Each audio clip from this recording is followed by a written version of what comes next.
that you watch this video until the end so you gain a full understanding on what the Baphomet truly is. No, I am not a Satanist. I am simply an esoteric and occult researcher. I've been looking into symbolism for a very long time, and I can reassure you that this symbol does not represent the devil, does not represent any negative figure. It's a very deep, occult, esoteric symbol. What we first need to understand about the Baphomet, it is indeed a symbol. Every symbol we see around us is neutral. The pentagram, the Baphomet, is neutral. It depends how you use it, whether it is used in a good or bad way. Everything is neutral. It's your mind's perception that gives it a positive or a negative charge. First of all, let's break down the Baphomet symbol. Let's look very closely at the Baphomet. We have clearly the 4 physical elements corresponding to the Baphomet. Here we clearly have the fire element. The wings represents the air, the flapping in the air. The fish scales, which is the water. And this dome figure representing the earth. The soul is incarnated into 4 bodies. We have a mental body of consciousness, intellect. We have an emotional body of consciousness, which is all to do with intuition and energy. We have a spiritual body of consciousness, our astral body, and a physical body of consciousness for the physical earth. Earth corresponds with your body, air corresponds with your mind, fire corresponds with your spirit, water corresponds with your emotions. So the Baphomet is showing you the 4 elements of the soul, the 4 bodies of the soul that we are incarnated in. Now, let's look at this moon figure. We have the moon. The moon represents the internal world. It represents what we cannot see. The sun represents our conscious mind, what we can see, what we're aware of, the physical world. The moon represents what we are not aware of. It represents our internal world. Remember, we have 2 worlds. You're an individual. You have a dual nature. Individual. You have an internal world. When you close your eyes, you have an internal voice, an internal world of thought and emotion, and an external world of this material body. The moon represents the internal. The moon on top represents the moon controlling the mind, represents the inner world controlling you. Now, this is very symbolic in the occult world. If the inner world is controlling you, then you have no control over reality. This is the devil horns. You know the devil horns? The moon crescent? This represents you are the devil. You're being controlled by your thoughts, by your emotions, by your psyche. Then we have the moon below, which represents control over the inner world. We have control over our thoughts, our emotions, our impulses. So you're either being controlled by thought and emotions, or you're controlling them and having self-mastery. In alchemy, we always see this symbol of the man or woman on top of the moon, representing emotional control and self-mastery of the internal world. The journey of the occultist is to gain full mastery over their consciousness. They want to be conscious of every single thought that enters their mental field of consciousness. We get over 7,000 thoughts a day. It is possible to achieve a certain level of mastery where you are conscious of every single thought that enters your mind. This is one of the end goals of self-mastery and occultism, as this gains your personal power. When one achieves this, they are then able to direct the mind in one place and one place only, becoming more effective in manifestation and creation, because we are microcosms of the divine. We are creators. This is the gesture of as above, so below. The inner world and the outer world are mirrors of each other. The inner produces the outer. Your physical life circumstances are a result of every thought you thought in the past. The inner projects the outer. If you want to produce a change in the outside world, you got to produce change in the inner world of consciousness first. As above, so below. As within, so without. This corresponds with absolutely everything in the universe. Now we have the goat head, which represents the animal self. This represents the lower carnal mind. Lower carnal mind, which is earthbound, because a goat is on the ground. It's not a bird, it's on the ground. It represents the lower self, the beastie nature, the one that tells us to hate, to steal, to eat all the time, to consume. It's the beast within us, the beastie side of our consciousness. It has a human body resembling this. the human in the beastie nature, or we have the spiritual nature, the higher self. In essence, this symbol of the Baphomet represents the higher and the lower self of human consciousness. It represents the higher and the lower. To conclude all of this, the Baphomet is a symbol that represents the two paths that one can take. We can take the beastie path and become an instinctual animal, our body, or we can take the divine path of reaching our higher self. It is a symbol that represents the higher and lower self and the four different bodies of consciousness. In essence, this does not represent Satan or the devil. The devil represents the lower aspect of our human psyche. The war between Jesus and Satan is symbolic and allegorical for the war that happens within our mental field of consciousness. The internal war between good thoughts and bad thoughts, positive emotions and negative emotions. It is the constant war inside the battlefield of your own mind. Jesus, Satan are symbols, characters that are symbolic of aspects of your own consciousness, because the universe is mental. The only thing that truly exists is your mind. Therefore, all of these ancient spiritual texts like the Bible, the Bhagavad Gita, the Quran are all symbolic of what's happening inside of our mental body. It is the inner chaos that can destroy our life, or when we create structure and restructure our inner world, we can live a peaceful life. If you are struggling from the internal world and you want to gain mastery of yourself while learning the occult secrets, join Ethereal University, a community of like-minded individuals who are all striving for the best versions of themselves. We host live calls and we have an abundance of lectures that you can watch. Or check out the Book of Wisdom. This is volume 2. I'll leave all the links in the description. Have an amazing day. Hello, everyone, and welcome to another lecture inside Ethereal University. In this lecture, you will learn about the death process and how to prepare for it, and why that preparation is so important. So let's get straight into this. You must understand, as a spiritual creature that you are, you have a visible nature and an invisible nature. You never truly die. You are an eternal soul experiencing a temporary physical world. The inner world of thought and emotion is eternal, while the outer world of matter is mortal. Everything that is seen is mortal. Everything that is unseen by the eyes is immortal. When you die, your external physical world will be stripped away, leaving only your pure consciousness in its raw form, drifting within the astral plane. So here you see your physical external body and your internal world. And your internal world is your state of consciousness. It's your state of consciousness. Your thought and emotion is one overall state. Okay? So you must understand these planes. You have the physical body, the etheric double, an astral body, a mental body, and the Buddhic body.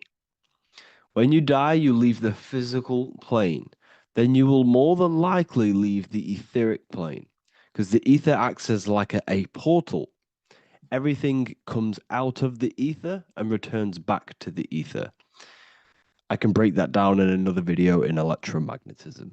But electromagnetism is ether, energy coming in and out of the ether. You will, every single day you die, every single day. There's a cycle of life and death occurring all the time. Every single day, you go to sleep, you go back, your consciousness slips back through the ether, and then when you wake up, your consciousness comes back through the ether into the physical plane. Death is just a bigger macrocosm of the microcosm cycle of life and death. So you will return back to the astral, which is the realm of imagination, infinite possibilities, and this is where thought forms start to manifest. Okay, so depending on how advanced you actually are mentally and emotionally, will depend how long you stay in the astral. Now, what we must understand is that there is many different components to the astral. We have the higher astral, the middle astral, and the lower astral. These are all vibrational states.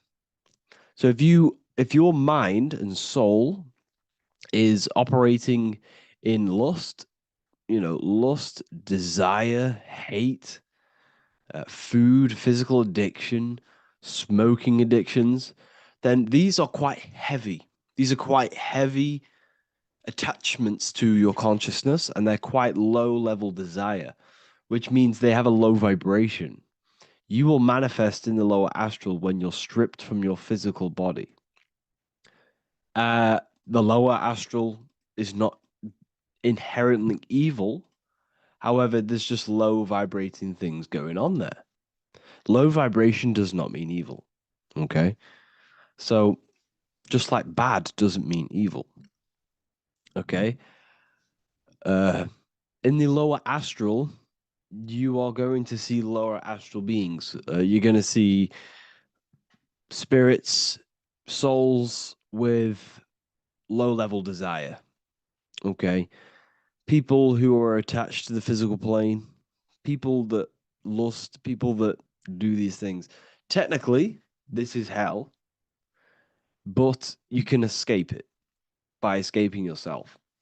Now we're gonna break all this down. I'll break all this down properly once you understand the full context. So depending on your level of desire, you will manifest in a corresponding layer of the astral plane. If your mind is still attached to the low physical desires, you will find yourself in the lower astral realms. But if you have few desires and have detached from the worldly attachments while you are encased in a body, then you will rise into a higher or middle astral plane, mainly the middle. Okay. The higher astral plane is very formless. So as I broke down here, this is, well, the physical plane is the lowest dimension. This is the most form, the most matter. It's quite heavy. The higher you go, the lighter it becomes, the more fluid, the more formless it becomes. So you see here it says denser down and lucidic up. So this is more lucidic in these higher realms. This is more dense in the lower realms. So this is why the ancient Egyptians were always talking about, I'll show you this. This is showing you death. So first of all, we have Anubis, which represents death. Here you have the heart, which represents the soul. And here you have a feather. And this is a scale. You see how this is a balanced scale? So what this is symbolizing, this represents death. This represents your heart, and this is a feather. So when you die, your heart must be as light as a feather, which means your emotions, your soul, should have no attachments to the world. It should be light. It should be detached. This is why the word light and light are the same. Light is in heavy and light is in very bright. Because when you're less attached to the things, your soul shines, you're authentic, you're light, you're very bright soul, and you have no attachments. Your light is in not heavy. So you must detach from the worldly desires.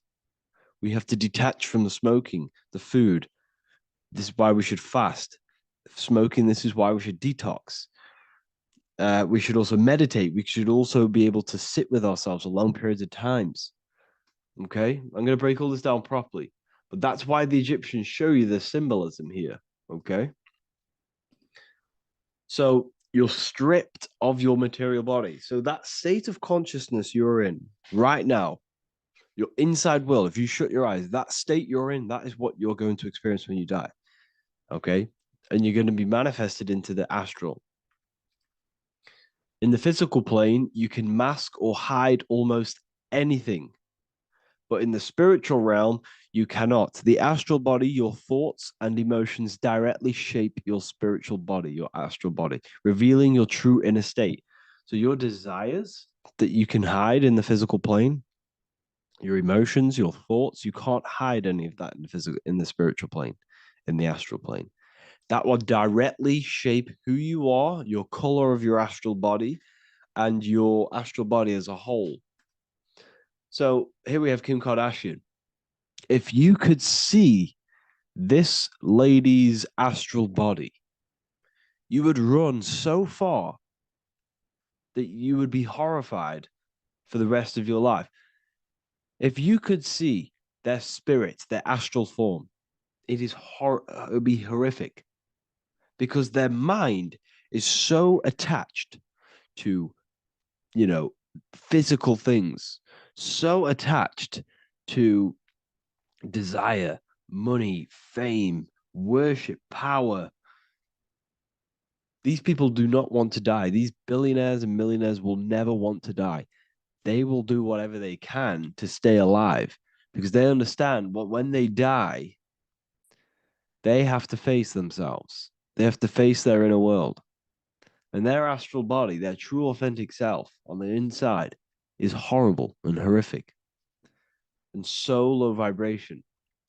So this is where it comes in. You must be as light as a feather. This is what the Egyptians are showing you in their artwork. Your soul must be as light as a feather. In order for the soul to ascend to a higher plane and not look at that physical plane and say, I want to go back or I want to desire things down there, you must detach now and prepare for death. Hell is not a place, it's your own personal suffering born from within. If your mind and soul are deeply attached to mental fixations, emotional wounds, and physical addictions tied to the material world, that pain will follow you into the astral. This is your true judgment day. You judge yourself when you die. You see your authentic self. There's no hiding. Right. Imagine right now that you that everything you cling to was stripped away. No matrix, no electricity, no food, no TikTok, no phone, no possessions, no distractions, no one else. Could you sit alone with yourself for just 1 hour? Could you sit alone with your thought and emotion? That moment of truth is what you must begin to prepare for. Could you sit alone with yourself? Can you sit alone for long periods of time and just think? And if you cannot, then you're running from your internal world. You're running from your thoughts. You're distracting yourself from your thoughts. This is what we must address. Now, don't feel bad if this is you. We've all have problems. We all have internal problems. But this is what we have to face directly in order to prepare for life after death. We must meditate for long periods of time. Not even meditation. We should be able to sit with ourselves with no distractions and just think. This is what the people of the past used to do when we had no technology. People would sit and think for hours. This is what we need. Because if you cannot sit with yourself, imagine sitting with yourself with no physical body. That's the level that's going to happen. And we need to prepare for that. The soul and mind must become as light, as weightless, as radiant as a feather to ascend to a higher plane and move beyond the physical life. To rise, they must release heaviness, attachments, burdens, fears, and desires. The lighter and brighter your inner being becomes, the more freely it can rise into a higher state of existence. Ascension is not about going somewhere, it's about becoming something pure, clear, and luminous.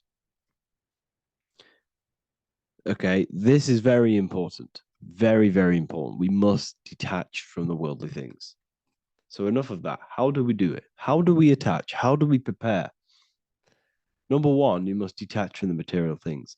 Start loosening your grip on things, possessions, titles, even identities. They are temporary. Appreciate them, but don't let them define you. Let nothing outside of you define you. Nothing. Your name is not you. Your job is not you. Your reputation is not you. Your bad past is not you. Your good past is not you. Your business is not you. Everything outside of you is not you. Now, what I'm saying is, I'm not saying go full right hand path and never care about anything physical, never care about your family, don't love your family. I'm not saying that. What I am saying, love these things, love these outside things, but do not become attached and do not let them define you. You must be okay with losing anything that is outside of you. You must be okay with that, because you must understand the physical plane is, it's promised that everything is temporary. Everything is temporary in this plane. So don't ever think it's going to be there forever, because it's not. And you must remind yourself, not remind yourself, but I think about this sometimes when I start becoming a bit attached to work and stressed. Uh, I just remind myself that I'm going to, this is temporary. I'm going to leave this world one day and I'm not going to care. So you must have the balance. Okay. The balance is key. You can go down that right hand path and just fully cut off from the world like a monk and shave off your hair, disconnect from the physical world. You can do that. That's not wrong. There's different paths in life. You have the left hand path, purely physical. You have the middle path, which is balance between the physical and spiritual. Then you have the right hand path, which is monk mode, where you fully disconnect from the world. They shave their hair off to disconnect from the physicality. They meditate for long periods of time. This is what they're doing. They're preparing for death. Monks prepare for death. They understand this. They understand that you don't die. Your inner world is the true world. The inner world is the only world that exists. Everything outside of you is an extension of you. Number 2, cleanse the mind. Watch your thoughts. Are they rooted in fear, anger, regret, or craving? Meditation, mindfulness, and inner reflection help purify the mind. The cleaner your thoughts, the lighter your spirit. So your astral body is formed by your thoughts, it's formed by your emotions. If you sit around thinking about eating all day, you're going to have a very heavy astral body. It's going to manifest in the lower planes. But if your mind is thinking about good things with good intentions, love, knowledge, expansion, you're going to manifest even the middle or the higher. And there are ways to even ascend out of your astral body. Yes, you can ascend out of your astral body and out of the mental body, but that's all very advanced, and I'm not going to teach that yet. I'll make another video on that, but you can ascend from them bodies. The astral plane is not the end. You can keep ascending as a soul until you're left with just the pure essence of the soul. But we're gonna, anyways, cleanse the mind, reprogram the limiting belief systems, let go of mental attachments. And the way you do this is by getting a piece of paper and writing down every single attachment that you have. And you're going to realize, dude, there's more than you think. Okay. We have to detach from these. We have to. 4, practice presence. Can you sit in silence with yourself? The more at ease you are with your own inner being, the less you'll feel death. The afterlife is just an extension of your inner world. It's so important. This is so, so important. Can you sit with yourself? If you cannot sit with yourself, you have some inner work to do. You have some thoughts to address, some beliefs to address, and some feelings to address. Okay, so practice sitting in the present, meditation, or just literally sit there and try and be okay with yourself. And if you can't be okay with yourself, then there's something you need to address, whether it's a belief system, whether it's an emotional trauma, or something. This is what we must reshape, refine, and let go of. Live truthfully, speak and act from your soul, not from fear or ego. The more authentic you are, the more aligned you become with your true self, which carries beyond this life.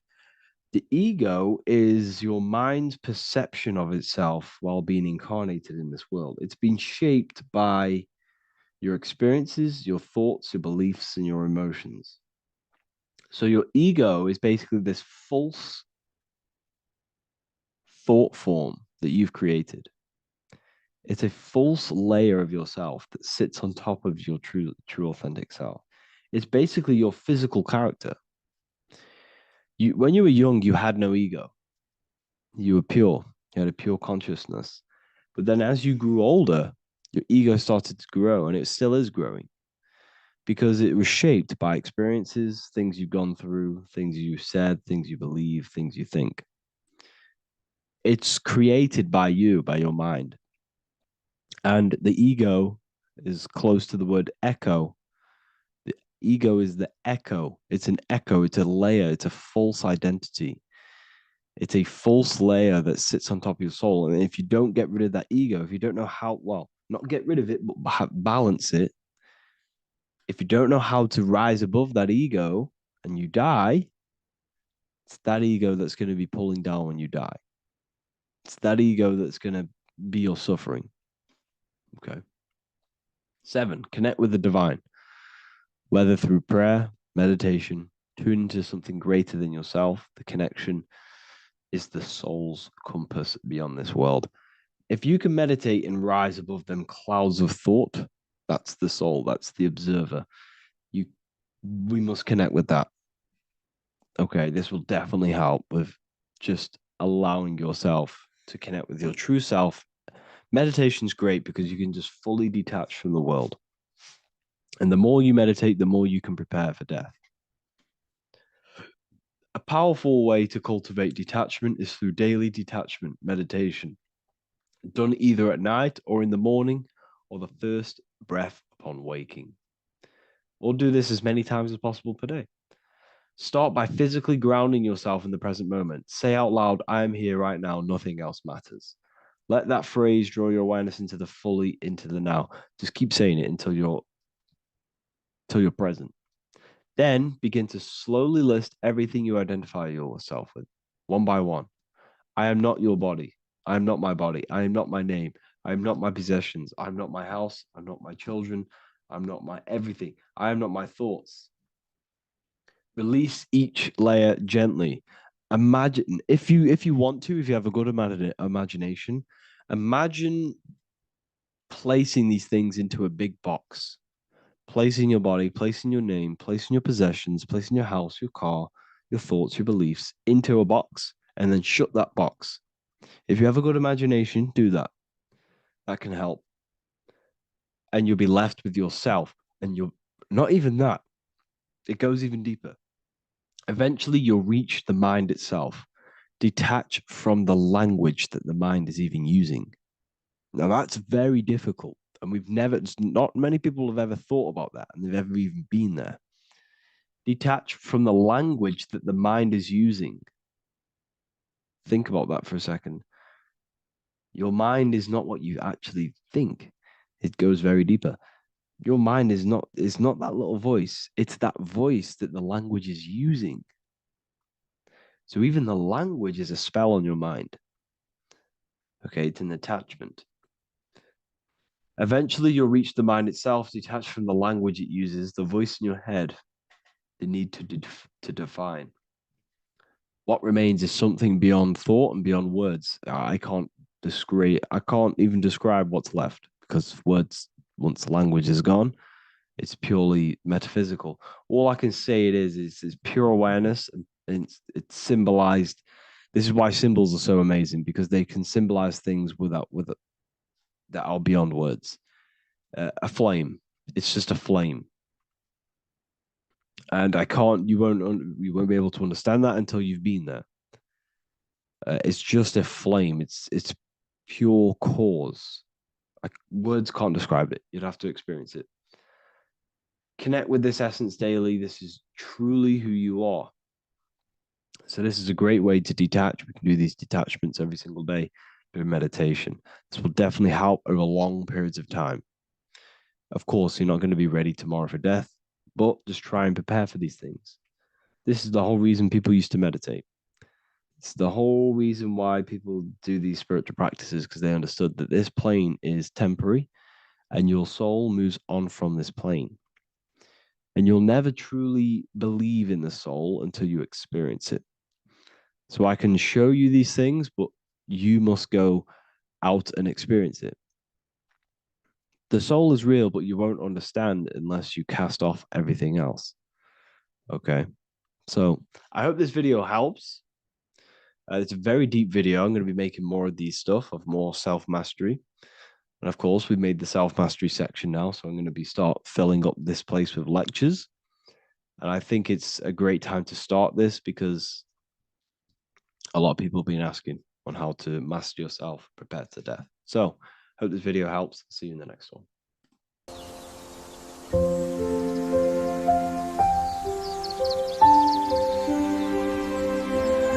bookofwisdom.com. Visit today.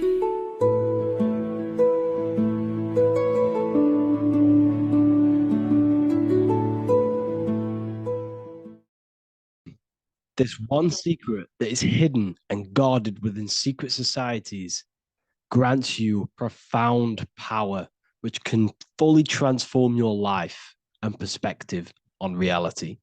Today, I'm going to reveal this one secret, which you probably already know, but never realized how deep it truly is. This has the power to change your life.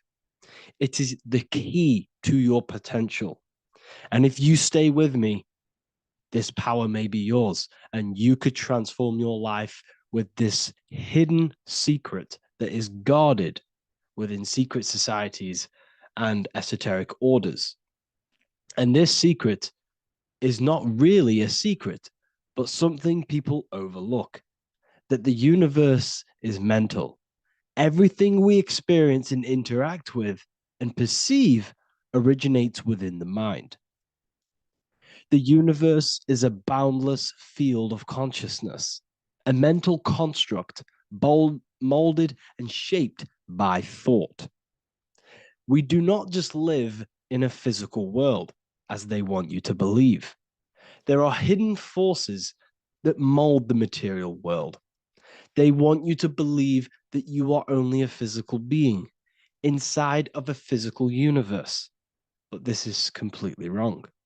You are the architecture of the universe. Your consciousness is the very fabric of reality, and you create your own universe. The universe is an infinite field of consciousness, a vast and limitless mental construct, intricately woven and shaped by the power of thought. It is a dynamic and ever-evolving field where the interplay of awareness and attention gives form to existence. Within the boundless realm, every idea, perception, and belief contributes to the creation and transformation of reality itself. Each thought holds the power to transform reality. Your consciousness is the very fabric of reality. And this is shown in the symbol of the flower of life. The flower of life is a symbol. It symbolizes the interconnectedness of all existence, illustrating how every thought is not merely a fleeting moment, but a ripple that reverberates across every layer of reality. Each action, like the intricate overlapping circles of this pattern in the symbol, extends its influence far beyond its origin, weaving a web of interdependence where every choice impacts the whole. It serves as a profound reminder that everything is connected, bound by an unseen field of consciousness. This symbol represents how one action, one thought is a ripple in the whole vastness of the ether of consciousness. To master your mind is to master the universe, because your mind is a miniature universe. The mind is the very fabric of reality. So if we gain the hook, if we gain the power and the mastery over our minds, we have now gained the power to create reality to your will and intent. You see, most people live in a cycle, and this cycle is the outer world manipulating how they feel on the inner world. People's external circumstances are creating their thoughts and emotion in the inner world of consciousness, which is producing a constant cycle of negative manifestation. For example, let's say something negative happens to me in my external world, then I start to think negative and feel negative. What that is actually doing is manifesting and projecting more negativity, because our thoughts hold the power to control and weave our own life. Your life is a direct correlation of every thought you thought in the past.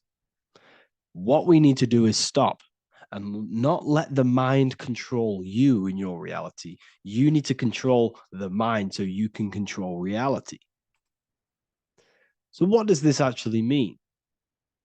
Reality is an externalization of consciousness. Consciousness and matter are one, they're not separate. They are inseparable and interconnected. Everything we see, experience, and observe is a manifestation of thought, beliefs, and consciousness, shaping the world around us. Now, this ties in with the secret fifth element that they have hid from you. They have hid from you this sacred and very important symbol and pillar to reality. And this pillar, this sacred thing they've missed, is called the ether. And they've held this from you for a reason, a specific reason. This is the true fifth element. Why do they hide the ether? Because the ether has the power to shape and manifest whatever we imprint upon it. Every thought is a vibration interacting with the ether and actively shaping our reality. The ether, you could see it as the codes to physical reality. It's like an energetic blueprint which surrounds all physical objects. It is the life force that gives life to all things. All energy comes out of the ether and returns back to the ether. Energy, it's 0 point energy, and it is an infinite source of energy. So this is why they hide the ether, because whatever our mind can imprint onto the ether, we can create into a reality. And we imprint the ether through thought and imagination. The mind holds the power. The mind is the very source of reality. The material realm is not separate from the mental realm. Rather, it is intricately shaped and influenced by it through the ether. This subtle, all-pervasive medium bridges thought and matter, allowing consciousness to mold and manifest the physical reality. To transform our lives, we must first transform our minds. True change begins within, as our thoughts, beliefs, and perceptions shape the reality we experience. By shifting our mindset, we unlock the power to reshape our world and recreate the life we desire. This is the power of the mind, and this is the power that's been hidden from you. We're not taught these things in schools for a reason, because they don't want us all to be conscious creators. Instead, they feed you your beliefs. They feed you your thoughts through the music, through the entertainment, through the movies, through the news. They're controlling your thoughts with this information. They're installing beliefs and information into your mind. So you are producing their reality. But this is what we need to stop. We need to take control. We need to stop consuming their music, their movies, their information, their news, because all of this is contributing towards your reality. They have the collective consciousness at the tip of their fingers. They do not create the world. We create the world by believing their beliefs and their thoughts and installing their information into our minds. You see, it's mind over matter, and most people live in matter over their mind. Most people let matter, the external circumstances, dictate their mind, when it should be the other way around. It should be mind over matter. This is the mental plane. This is the astral. This is the etheric. This is the physical. The mind holds power over the emotions, over the imagination, over the physical, and over our spirit. It holds power over everything. It's mind over matter. It's the mental body that we must transmute and change. Most of us live in a chaotic state of mind And this is what we must change. Turn chaos into order. So we need to be mind over matter. We need to install this belief into our subconscious. I, Harry B. Joseph, have created the ultimate esoteric school on the earth. As a member, you'll gain access to live mentoring calls twice a week, along with new lectures, books, and exclusive content released every week. Additionally, you'll have a full access to all my life-changing programs. If you're ready to transform your life and start your journey today with me, join Ethereal University. These are the campuses. We have the real lecture sections filled with lectures that you can watch. Manifestation Mastery, which teach you exactly how to reprogram your subconscious mind so you can live that reality. Sexual Alchemy, the path to empowerment of how you can transmute your sexual energy. The Real Library, where you gain access to powerful esoteric books, PDFs. Symbols of Secrets, an amazing course. The course that allows you to see beyond the veil that has been pulled over your eyes, the language of symbolism that secretly rules the world. I teach you how to read symbolism. Esoteric Exchange, live calls. You get to rewatch all of the old live calls. Mindwave Hub, this is a place of binaural beats where you can listen to infinite amounts of binaural beats. So you can meditate to them. Meditation section, numerology, health section, and electromagnetism. This is a life-changing place. And if you are serious, we only accept serious about changing your life and studying the occult and esoteric, this is the place for you. I've been there. I've been on YouTube looking around for valuable information, trying to find good accounts, good channels. It's very hard. I had to go through years of trying to find good information on YouTube. But what I've done is instead of you searching around everywhere for bits of information and connecting the dots, I've put it all into one big place. You get your binaural beats, you get all the programs you need to walk the path of enlightenment to transform your life. I will connect with you on the inside, and I hope this lesson, this lecture, you gained some information, you gained some power from it. Please like and comment, or don't. It's up to you. If you have any reviews, if you have any ideas of lectures that you know, if you don't understand certain things, make sure to leave a comment and I can make a lecture about it. I can make a video about it for sure. I don't mind taking recommendations for videos. So I thank you all, people. Have an amazing day.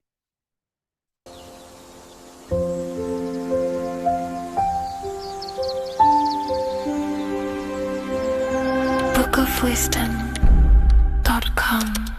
Visit today.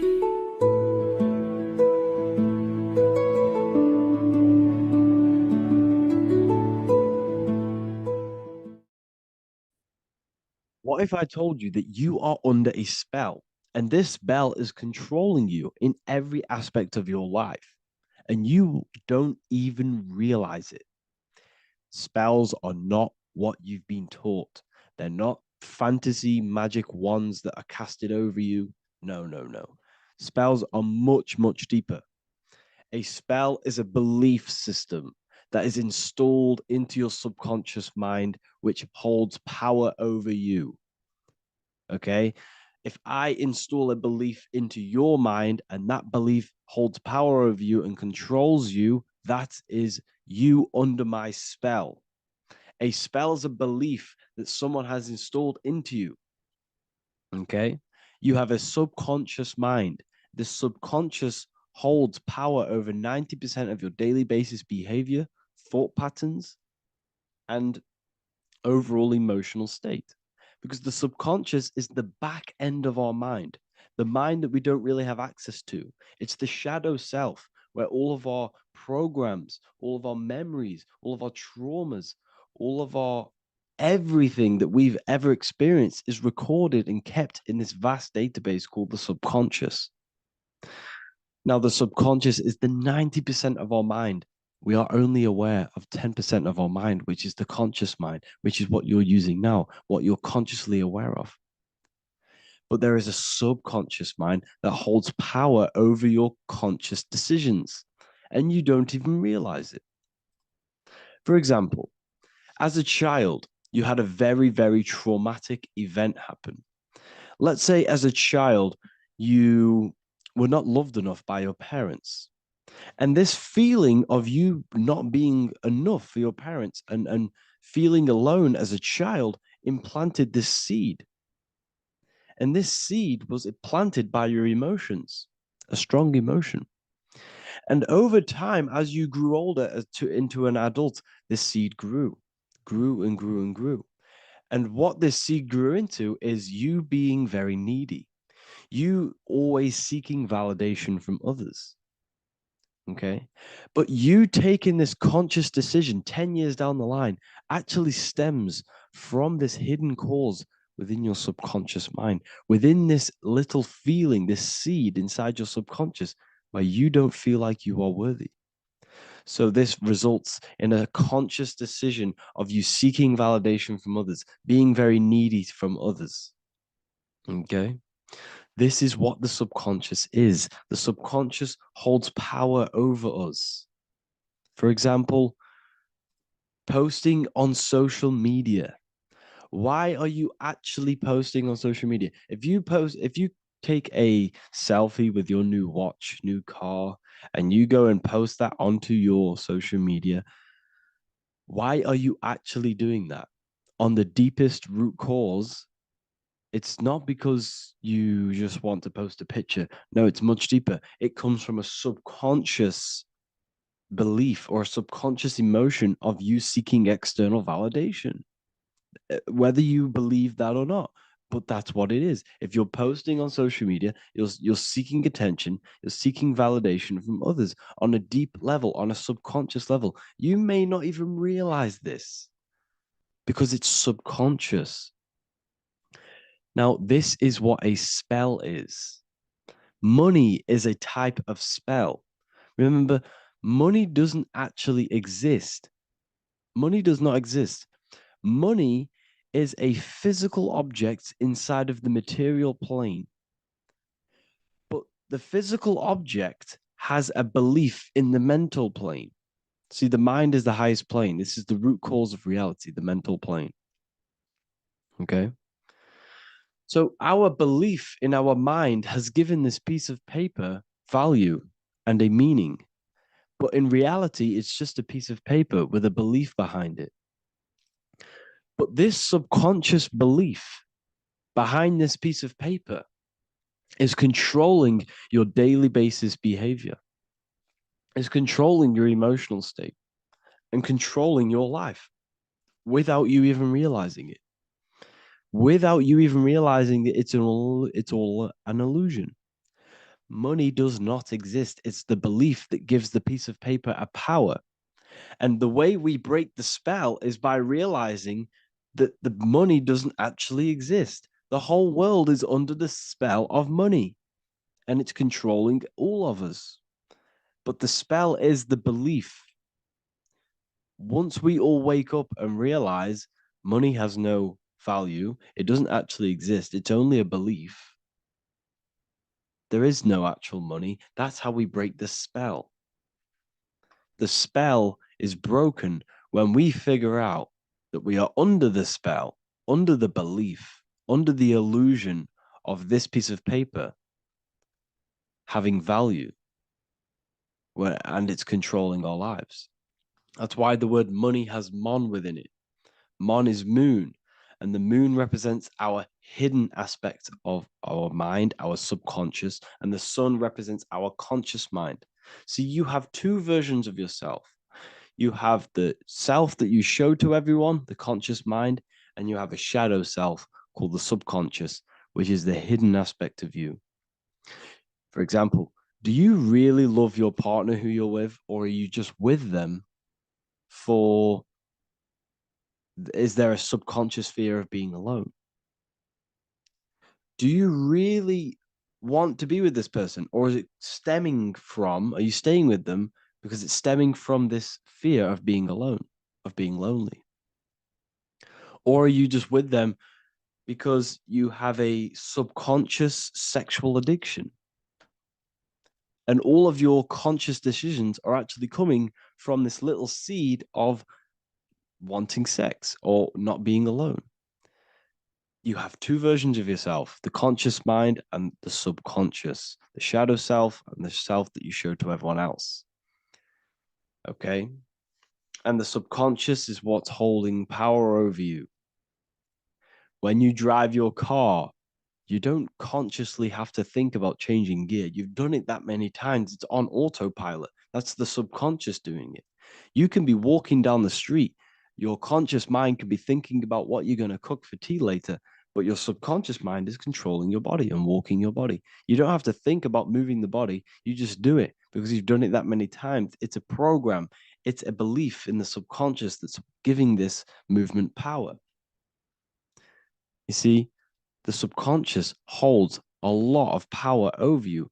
Our beliefs hold power over our daily basis behaviors and actions. Okay, like I said, posting on social media, this is seeking external validation. There's a subconscious stem, there's a subconscious urge bringing this desire into conscious reality. So we must break the spell of our emotions controlling us, our traumas from a child controlling us. For example, another example of this, let's say you were in a car crash years ago, and this car crash led you to having a very traumatic event, very traumatic emotion you felt in that car crash. You felt a lot of pain. That was impressed into your subconscious. And even to this day, you're probably scared of going into trains, going onto cars, going inside of vehicles. And you might not even be aware that it's actually stemming from this event that happened 10 years ago. That's the spell. That's the spell that's holding power over you. And you don't even realize it. You realize the spell when you realize you're being controlled by this old belief, this old trauma. That's what a spell is. A spell is not something I cast over you with a wand like Harry Potter. Spell's much deeper. It's the hidden aspects of our mind that hold power over us, that control us. Okay? So how do we get rid of the spell? How do we break the spell? By installing new belief systems, by installing new programs into our subconscious. The subconscious is impressed by repetition and emotion. Everything you do on repeat, for example, tying your shoelaces, you can be looking up into the sky, closing your eyes, thinking about what you're going to create for tea while doing your shoelaces. You've done it that many times, you don't have to think about it. That's the subconscious taking over. Okay. That's the repetition aspect of the subconscious. For example, you could probably run down your stairs. You know exactly how to run down the stairs. If I tried to run down your stairs, every staircase is different. I'd probably fall over. But you've done it that many times, you know exactly how to do it. It's what we call ritual. When you have an evening ritual, when you tidy the house, you do your skincare routine, you wash your teeth, that's a ritual. This is what the ancients called ritual. When we do rituals, we're trying to implant something into our subconscious to either remove an old program, an old seed that is controlling us, for a new one that's going to grow into new light, into a new reality. So you can implant messages, implant new programs into our subconscious, which will then grow into a new reality. Okay? Because if I tell you something over and over and over again every single day, for example, if I say, you do what I say every single day I repeat this statement into your ears, about a month or 2 months in, you're going to start to believe in that statement and you're going to start to be under my spell. You're going to start to do everything that I say. So this is what spells are. Spells are subconscious beliefs that hold power over you, and you don't even realize it. So we need to remove these old programs we have that are controlling us for new programs. And we do that through ritual, affirmation, and imagination. Repetition and emotion is key to impressing the subconscious. They are the two ways that spells are created, that programs are created. The subconscious only knows the now, and it only knows you. So every word you say is a spell. So when you call someone else a name, you're calling yourself a name, because your subconscious takes everything you say as truth, because it only knows you. It doesn't know anyone else.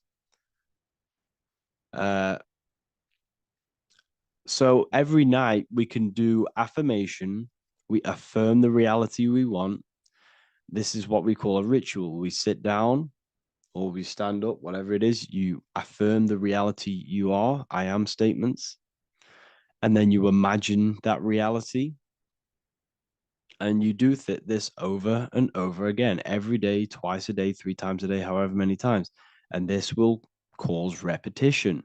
This will install a new belief system into your subconscious, which will then start to show in your external reality. It will start to put you under a spell of the new program. For example, if I install into my subconscious that I believe that I am rich, every single night I affirmate that I am rich, I am wealthy, I am free.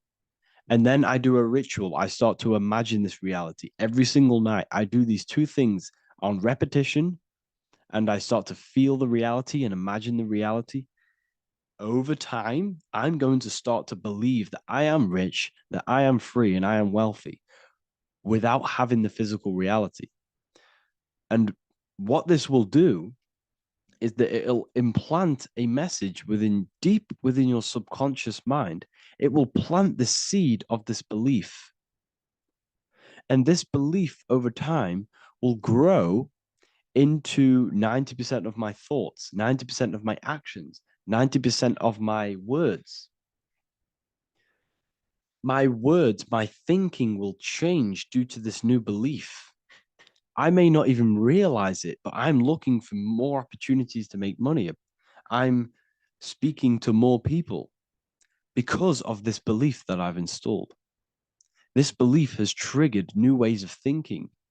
My mind, my conscious mind, is now only operating to fulfill this belief. And my conscious mind might not even be aware of it.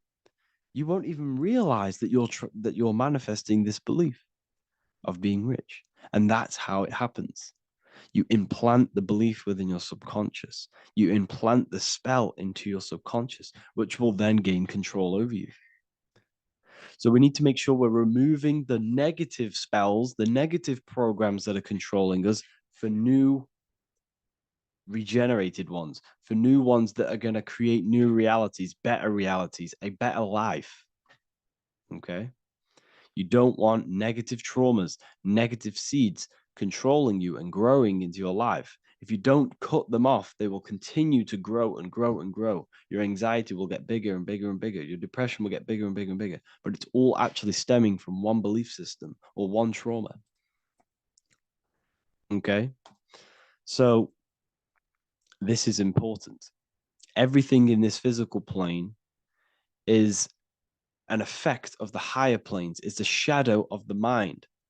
Everything we think, all physical objects, began as a thought, then an imagination, then energy, then a physical reality. So we must change the mental plane. We must plant seeds into our mind to change down into our physical material life. It's about manipulating this higher plane so we can create change and effect in the physical external material plane. That's what magic is. This is what spellcasting is. This is all what it is. It's not fantasy. This is the manipulation of the higher planes of consciousness, which your mind has access to. You have access to these higher planes. Okay? This is exactly what I teach in my university. I teach different rituals. I teach specific rituals to get rid of certain things, certain belief systems. I teach all different rituals, all different ways for you to create your own reality and live the best reality you want. We also have all of these different courses. We have activating the inner eye. This will teach you exactly how to lucid dream and activate your inner vision of imagination. We have the sexual alchemy course. This will give you the power of transmuting your sexual energy into creativity.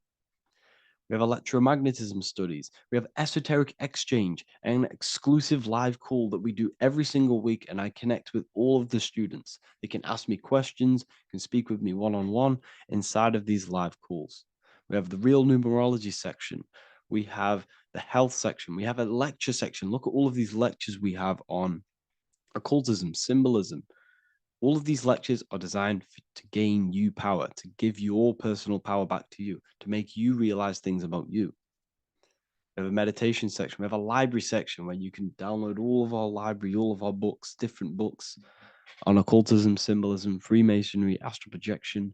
And of course, we have the Manifestation Mastery course, which teaches you exactly how to create reality so you can live that desired reality that you want. This is the last chance to lock in the price of $55 a month. This is less than $2 a day. You can really level up your life because the price is going to increase as the value of the university increases, because there's a new symbolism course coming out. And if you join now, you'll get this course for free, because obviously when this course releases, the price will go up.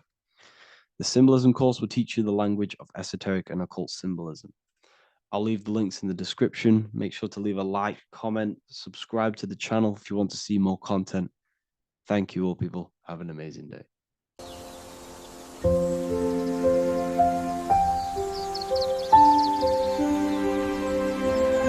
bookofwisdom.com. Visit today.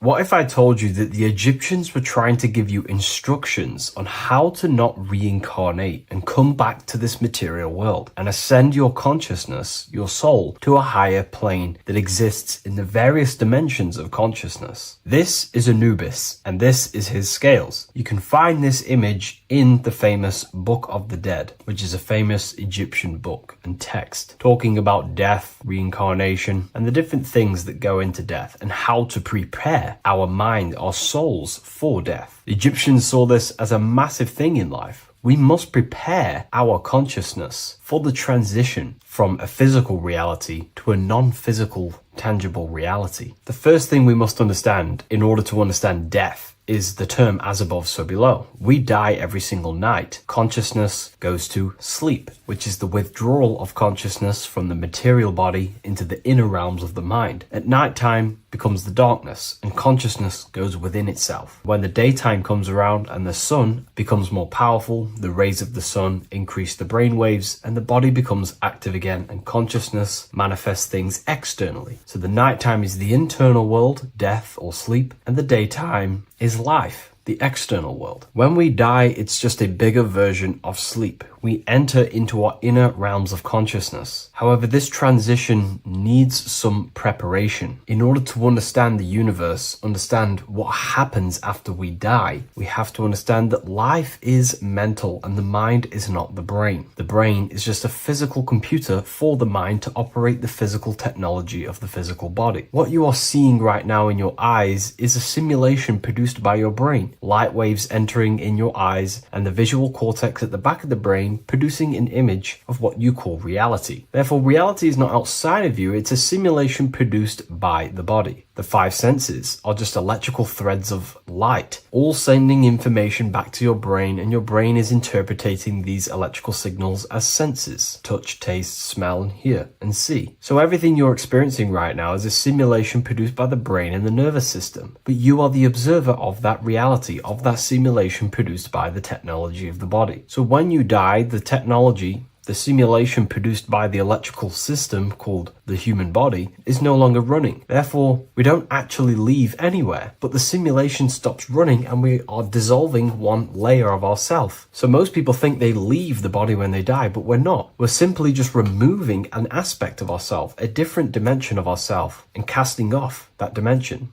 removing a veil or a layer. And we're seeing what is behind that layer. And what behind the layer of the physical reality is simply the world of imagination, the astral plane. At the moment of physical death, Consciousness withdraws from the physical brain, yet the awareness does not cease. For a short period, the individual may experience a condition of peaceful unconsciousness, similar to deep sleep. Then, once the individual becomes conscious again after death, once the physical body, the etheric body, has fully been split up and consciousness is now operating in the astral plane, this is what the ancients called karma loka. Arthur E. Powell mentions this. C.W. Ledbetter mentions this place as well. Karma loka is a place in the astral plane. The astral plane is the realm of imagination. It is where the forces of the mind manifest desires as imagination. All of your desires, your desired realities, the screen that you have in your mind, that screen you manifest a visualization on, exists in the dimension of the astral plane. It is a realm made of thoughts. It is an object made of thoughts. If you think of a chair, for example, and imagine that chair in your mind's eye, that screen you are seeing in your mind's eye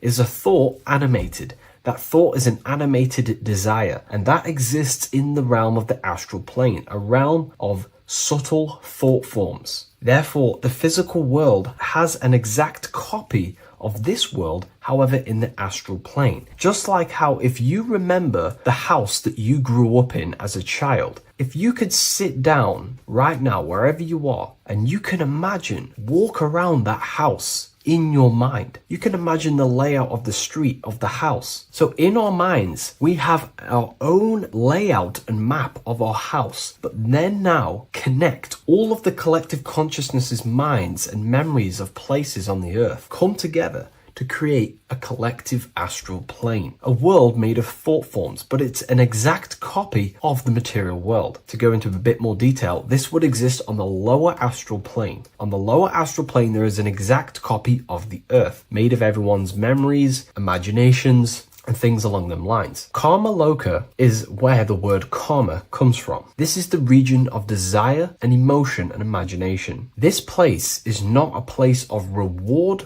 or punishment, but a state of consciousness corresponding to the emotional nature of the person who passed on, who transitioned from the physical to the astral. Your state of consciousness, the thoughts you think every day, the fears that you face every day, the belief systems you have in your mind every day, still is passed on from the physical into the astral. The astral plane, you will go into an astral plane that directly corresponds to your state of thought, just like a dream. In your dreams, you will see materializations of your fears, belief systems, and things going on in your subconscious mind. You will go into an environment and a landscape when you die in the astral plane that match your desires, habits, and your state of mind. If you believe in Jesus, you will go to a place where then thought forms manifest in the astral plane. If you believe in Buddha, you will go to a place where then thought forms manifest. That is the environment. It's mental. Reality is your level of realization. You are seeing through the lens of your mind, of your beliefs, and you see the world tinged with your belief systems. Karma loka is a place where you balance out your desires, sensual cravings, ambitions, jealousies, fears, emotional fixations continue to assert themselves in your mind when you die. Yet because there is no physical instrument through which they may be gratified,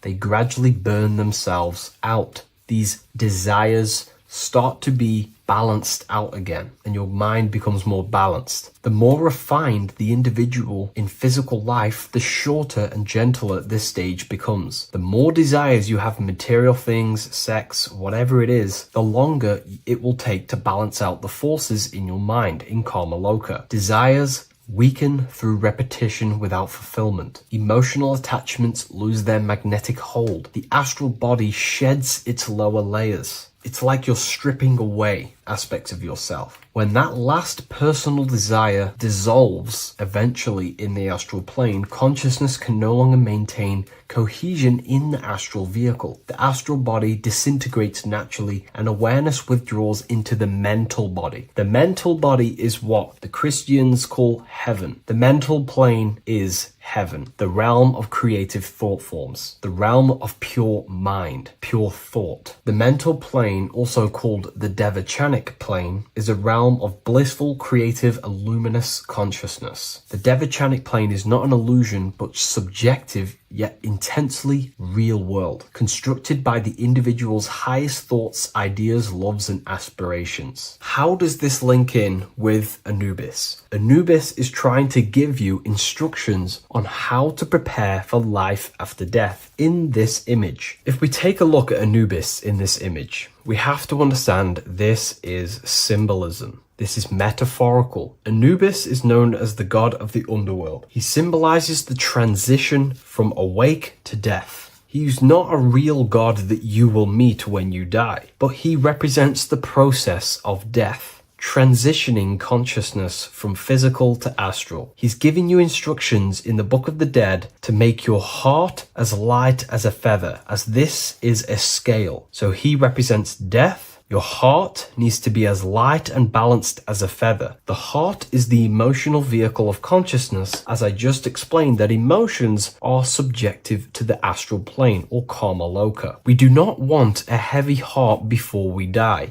We do not want addictions to smoking, addictions to pornography, addictions to status, the ego, material gain. If we die with these things, this means we have a heavy heart, and this will manifest in the astral plane when you die and take longer to balance out them emotions and desires. So this is telling you to remove any addictions, any emotional attachments, mental attachments you have to the material plane. This does not mean go full monk mode and don't have anything physical, don't chase after anything material. We should definitely have material things as we are spiritual and material. However, do not place your heart on it. We should all aspire to have the best possible life, have the most possible resources as possible in our lives, have an abundance in everything. That's completely fine. But placing our soul on it, your desires on the material world, will only pull you down in life after death, take you longer to balance out them forces and desires. This is why transformation during physical life is essential. We need to release attachments to master our thoughts and emotions and align with truth. We don't want to die with false identifications, that thinking and believing that we are the physical body. We need to balance out our heart. Yes, have material things. Yes, chase the best possible life for ourselves, but also have connection with the divine and practice detaching from the material world. Maybe even fasting from any addictions that you have, the phone and things along them lines. When this is achieved, when you are fully balanced and have no more addictions and attachments to your mind and consciousness, the scales are balanced. The soul becomes free and rises beyond the lower planes of existence when you die. It transcends the physical body and more than likely enters the mental body. We can't take anything physical after this life. The only thing we can take is spiritual things such as wisdom, understanding, and connection. We can only take internal things. So we have to master our internal world before we pass on to a world where we cannot fulfill our physical desires. Now, this is kind of what heaven and hell is. There is a hell realm in the astral plane. If you desire horrible things, you desire to kill people, or you desire to do horrible things, then you will manifest in a place where that is taking place, with people, with entities that assimilate with that vibration. You might have to watch this video a few times to get a full understanding of this, but Anubis is trying to teach you, make your desires as light as a feather, purify your heart, purify your soul, and place your heart on the spiritual things, knowledge, information, connection, thought. Because if you desire material things, then you will more than likely desire to manifest yourself back into the material world and reincarnate. If you've read the Book of Symbolism, you already know this information. You can now find this book in the description of this video. Please leave a like, comment, and subscribe to the channel if you like this information. And we also have the Book of Symbolism available on Amazon.com now. Take care, everyone. I'll see you in the next video. Hello, Seeker. Welcome to Revival of Symbolism, a channel devoted to the language of esoteric symbolism, helping you discover yourself and expand your consciousness into new realms of thought.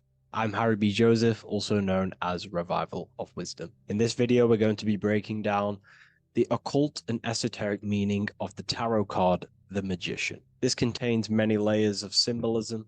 Let's get straight into this. So if we look at the card of the Magician, the first thing we notice is this gesture, his hands. We have one hand up one hand down. This corresponds to the teaching and the principle of the universe called the law of correspondence, also known as above, so below. As above, so below pretty much corresponds with everything in the whole world and life. Everything functions underneath this law.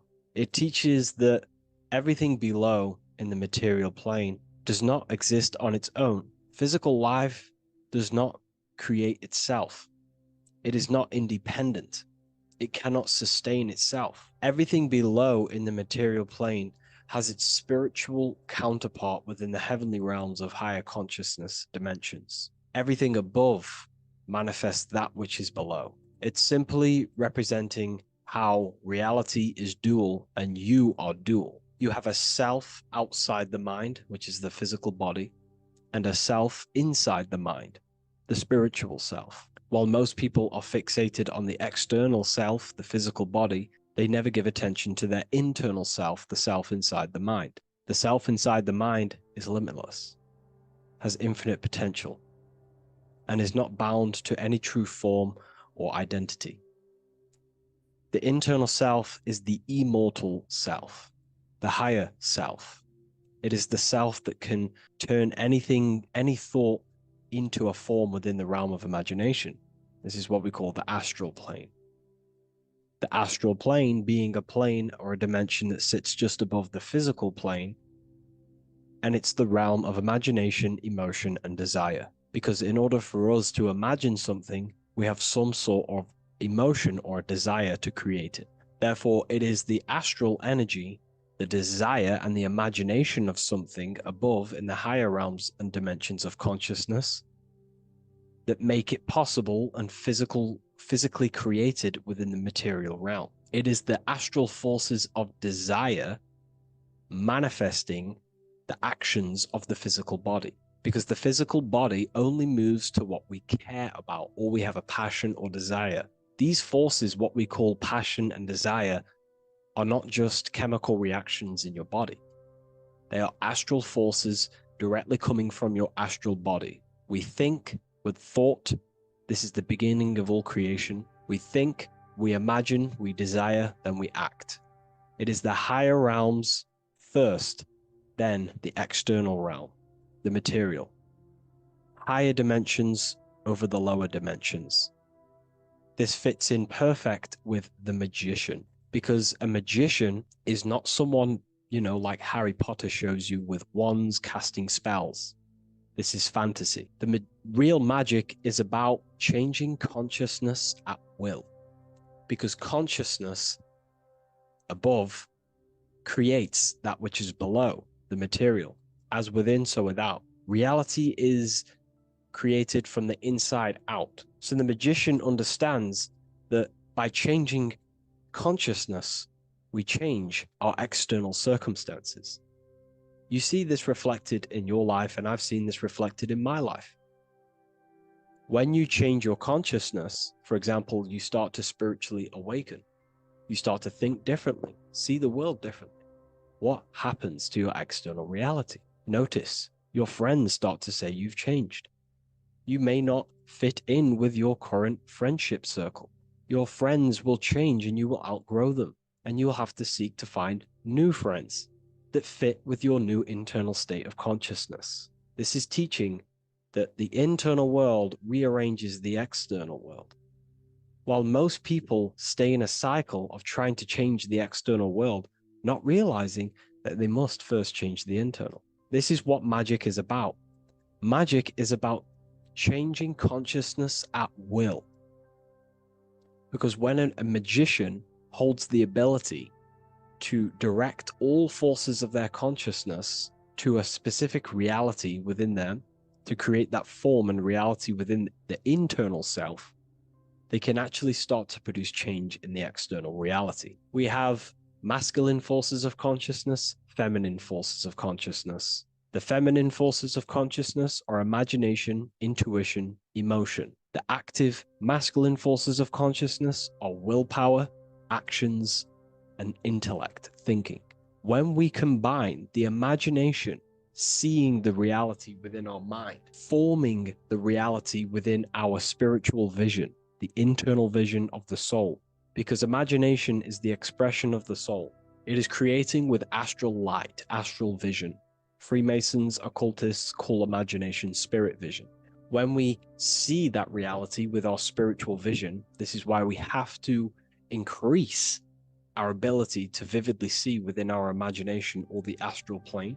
If we do not develop these faculties of consciousness, we will struggle. This is what the esoteric is about. We have to increase and develop every part of our consciousness to develop spiritually, to try and reconnect with the internal world, while our whole past life we've been focusing on the external. When we combine the soul's vision of imagination with a feeling and a desire of creating that reality, that's then the internal world pretty much sorted.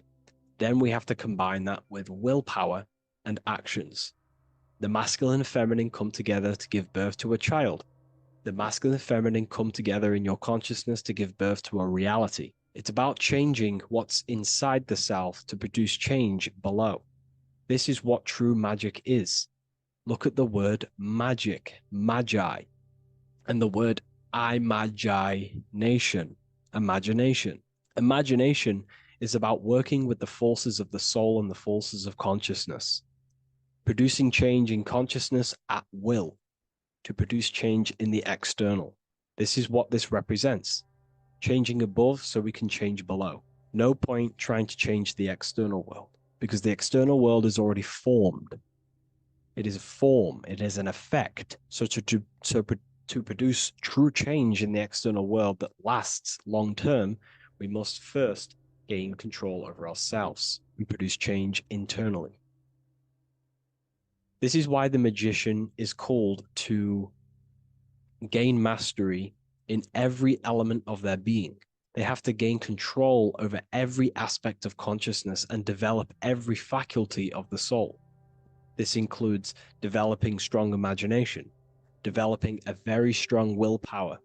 We can do this through exercises such as imagination exercises, holding one specific vision for a long period of time, meditation, thinking on one specific thing for a very long period of time. This will increase the willpower. It's also about gaining control over the subconscious impulses, the subconscious thinking patterns that seek to control us. It's about gaining control over every aspect of our consciousness. This is what a true magician is. And this is what the true spiritual path is. Developing every faculty of consciousness. It's a never-ending journey of self-mastery. If we look at the magician, we see this infinity symbol rising just above his head, symbolizing the mind being filled with higher knowledge, the mind aware of higher dimensions. You see, the mind is the cause, physical reality is the effect. We need to raise our consciousness from effect consciousness to causal consciousness to truly become a magician and a master of our reality. What do I mean by effect consciousness? Most people live in the realm of effect and reaction. Their consciousness, their mind, emotions, and imaginations are constantly thinking, feeling, and imagining the things that have happened to them. Instead of doing this, we need to change this state. Instead of reacting, we need to become the cause. Instead of thinking and imagining and feeling the realities that's already gone past and things that have happened to us, we need to change this so we use the powers of the soul, the powers of consciousness as imagination, emotion, the intellect, as causes and not reactions. This is how we truly become a magician and apply this principle of as above, so below. We need to think, feel, act, imagine, and use all the faculties of consciousness and the creative powers of the soul to cause things, to create a better future, to imagine a better outcome, instead of dwelling in reactivity, because reactivity will create a constant cycle of negative manifestations.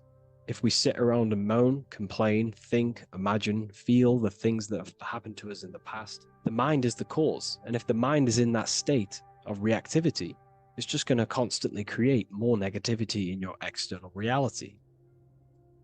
This is what it's all about, as above, so below. You can see the sword here. The sword cuts through the air. The air is one of the 4 physical elements. Fire represents the spiritual body of consciousness. Water represents the emotional body of consciousness. Earth represents the physical body of consciousness. Air corresponds to the mental body of consciousness. So this sword is a symbol of a sharp mind. The mind needs to become very sharp and very disciplined and very controlled, both consciously and subconsciously. What does this mean? We have to gain control over the mind. We have to become more conscious of the thoughts that are happening inside our mental field, because the mental field of consciousness is pretty much the birth of all creation. We think, imagine, feel, then act. So we must gain a sharp intellect, a sharp mind, a sharp, powerful mind. The sword is also a symbol of power. So this is a symbol of a powerful mind, a mastered mind. This is your sword. This is your tool to create, because you are a co-creator. As above, so below literally tells you that you are God itself. The same powers God used to think everything into existence, such as nature, the stars, the human body, the macrocosm, the world. God thought the world into existence. We live in a mental universe. All creation is first thought, then manifested physically. The same powers of thought God used to create the world is the same power that you use to create your world. You are cut of the same fabric of God. You are a microcosm, as above, so below. God is the macro, you are the micro. What is the wand? The wand is not real. This is not a real wand you cast spells with, but a symbol. The symbol of the wand represents direction of consciousness, willpower, and attention. We have 2 spiritual currencies which pretty much create our experience and reality: time and attention. That's why we say we spend time and I pay attention. These are your currencies. These are how you create and generate reality. Moving on to Jesus and Satan, we see there's an exact same symbolism within the ancient paintings. Jesus pointing up, Satan pointing down. Satan is the egoic force within one's consciousness. He is a symbol. Satan is not a real identity or being or entity. He is a symbol of a personality and a force within one's consciousness. Satan represents the negative forces of the ego that tells you to do things that is wrong.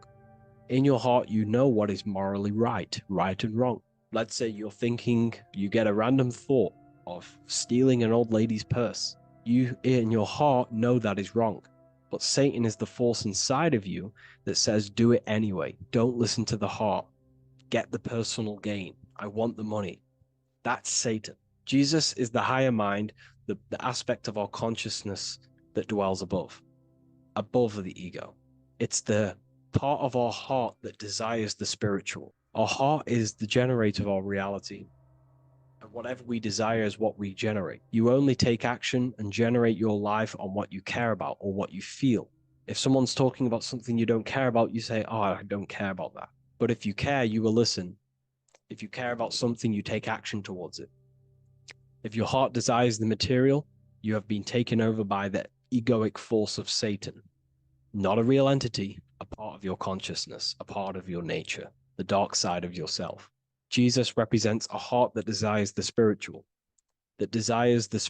wisdom, the things that cannot be seen. The heart must desire the things that can't be seen, because this is what gives true satisfaction to ourselves. We feel void when we chase material things because nothing material can satisfy our hearts. So this is as above, so below.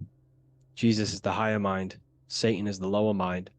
We must place our hearts on the higher things and give our hearts and desires to knowledge, the things that we cannot see, because this is what gives us true fulfillment. We also see this symbolism in the Baphomet.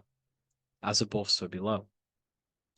The material realm below and the fire up here. The fire symbolizes spirit. The spiritual made manifest in the physical. This is all the same symbolism. It corresponds to everything. You can use as above, so below to determine truth. If someone tells you something and tries to make you believe it and it does not correspond with the law of correspondence, then you know it's a lie. You can use as above, so below to manifest things. You can use as above, so below to see the world as a reflection of God. We are in God's kingdom. This is God's world, and you are creating in the world through the same powers of God, thought. You are a small version of God, co-creating a world and reality in Earth. You yourself are an Earth. Your body's the Earth. Your consciousness is God and heaven. So I hope this video helps. The occult goes deeper than you could possibly imagine. If you wish to go even deeper, join our community, Ethereum University. Please leave a like, share, comment on this video for more.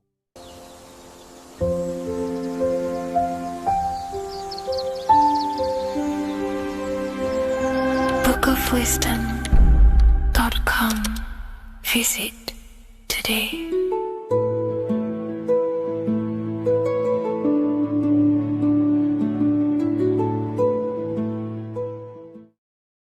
So depression doesn't actually exist, and in this video I'm going to show you how depression is actually a choice.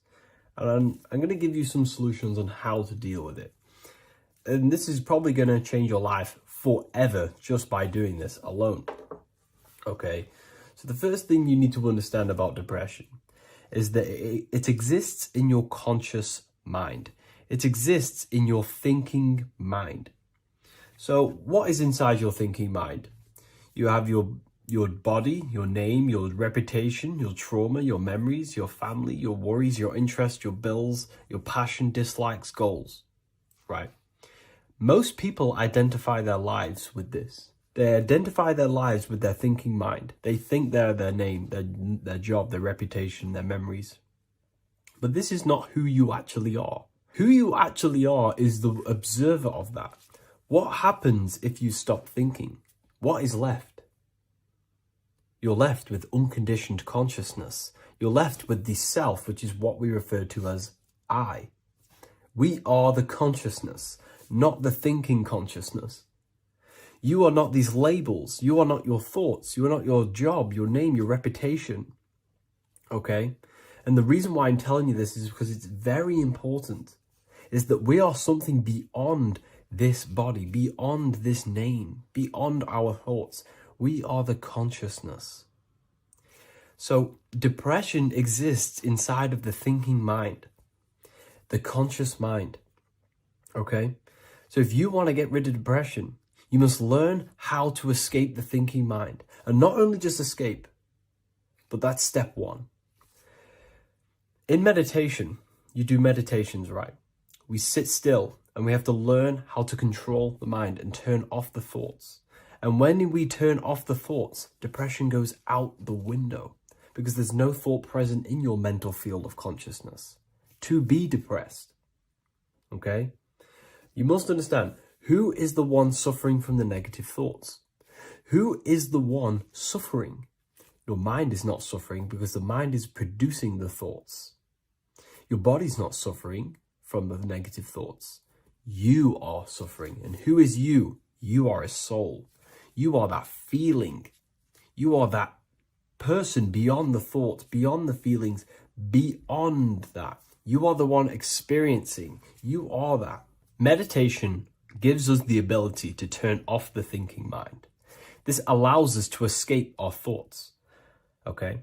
And it gives us, over a long period of time after meditation, you'll be able to turn this switch. And this switch will be able to turn off your thoughts. And by doing this, we will be able to control our conscious mind directly by the hand.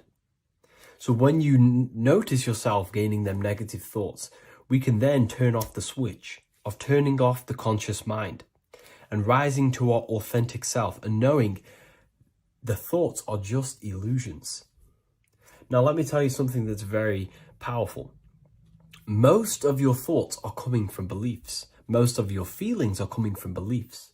So if you have a feeling of lack, this is coming from a belief that you don't have much. If you are feeling alone, this is coming from a belief that you are alone. So what we must do is restructure ourselves. We must restructure the subconscious mind. And we do this in many different ways. We can do this with meditation. We can do this with visualization, visualizing our desired reality as if we are living it. We can do this with affirmation. Now, a lot of people think, oh, I'm trying to speak something into existence with affirmation. No, you're not using vibration to try and change reality with what a lot of these new age people will teach you. Vibration, your words will not have much an impact on reality. That's the truth. But what they do have an impact on is reprogramming and recrafting and refining your mind. If you repeat, I am wealthy all day long, your subconscious mind, that word will be lingering inside your subconscious, and you will start to mold that into your conscious. You'll start to be consciously thinking about this. Most of your thoughts are coming from your subconscious. So if you want to get rid of depression, you got to figure out the trigger. What are you depressed about? What are you feeling? What are the beliefs that are making you feeling and thinking this way? And that's what you must restructure. You must restructure your subconscious mind through visualization, meditation, and affirmation. You do these all the time. You do these every single day, and you will slowly, if not surely, restructure your subconscious mind. While by doing the practice of meditation, you'll gain the off switch as well. Sometimes depression comes from not living in your authentic self. You're not doing the things that your soul is telling you to do. We all know what we should be doing at all times. I don't care what you have on. We all know we should be doing something. We all know that we have there's a higher aspect of our mind that tells us, oh, we need to be doing this, but I'm actually sat here on my phone. Oh, I shouldn't be eating this, but I'm doing it anyway. There's always that higher voice. And that is the voice that has to be connected to. And when your body's not acting out the voice of the soul, then the soul becomes sadder, and suffers more and more and more.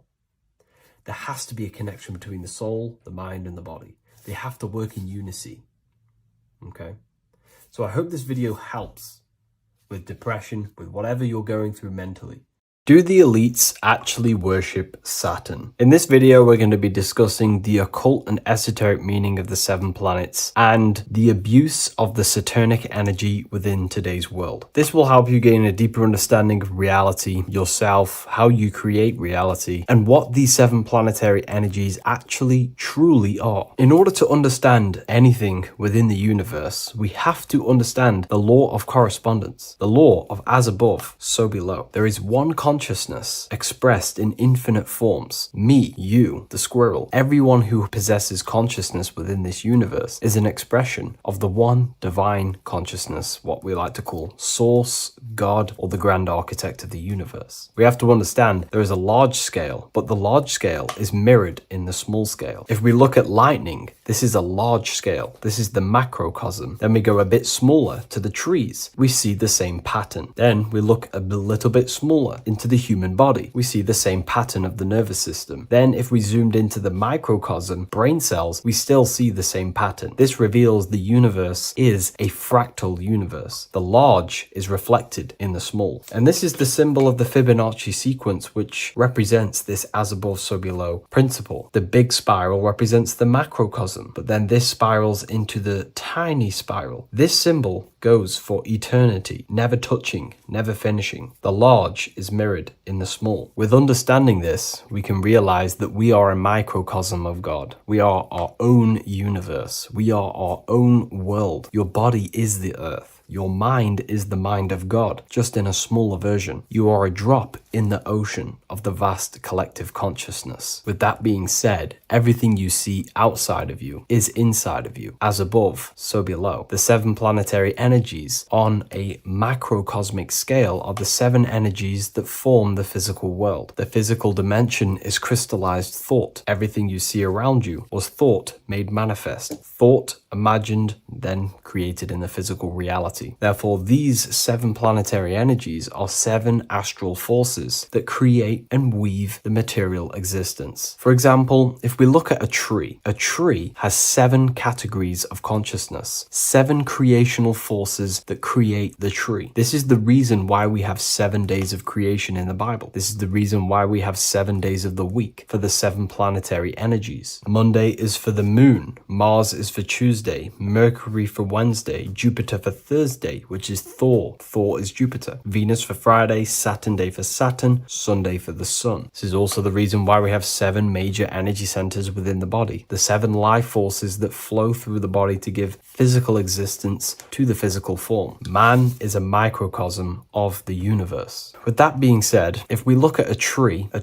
is nature, and nature is the macrocosm, the creation of God's mind. And if we look at the tree, we can see 7 creational categories that go into create the tree. For example, the stem of the tree, the trunk, represents the sun. The root system, the base of the tree, where the tree grows out of, is Saturn. If we look at the fruit of the tree, that represents Jupiter. The smell, the look, the colors of the tree, that's Venus. How the tree communicates with other trees through the root system is Mercury, the intellect, the intelligence, the communication. The leaves of the tree is the moon. The defense mechanism of the tree, how it defends itself from infections and other territories, is Mars. So we can see all physical matter, all physical creation demands these 7 categories of consciousness, these 7 planetary forces. But again, that is the macrocosmic scale. The macrocosm is reflected in the microcosm, which means you have access to these forces, these 7 planetary energies, and you use them to create anything in reality. You've been using them maybe unconsciously your whole life. For example, this book that I've created, the Book of Wisdom Volume 2, you can find it in the bio if you're interested in reading it. It has the 7 planetary forces that go into this tree, into this book. I used the sun, which is my passion and my drive to take actions. I used Mercury, which is my intellect, my thinking, my communication. I used Venus, the layout, the look of the book. I use Mars, my defense of my work, my trademark, my copyright. I use Saturn. Saturn is my time, my discipline, my attention. I use Jupiter, which is the why, the reason why I created it. I used the moon, which is my care. My care is the generative force. Whatever you create in your reality is because you care. You care about keeping a house above your head. Therefore, you go to work and earn money. Care is the driving force to create anything in reality. What you see right now watching this video is because you care about watching this video. If you lose care about watching the video, you will turn it off and continue to do something else. All creation demands these 7 forces, hence why we have here a midsection. Sometimes we see the symbol of the earth, which is a circle and a cross in the middle, because these 7 forces create earth. But again, this video is specifically aimed to Saturn. We're going to be discussing Saturn's Saturnic energy because there is a lot of misunderstanding in today's world, and I'm going to give my perspective and my research on the energy of Saturn and how we use it and how it's being abused in today's world. Saturn externally, because remember, we have an external world, an internal world, a macro and a micro. Saturn externally in the material plane governs the foundational and enduring aspects of existence, such as the roots of plants, the bones of our body, even the insects that dwell beneath the ground. It represents the dull, hard, unyielding forces of life, symbolizing structure, limitation, and conditioning. Under Saturn's influence, things become rigid, bound by the god of time, bound by restriction and boundaries. In Roman mythology, Saturn is revered as the god of time, ruling over the cycles, beginnings, and endings. This connection with this emphasizes Saturn's role in marking the passages of life, aging,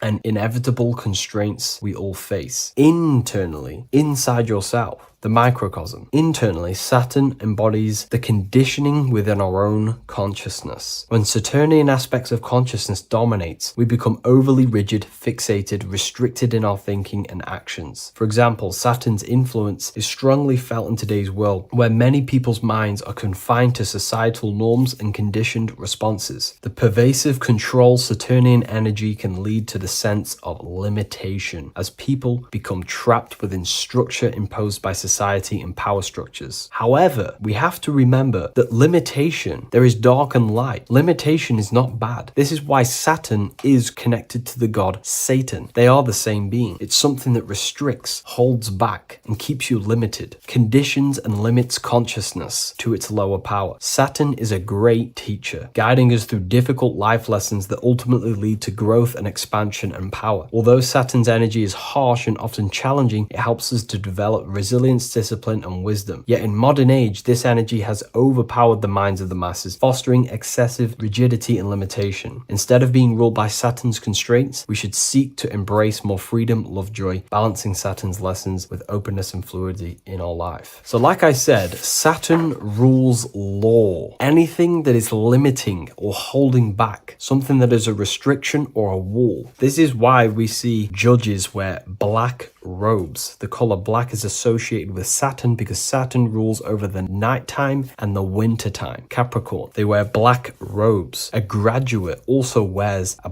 black robe with a black square cap on its head because black is associated with Saturn, restriction, limitation. University graduates wear this. Personally, not to offend anyone, these educational systems that we have in today's world are not here to give you power, to find you the power of consciousness or yourself. They are simply to restrict you, to keep the mind limited in a certain belief system. That's not to say the things in university are completely useless, but what I'm saying is it is a conditioning by the educational system. And if we actually look at the top of the hat, it's a square over a circle. And in Freemasonry, we see the compass on top of the square. In Freemasonry, we see the square underneath the compass on top of the square. The square creates squares and the compass creates circles. So this is symbolizing the square, which is matter, the circle, which is spirit, matter over spirit when it needs to be spirit over matter. This is a symbol of conditioning, limiting the mind into being locked in the five senses and base consciousness. Saturn's energy is keeping people restricted. This is why there is so much Saturn symbolism in today's world, because Saturn is anything to do with limitation, restriction, and time. All of the systems in place are to limit our minds, to keep us on base consciousness, only thinking in a limited box, only thinking and aware of the five senses. In base consciousness, in animal nature, one only thinks according to their senses. When they have a sense, their mind thinks. This is an affect state of consciousness. They're living in the affect. We need to understand that in base consciousness, we have no true power to create. We're simply living in cycles of affect. Now, what do I mean? The physical world is the effect. It's already manifested and cannot be changed. Our consciousness needs to rise to become a cause instead of playing around and being lost in the effect, to become a co-creator. And this is what the system does not want you to do. It does not want you to become a conscious creator. So they keep you in base consciousness, not giving you the awareness that you are literally a god creating a world right now. You are a world and you are shaping the world. Our consciousness needs to be mastered, controlled, and then we can become a conscious creator instead of running around in the world of illusion and effect. As above, so below. What happens in the mind happens in reality. We do not want to be matter over spirit, which means the external world over the internal world. We need the internal world to rule over the external. Saturn symbolism can be symbolized as a black cube. The cube symbolizes this physical world because everything has 6 sides. We can move forward, backward, left, right, up, and down. We are in this cube. This is why we say think outside the box. Thinking outside the box means to become a cause and not an effect. The mind needs to be a cause,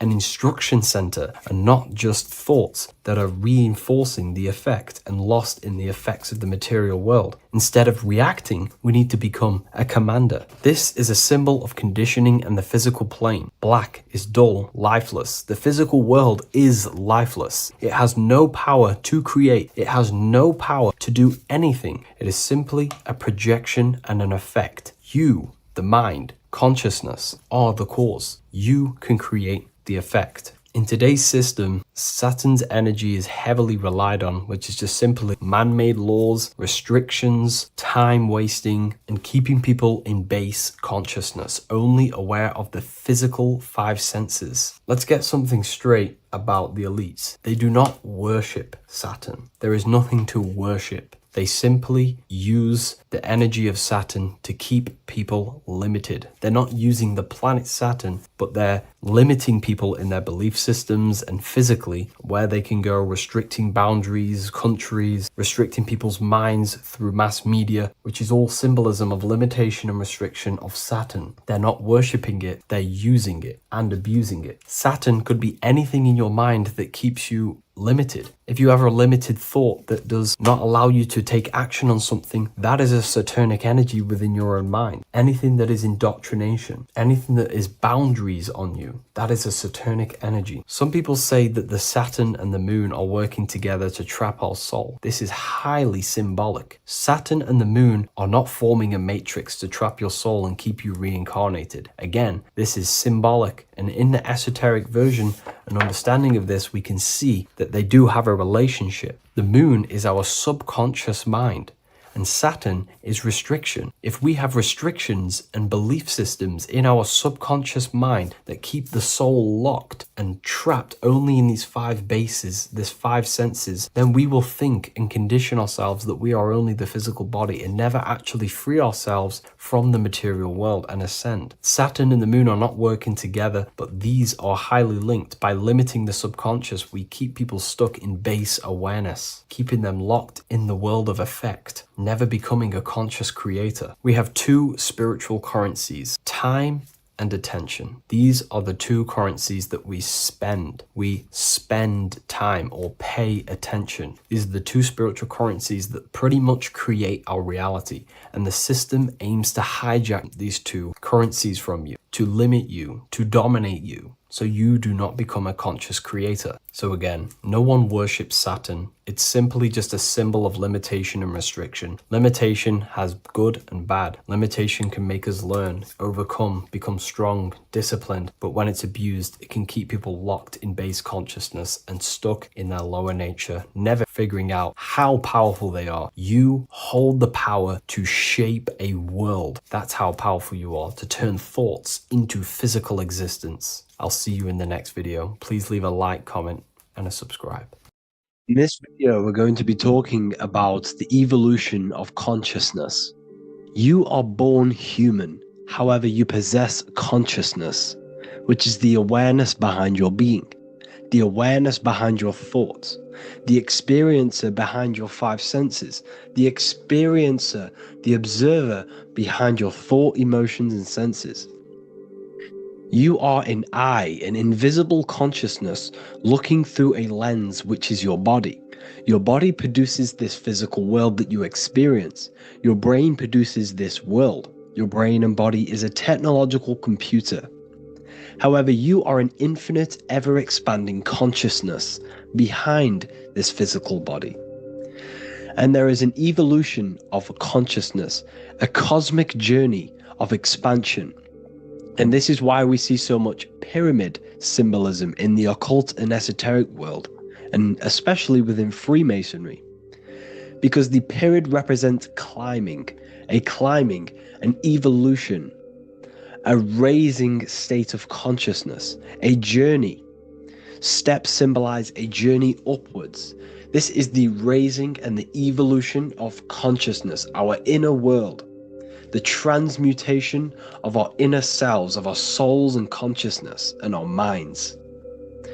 So when we see this pyramid, we're seeing a evolution, a way up to source consciousness. And the eye in the pyramid represents your source consciousness.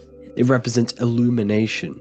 It represents divine guidance through this evolution of consciousness. This is why we see the ladder. Consciousness is ever expanding on an infinite journey of evolution.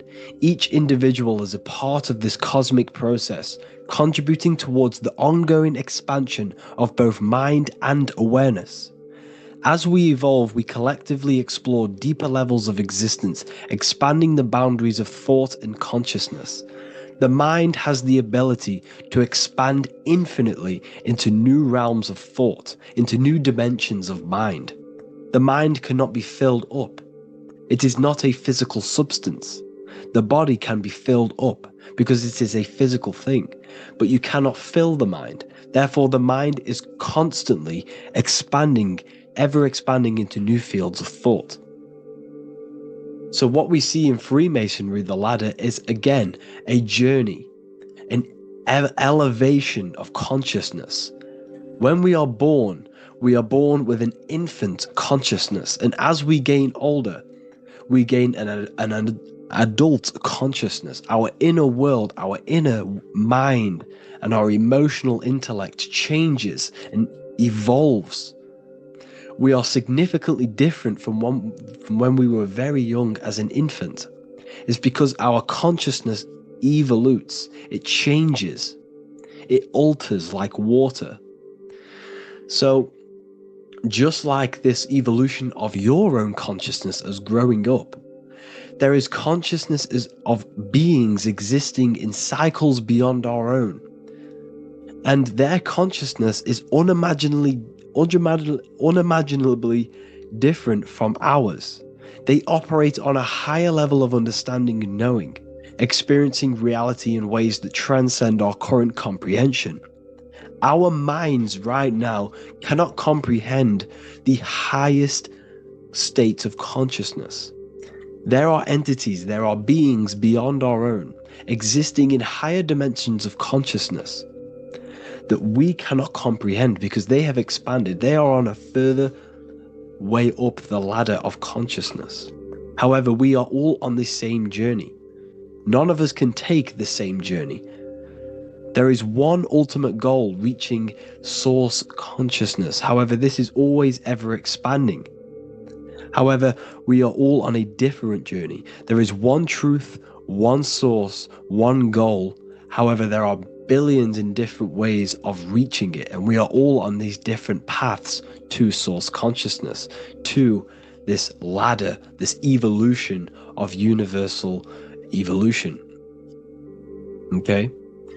Their awareness is attuned to new dimensions of existence, reflecting a more advanced stage in the cosmic journey of consciousness evolution.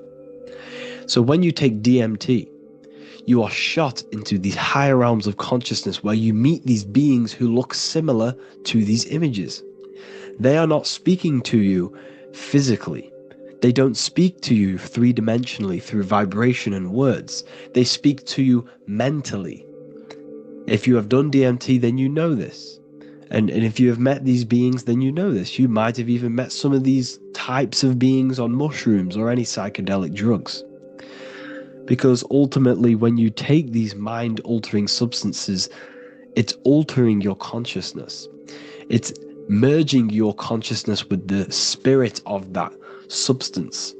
And you are essentially attuning your mind to higher dimensions of consciousness. That's why we say we're getting high when we take these substances. Therefore, when you meet these beings on DMT, you are essentially meeting beings who are attuned to higher dimensions of consciousness, and they speak to you mentally. They speak to you telepathically through thought, because the universe is mental. Everything exists within the mind. The way you are now, your physical existence, is a state of mind. Mind, thought creates matter. Spirit and matter are two opposing ways of thinking. If we have a very spiritual mind, we have an expanded mind, we are a spiritual person through the mind. However, if we have a very low state of consciousness where we think about food, sex, lust, and all physical things, then we have a physical consciousness. Matter and spirit are two opposing forces, two ways of thinking. The mind attunes itself to different levels of understanding in different dimensions. So, essentially, this is what we're looking at. The body is a vessel for the fluidic, formless consciousness, a temple that houses the essence of our awareness. While the five senses are limited to perceiving only the physical plane, the mind transcends these limitations, capable of perceiving the full scope of reality. It is through the mind that we access deeper truths beyond the material, tapping into boundless nature of existence. Physical existence is a thin band, a thin layer of reality. It's like 0.001% of reality. And your five senses are only tuned into this layer of reality. But the five senses are, by design, only allowed to perceive physicality. But the mind has the power to expand beyond this physical five sense state. The mind has the power to expand and evolute. It is a conscious decision whether you want to take this path or not. You can stay in a three-dimensional way of thinking, or you can expand your consciousness from within. It's not an external journey. There is no God going to save you. You must save yourself. Therefore, behind every single one of these eyes is the same source consciousness. However, we are all different cells in a different journey. The organs in your body, the cells in your body are all alive. They all possess same consciousness, universal consciousness. However, we are all on a different journey of evolution. As above, so below. As the baby is in the mother's womb, when the baby becomes conscious, there is a world outside of its mother. What does it do? It presses and seeks a way out to be born in the other world outside of its mother. It is the same with your consciousness, your mind. When your mind becomes aware that there is realities beyond the immediate surroundings, it seeks a way out. And this is exactly what I'm doing to you now. I am now expanding your mind and telling you there is other ways of reality. There is other dimensions of consciousness which you can access through inner transmutation, through different ways of thinking, spiritualism, and meditating and connecting with yourself and detaching from external things. We can upgrade our consciousness. Your body is a womb. Why Jesus says you must be born again to see the kingdom of God, because you are born physically and then you must be born again spiritually, awakening your inner consciousness. So like I said, as the baby is in the womb, it's the same principle. As above, so below.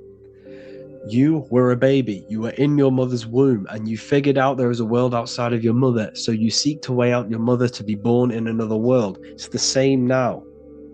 You must do this now. This is your spiritual evolution. This is the evolution of consciousness. It's ever expanding. When you die, this is a transition. You must learn to not fear death. This is another part of your spiritual journey. You must master death. Therefore, like I said before, the mind has limitless capacity to expand into new realms of thought, continuously exploring uncharted ideas and concepts without boundaries.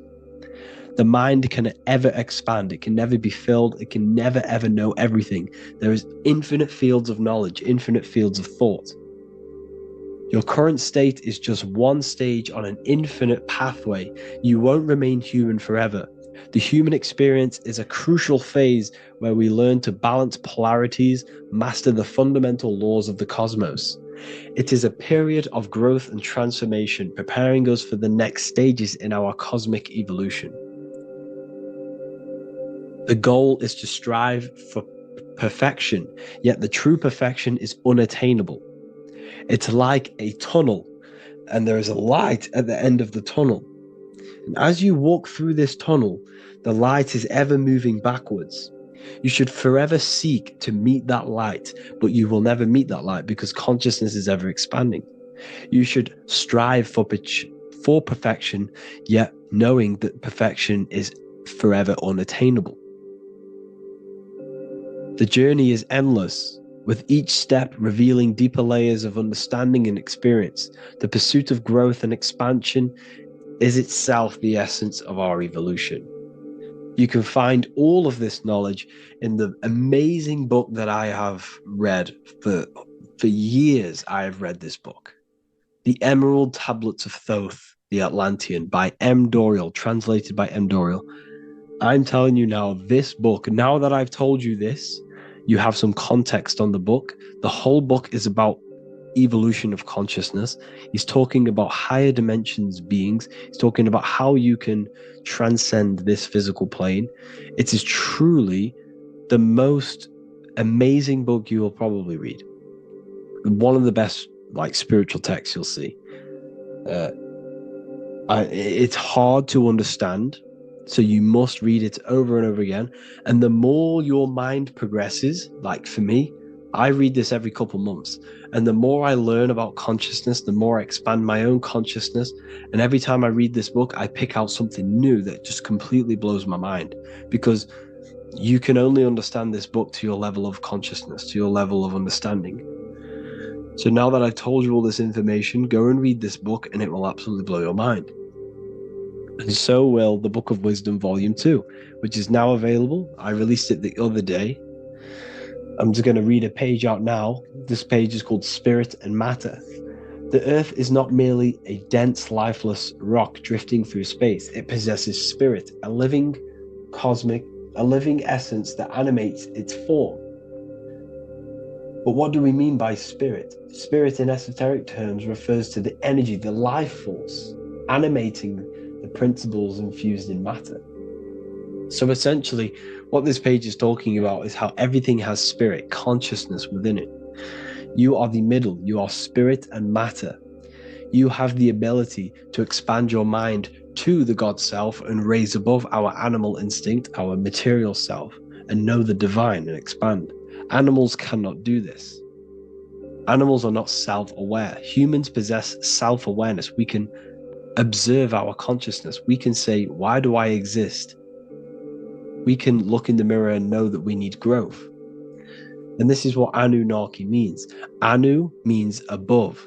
Anu was the supreme god of the sky, which is a metaphor. He represents spirit above, heaven. Anu came down to earth and married Ki, the goddess of the earth, which represents matter. It's a myth, it's an allegory. Anu married Ki and gave birth to the Anunnaki.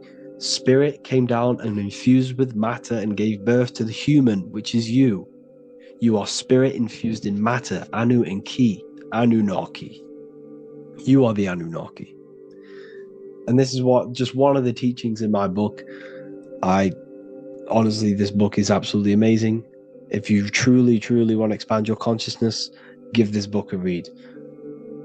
And obviously, if you're inside the university, I give you this book for free. A paperback version. If you join the university, follow the steps inside of the general chat, you'll be able to download this book, not download it, order a paperback for free. All you have to do is pay for the shipping.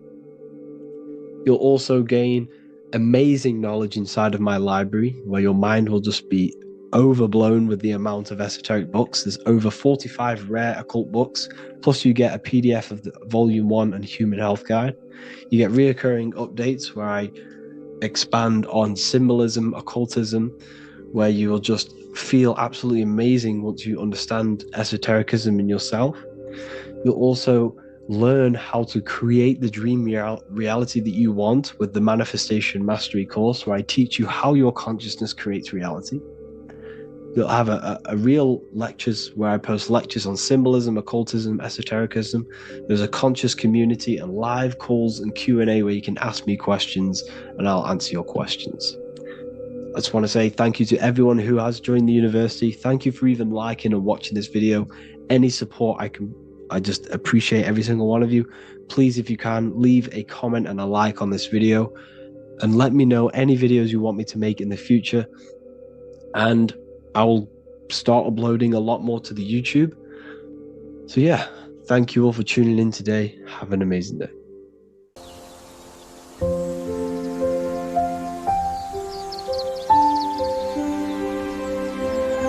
bookofwisdom.com. Visit today.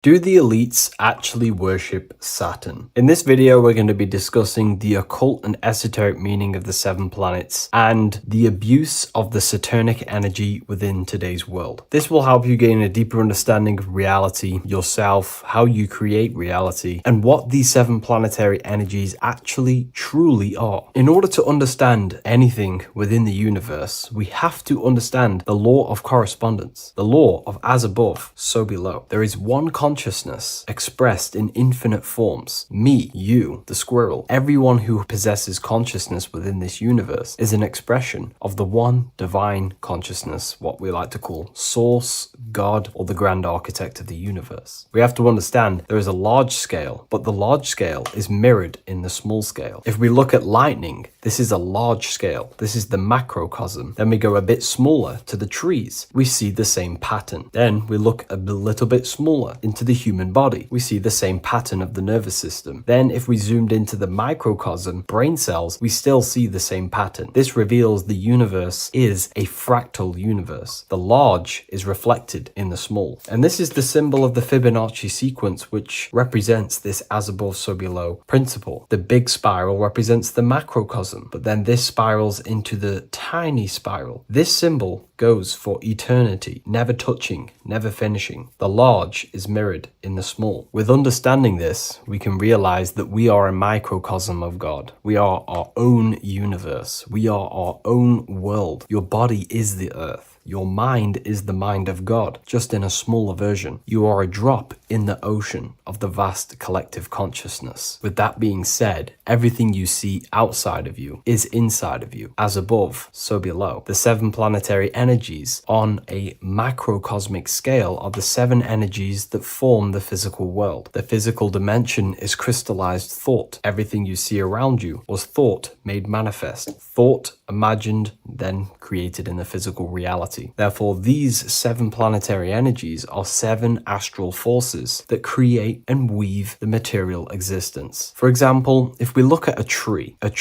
has 7 categories of consciousness, 7 creational forces that create the tree. This is the reason why we have 7 days of creation in the Bible. This is the reason why we have 7 days of the week for the 7 planetary energies. Monday is for the moon, Mars is for Tuesday, Mercury for Wednesday, Jupiter for Thursday, which is Thor. Thor is Jupiter. Venus for Friday, Saturn day for Saturn, Sunday for the sun. This is also the reason why we have 7 major energy centers within the body. The 7 life forces that flow through the body to give physical existence to the physical form. Man is a microcosm of the universe. With that being said, if we look at a tree is nature, and nature is the macrocosm, the creation of God's mind. And if we look at the tree, we can see 7 creational categories that go into create the tree. For example, the stem of the tree, the trunk, represents the sun. The root system, the base of the tree, where the tree grows out of, is Saturn. If we look at the fruit of the tree, that represents Jupiter. The smell, the look, the colors of the tree, that's Venus. How the tree communicates with other trees through the root system is Mercury, the intellect, the intelligence, the communication. The leaves of the tree is the moon. The defense mechanism of the tree, how it defends itself from infections and other territories, is Mars. So we can see all physical matter, all physical creation demands these 7 categories of consciousness, these 7 planetary forces. But again, that is the macrocosmic scale. The macrocosm is reflected in the microcosm, which means you have access to these forces, these 7 planetary energies, and you use them to create anything in reality. You've been using them maybe unconsciously your whole life. For example, this book that I've created, the Book of Wisdom Volume 2, you can find it in the bio if you're interested in reading it. It has the 7 planetary forces that go into this tree, into this book. I used the sun, which is my passion and my drive to take actions. I used Mercury, which is my intellect, my thinking, my communication. I used Venus, the layout, the look of the book. I use Mars, my defense of my work, my trademark, my copyright. I use Saturn. Saturn is my time, my discipline, my attention. I use Jupiter, which is the why, the reason why I created it. I used the moon, which is my care. My care is the generative force. Whatever you create in your reality is because you care. You care about keeping a house above your head. Therefore, you go to work and earn money. Care is the driving force to create anything in reality. What you see right now watching this video is because you care about watching this video. If you lose care about watching the video, you will turn it off and continue to do something else. All creation demands these 7 forces, hence why we have here a midsection. Sometimes we see the symbol of the earth, which is a circle and a cross in the middle, because these 7 forces create earth. But again, this video is specifically aimed to Saturn. We're going to be discussing Saturn's Saturnic energy because there is a lot of misunderstanding in today's world, and I'm going to give my perspective and my research on the energy of Saturn and how we use it and how it's being abused in today's world. Saturn externally, because remember, we have an external world, an internal world, a macro and a micro. Saturn externally in the material plane governs the foundational and enduring aspects of existence, such as the roots of plants, the bones of our body, even the insects that dwell beneath the ground. It represents the dull, hard, unyielding forces of life, symbolizing structure, limitation, and conditioning. Under Saturn's influence, things become rigid, bound by the god of time, bound by restriction and boundaries. In Roman mythology, Saturn is revered as the god of time, ruling over the cycles, beginnings, and endings. This connection with this emphasizes Saturn's role in marking the passages of life, aging, and inevitable constraints we all face. Internally, inside yourself, the microcosm. Internally, Saturn embodies the conditioning within our own consciousness. When Saturnian aspects of consciousness dominates, we become overly rigid, fixated, restricted in our thinking and actions. For example, Saturn's influence is strongly felt in today's world, where many people's minds are confined to societal norms and conditioned responses. The pervasive control Saturnian energy can lead to the sense of limitation, as people become trapped within structure imposed by society and power structures. However, we have to remember that limitation, there is dark and light. Limitation is not bad. This is why Saturn is connected to the god Satan. They are the same being. It's something that restricts, holds back, and keeps you limited, conditions and limits consciousness to its lower power. Saturn is a great teacher, guiding us through difficult life lessons that ultimately lead to growth and expansion and power. Although Saturn's energy is harsh and often challenging, it helps us to develop resilience, discipline, and wisdom. Yet in modern age, this energy has overpowered the minds of the masses, fostering excessive rigidity and limitation. Instead of being ruled by Saturn's constraints, we should seek to embrace more freedom, love, joy, balancing Saturn's lessons with openness and fluidity in our life. So like I said, Saturn rules law. Anything that is limiting or holding back, something that is a restriction or a wall. This is why we see judges wear black robes. The color black is associated with Saturn because Saturn rules over the nighttime and the winter time. Capricorn, they wear black robes. A graduate also wears a black robe with a black square cap on its head because black is associated with Saturn, restriction, limitation. University graduates wear this. Personally, not to offend anyone, these educational systems that we have in today's world are not here to give you power, to find you the power of consciousness or yourself. They are simply to restrict you, to keep the mind limited in a certain belief system. That's not to say the things in university are completely useless, but what I'm saying is it is a conditioning by the educational system. And if we actually look at the top of the hat, it's a square over a circle. And in Freemasonry, we see the compass on top of the square. In Freemasonry, we see the square underneath the compass on top of the square. The square creates squares and the compass creates circles. So this is symbolizing the square, which is matter, the circle, which is spirit, matter over spirit when it needs to be spirit over matter. This is a symbol of conditioning, limiting the mind into being locked in the 5 senses and base consciousness. Saturn's energy is keeping people restricted. This is why there is so much Saturn symbolism in today's world, because Saturn is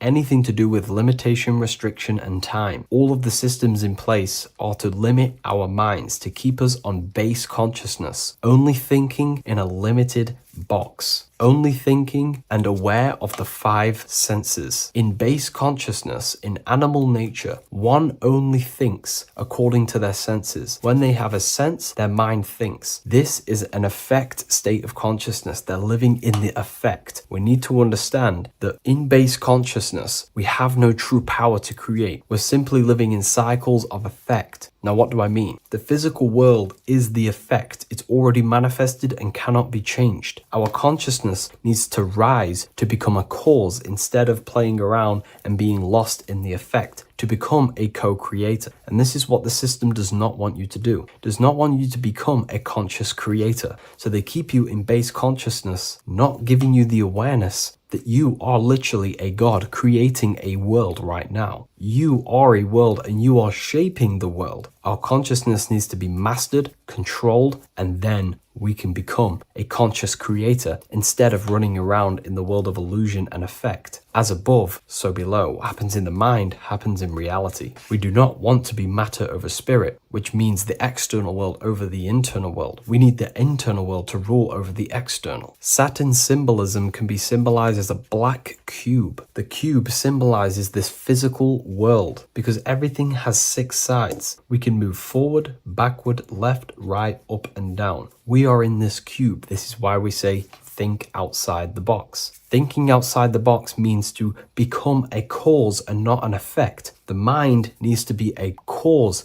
an instruction center, and not just thoughts that are reinforcing the effect and lost in the effects of the material world. Instead of reacting, we need to become a commander. This is a symbol of conditioning and the physical plane. Black is dull, lifeless. The physical world is lifeless. It has no power to create. It has no power to do anything. It is simply a projection and an effect. You, the mind, consciousness, are the cause. You can create the effect. In today's system, Saturn's energy is heavily relied on, which is just simply man-made laws, restrictions, time wasting, and keeping people in base consciousness, only aware of the physical 5 senses. Let's get something straight about the elites. They do not worship Saturn. There is nothing to worship. They simply use the energy of Saturn to keep people limited. They're not using the planet Saturn, but they're limiting people in their belief systems and physically where they can go, restricting boundaries, countries, restricting people's minds through mass media, which is all symbolism of limitation and restriction of Saturn. They're not worshipping it, they're using it and abusing it. Saturn could be anything in your mind that keeps you limited. If you have a limited thought that does not allow you to take action on something, that is a Saturnic energy within your own mind. Anything that is indoctrination, anything that is boundaries on you, that is a Saturnic energy. Some people say that the Saturn and the moon are working together to trap our soul. This is highly symbolic. Saturn and the moon are not forming a matrix to trap your soul and keep you reincarnated. Again, this is symbolic, and in the esoteric version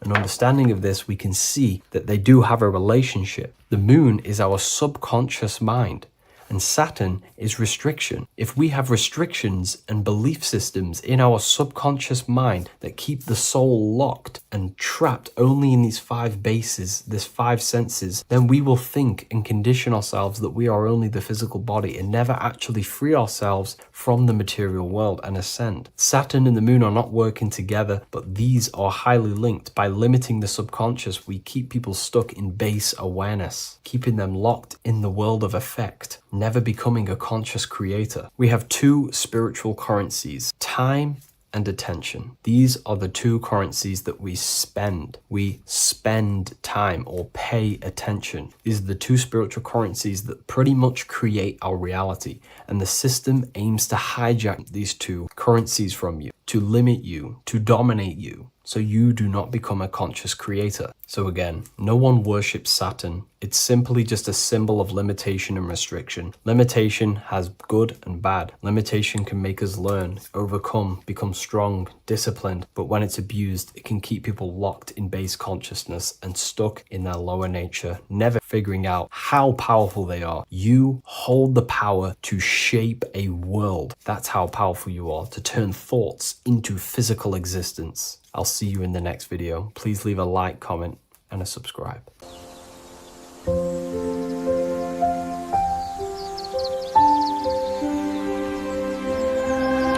www.wisdom.com. Visit today.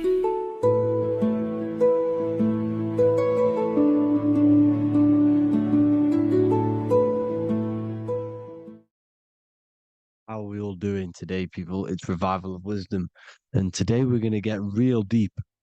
This video is going to get real deep. A lot of people are not going to be ready for this sort of knowledge. Okay, you really have to do is to really deprogram the mind, because everything we've been taught is a complete lies to keep us trapped.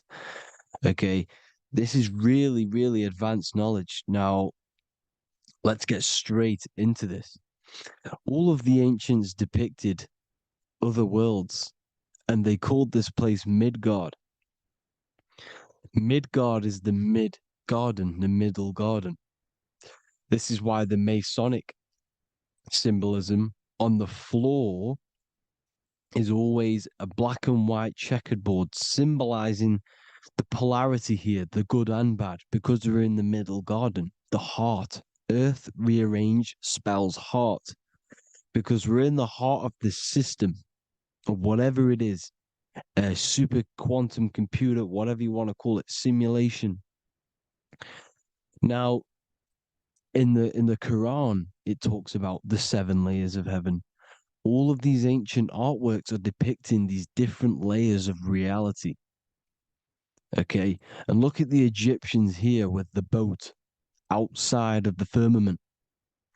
Boats travel on water, and this is exactly what the Masons are doing. So they're still using the same symbols. Why? Because it's the same knowledge, just hidden. The Egyptians have the same knowledge as the Freemasons. It's just hidden. Now, this cosmology that they're showing here, which is probably made maybe 100 years ago, this painting or artwork, is the exact same as the one we see here, with the arch, the boat.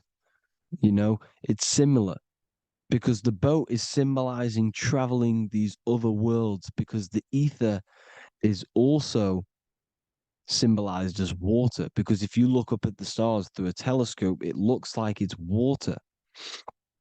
It's shining through water, because this ether, whatever this substance is outside of this world, was symbolized as water. Okay, and look at all these ancient depictions showing these different layers of reality. Now, we are being trapped within this 3D dimensional world, which is the cube, the Saturn cube, because there are 6 sides to everything in this world: front, back, left, right, up and down. 6, which is the cube, because we're in the Saturn, Saturn's world. Okay, now, always been depicted as a tree of life, the tree of the universe has always been depicted as this tree.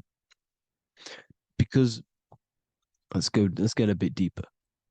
Now, the cosmology of this reality is the sun, the moon, and Polaris, always in the Masonic art. The sun, the moon, and Polaris, the all-seeing eye. If you go inside of the temples, of the Masonic temples, they always have this star in the middle, shining light beams. Okay? Look here. The light beams coming from the big star in the middle, which is Polaris. This eye is God. It's God's light shining down from his abundance. Now, when you astral travel, you will see this big ball of light above you, and this big ball of light is God. But you cannot travel towards it until you are pure. It doesn't work like that. You have to become formless. You have to become pure before you can become one with the light. In all these Masonic artworks, it's all depicting the star in the center. This star is Polaris, because Polaris is the way out of this place. And this is why you see the stairway to heaven all the way up to the light beam, the light source. What does it say in the Bible?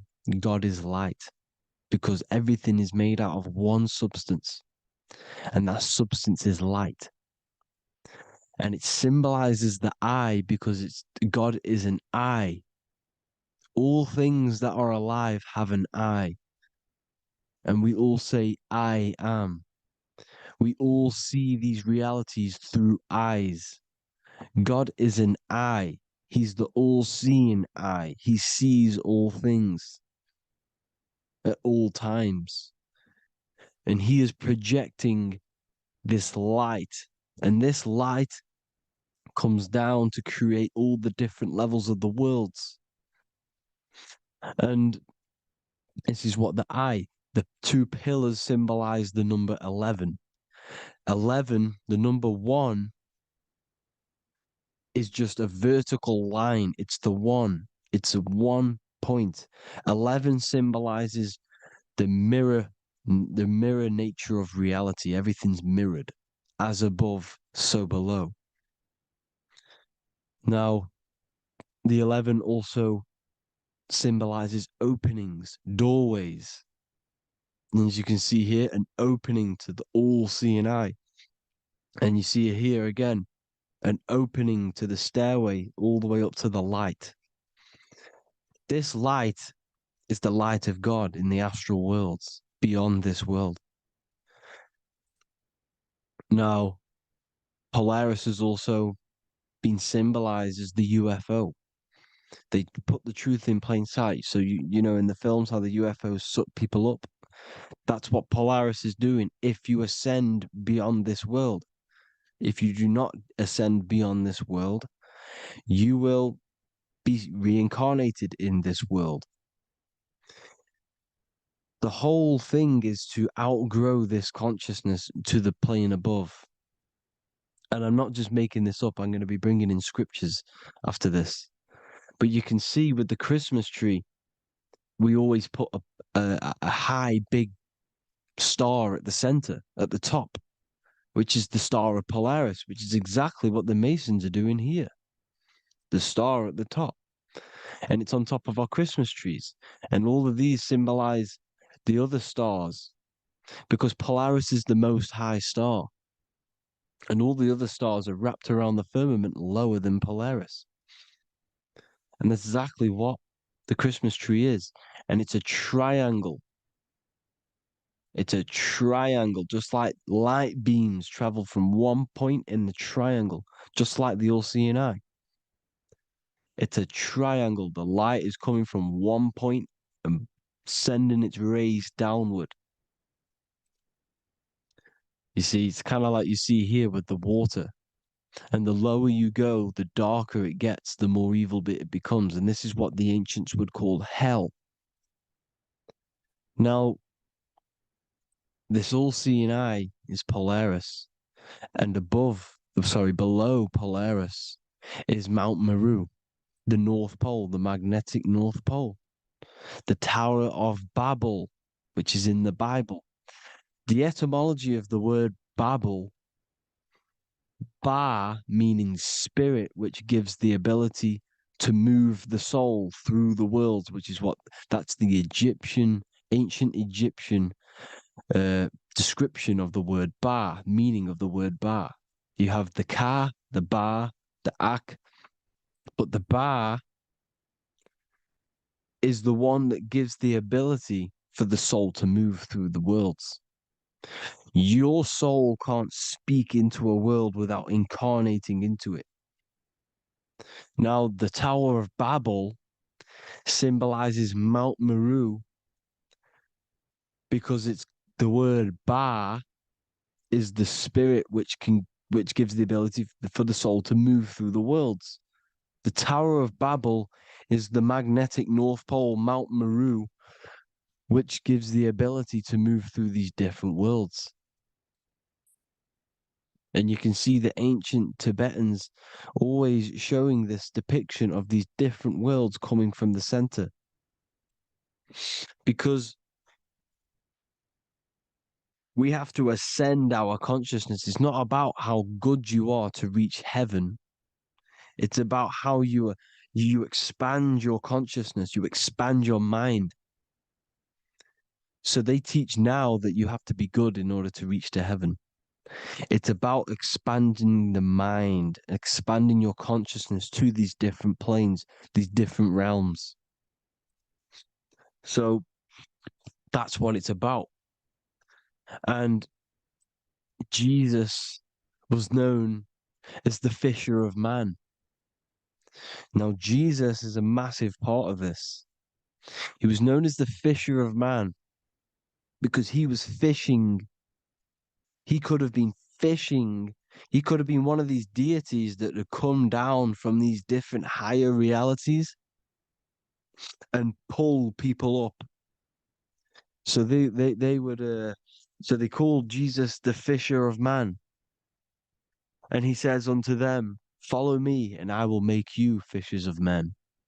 So these deities that we see in the past, like Buddha, Krishna, Hermes, Thoth, Jesus, could all be these entities who were coming down to pick up the minds that were worthy enough to see the higher planes of reality. And this is why they called him the fisher of man. Now, when Jesus walks on water, there is a parable with Paul.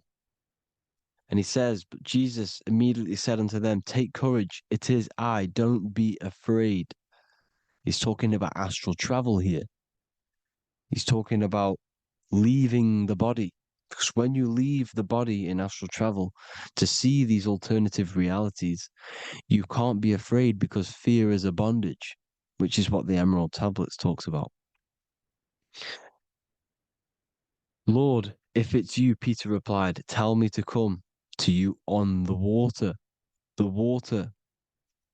Come, he said. And Peter got down from the boat, walked on the water, and came towards Jesus. But when he saw the wind, he was afraid and began to sink. When you become afraid in astral travel, you sink back into your body. Lord, save me. So this is talking about Jesus pulling people up into different realities. And you can see the fish is the symbol of Jesus, is another symbol of Jesus, a fish. Because fish symbolize deep occult knowledge, because fish travel the depths of the ocean. And they symbolize us because we are fish underneath the ethers. And Jesus was pulling people up. You see, so the Bible is a people today believe the Bible is a book telling you how to reach to heaven, how to become godly and reach heaven. But you've got to become the Jesus Christ to see these alternative realities. Now look at the Emerald Tablets is a massive part, and it speaks so much about these different realities. Look what it says here. This is in Emerald Tablet 3. Then in my heart grew a great longing to conquer the pathway that led to the stars, which is exactly what the Masons depict in all of their art. Look, the ladder to the stars. And then he goes on to say, years after years, I sought after wisdom, seeking new knowledge, following the way, until at last my soul, in great travail, broke from its bondage and bounded away, broke from the bondage of the body. Free was I from the bondage of earth men. Free from the body, I flashed through the night. The stars. The stars are a massive part in the astral world. Each star is a different reality. And the true astrology is the star that you came from. You came through a star to reach this, to reach here. There is a reason why you are here. There's a reason why you have the personality traits, because your soul came from a specific star. This is why we call them stargates, because they are gates in and out of this reality. And Polaris is the way out to the higher worlds. Now look, far into space, my soul traveled freely into the infinite circles of light. Beyond knowledge were some planets and great gigantic beyond dreams of men. Then he goes to say, Lift up your flame from out of the darkness. Fly from the night, and ye shall be free. Lift up your flame. Your flame is your soul, because it has to be lifted up out of the darkness. This is the darkness, this world, this body is the darkness. Because it's a bondage. You need to break free. You need to learn how to astral travel, people. You have to learn this. If you want to get out of this world, you have to learn how to astral travel and see the other realities. Traveled I through space-time, knowing my soul at last was set free, knowing that now I must pursue wisdom until at last I pass to a plane hidden from knowledge, known not to wisdom, extension beyond all that we know. So he's talking about he went to a place where we cannot even comprehend here, a place that is not even known to Earthmen. He's telling you he's ascended out of this world to the planes that are beyond. And it says here in the Emerald Tablets, man is in process of changing to forms that are not of this world. Grows he in time to the formless, a plane on the cycle above. Know ye, ye must become formless before ye are one with the light. The light, the same light that I was talking about, the Masonic light, with the triangle, God, the one source. Ye must become formless before ye are with the light. Formless, you have to leave the body. You have to leave the body. You have to gain the ability to leave this body and travel to these other worlds. Now, it says here, not as man am I, for free have I become of dimensions and planes. In each I take on a new body. In each I change my form. Know I now that the formless is all there is of form. You see, all things created come from the things that, all things that you see come from the things that you cannot see. All of us have the same spark of consciousness, the same I am. Every dog, every animal, every human has this same I, this same thing which sees through the eye. It's formless. It takes this formless entity is the same entity of us. We are all the same entity in different bodies. And this entity it was represented as the flame, the cosmic flame, which is inside of all of us. And this is why the Masons depicted your spine as a candle or the Holy Grail. You would either see this or a candle with a flame on the top, because the Holy Grail is your consciousness, which is on top of your spine, which is the candle. Now, Jesus, Thoth, Buddha were all these deities which were coming down to lift people up because they were fishermen of men. And he would lift you up to the higher worlds, out of this world, to the ones above. Now, Thoth, you can see him here, he's leading the way. He's holding someone and he's leading the way with knowledge and power. He was leading the way to other worlds, out of this world. There's no point trying to change this world. This world will stay the same. It will stay the same. You have to get out of this world. And that's what they're telling you. That's what they're keeping you from. They're keeping you stuck within this thin layer of reality. So what the Masons are doing, they have the ability to astral travel. They're living not stuck and bound to one reality, but living within the different layers of reality. And this is what Morpheus was doing in the Matrix.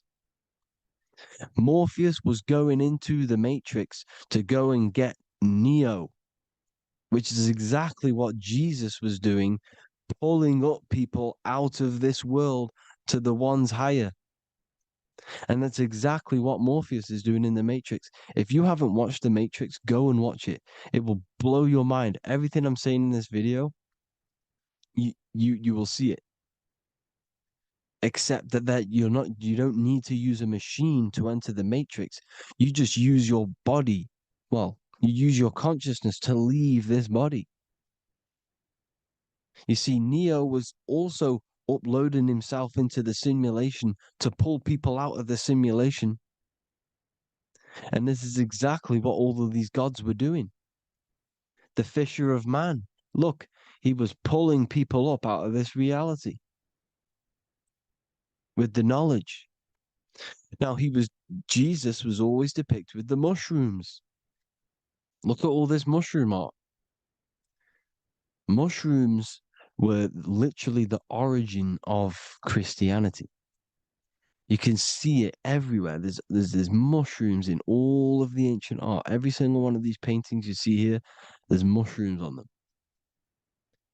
Mushrooms have the ability to see alternative states of consciousness. Now, if you go and do them and you go to sleep, if you pop mushrooms, you go to sleep and you will wake up in another reality.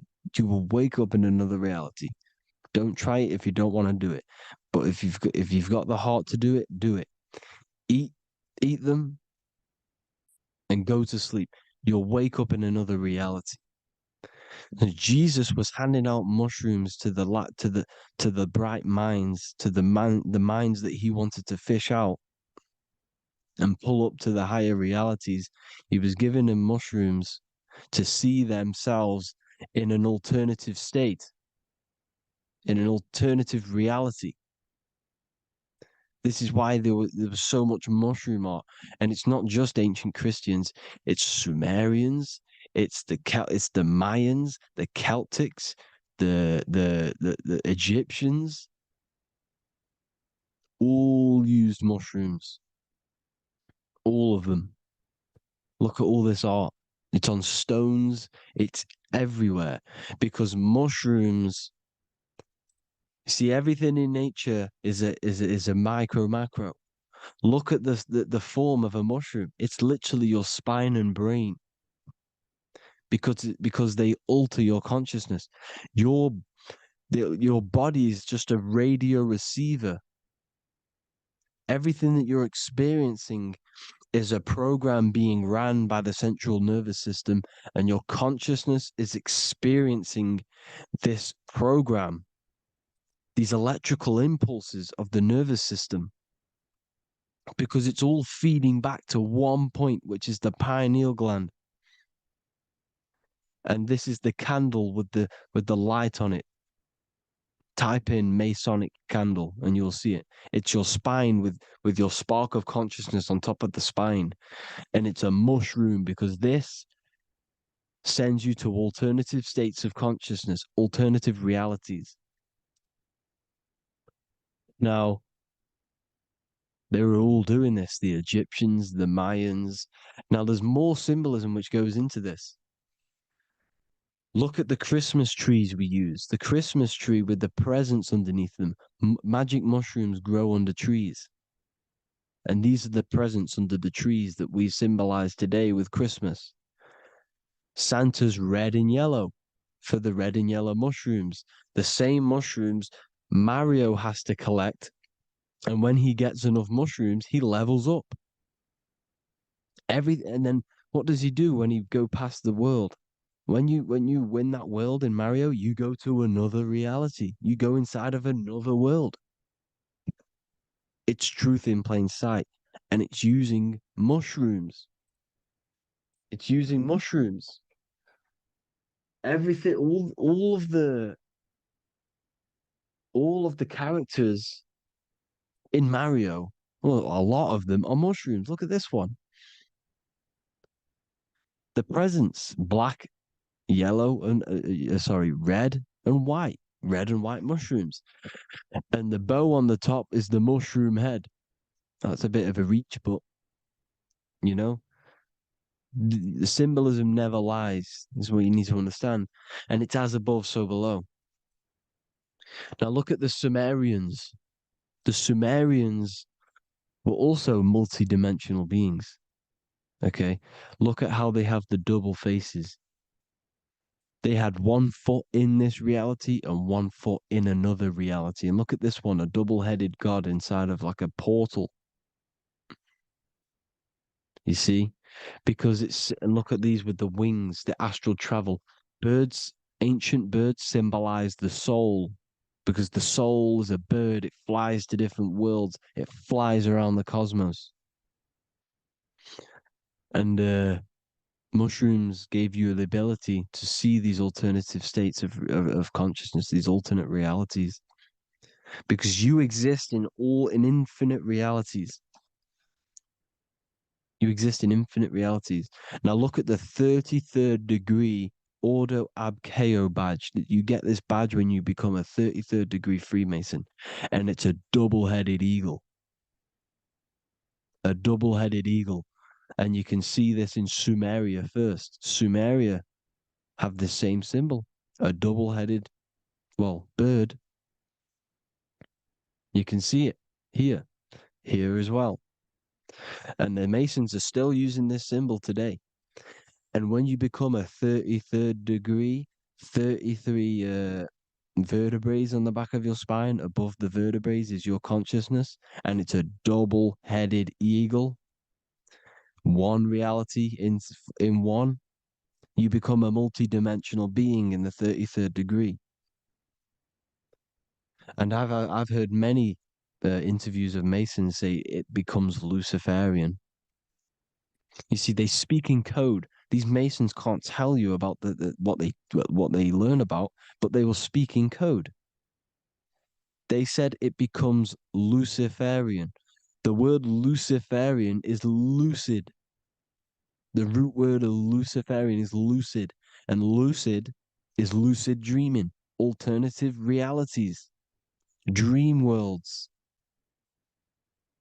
You become a god. Luciferian means you're becoming your own god, pretty much.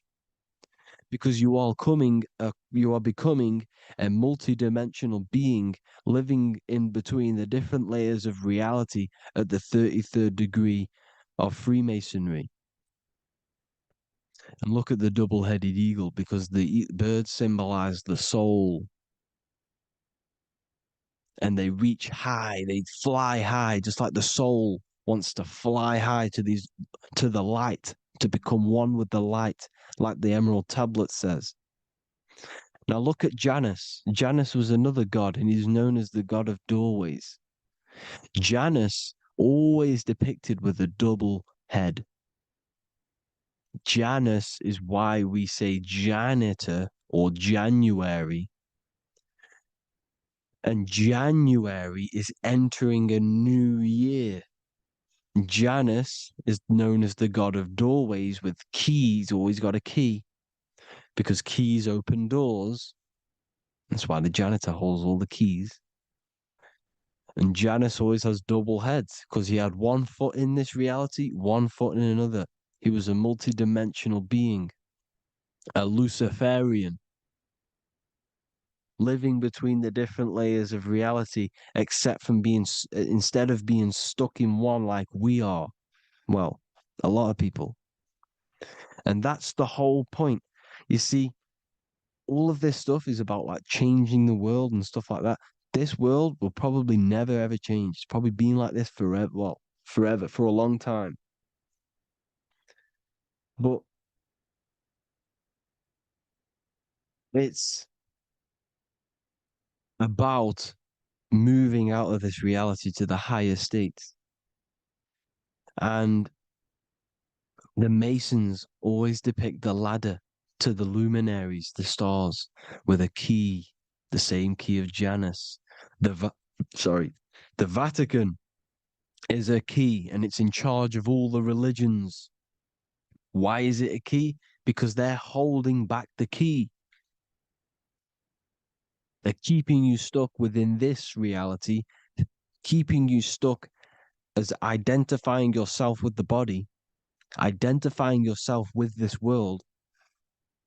You are not in the world is within you. This is a program being ran by your central nervous system, and your consciousness is experiencing this reality. Now, this is going to be a mind-blowing video for some people. You have to have an open mind. You have to let go of all the programs. I'm repeating what the ancients are talking about and the ancient symbolism. Look at Janus with the double-headed god. He was just another god coming down, giving keys to people who had the worthy mind to be pulled up out of this reality, to be pulled up to heaven, just like Jesus was teaching how to reach heaven. But really, it's an encoded scripture. But anyways, hope you all gained some insight on this video. Have an amazing day. Please like, share, comment. All the links are in the bio for the PDF, for the Manifestation Mastery course, and all the other amazing stuff. And if you want to support the channel, I'd greatly appreciate if you became a Patreon member. Hope you all have an amazing day, people. God.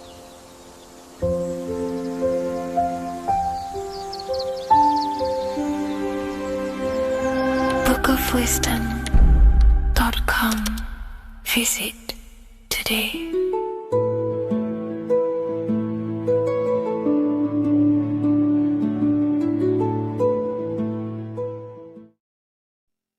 What is good, people? How are we all doing? Today we're going to be talking about the different planes of existence, the occult side of the world, the things they don't teach you in school.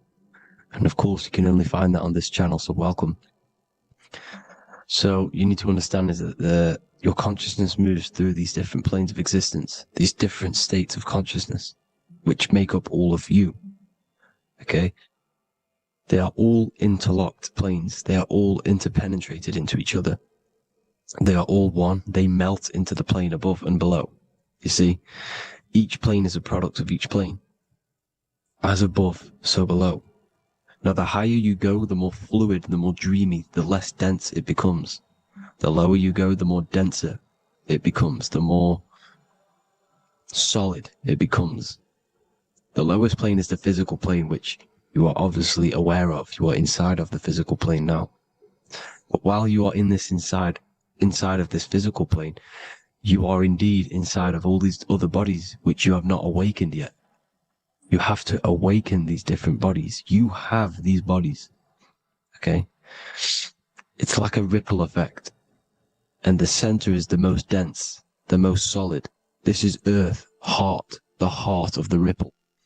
And the lower you, the further you go out from the center, the more dreamy, the less fluid, the more fluid, the more less dense it gets until you're one with the all. You see?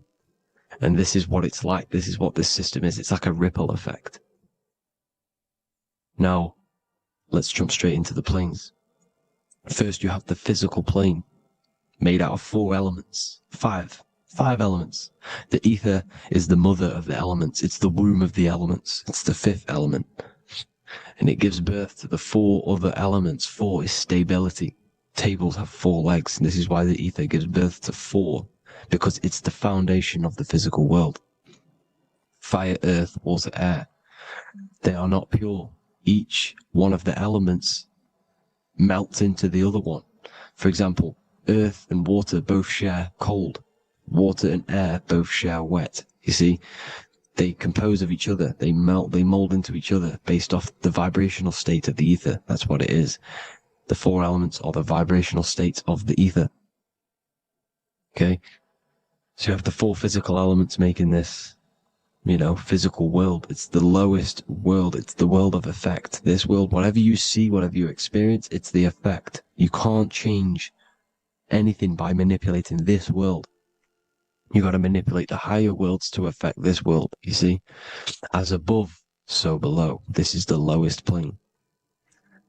It has 3-dimensional. It's the 3rd dimension. Space, height, and thickness. That's all it is. Front, backwards, upwards. You see, it's 3-dimensional.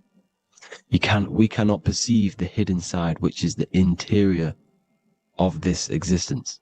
We cannot perceive the interior from our exterior view. We are looking into this world. Okay? This is the exterior view. We can't see what's inside of that. That's the fourth dimension, which is the next one. It's the most gross and dense plane. 4 states of matter, the most slowest vibrational molecules, exist in this plane. Above this plane, you have the ether.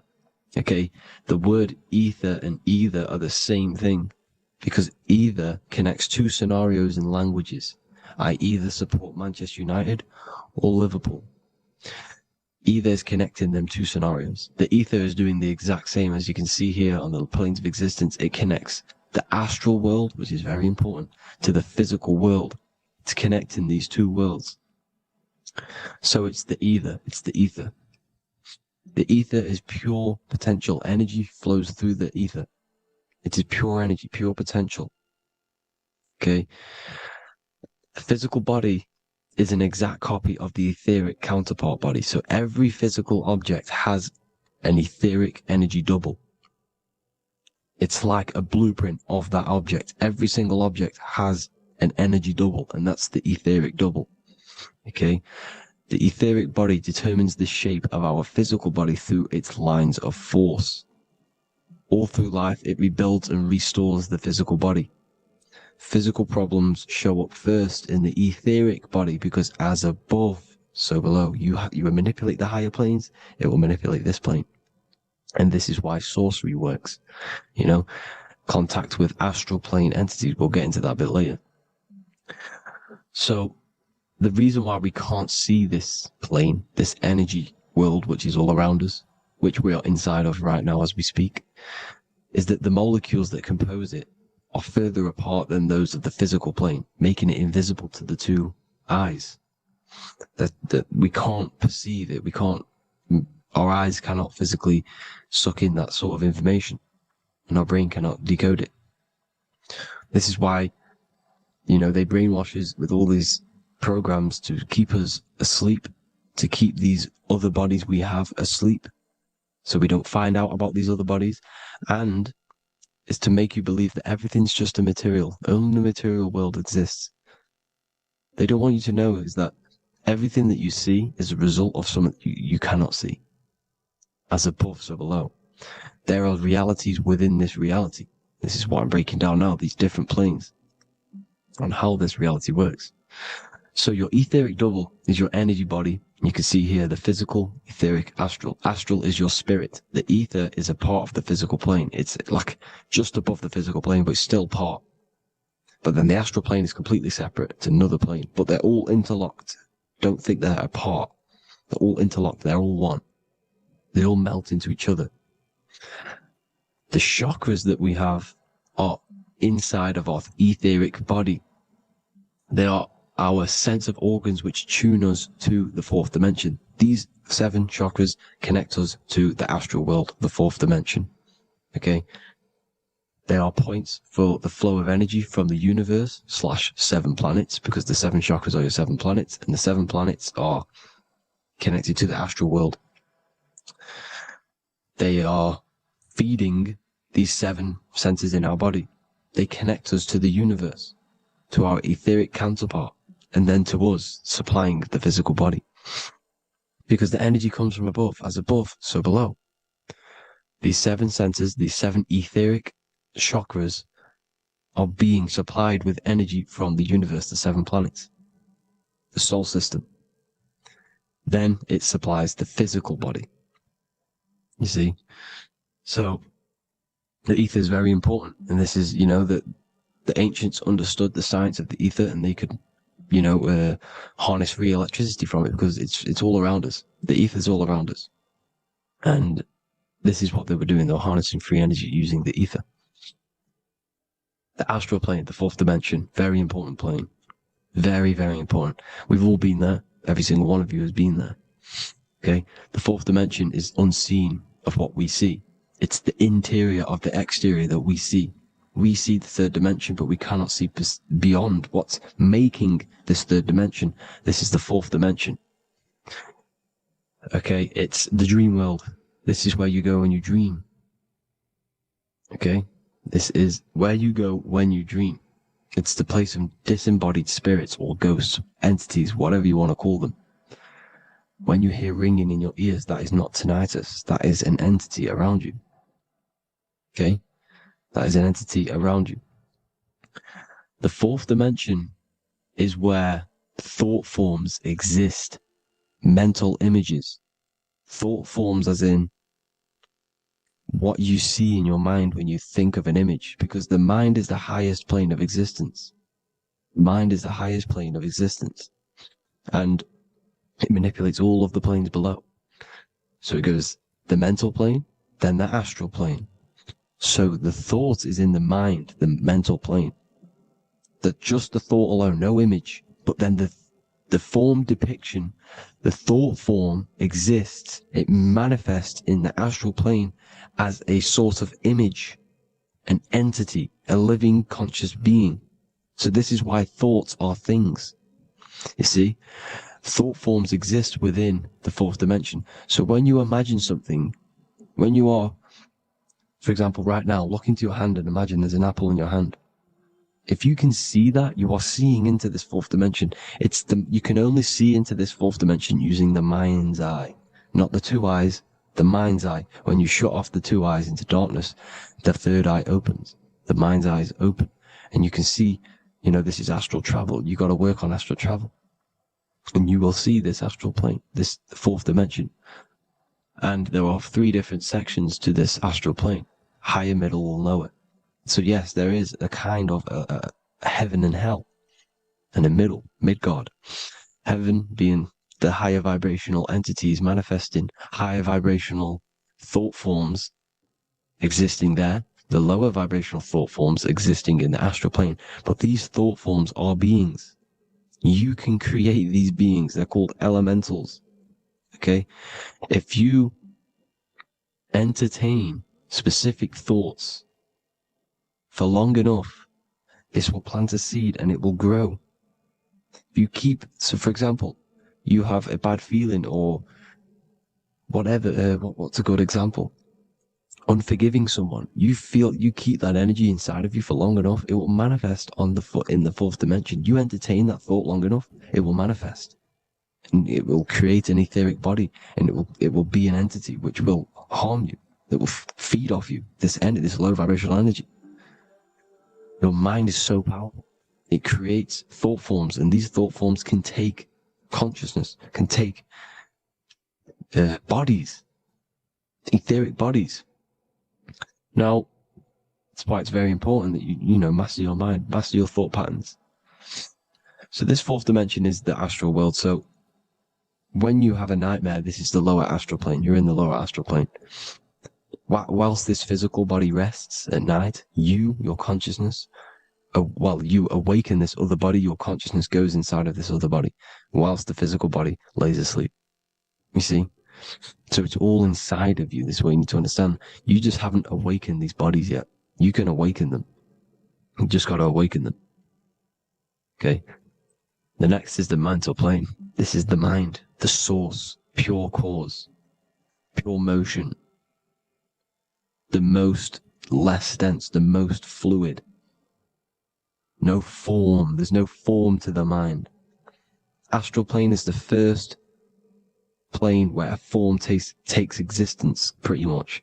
The mental world has no form. It's pure mind, pure intelligence.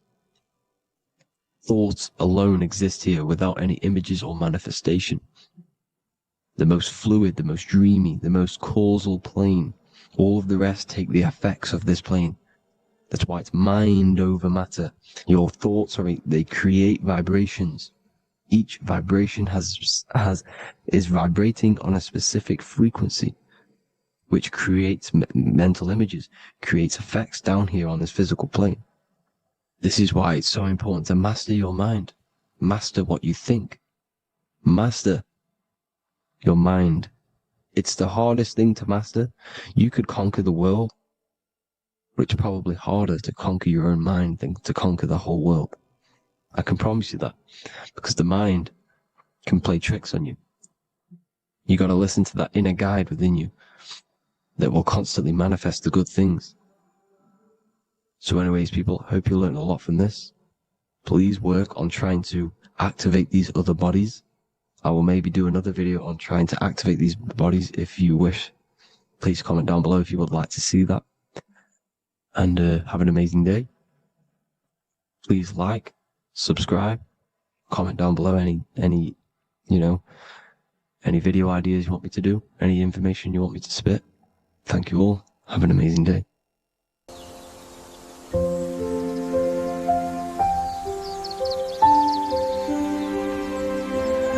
bookofwisdom.com. Visit today.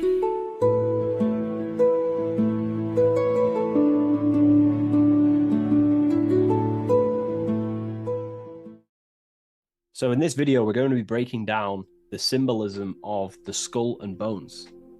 The skull and bones is found in the Masonic tradition. It's also found in a satanic secret society, such as the Skull and Bones Secret Society at the University of Yale, filled with secrecy there. Anyways, to dive deep into the symbolism, we have to think between the lines and read between the lines of what this symbol means. So this symbol is obviously a symbol that represents something in yourself. It is a way of living. It is a way of think, feeling, and acting. It is a state of consciousness. Each symbol represents a state of consciousness. Each symbol reveals something about yourself, the way you process things, the way your consciousness functions. This is what symbolism is for. It is visual representations of modalities of consciousness. So the skull and bones, if we instantly look at this symbol, we typically think of death, because a skull and bones, they are the last things to rot when the body dies. You see this symbol associated with death all the time. If you look on the back of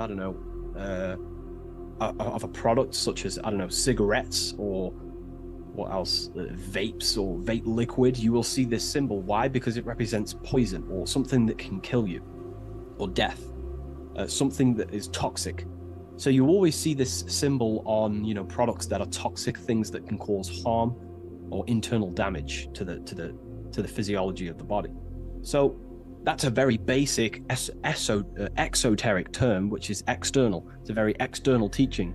But inside the occult and esoteric traditions and occult schools of thought, this symbol represents the death of someone's consciousness or spirit. It is the death of their soul. Now, what do I mean, the death of their soul? This is used in satanic societies, or it's used in Masonic traditions. Two different meanings, okay? So inside the Masonic tradition, this symbol of the skull and bones is always found on a coffin, on a Masonic coffin. The coffin will have a symbol of the skull and bones. And if we observe the symbol, we have two interesting sections. We have a skull and we have bone, okay? These are two symbolic aspects of consciousness and forces of consciousness. The skull encloses the brain, and the brain is all to do with intellect and thinking, intelligence. However, these bones are for the limbs, such as arms and legs, and the arms and legs are specifically for action. The body uses these bones for taking action in the external material world, in the manifested world. So it's a symbol of thought and action, intelligence and action. But what is that the death of? If this symbol represents death, it is a symbol of the death of something, which is the soul. Okay, you can have very high intelligence and you can also act upon that intelligence. However, you could also have no connection with your divine nature. So the thought and the skull and bones is a state of consciousness representing someone who is in the coffin. The Masons use this on a coffin. It is a symbol of thought and action. Mainly, it represents base consciousness. In the Masonic tradition, it represents base consciousness. I'm going to explain the satanic tradition of the symbol after, but in the Masonic tradition, they use this symbol to represent someone who's on base consciousness, which means they only think and act. They have no connection with the divine self. no connection with their higher self or the spirit or the divine nature of themselves. They only use their intelligence and they only use their body. They have no connection with emotion. There is no emotional symbolism in this image here. Hence why the image is either grey or black. It's normally grey because grey symbolizes dullness. Each color is symbolic of emotion, and looking at colors invokes emotion. However, grey has no emotional tone. It's dull, it's dead. So it represents disconnection from the emotional body of consciousness, but it represents thinking and acting without the emotions. Why is that significant? It represents the death of emotion. Someone who is in an unconscious state of living. Why is emotion important? Because emotion is basically the connection to law, moral law, natural law. When we're given birth into this world, we have a natural state of consciousness of innocence and love. As a child is not born racist, a child is not born a killer, a child is not born chopping people's heads off. A child is born with love and living in peace in a natural condition of consciousness. Therefore, the skull and bones is the inversion of this. It represents someone who either has high intelligence and they take action, or it just simply represents someone who is unconscious and they only think and act. They have no connection to their heart energy, emotional energy. This is very important, okay? They have no connection with their heart energy. And the heart energy is what allows you to take action on things that are good. For example, if you think of stealing an old lady's purse, the feeling will tell you it's wrong. But if you take an action anyway, that is now going against the heart, which is the feminine, the guidance system, the heart of goodness and righteousness and love and care. So in the unconscious state, in base consciousness, symbolizing the first degree of masonry, base consciousness, the checkerboard floor, you'll see a coffin with a skull and bones on, symbolizing an unconscious way of thinking and acting. They have no connection with their feminine qualities of consciousness, which is the heart energy. Look around in the world today, you will see this everywhere. People only think and act. They have no connection with their intuition, their feminine side. And the feminine side is what guides your soul through this life. So in the Masonic tradition, this is a symbol of someone who only thinks and acts, and they may even think and act unconsciously, because it's a symbol of death, which means the death of consciousness. They are unconscious. They don't even know they exist. They don't question life. They don't question what is this world. They don't question, they think manifestation is just a fairy tale. They unconsciously think and act and create their reality. They wonder why there's so much negative in their reality because they are unconscious. So this is a symbol of the death of consciousness. They have no connection to their internal self, the qualities of the heart, and they only think and act, an unconscious state of living. Now, to go into the satanic side of this, the Skull and Bones tradition, the Skull and Bones is a satanic society, allegedly. We don't actually know what goes on in there, but it's allegedly a satanic society. This symbol has a complete different meaning. Well, it's the same meaning, but it represents high intelligence, someone who is very, very, very intelligent in the mind, intellectually, and they take action. Because Satanism is not worshipping Satan. A lot of people won't understand this, but Satanism is not about worshipping Satan. Satan, therefore, is an allegory, a metaphor, or a symbol that represents the egoic force of an individual's mind or consciousness. Satan is a symbol representing the ego of man, of an individual. And like I broke down earlier, when we think about stealing an old lady's purse or punching someone in the face, the heart tells you that's wrong, but the body takes an action anyway.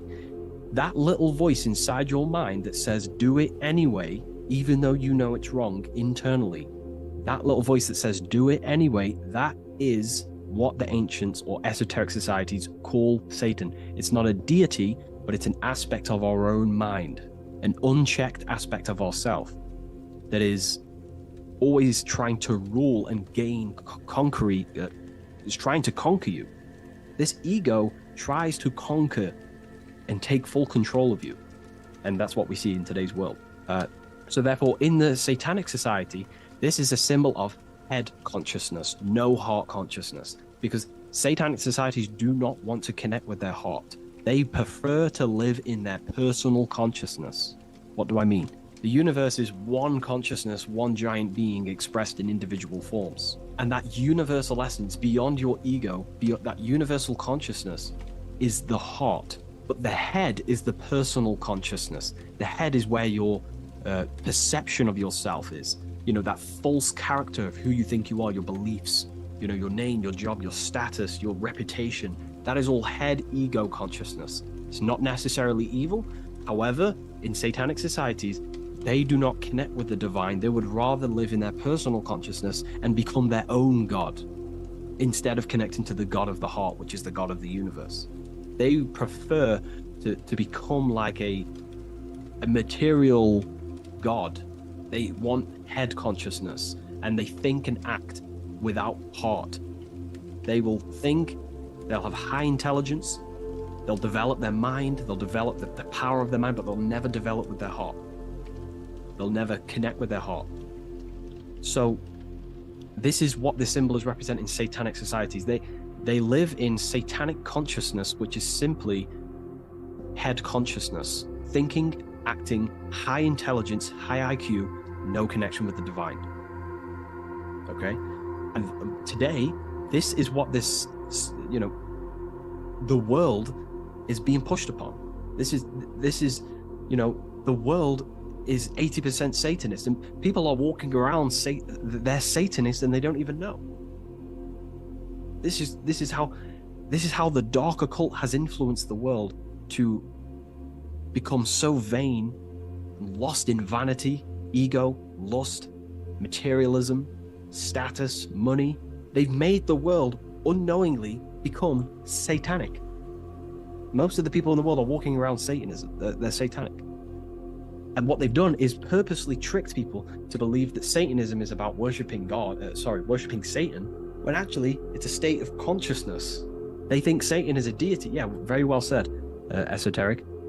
Yeah, they think Satanism is about worshipping this man in the sky or this negative force. But it's a state of being, because we are all God. We're all co-creators of God. We're not the God, but we are expressions or emanations of God. And our soul is the thought force of God. Just like when you think about a certain thought and you dwell upon it for a while, that thought becomes literally an entity or an energy form within the astral plane, and the soul of that elemental being or a thought force is your thought force. That's the soul of that being. Your soul is the thought force of God. You were thought into existence by the mind of God. I hope you gain an understanding of what this means in the two different ways, the Masonic tradition and the Satanic tradition. The Masonic tradition is a symbol of base consciousness, someone who only thinks and acts.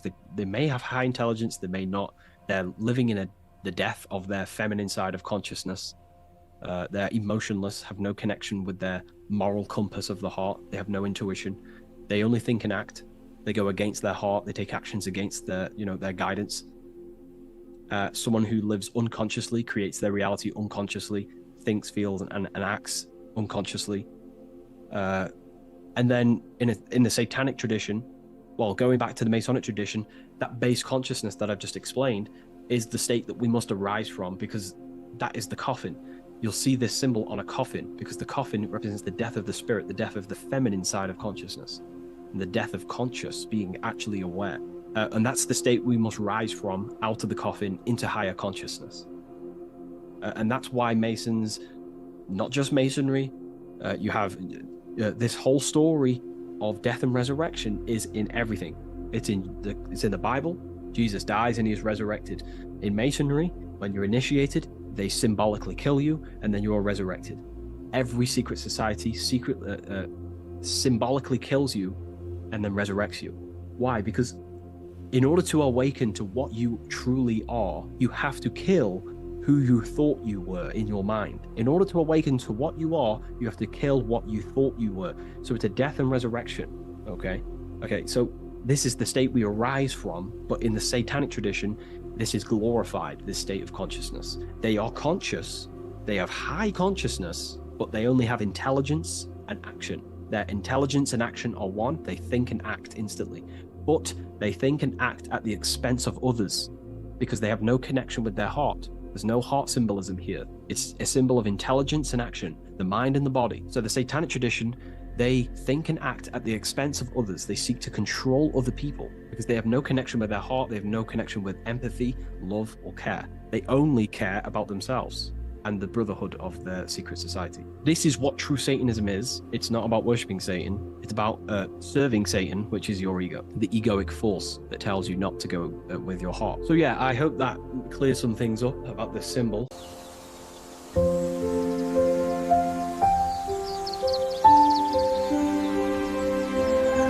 bookofwisdom.com. Visit today.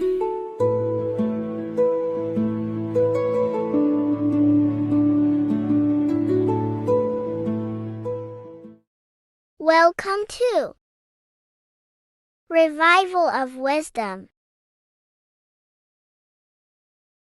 This video is going to be about the flat earth and the breakdown of the whole cosmology. We're going to be digging very deep. I've got a lot of pictures and images to show you, and a lot of dots to connect. So let's start with the Freemasonry art. So this artwork we have here is the Freemasonic cosmology as they know and believe. So what is it symbolizing? We obviously have to start off with the 4 pillars representing the 4 corners of the earth. The 4 corners with duality. You see, there's everything on earth. There's good and evil. Good, evil, positive, negative. Good, bad. This is the checkerboard. This is what it symbolizes. Okay. Obviously, we have the sun, the moon. The sun gives you energy. It's the anode. The moon is the cathode. It's the opposite. It takes your energy. So therefore, you become sleepy when the moon comes out.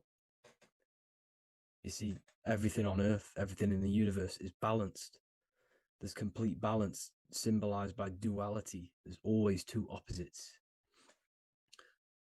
We have the all-seeing eye. And obviously 7 stars representing the 7 planets. But not planets as in we know planets. They're not physical spinning balls of gas. They are energies. They are lights emitting from the realm above this realm. They are lights through the firmament, through the electromagnetic field. So let's go through that again. The 4 corners, duality, positive and negative, cold, dry. Everyone on Earth has an opposite. Everyone, there's 2. Okay, and then we have the sun, the moon, the 7 planets with a 5-pointed star. What's the 5-pointed star? Of course, it's the 5 elements: spirit, water, earth, fire, and air. Okay, that's what the 5-pointed star is symbolizing, the 5 elements of Earth. And then, most importantly, we have the compass. The compass is very, very important, hence why it's in the center. The compass is symbolizing many, many things. And one of the most important things, but we'll get into that after. We have a boat with water outside of the earth. So we have a boat on water, symbolizing the waters separated by the firmament, the waters above, separated by the firmament from the waters within the firmament, the earth. So this is what it's symbolizing. So the compass, what's the compass? This is where the compass comes from. The Polaris, the most important star there is, because it's in the center of Earth, the sun, the moon, and the black hole, black sun. because all creation comes from center, the seed center. Okay, but we'll get into this after. But also, this is a very important Masonic symbol because they use this symbol a lot. This is one of their main symbols, hence why Neil Armstrong has the Masonic ring with the compass on it. The people who supposedly went to the moon, which obviously they faked to push this globe model, because the globe model is based upon fear. Because the globe model, if they can sell you the globe model, they can sell you anything then. You don't know where you actually are. The globe model is to push fear upon the masses, because the globe model means there's not enough resources. There's also risks of asteroids hitting the planet. There's also risks of space extraterrestrial invasions, global warming, asteroids. You see, this is all the fear that they can gain of selling you the globe model. Okay, because they don't want you to know that this is an intelligent design. And also, they're hiding God, the creator, the source. This is why they are satanic. They are opposites. They are lefty, Lucifer, right, righteous, godly. Hence why they do the symbolism on their eyes. 666. This is another famous, what's it called? Sorry. Famous astrologer. Astronaut. This is another famous astronaut doing 666, showing that he's in the alliance of the occult. But even look at their 10th anniversary stamps. They have a Masonic compass on there. Also, the Order Out of Chaos. Order Out of Chaos, double-headed eagle. Okay, the Order Out of Chaos ring, which they wear. So all of these astronauts are in the occult. They are lying to you. They are in with this order, this Masonic New World Order, whatever you want to call it. So let's break this compass down a lot more. Because as I showed you here, the center, okay, this is what the compass is symbolizing. Let's go into the North Pole map. This is from 1595. This is a rough estimate of where this map came from. It's from around the 1500s to the 1600s, maybe 1400s. There's not an actual set date on this map because obviously our history has been tampered with. But let's break down this map and the symbolism that they use towards this map, because this map is the map of the North Pole. Okay, so in the center, we have the black rock symbolizing the tower, the pole, North Pole. And what's on top of the North Pole? Obviously, it's Polaris. North Pole and Polaris. Okay, with the 4 islands around the center. Okay, 4 islands around the center. And this is what blew my mind, right? They say that Santa sounds similar. And if you look at this pole that's pointing to the North Pole, you see this line here. So this is obviously from the 1600s. What color is Santa? He's red and white. Just like this map pointing to the center is red and white, and Santa comes from the North Pole. So it's not a coincidence that they use red and white. They're mocking this map because obviously they took over after the 1500s, 1600s. They took over around the 17, 1800s.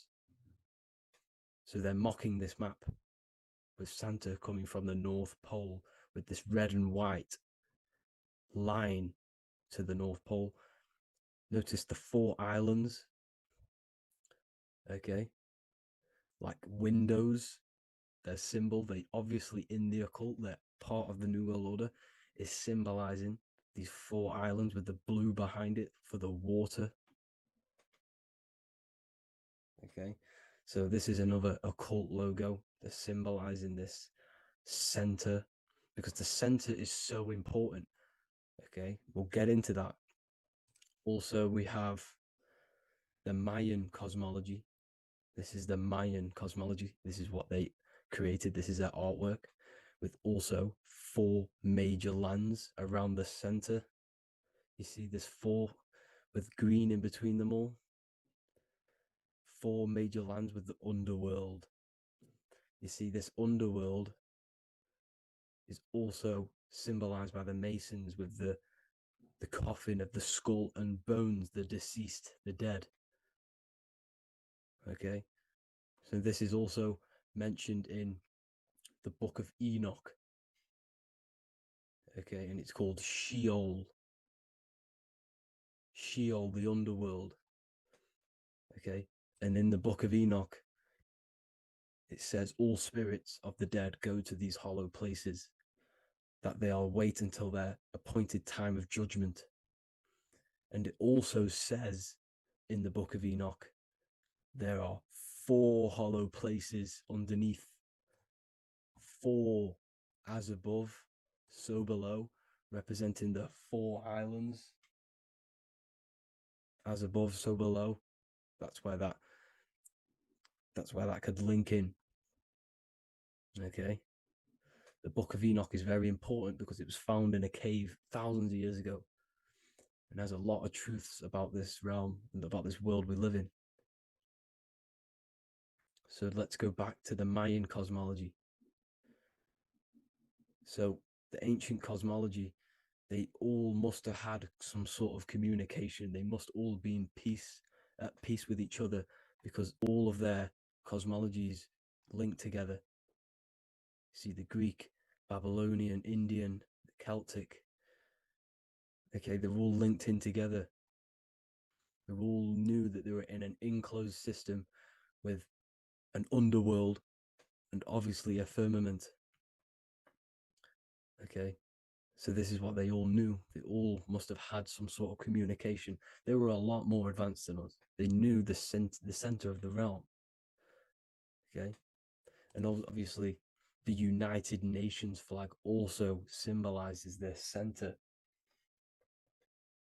You see how it has like a grid with a circle around the center. It's symbolizing that center of the realm because that center of Earth is so important. The United Nations flag, all have it.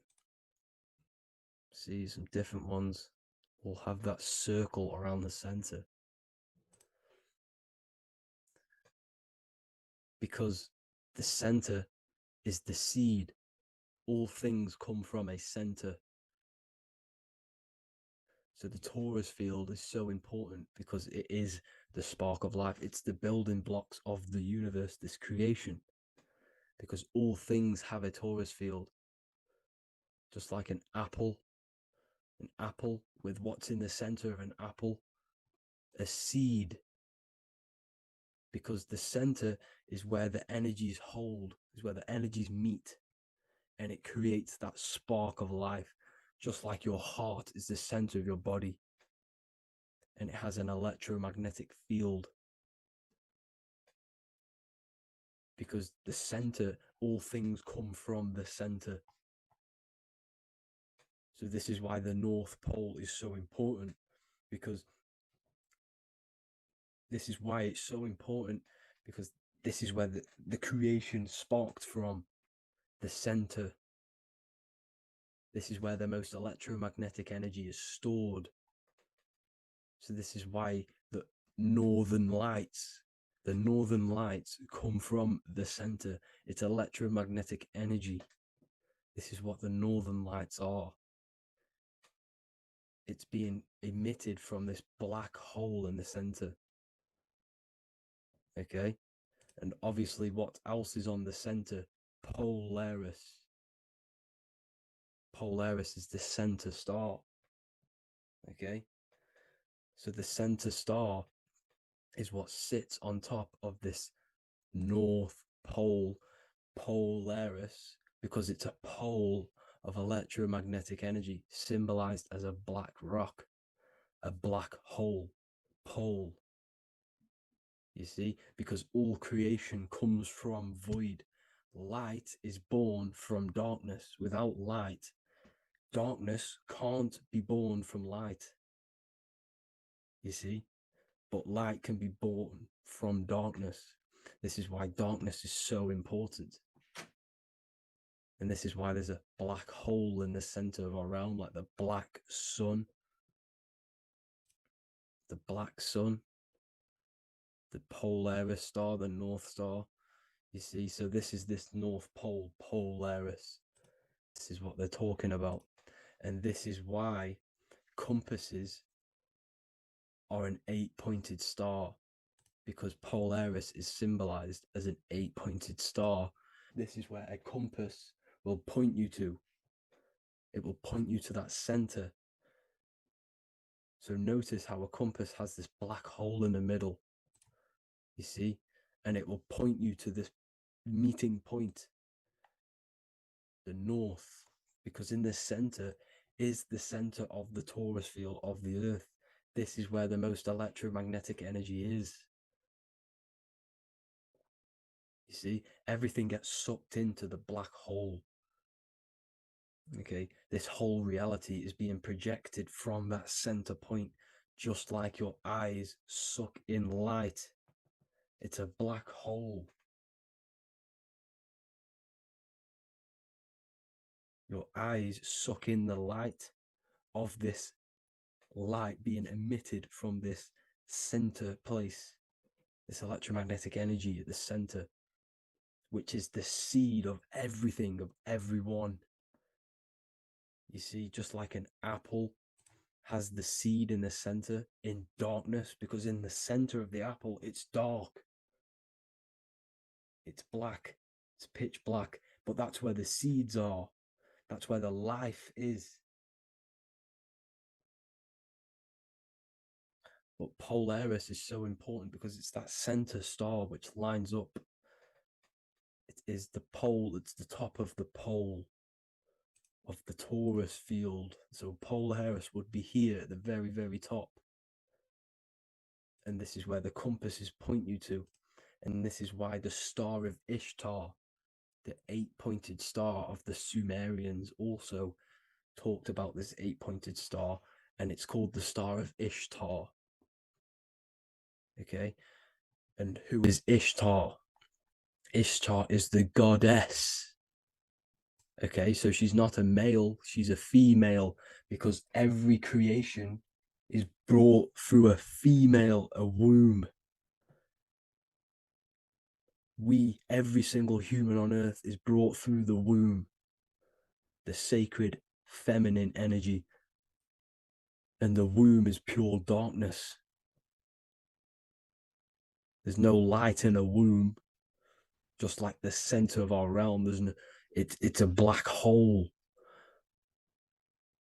Okay, and guess what? She's the god of fertility and sexuality. She is responsible for all life. Okay, so the star of Ishtar is the star of Polaris, which is symbolizing the responsibility for all life, the center of our realm, the black sun, the black hole. Okay, so this is what that god of Ishtar of the Sumerians is talking about, the goddess, the womb, the seed of creation. So this would be the portal, more than likely the portal in and out of our realm, because it's the top of the torus field. And what's above this realm is the heavens. So this is where you get sucked in from the heavens. Your soul gets sucked in and brought onto this plane of existence called Earth. These are some space NASA symbols. Look how much Polaris symbolism there is. And notice how it's at the center. You see this circle? This is like a half circle. And at the center is an 8-pointed star of Ishtar. It's the same thing. It's Polaris. It's at the center. And notice on some of these, look, this one is a bear holding the key and an arrow pointing to the Polaris star, so that they hold the key to Polaris. Another one with like a demon holding a key to the what? Polaris on top of him. Also an eagle, which is a Masonic symbol. The eagle holding a key on top of the center. You see, and notice how there's an arrow going up to the Polaris and an arrow down, as above, so below, to Earth. So you can go out of Earth and into Earth through Polaris, and the eagle holds the key. You see? The eagle holds the key, just like this. This demon dragon holds the key to Polaris. And look at this one, Earth, with an arrow up to Polaris, an 8-pointed star. So Polaris is more than likely that portal which the Anunnaki used, the Sumerian gods used, because the Anunnaki symbol is also an 8-pointed star. Okay, and like I said, that center is the seed of creation. The center is the black hole. Okay, just like your pineal gland is at the center of your brain. The pineal gland is at the center of your brain, and that's what connects you to that spirit realm, to the source. That's it for this video, guys. Thank you all for tuning in. I hope you all learned something today. Please leave a like, a comment, and please subscribe to the channel for more content. God bless you all.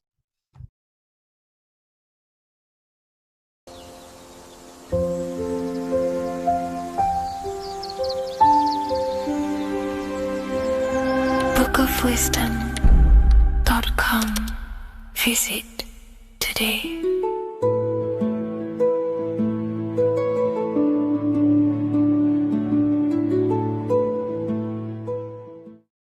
The Freemasonic square and compass is not just a symbol that represents Freemasonry, a lodge, or a secret society.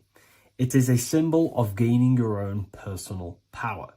Now, in this video, I'm going to be breaking down this symbol in the most detail I can possibly go into. Most people live in a state of illusion.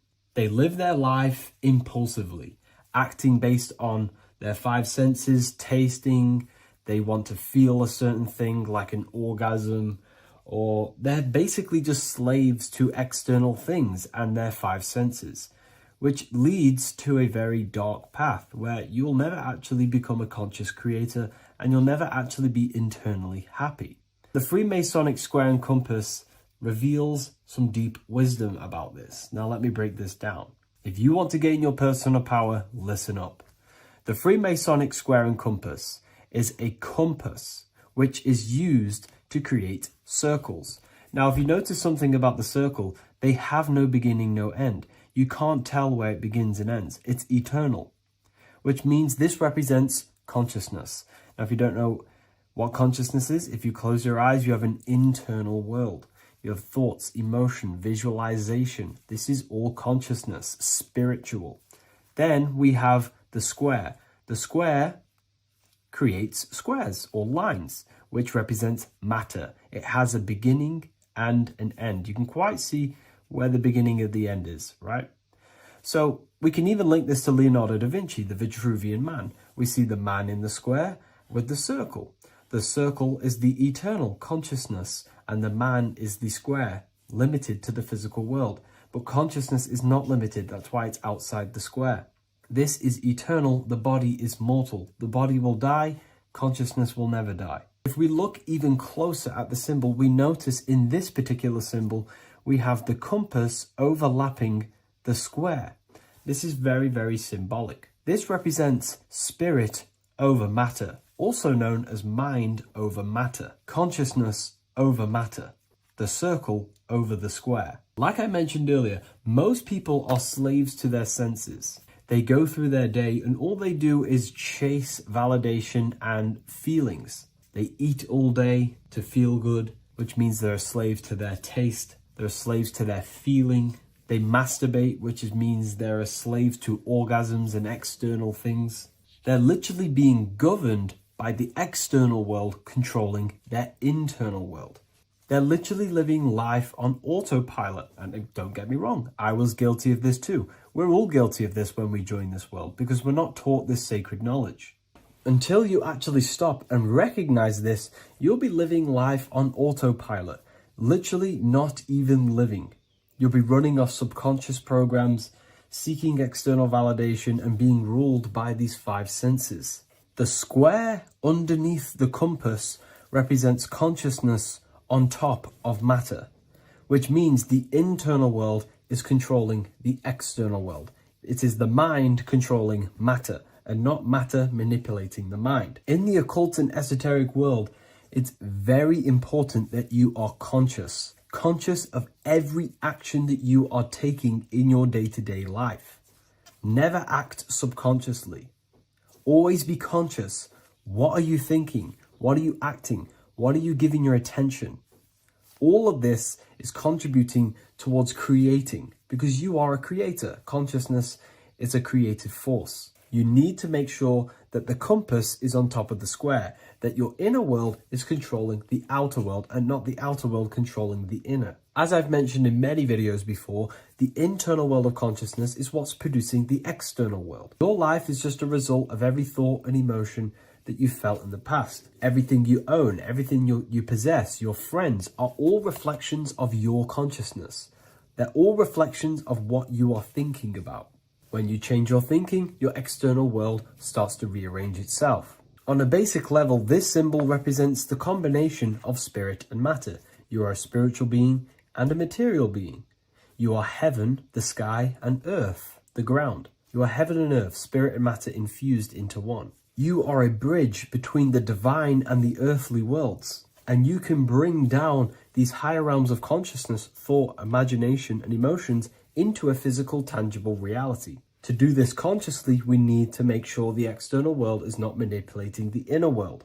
Because if your internal world is being controlled by external circumstances, for example, you have a circumstance happen in your reality, an emotion triggers inside of you, and that emotion is a command to create more of that. And the thoughts that you think are creating more of that negativity. So it's a constant cycle of negative manifestation if you let the external world control your internal world of consciousness. So we need to make sure the compass is on top of the square, that the internal world are commands and not reactions to create your external reality. And not only just to create, but to actually enjoy life. If we let the external world bother our internal world, this means that we have some sort of mental or emotional attachment to the external world. We need to detach from the external world. Why do I say that?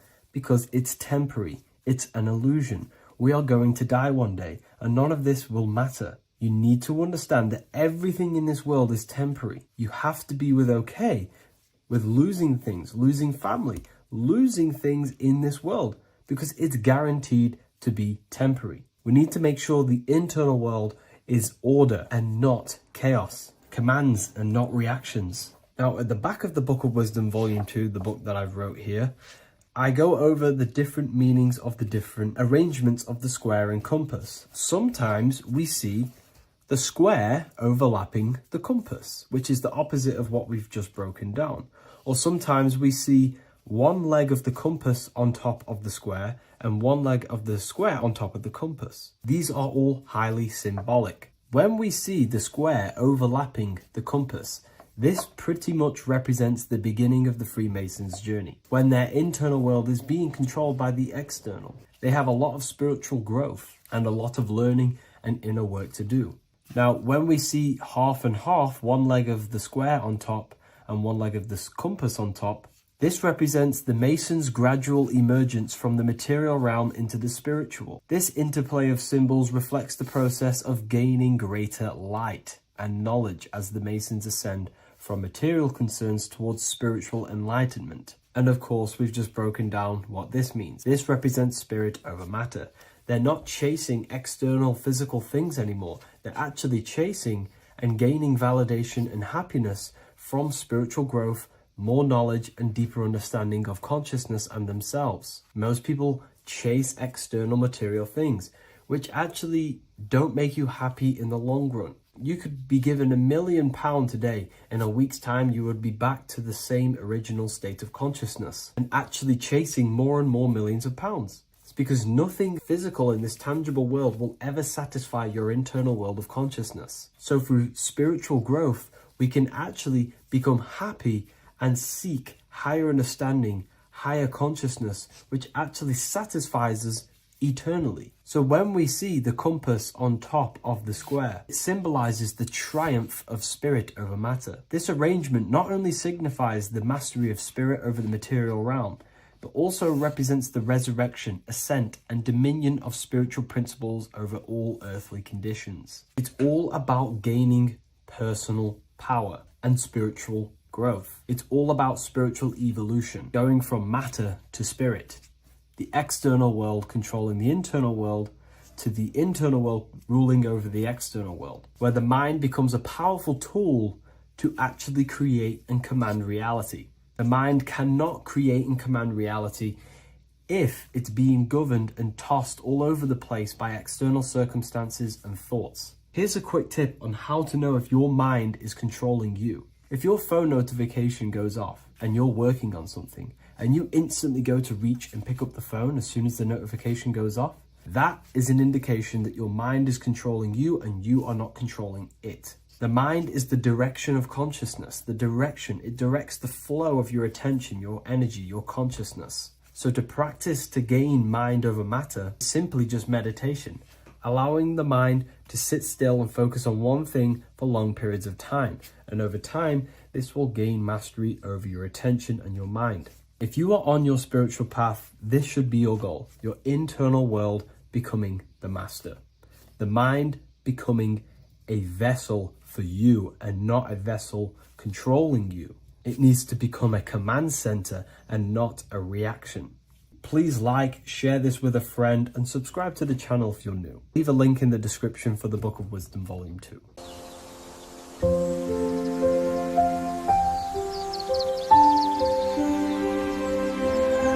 bookofwisdom.com. Visit today.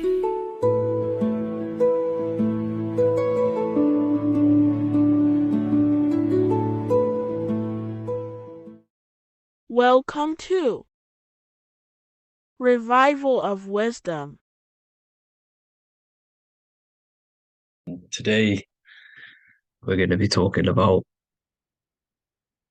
portals, portal symbolism, and what portals are, okay, and how they show them to us, because they have to tell you the truth, guys. This is the thing with the universal law. They have to tell you the truth. And they tell you through symbols, they tell you through movies, and different things like that. But let's jump straight into this. So first, I want to talk about the Freemasonry symbols.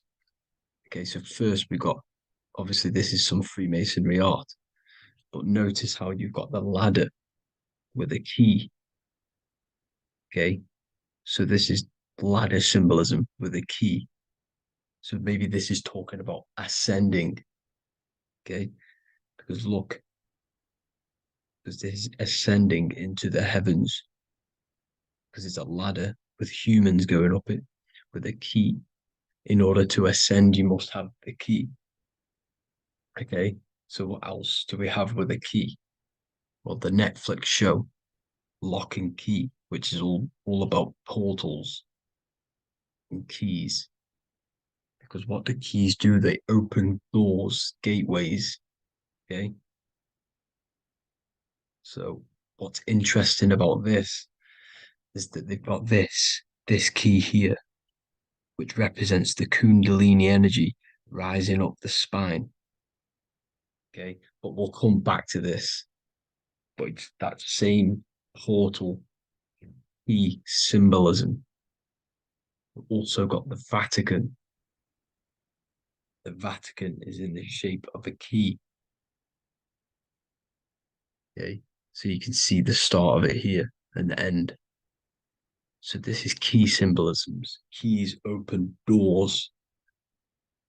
And notice how it's got the 8-pointed star.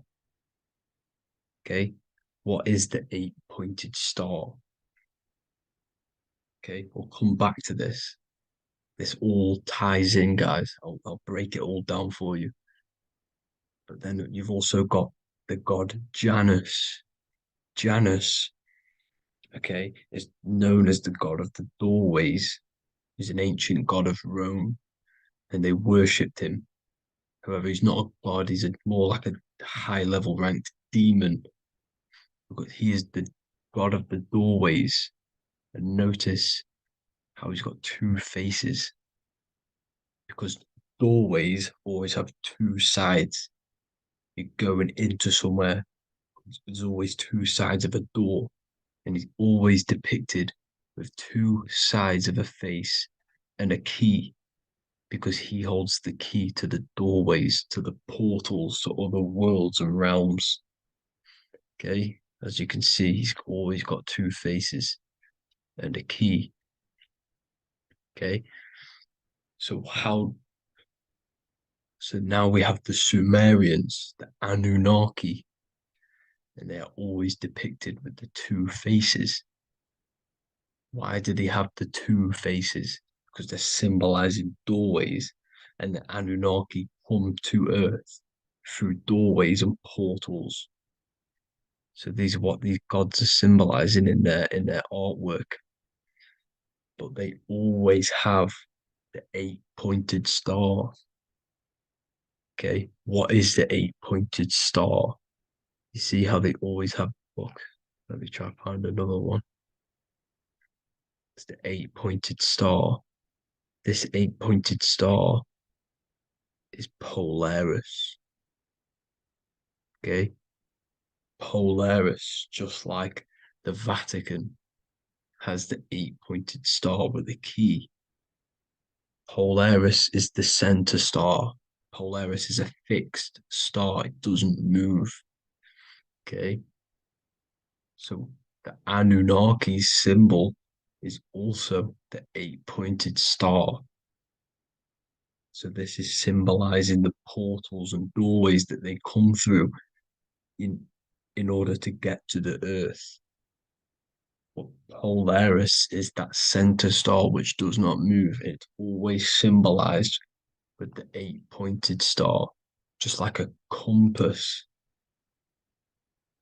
Why is a compass the 8-pointed star? Because at the center of our realm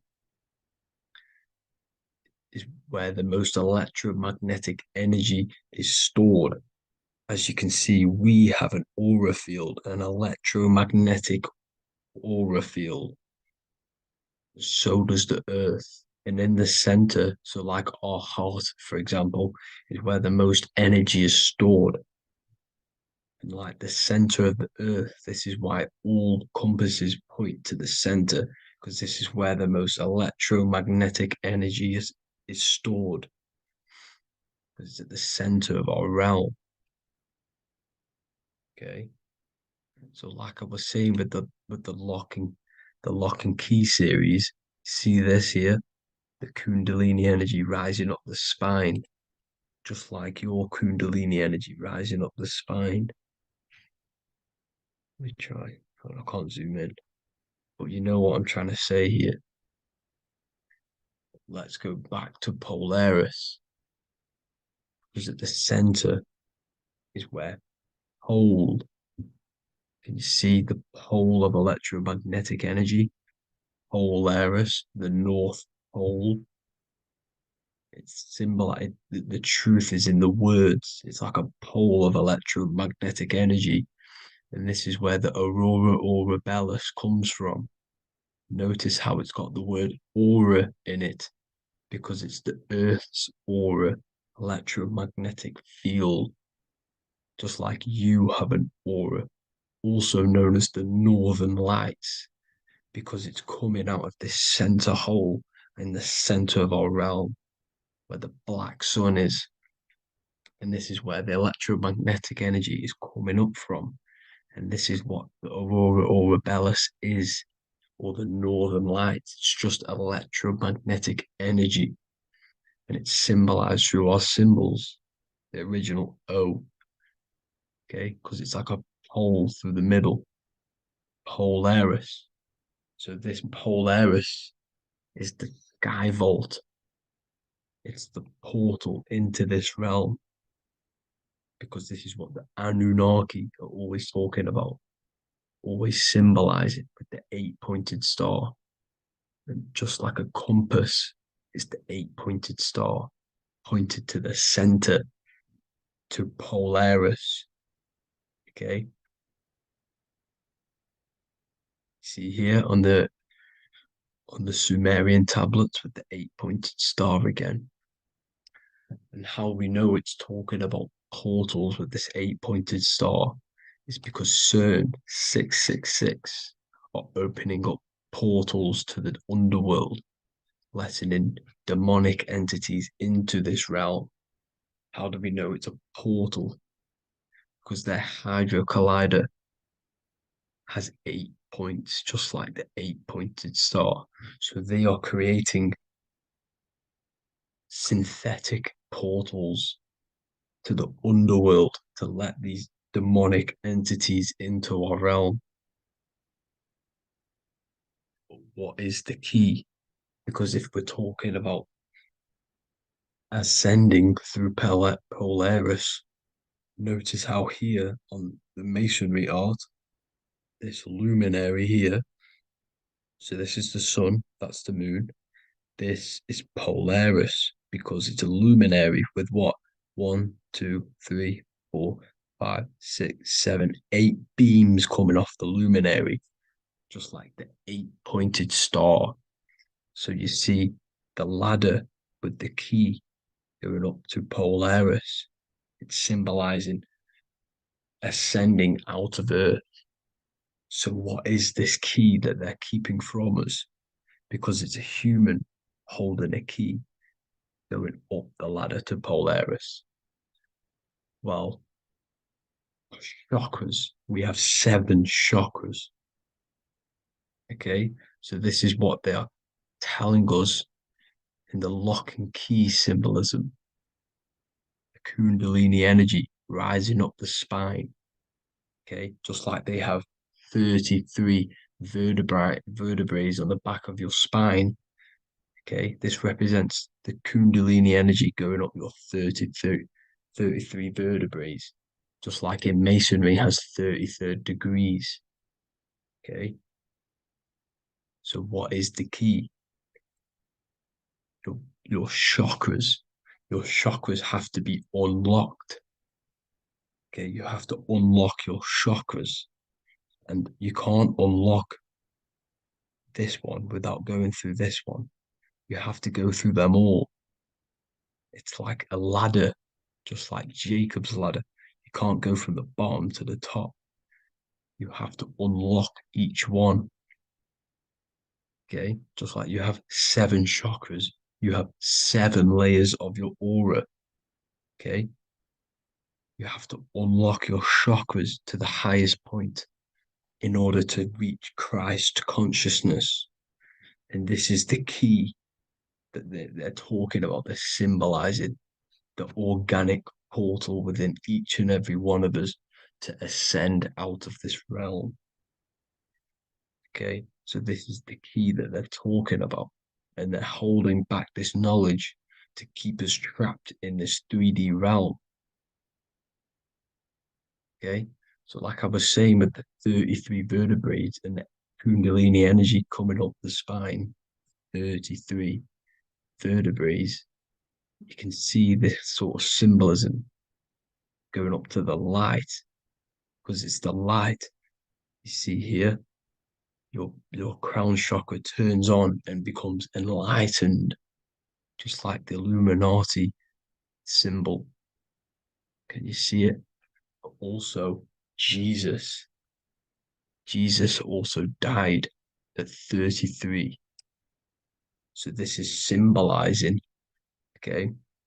They're symbolizing the death of the ego, the body. So once you open up your chakras and reach Christ consciousness, which is your 33rd vertebrae, once your Kundalini energy goes up your 33rd vertebrae, your body technically, not physically, but spiritually dies, because you then become formless. You reach Christ consciousness.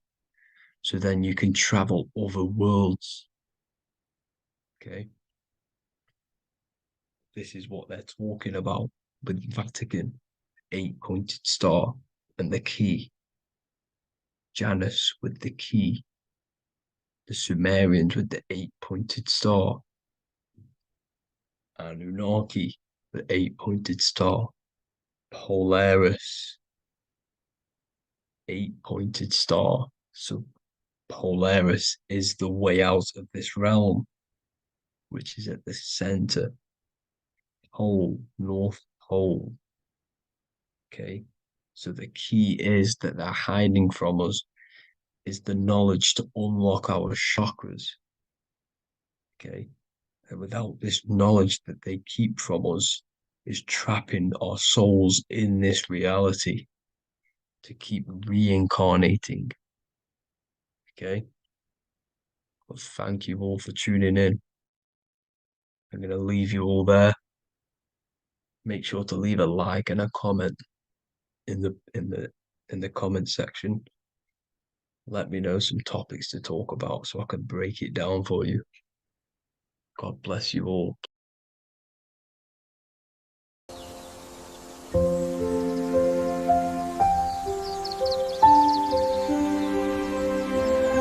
bookofwisdom.com. Visit today.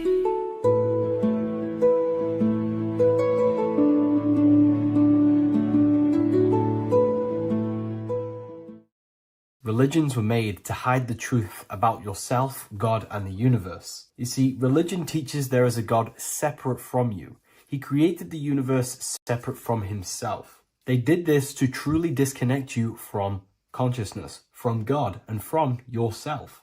Now let me explain. It's going to be very difficult to understand this from a left hemisphere dominated perception. The left hemisphere sees everything individual. The right hemisphere sees the whole. For example, if you're walking through a woods, the left hemisphere sees individual trees, leaves, twigs, and branches. The right hemisphere sees the interconnectedness of the whole woods. We've been trained our whole life to be trapped in the left hemisphere, to think logically, scientifically, with evidence. This way of thinking traps you in illusion, division, and separateness from everything. Plus, in science, they teach you the universe exists outside of you. You exist in a universe, and the universe exists whether you exist or not. This is completely false. You are the universe experiencing itself. There is only one person in the universe. There is only one awareness in the universe, and that is God. That is your consciousness. Not your name, your job, your reputation, your thoughts, your beliefs. That is not God. God is the infinite awareness that you are, the alertness, the essence of life. You are an individual. You have a dual nature, an inner world, consciousness, and an outer world, this physical body. The inner world is the immortal, consciousness, awareness. This physical reality is for the immortal within us to experience and enjoy. And the immortal consciousness, the immortal self, the individualized expression of the only thing that is truly real, which is God, consciousness, is seeking a way to understand itself through infinite vantage points. The same consciousness inside of you, inside of the dog, the squirrel, the plants, the stars, the same awareness is in absolutely everything. Only the right hemisphere can see this connection. The universe is one mind separated into the infinite bodies and life forms. This is why scientists tell you that the universe is forever expanding. It's truth in plain sight. Because the universe is the mind, And the mind is always seeking more vantage points to understand itself. And the mind is always expanding into new realms of thought. The mind cannot be filled up. It does not exist in space. However, human awareness, human consciousness is very sacred. And the reason why I say that is because humans possess a two-way consciousness, unlike a dog, an animal, or a squirrel, for example. The dog looks in the mirror. It is not aware of itself. It doesn't look in the mirror and see that it needs to improve something. However, humans, we can look in the mirror and say, who am I? Where do I come from? And I need to change this aspect of me. I'm lacking in this area. Dogs do not have this awareness. They function only on their immediate surroundings, on survival and instinct. Human awareness is special because we have the ability to reflect on the self. We can question our consciousness. We can question, who am I? Where do I come from? And where am I going after this? The human mind has no limitation. We can surpass our animal nature and rise to a godly nature. This is the whole purpose of reaching Christ consciousness, which is just an ideal consciousness where we have control over self and we know who we truly are. Humans have been given the tools to awaken. Our five senses are locked only to perceive the physical world, but the mind holds the gateway to understand the unseen aspects of reality. The mind holds the secrets to the universe and consciousness. We just have to study ourselves to understand God. We are all individualized aspects of consciousness. There is only one pure consciousness in the universe, but we're fractaled into infinite life forms, experiencing this consciousness in a different form, molding this consciousness into individual egos and individualized consciousness. Me and you are made of the same fabric. However, I have thought different things, believed different things, experienced different things, which has conditioned my consciousness to be my own individualized aspect of God. And that's what makes me, me, and you, you. God is the creative power within us to turn thoughts into physical reality, to create things. We are a creator. Each one of us is a miniature earth, creating and building in this physical 3D reality. Our consciousness holds power over the 3D reality. We can mold it and create anything we wish. However, we have been conditioned to live like an animal, living in our animal nature, eating, surviving, lusting, and these low-level desires keep us trapped from figuring out our creative power. This is why the ancients always depicted God inside of the brain. Even in ancient Christian artwork, William Blake, Anton Raphael, all depict God inside of the brain. Why is this? Because God is our creative power. The spinal column acts as a type of ladder of consciousness. If you just think about sex and act on sex, eating, consuming, and living in a survival animalistic state, then your consciousness is functioning on the lower end of the spinal column, where your reproductive organs are and your gut organs are to consume food. In order to activate the God within us and to us to truly know God, we have to be aligned with the God consciousness. We have to unlock the God within us so we can truly actually experience God and understand it. However, God exists beyond our personal consciousness, beyond our human identity. In secret societies, satanic rituals and satanic societies, they are seeking a way to escape the human identity through ritual work, meditation, and trance-like states. A trance-like state is like the state that you enter just before you fall asleep, where there is no thought present in your mind, because you are not the mind, you are the observer, you experience the thoughts. And when we escape the human identity through rituals, meditation, or trance-like states, we can actually experience beyond the veil of this material world. However, satanic rituals do this in a negative way. Satanic rituals include ways to make the human mind tap out by pushing the human minds to the limit through pain, suffering, and even torture, to allow the mind to pass out so you can temporarily pass on the veil of the physical world and escape the limitations of the human identity and the human thinking mind. Now, you do not have to do it this way. You can experience the divine and beyond your human identity through many different ways, such as deep, deep meditation, rising above your thoughts, and setting 3 alarms, one for 6 a.m., one for 6:30, and one for 7:30. And when you wake up at these times, what you need to do each time you wake up is allow your mind to stay awake, but your body to fall asleep. And you will enter this trance-like state. And you can gain ideas, experience lucid dreams, and maybe even astral project. All of these rituals in secret societies and satanic societies is all about escaping the human identity and experiencing the divine planes beyond the physical. To wrap all of this up, this is all about consciousness. Consciousness is the infinite awareness of the universe, just fractaled into separate bodies. And this consciousness is seeking a way to understand itself in infinite angles and vantage points. And religion was made to cut off your connection to the divine planes beyond this world and beyond your self-identity. Therefore, if you want to know God, you have to study the attributes and qualities of God, such as geometry, numbers, consciousness, the mind, the subconscious, human anatomy. All of these things are aspects of God. We have to study ourselves and study nature so we can see God. God is the infinite awareness of the universe.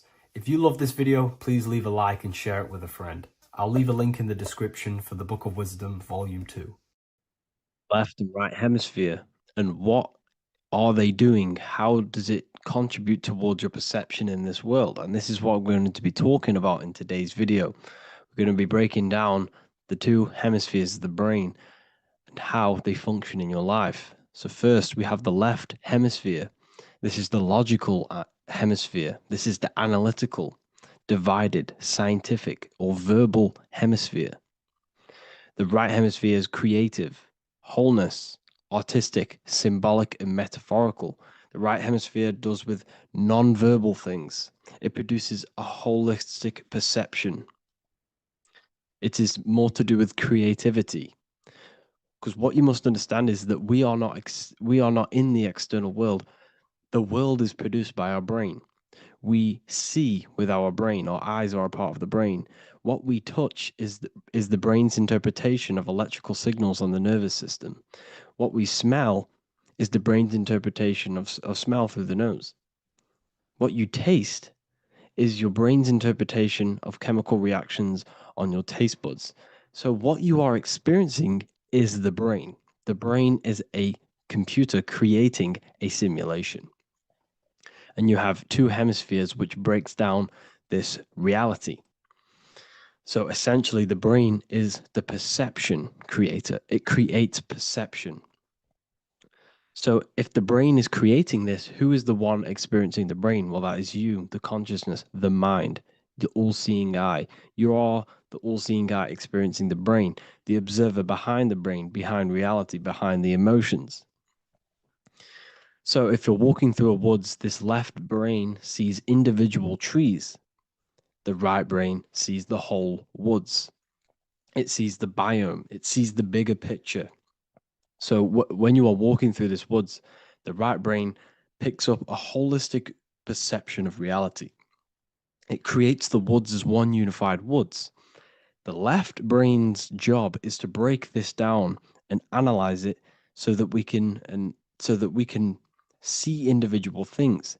And this is also necessary for humans to have the ability to break things down and manipulate things in this world. So without this left hemisphere, we could not manipulate things and break things down. So this right hemisphere is important because it sees the whole woods. It sees humanity as one unified consciousness. However, the left hemisphere sees individual egos. So the left hemisphere is the place of the ego because it only understands it sees the world very divided. Okay. So, for example, here's another example of the left and right hemisphere. If someone pulls out in front of you in traffic, your left brain's going to start going crazy and analyzing them, calling them names. The right hemisphere, however, sees the bigger picture. Maybe he didn't see you. Maybe it's just a mistake. Maybe he's in a rush. You see how the two brains are very different. They do the same thing, but they function in different ways. The right hemisphere is feminine, the left hemisphere is masculine. So, like I said, this person pulls out in front of you, you start to think with the left. If you start to perceive that in the left brain, you're going to start analyzing them, you're going to start going crazy and calling them names because you're analyzing it. You're not seeing the bigger picture behind it. You're not seeing it from his perspective. So there is a crossover. So the left hemisphere of the brain controls the right side of the body, the right ear, the right eye. Everything to do with the right side of the body is connected to the left hemisphere, and the right hemisphere controls everything on the left side of the body, including your eyes, your arms, your legs. So everything is crossed over, and even your visual field is crossed over. So this is your visual field, as you can see here, and even the left side of your visual field goes to the right brain. There's a crossover. No one really knows. There's not really a reason for this. However, this is how the human body is designed. As we all know, the human body is the most advanced piece of technology on the face of the earth. They cannot replicate the human body. And they tell you it has no creator. This is crazy. People are that brainwashed, they can't even understand that their body is the most advanced piece of technology. Your body is so advanced, the computers that you use are mimicked of the body. Everything they create is mimicking nature, but they don't show you how intelligent nature is because they don't want you to understand you're in an intelligent design. So anyways, let's get back on track. There is a crossover in the brain, and this is why they teach you to write with your right hand. And I was speaking to someone who's in a nunnery, or whatever you want to call it. They were a nun, or they knew someone who was who was a nun, and they forced these people, these nuns, to write with their right hand. You had to write with your right hand. This is why, I'd say at least 70% of the world, or 80%, is right-handed and right-legged, because they taught us this to activate the left hemisphere more because of this crossover that happens in the body. So when we are using this right side more, we are using that left hemisphere more. Why? Why are they doing this? Well, they also called it writing. Writing is a spell, to cast a spell on you, to use that right side of the body so that you use this left hemisphere, because they want you to see the world as a divided perception. They don't want you using the right hemisphere, using that left side of the body to activate the right hemisphere to see the bigger picture and see how everything is all one and everything is created. This left hemisphere domination keeps you from seeing the connections between everything, because that left hemisphere analyzes, it breaks things down. So when we are left hemisphere dominated by using the right side of the body, we are essentially seeing everything as divided. And this is why so many people will not understand my work, because my work connects dots and connects fields of knowledge, and makes you see the bigger picture. So people who are left hemisphere dominated will see my work and think this guy's crazy.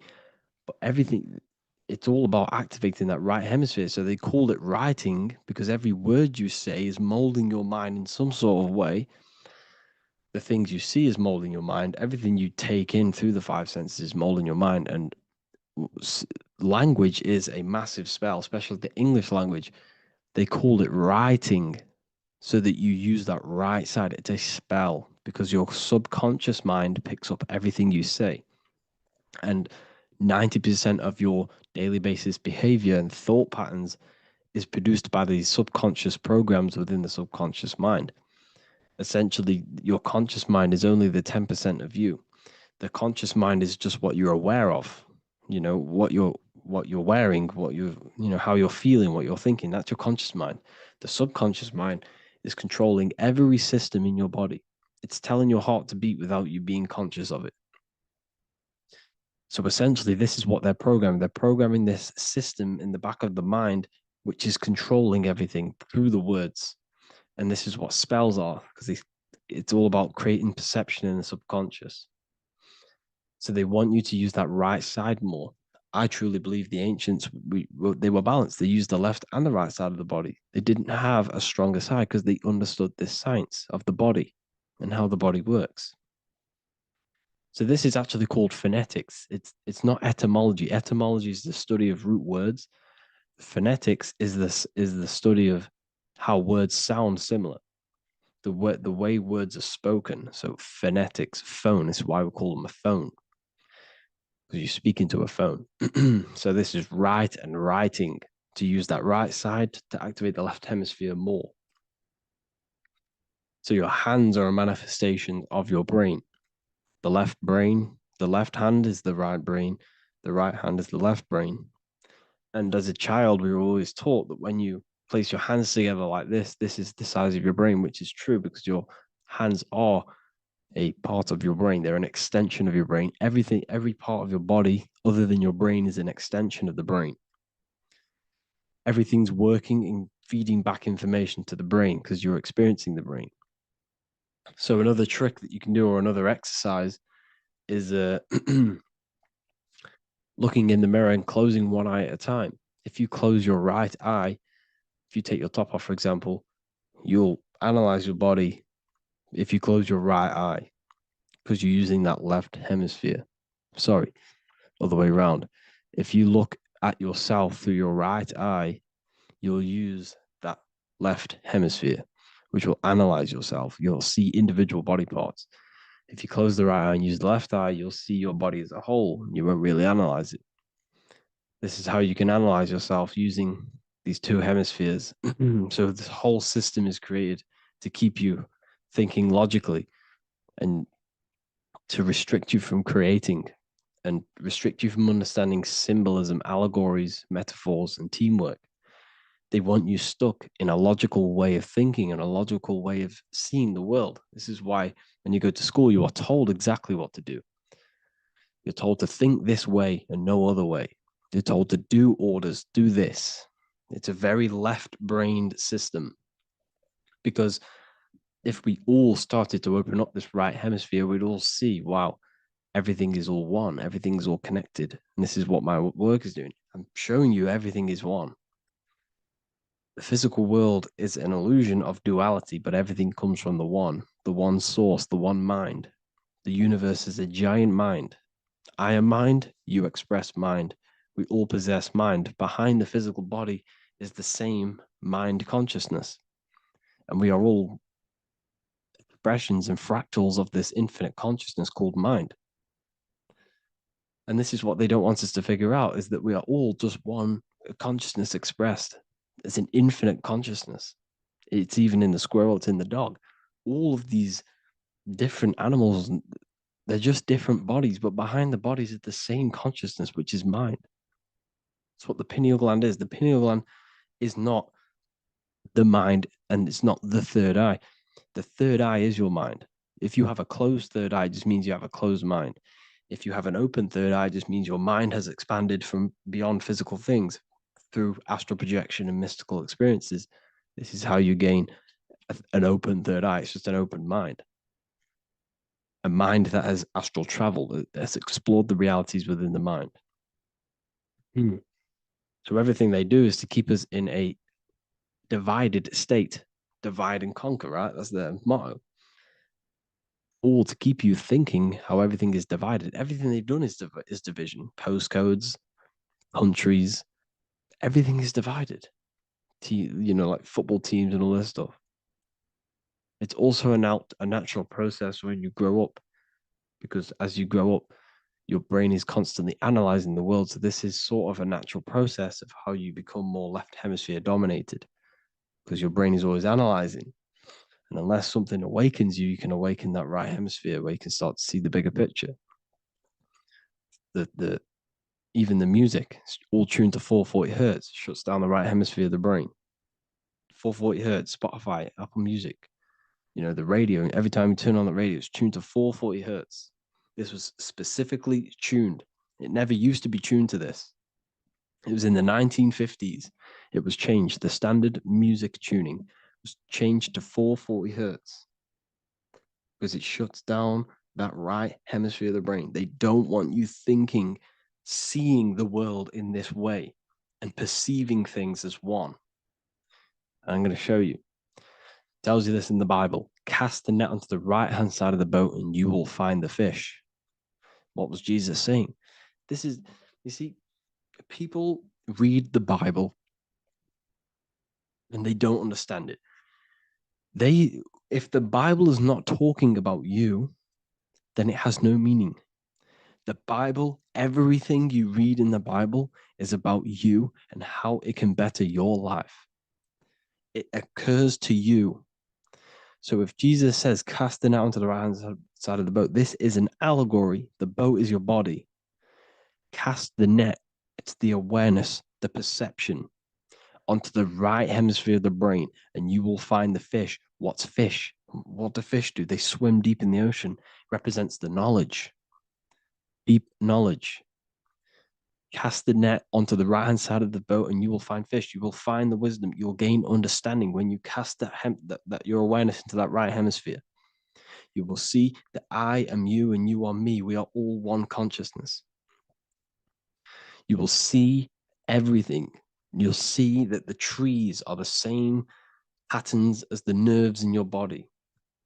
You'll see everything is connected. Everything is a fractal of the one infinite consciousness. And how many fish did they catch? 153. That adds up to 9. This is now numerology. The Bible's filled with numerology. Adds up to 9. What's 9? Human consciousness. It represents consciousness. You're in the womb for 9 months. Feminine. It's all about consciousness. And in Revelation 14, and I looked, and behold, the Lamb standing on Mount Zion, that's the spines, the mountain, with him 144,000. 144 adds up to 9. It represents consciousness on top of the spine. You see? And he had his name the name of his Father written on the forehead. What's the Father? The higher mind, the higher consciousness within you. Where is that? In the forehead, the pineal gland. The pineal gland is the radio receiver for the higher consciousness. Because every body part of the body has consciousness. Your heart has consciousness. Your gut has consciousness. You are thinking with these different consciousnesses. You think with the gut. You think with your penis. You are thinking with all these consciousness. And it's about raising your consciousness to the higher consciousness, which is the Father, the mind in the head. Don't think with the lower parts of the body, because that is your animal nature. Think with the higher parts of the body. It's all representing consciousness. How to activate the right hemisphere of the brain? Well, it's all to do with non-verbal things. So music will activate the right hemisphere. Make sure it's tuned to the right frequency, though. 432 hertz, 528 hertz. Any frequency that adds up to 3, 6, or 9 is good for you. Meditation, turning off the thoughts, and you raise yourself to the higher brain. Symbolism. Symbolism is all right hemisphere. Reading between lines, metaphors, determining the Bible, it's all right hemisphered. Seeing the bigger picture, it's reading between the lines. So tithing in the Bible. These people in the churches are giving 10% of their money to the church. It's nothing but a scam. What these people have done is they have externalized the Bible. They have taken the Bible and literalized it, so that they can make a business out of it. So what they're doing is 1/10 of the produce of what it says in the Bible, 1/10 of the produce of the land, whether grain or fruit, is the Lord's and is holy. So what's that saying? The 10th of it's basically saying give the 10% to the Lord, to God. What does that mean? Well, what's the land and the fruit? This represents physical things, the physical things that you have. The 10th of the physical things that you have, what's that? That's your ego. All the physical things that you have is all to do with your ego. That's the lower self. The ego, what is the ego? It's the mind's perception of the physical self. You had no ego when you were a child. Okay, when you were a child, you had no ego. As you grew older, you created the ego. But the ego is the full self. It's the echo. Ego, echo. It's the echo of the full self. So it's saying, give the ego over. Take away the animal self. In that left hemisphere, that's all to do with the left hemisphere. That left hemisphere sees the ego. It sees individuality. It's divided. So it's saying, give that 10%. Give that 10% of you over to the right hemisphere. The 90%. The 90% of you is in that right hemisphere. The higher self. Now, I'm not saying the left hemisphere is bad. Okay, I'm not saying that at all, but it sees where it sees things divided. It's like I said, the left, the hands are manifestations of the brain. So when these Christians are praying, they're putting their hands together. What are they doing? That they're syncing the brain hemispheres. What you're doing, because everything's an extension of your brain. So if you put your hands together, you're putting the two hemispheres together. And what's happening when you place the hands together? All the electricity in the body is now running in a circuit.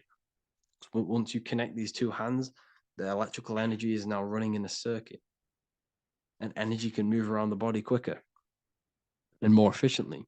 So when you pray, when these people are praying, they don't realize that they're engaging in ancient forms of meditation, of balancing the two hemispheres.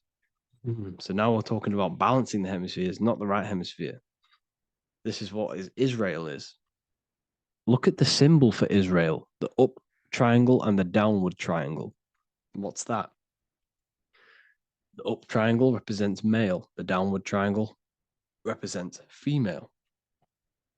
Okay? This is talking about the brains. Israel is Ra. Isis, which is female, the Egyptian god. Ra. El. El means God. Electricity. That's the force of the physical world. It's the force that runs this world, electricity. It's the force of God. El, consciousness. It means God. Ra, El.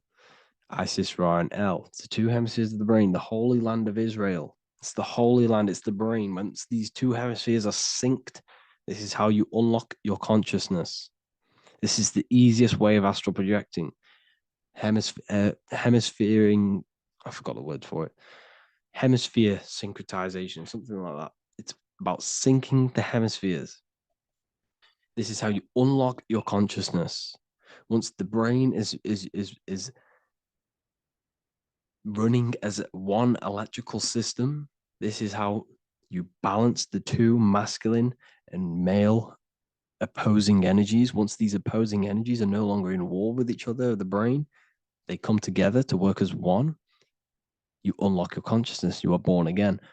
What happens when a male and female have sex? It creates a new child. It becomes one. You are born again. Once the two hemispheres of the brain, you are born again. You can then have an out-of-body experiences. So this is why the symbol of the Holy Land, Israel, is the up and down triangle back combined together, because it represents unification of the male and female, unification of the hemispheres. You're born again. You unlock consciousness. And you can get this for free. It's called the Gateway Tapes on my website. Basically, it's a audio track from the government, and they did this in the Gateway Experience. It's a CIA document, and what they do is there are different forms of meditations you go through. I think there's about 5 waves of meditations you do, half an hour each one, and it will teach you. It will sync your hemisphere, because what does it do? They understood that playing one frequency into one ear and another frequency into the other, they understood that the right ear is connected to the left hemisphere, the left ear is connected to the right hemisphere. So when you play 2 different frequencies into both ears, what happens? The brain picks this up, the 2 hemispheres of the brain picks this up, and it syncs it. It syncs these 2 hemispheres, these 2 frequencies together. So now the brain is working as one to sync this frequency. So this is how you can sync your hemispheres, through listening to these frequencies. Okay, you can get them for free and do the meditations yourself. This will definitely help you. This is an easy way to astral project. So it's all about syncing the hemisphere and seeing reality from a unified perception. We should all aim to get out of that left hemisphere. I'm not saying don't use it, but we should now start to see. We should not start to read between the lines of the Bible, read between the lines of the symbolism they're showing. Study symbolism, study allegories and myths. What are they trying to tell us through these allegories? And, this is how we start seeing things in a better way.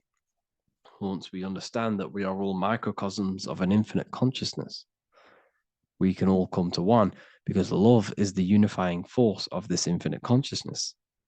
We are all divided. We are all disconnected from our hearts. Once we all connect with our hearts and see that everything is one, we can all start to love and come together as one, because love is the unifying force of consciousness.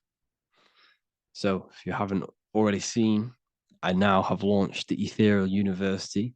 I will be doing lectures like this one, but even better, deeper, and even releasing knowledge that I can't talk about online as they are censored. I'll be doing lectures every single week. I'll be doing live calls every single week. You also gain access to my library, which is filled with over 45 occult books, filled with knowledge. Okay, I'll show you now. Plus, you get my book, The Book of Wisdom, PDF form, and the Human Health Guide, PDF form. You also get all of this stuff, the health section, Q&As, Ethereal meditations.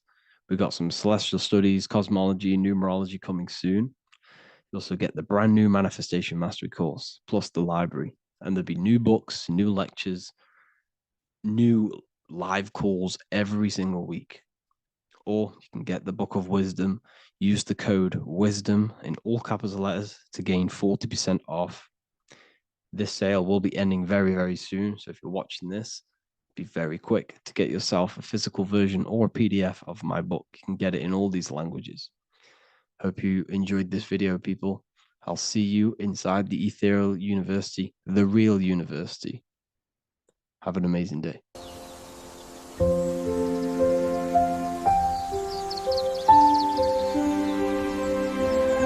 bookofwisdom.com. Visit today.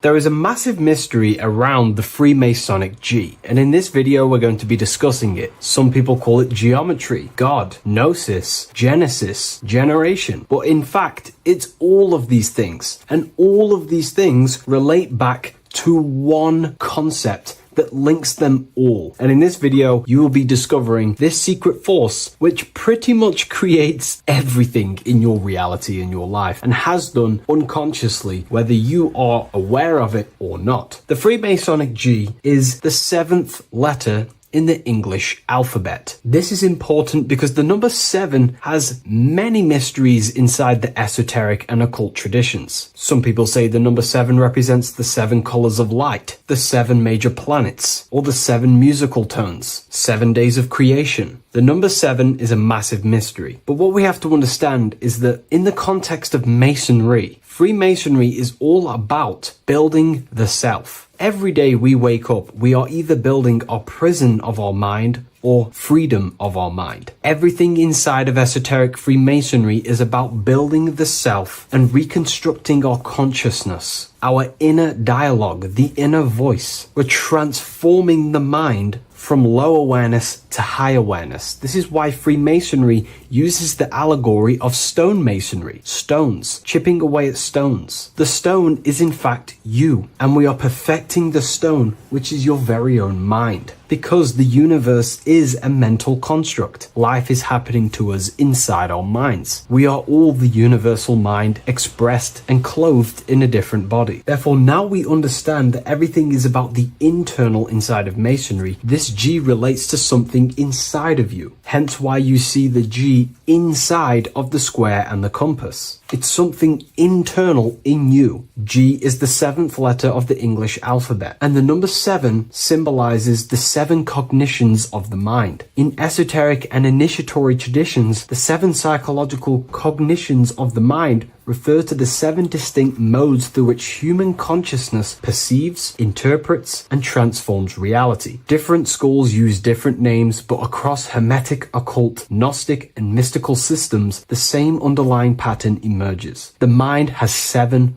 functional powers, each representing a layer of awareness and a stage of inner development. Number one would be perception. The first cognition is the raw reception of sensory and subtle impressions. It is the gateway where the outer world enters the inner world of our minds. Perception involves learning to see without distortion, to notice the symbolic dimension behind ordinary appearances in an occult interpretation of perception. The second one is interpretation. After perception comes the act of making meaning. The mind organizes impressions into patterns, beliefs, and judgments. Esoterically, this cognition determines whether a person interprets life through the ego or through the higher insight of their higher consciousness. The goal is to purify interpretations so that the intuition can speak through it, to clear our minds of the clutter, master it, and let our higher consciousness shine through it. Number three is the imagination. This is the creative faculty that produces images, symbols, and visions in the mind's eye. This is associated with the astral plane. We live in a mental universe of thought.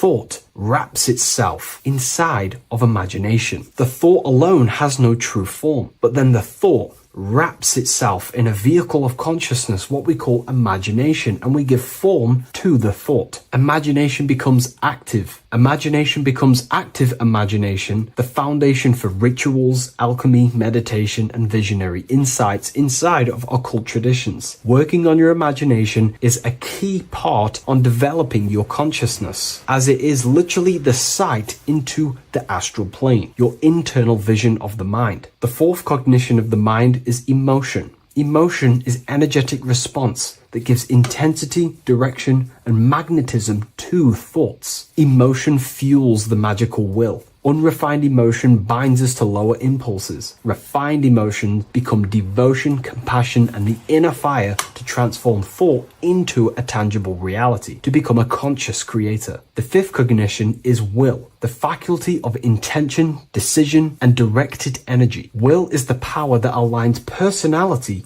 with the higher self. It is the driver of discipline, transformation, and the capacity to act consciously rather than react unconsciously. Most people walk through life as an unconscious zombie, living day to day, running off subconscious programmings, never actually using their conscious mind. We develop our will and try to align our will with the highest will possible so we can align our will with our higher mind. So the higher mind can manifest through us in the material plane. The sixth cognition of the mind is memory, the storehouse of experience, impressions, and archetypes. It shapes identity, determines how one repeats and transcends past patterns. Memory includes not only personal memory, but also a deep strata of the subconscious and the collective subconscious field, what we call the Akashic records. Memory is a massive quality that you must work on inside the Masonic system. You are required to remember certain rituals and certain things so that you can regurgitate them to pass on along the degrees. Based off my research, I myself personally am not a Mason. The seventh cognition of the mind is intuition, the highest cognition possible. It's direct knowing. It bypasses the linear reasoning and reveals truth as the inner illumination. Intuition is the voice of the soul. It is the guiding force, guiding our physical vehicle of consciousness through this physical experience, providing revelations, insights, and even sometimes gnosis and higher understandings.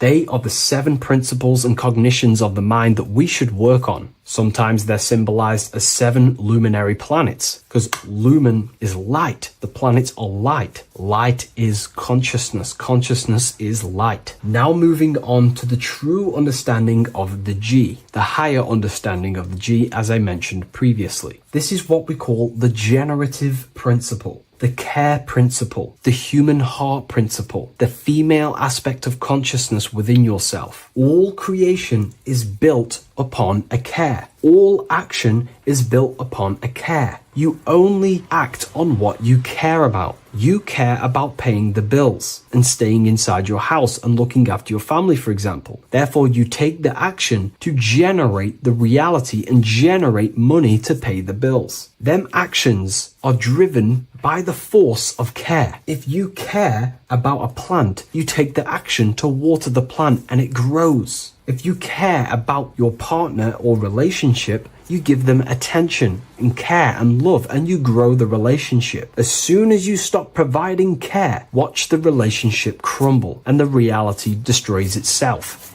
Care is the generative force of reality. This is the generative principle that generates your experience in this world. We are in a continual state of becoming. Each cause gives birth to an effect, and that effect gives birth to a new cause. The G is the generative principle that drives creation in the present moment. Reality is creating, unfolding in the present moment, and the G is the force inside of you that generates your experience. You're watching this YouTube video right now because you have a care in your heart for the information I have provided in the past, and you have a care about watching this video. As soon as you don't care, you take action to do something else with your time that you actually care about. The G is the generative force of the heart. It is the love energy. You only take action on what you love or care about. The whole world is built upon this principle. This is why we say money makes the world go round, because the whole world has a G or a care for money, and it's making everyone wake up in the morning, take actions and make the world go round. It is the G, the care for that principle or money object to generate that reality. It is the force that drives you, hence why the G is sometimes surrounding with light rays, because it represents a force, emanation, something that is invisible but driving the physical body. The G is the internal force that focuses thought into an action. We can think many thoughts, but the thoughts you don't care about, you don't take action on. But the thought you care about, that you have a G for, intensifies that thought, focuses and directs it into an action to generate that experience and reality. The whole world is built upon this principle. The sun is a perfect example of the generative principle. The sun gives all of its life, light, never asking for anything back, making everything grow and generate on the earth. Everything in your life is built upon this principle, and gaining control over your care gives you control over your actions and your reality and what you generate. Once you see this, it is truly beautiful that the world is actually built upon love. This is why they say love is the force of God. It is. Truly. This is the reason why God begins with a G. It's about Genesis. Genesis means creation. G, generation. Anything that generates and creates is all to do with a care or a love energy. But don't get me wrong, people can love sick and twisted things, and they act upon them sick and twisted things. This is why purification of ourself is important by understanding this principle, as it is a very powerful principle to understand. This is the reason why the word gift begins with a G. You're giving something. I care, I'm going to give you something, a gift. Or guidance. This is what guides you into becoming something, what you love. This is why also gnosis begins with a G. Gnosis is not actually knowledge. Gnosis is knowledge obtained, attained by direct experience or through direct experience. For example, you're not believing you're watching this video right now. You know you're watching this. Know, gnosis, same phonetic sound. It's about knowing. Gnosis is about gaining knowledge of the self. Self-knowledge through direct experience. Instead of believing in God, I seek to know God through direct experience by altered states of consciousness, transcendent meditations, understanding human anatomy, understanding the laws that govern my mind, understanding creation. That is direct gnosis, knowing that God exists instead of believing he exists. By going within the self, questioning the self, and gaining a deeper relationship with the inner observer, you start to gain gnosis, self-knowledge through direct experience. And in order to gain gnosis, you have to care, because gnosis requires action. It requires you to meditate and go within yourself. It requires you to study yourself. It requires you to go within yourself. And in order to do that, you have to care. If you don't care about knowing yourself, you won't take the action to generate the gnosis. If we take a look at this piece of Freemasonic artwork, we can see a whole lot going on here. But if we focus down here with the temple with the letter G on, and when you walk through the temple, there is a pathway leading up a hill towards the light. The light reveals things. If something is in darkness, you can't see it, but the light reveals something. It's symbolizing truth, the light of gnosis, knowingness. And in order to walk this path, you have to go through the temple, which means entering in yourself. This is symbolic of the path. The Masonic path is about the self, reconstructing and learning about the self. In order to walk up that hill, it takes a lot of effort. It's not easy walking up a hill. You're going to be tired. It's not easy. It's horrible. Who likes walking up a hill? I know I don't, but people like hiking and stuff. I understand that, but it's symbolizing this is hard work working on yourself, because the labor of working on your mind is the hardest labor you will ever do. It's called the great work, or the Masonic work. And in order to climb that mountain, you go through the G. You have to have the care. If you do not have the care, you will not walk up that mountain. You will not generate the gnosis. You will not get close to the light. You have to have the G to walk that path of self-mastery and working on your mind. This is very, very important. If you want to gain the light, you have to have the G inside of you. You have to have the care to generate a higher consciousness. If you want to earn more money, you have to have the care, or else you will not take the action necessary to generate that reality. This is why we have to master ourselves and write down everything you love. It could be even the bad things. It could be lust. It could be anything you're wasting your care energy on. Try and remove them one by one. Master them and become disciplined. And then you'll have more G energy, care energy to direct towards something else in your life to generate and grow that experience or reality. Again, the word grow, G. It is a growing force. What you place your love and care into grows and expands. What you have a G for is what you spend your time and attention on, your two spiritual currencies. So this is the Masonic G, and I hope you gain a deeper understanding of this. So that is pretty much everything about the Masonic G that you need to know, and hopefully this has helped you. If you wish to learn more and gain guidance through your life and understand yourself on a deeper level, the book I've used today is called The Book of Symbolism. I'll leave a link in the description. You are not breathing correctly. 98% of people only use a third of their lungs capacity, which is shallow breathing, which ages you, lowers your brain capacity, and also lowers your state of consciousness. So it's essential that you breathe consciously on a day-to-day basis, because this is what truly elevates your consciousness. I am going to give you the key for you to raise your consciousness just through breathing alone. Such a simple thing, but yet the most effective way for raising your state of consciousness and becoming more spiritually and mentally advanced. So tune in for this video, and I'm going to show you exactly how to do it and the symbolism behind breathing. Air is more than just air. It carries electromagnetic energy. So now I'm going to give you the science behind this spiritual truth. This invisible force is what sustains all physical life, providing the life force energy essential for existence. Electromagnetism. Everything is fed off electromagnetism. Your body is an electromagnetic battery. Now, we can prove that air carries electromagnetism just by doing a simple test, a simple scientific experiment, by getting liquid oxygen and pouring it between a north and south magnetic pole, two polar opposite magnets. We see that the liquid does not fall straight through it. It is sucked, it is magnetically attracted to these two opposing forces, opposing magnets. This is proof that air, liquid oxygen carries electromagnetism. When you are breathing electromagnetism. the essential life force behind all living beings. This is known as energy or prana, chi, ether, or spirit. This is all the same thing. Air is not just empty space, it is energy, it is prana, it is life force, it is spirit, it is ether, chi, prana. You are an electromagnetic being.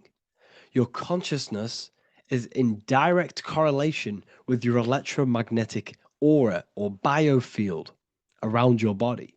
Your state of consciousness is mirrored within this field around your body. Now, your breath, when you breathe in, you're breathing electromagnetism or life force. Breath is the vital link between the physical and the spiritual, bridging the body with the soul. Through breath, we connect with both tangible world and deeper, the unseen realms of energy and consciousness. Breathing deeply and properly elevates our consciousness, enhancing the brain's functions, heightening the sensitivity of our five senses. It also brings a profound calmness to the mind, creating a state of clarity and inner peace.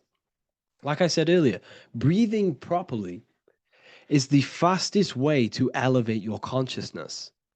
It is the fastest way because breathing, when you stop breathing, what happens? You lose physical consciousness. Your body will shut down if you do not breathe in this vital electromagnetic energy in the oxygen. If your body does not get this for 5 minutes or however you can last without breathing, this makes you lose physical consciousness. Your body will not survive without this essential life force energy. Therefore, air is one of the most overlooked things. This is why we see the symbolism of Buddha having a big belly. Why does he have a big belly? Because it's symbolizing breath work, proper spiritual breath work, the certain teachings of breath work, of when you breathe in through the nose, you have to breathe in through the nose. You don't want to breathe in through the mouth because the nose acts as a filter which catches dust particles and filters out the air before it enters the lungs. The mouth does not do that. The nose is for breathing inward.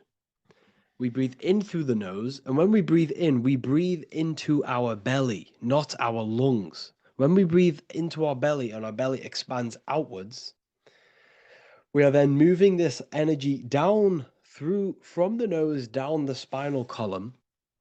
And when we breathe back out, the belly goes in, which is raising the energy up the spinal column, back out through the mouth. This is the true way of breathing, because when we breathe, we are moving energy. We are moving electromagnetic energy.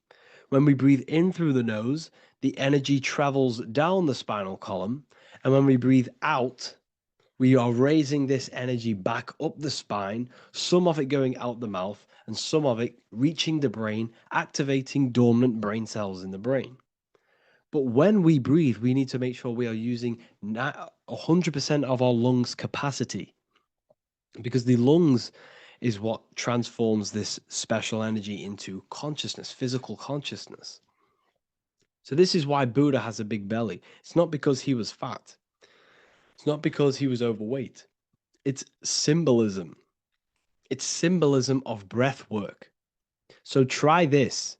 Do this for 2 minutes while you watch this video. Breathe in through the mouth as hard as you can until you no longer can fill any more air into your lungs and belly. Breathe it into your belly, not your lungs. And breathe out through the mouth. Do this for 5 minutes or 2 minutes, however long. I promise you, breath affects your consciousness.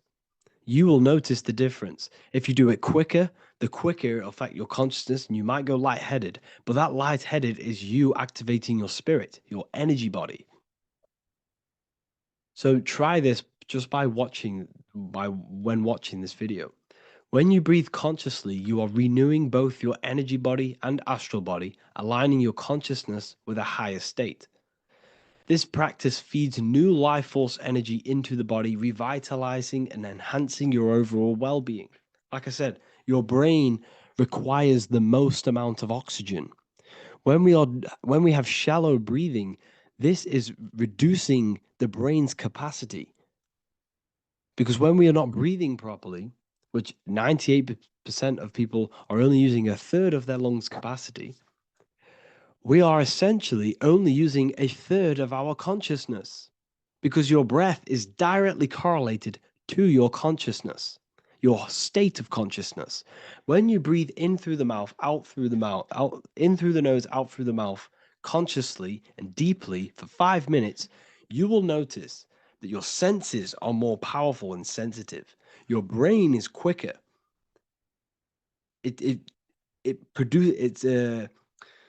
What's the word? It processes information quicker. You become quicker. You become a superhuman, and you feel more spiritual because it activates your spirit, your astral and energy body. So when we meditate, it's definitely important to breathe in through the nose and out through the mouth as deeply as possible to align with a higher state of consciousness. And this is the easiest way to separate your consciousness from the body. When you breathe in deeply for long periods of time, while meditating, while taking no thought, when no thought is present and you gain a rhythm of deep breathing, this is the gateway. This is the gateway to opening your consciousness. Because when you stop thinking, other aspects of your consciousness can open up. All of our lives we've been thinking, which is blocked off the higher states of consciousness.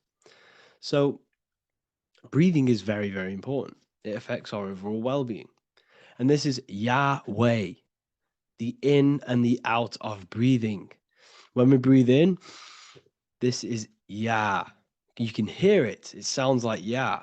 And when we breathe out, that is Way. This is the name of God, apparently. But God is within you. You can connect with God. You can connect with source consciousness within you by breathing, by raising your state of consciousness through breathing and meditation.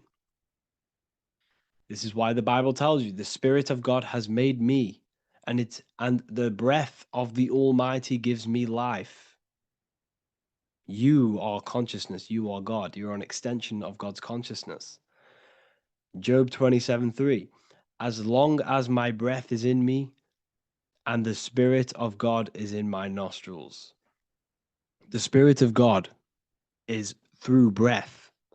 John 20:22. And when he said this, he breathed on them and said to them, receive the Holy Spirit. The word spirit means breath. In Greek, Hebrew, Latin, it all means breath or wind or air. The Holy Spirit is a certain way of breathing, a breathing technique that elevates your consciousness, that syncs you up to a holy consciousness, an elevated state. That is the Holy Spirit. That's why it tells you in the Bible, when he said this, he breathed onto them. He breathed onto them and said, receive the Holy Spirit. You must breathe to receive the Holy Spirit. When you breathe, you are renewing the body's energy.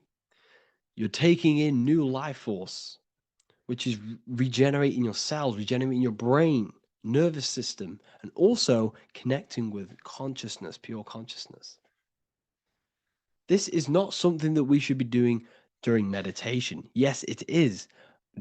We should be doing it during meditation, but this is something that we need to apply all of the time. This is the fastest way you can raise your consciousness. I just want to say, all of this knowledge is inside of the Book of Wisdom, Volume 2. Make sure to give a like and a comment on this video to help the algorithm. And let me know what you think about the last book or this book if you have read them, to let the new people know what they're looking at with this book. This is truly life-changing, the Volume 2 and Volume 1 is truly life-changing. You can get them in a bundle also.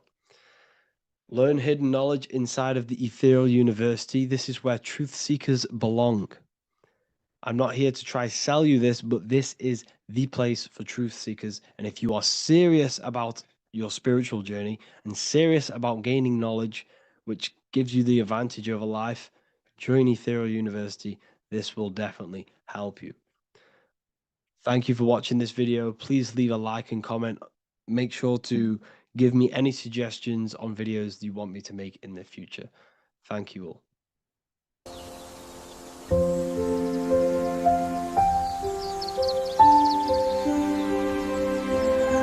bookofwisdom.com. Visit today.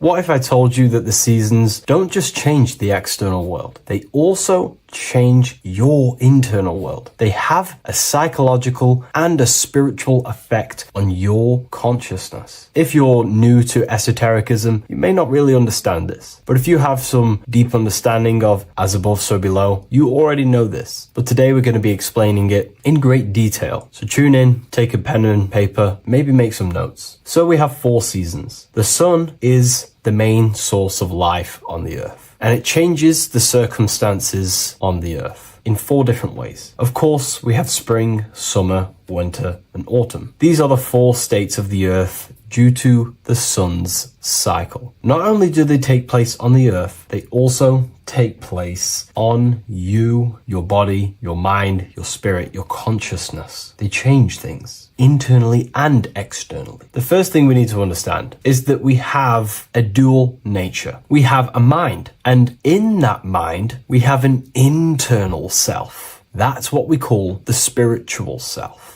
It is the individual that exists within their own mind, within their own consciousness. It is the self that imagines, thinks, feels. That's the spiritual self. And internally, that self is the true self. When it's detached from the false identifications, of course, such as the ego. But the true self dwells within the mind, and that's the immortal self. That's the self that will never die, never perish, that will always be there and it always has been there. The internal self. But on the other side of the mind, the outside of the mind, we have this, what we call our physical human body. This is our external physical body. So outside of us is a physical reality, but inside of us is a spiritual non-physical reality. Inside of us cannot be measured. Outside of us can be measured. So we have an internal world and an external world. I think this is the reason why the word individual has the word dual at the end. Dual meaning opposing or two. We have a dual nature. Inner world, in the mind, and a self out the mind. And the mind acts as some sort of doorway. It is a doorway into ourself. So in esotericism, this is what it's all about. It's about we work with the internal world. We try and figure out who we are from the inside out, not who we are outside of us. Because we realize that the external world is nothing but a crystallization of what's happening inside of us. Our lives are a result of every single thought that we thought in the past. So let's not get off track here. Let's carry on. As I was discussing the seasons, we have an internal world in the mind and a self outside the mind. And this is reflected even in the cycles of the heavens. This is how you know the universe is intelligently designed, and the law of correspondence corresponds with everything. The law of correspondence is as above, so below. It's not a Hermetic principle. It's not a Freemasonic principle. The law of correspondence, as above, so below, is just the law of life of the universe. It is in everything. So the daytime, the sun, this is external impressions or expressions, should I say. We express ourselves outside the mind, in the outside world, in the material body, taking actions outside of us during this daytime. The sun represents outward expression, the daytime. This is when we wake up, we're conscious, we do things outside of our mind. But then the nighttime comes around and it becomes dark and the moon rules over the nighttime. And we return back to our internal world. We return back to the darkness. We return back to the internal self, the self in the mind. Really is fascinating. And this is as above, so below. This follows the correspondence. This follows the law. Although that the outside world has a cycle of day and night, so does our own mind have this cycle. As above, so below. As within, so without.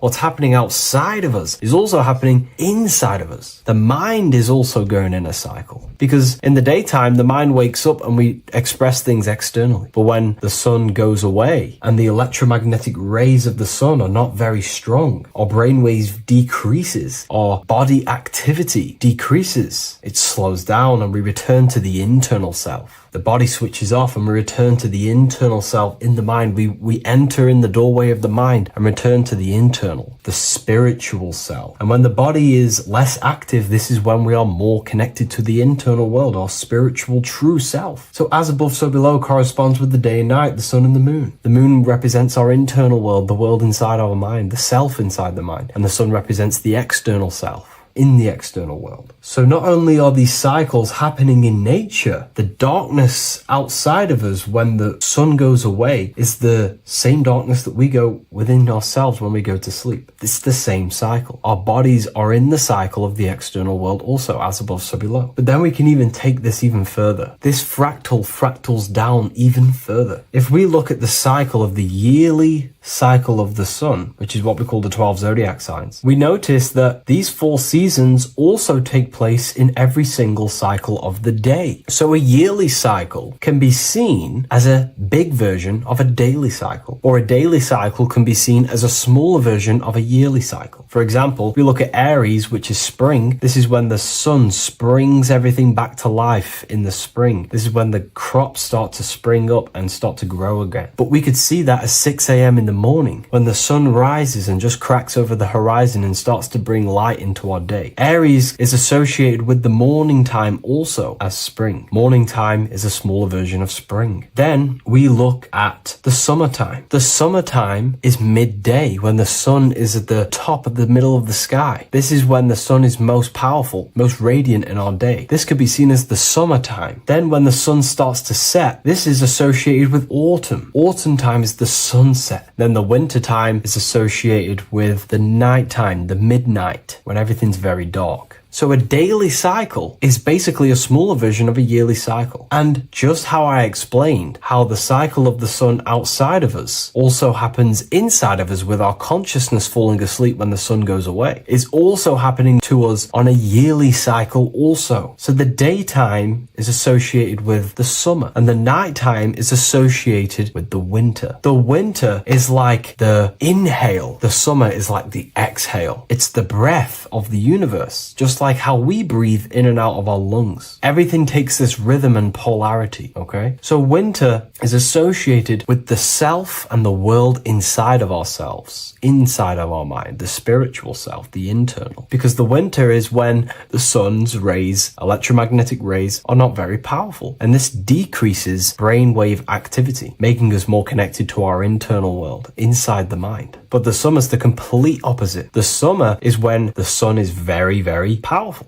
And the sun's powerful electromagnetic rays increase brain activity, making us more actionable in the physical world outside of our mind, in the external world. So summer is the daytime and winter is a big version of the nighttime. Vice versa. Just like how in the winter, we're more in the house. We're inside buildings because it's very cold outside. Animals hibernate. They go inside. They go into little places. They collect all their food and prepare for the winter. They go inside. They go in darkness to hibernate. So does our consciousness, our spirit, the self inside of our mind. We can use these cycles to our advantage, to evolve spiritually, to connect and be more balanced. You know, I've mentioned a lot of this inside the university to my members, to the family inside of there. We discussed this. We had a great discussion about this. And, you know, the live calls we have are priceless. The conversations you can have with someone when they're awake, you never forget them. You always have deep, meaningful conversations. And we discussed this deeply, and we were going into some interesting things about how we can use these types of changes in the seasons for our spiritual growth. We even discussed about spring and autumn and how they're associated with the different spiritual bodies that we have. But anyways, let's not get off track. Lucid dreaming, dreaming itself, and astral projections, I find are more easily accessible during the winter and the night times. Like I said, because the brain activity is decreased due to the sun being not powerful, we are more reconnected with the self inside the mind, the spiritual self, the immortal self. Wintertime is a great time to work on yourself, to start to gaining discipline, to meditating, to really working on the subconscious. Because spiritual work is harder than any physical labor. You really got to dig deep within yourself and be honest and true with yourselves. I think this is the reason why, a lot of people convert to spirituality from religion. They come into spirituality and then they go back to religion because they realize spirituality is it's difficult. You have to be honest with yourself. You have to really face the traumas, the negative aspects of yourself, the dark side of yourself, and bring it to light and transform it. And that sort of work is a lot more difficult to do than any physical labor. So the winter time is the time that we go inside ourselves. We reflect a lot more. We need to work on ourselves, on our mind, on our negative habits, on our dark traits, on our things that we have been pushing away and not controlling. The winter time is that time we can really start to connect with the internal self, work on our imagination, work on our mental willpower, work on all of these things like lucid dreaming, astral projections, and purifying ourselves, removing any mental barriers, any negative belief systems that may be subconsciously holding us back. It's easier to access the subconscious in the nighttime and in the winter, especially the winter. That's why I made this video, because we're in autumn now. We're transitioning into the winter. So I thought I'd share this with you all. And it's important to understand that you are a microcosm of God. Like I said, the law of correspondence associates with everything in the universe, people. Everything. And that's the best thing with the law of correspondence. And I've been using this for the past 3 to 4 years, right? The law of correspondence has determined and filtered out so many lies that was given to me, that's given to you, that's given to everyone in the world. The law of correspondence is like a filter. If someone gives you a piece of information, for example, gravity, and it does not apply with the law of correspondence, then you know it's a lie, because it's a universal thing. What happens inside of me also happens outside of me. What happens in my astral world happens in my material world, more than likely. As above, so below corresponds with everything. The same structure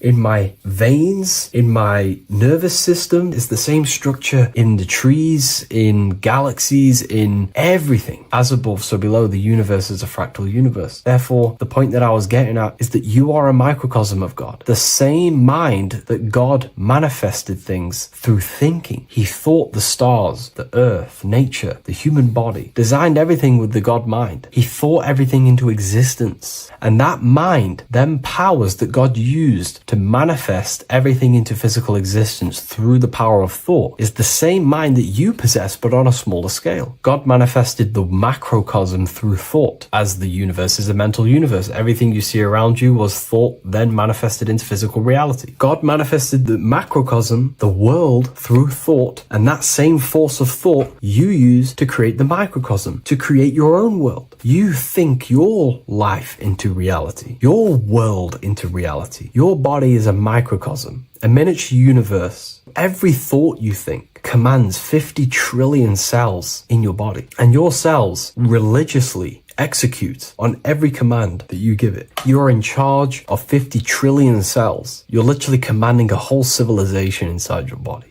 And this is how you are a reflection of the divine. The God mind created the macrocosm, the world, and you create your own world inside that world using the same power as thought. Very powerful. So everything that happens outside of you is also happening inside of you. The law of correspondence is the most important, the law that you could possibly learn, because it makes everything so clear for you in the universe. Makes life so clear. You see the reality for what it truly is. It's a reflection of the higher dimensions. Just like how reality right now is a reflection of what's happening inside of people's minds and consciousness. We can't blame the elites for all the negative things that's happening in reality, because all the negative things that's happening in reality is the negative things that's happening in people's minds. We need to take control of ourselves. So with that being said, thank you all, everyone. If you wish to read more, 90% of you watching this video have already got this book. I want to say thank you for your support. It means the world to me. It makes me research more and write more books. And the book of symbolism is coming very soon. So thank you, everyone. I'll leave a link in the description for the university, for the live calls, and for the book if you wish to join. Have an amazing day.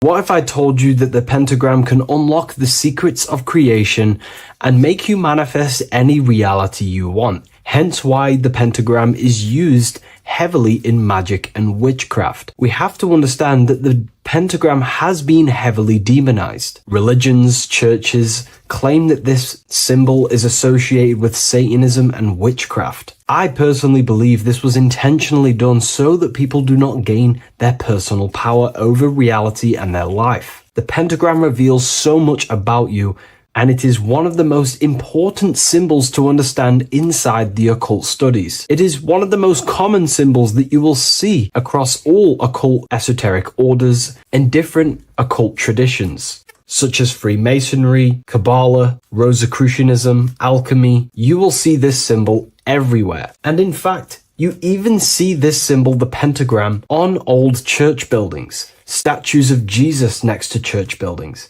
You will see this symbol used by Christianity itself, which is very contradicting about the church. But I'm not here to tell you to think anything.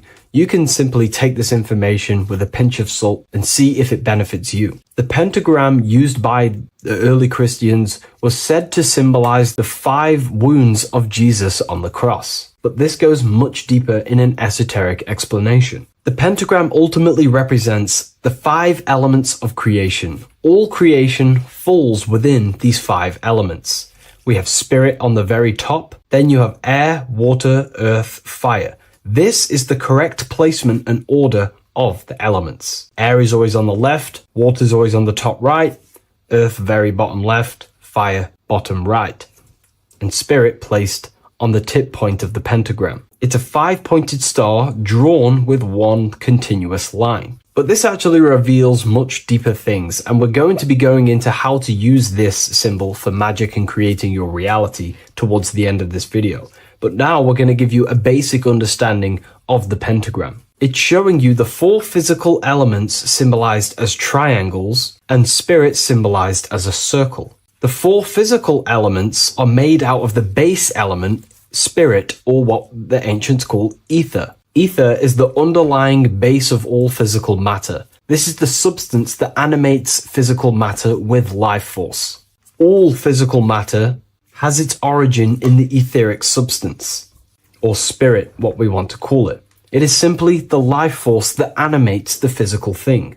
However, if we go deeper onto this symbol, it also represents something personal to the individual who wears this symbol. If you wear this symbol, you're basically saying you're putting your divine nature over your material nature. Your divine self is in control of your material self. You put your spiritual needs before your physical desires and needs. Hence why the spirit is on top, looking down over the 4 physical elements. The circle is continuous, one line, eternal, no beginning, no end. The triangle has beginning and end and points. You can see the beginning and the end when you draw it. On a deeper level, this is pretty much showing the process that symbolizes the structure of the macrocosm, the universe itself, showing how the invisible spiritual planes condense and crystallize into the visible physical world, spirit turning into physical reality. But if you wear this symbol, you're basically saying, I put my divine nature over my material nature, showing that your spiritual nature rules over your earthly existence. You put your spiritual needs first. If you see this inverted, it is now the opposite, placing spirit on the bottom, basically saying, I desire the physical things over the spiritual. But what exactly is your spiritual nature?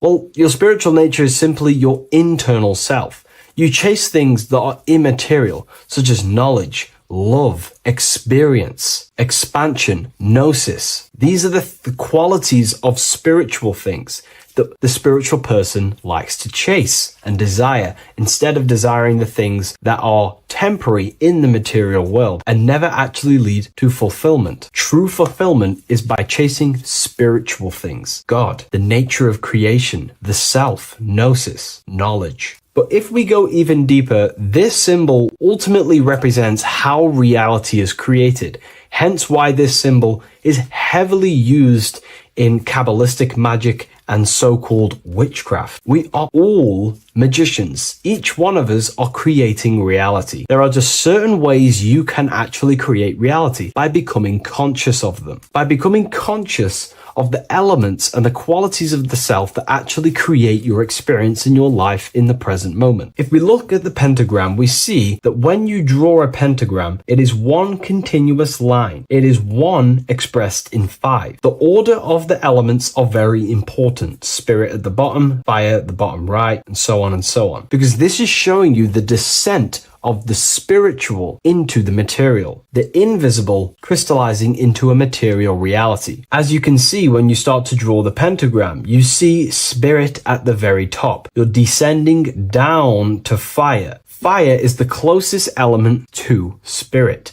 Hence why in magic and witchcraft, people like to use candles. So you're descending first into fire, then into air, then into water, then into earth, then back into spirit. Because of course, the cycle of creation unfolds itself. When you die, you return back to spirit, and then you reincarnate yourself back into physical reality if you wish and desire to. Everything is under this process of matter spiritual. In the daytime you wake up, you're in your material body. When you go to sleep, you enter your astral spiritual body. Everything's in this continual process, renewing itself in spiritual, then material. But the reason why this is associated with magic so heavily is because each one of these elements corresponds to a different body of consciousness, a different vehicle of consciousness. Consciousness has many different vehicles it uses to create the tangible self, the physical reality. For example, consciousness has a spiritual nature. The spirit element in this case symbolizes the emanation, the descent of the one power, the one force that we are all using. Each one of us is using this one power, the power of the source consciousness,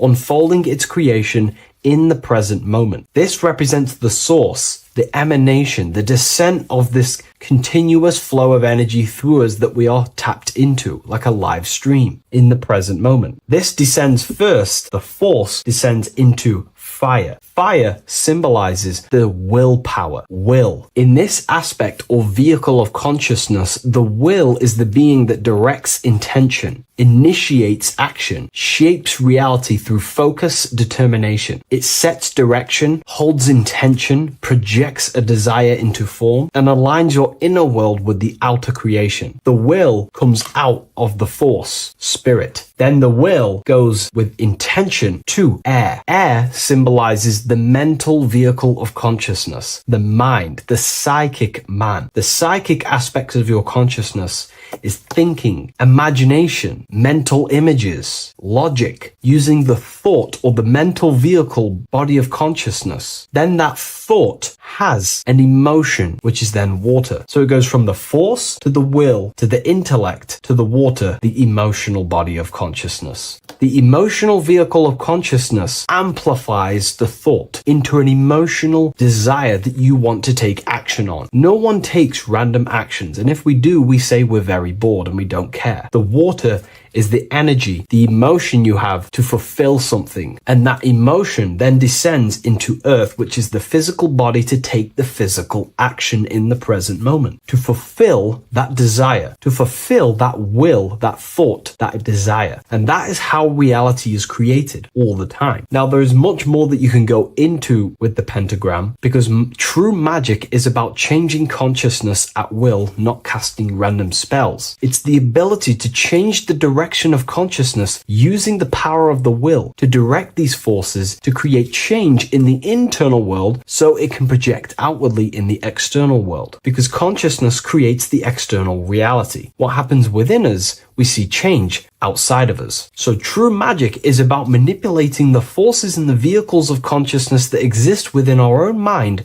to produce a change in the material world. There are other ways you can use magic, by purifying each body of consciousness or banishing each body of consciousness. Other forms of magic, you can dissect each body of consciousness and work with that specific body. If you think you're using your mind too much, you can start using banishing rituals to banish the power of the mind, to stop overthinking, for example. Or if you have lack of emotional connection with your emotional vehicle of consciousness, we can dissect this body, tap into this body and invoke this body and strengthen it. We're dissecting each body and vehicle of consciousness so we can work with it to create a specific change inside ourselves, then to be mirrored outside of us. So pretty much this pentagram represents the descent of the spiritual turning into a material reality. Hence why sometimes we see a human figure standing in the point of a pentagram, because it ultimately represents the microcosm. You are the microcosm. You represent the entire process of spirit into matter, the invisible into the visible, the formless into form. The pentagram, drawn in one unbroken motion, captures this divine act of creation, showing how consciousness flows downward through the elements or the vehicles of consciousness to bring forth the material reality. The Book of Symbolism will teach you all about this. It was released November 17th. A lot of people have taken advantage of this. You also gain a free ebook with this copy. Every order comes with a free ebook. And if you wish to get your copy of the brand new Book of Symbolism, you can find it in the description or revivalofwisdom.com. Thank you, everyone. I'll see you in the next video.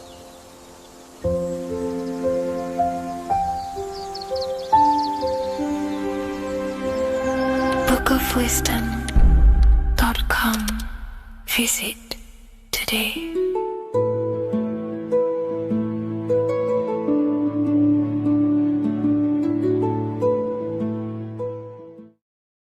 What is good, people? We're back with another video, and today we're talking about the chakras.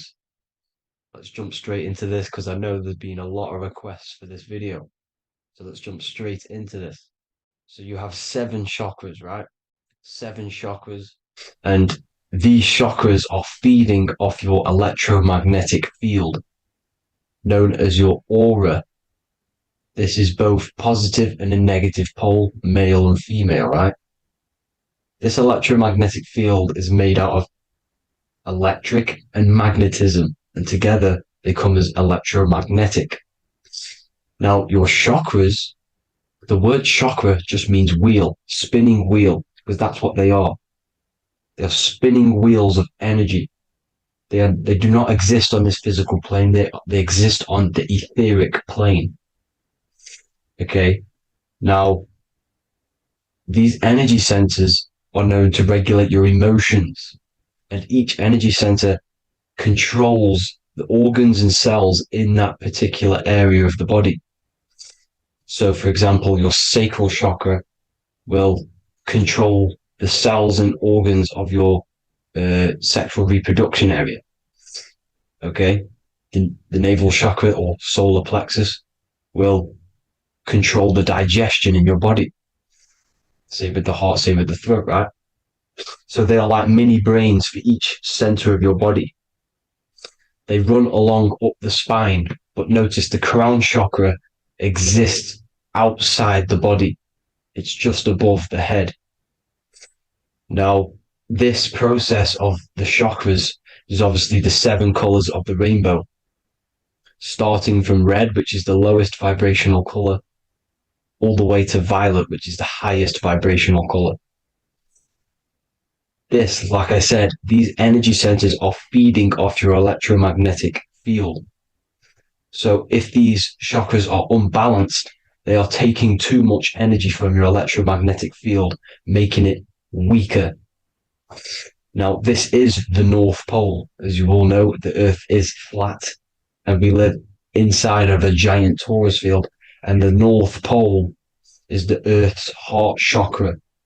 And this is why the aurora borealis, or the northern lights, whatever you want to call them, that's why they are green, and they are being emitted from this center point of the Earth, because it's symbolizing the heart chakra, which is green, right?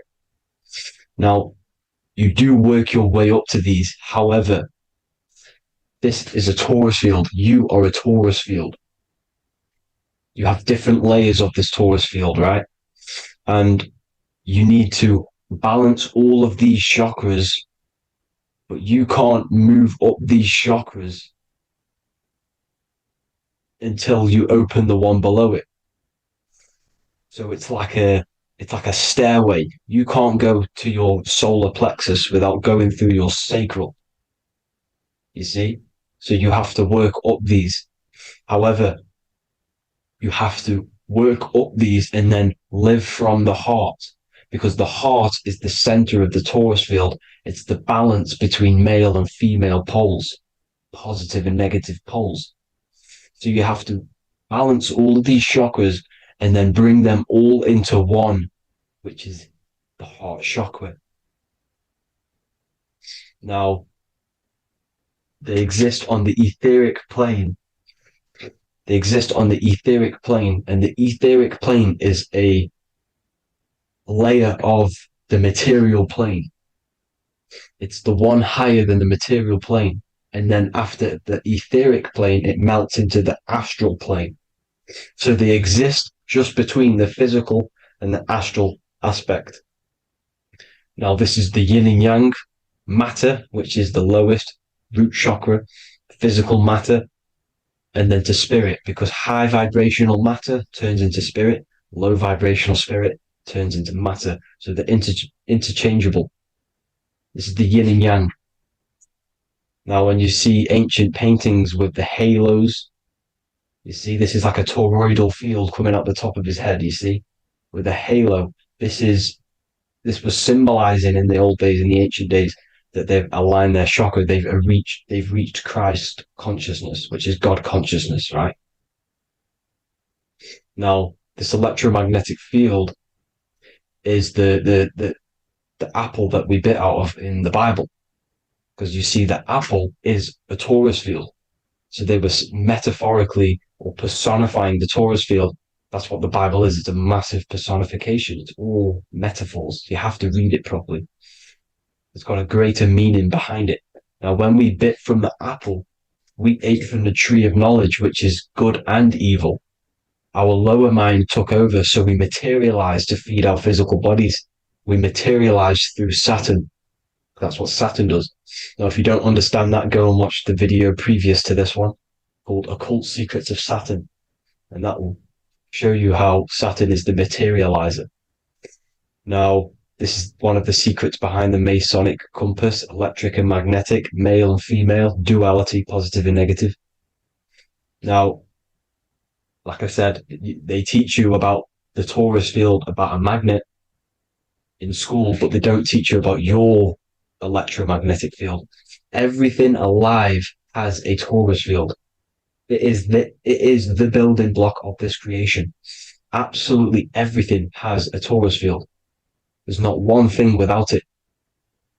And as you can see here at the center of the apple, that's where the seed is. That's where the life is. The reproduction of that organism. As you see, this is where the most electromagnetic energy is stored, in the center, because this is where the two duality, this is where the field meets at the very center. This is why the seed is at the very center. Now, your spine is a elongation of the brain. The brain is heaven, and the bottom of the spine is hell. So this is Saturn, which is the root chakra. The 7 planets are associated with each chakra. Moon equals mind. Okay. Now, Saturn is physical matter, as I've just explained. This is the lowest vibrational color. And they want you trapped down here, which is your hell state, your animal nature, your physical nature. They want you to identify as the physical body. They don't want you to reach these higher states of consciousness. Okay? Now, in the brain, you have 12 convolutions. Now, this is what they were symbolizing in the Bible with the 12 disciples. And obviously in the Bible, it says the upper room where Jesus met with his disciples. This is heaven, the brain, the higher states of consciousness. Now, this is your North Pole. This is Jacob's ladder. Okay. This is why you have 33 levels of Freemasonry, because it's symbolizing the 33 vertebrae, which are these little things here on the back of your spine. Because once the Kundalini energy from the bottom of your spine rises to the top, this is when you get enlightenment and opens your third eye. spiritual enlightenment. As you can see here, this is Jacob's ladder. This is the Kundalini symbol, right? And they're even showing you this in the medical symbol. They're putting it in your face. The serpents are wrapped around the spine. Now, the serpents symbolize how the energy moves around the spine because it's a torus field, you see? At the center of the torus field, it wraps around the center pole. It wraps around it, and this is how the energy moves up. So they're symbolizing it with the serpents. Okay? Now, every religion has a sacred river. For the Egyptians, it's the River Nile. For Christianity, it's the Jordan River, right? This river is the canal, the energy canal at the center of your spine, all the way leading to heaven, to the Holy Land. This is the chamber which the energy rises up, right? Now, they used to say the gods descended from heaven to man. This is just heaven. This is the mind state. And they said the gods were connected by a rainbow bridge. That's the chakra system, the rainbow bridge. Okay. Now, the ancients called this place Midgard, Earth, where both evil and good live, right? Midgard. But you can go to heaven, which is a pure mind state, because once you're in heaven, nothing negative can ever bother you. That's completeness, pure Christ consciousness. Now, this is why Jesus dies at 33. He didn't actually die, but it's symbolizing the death of the physical body. Not the death of the physical body, but his consciousness rising above the physical body to, as I said here, matter to spirit. Matter died off and he came spirit consciousness. This is symbolized by the 33 vertebrae, which is obviously the 33 levels of Freemasonry. And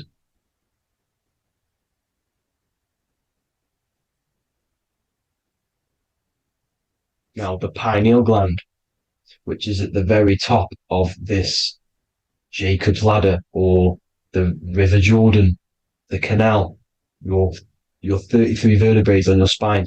This is where the pineal gland sits, right? At the very top, at the center of your brain.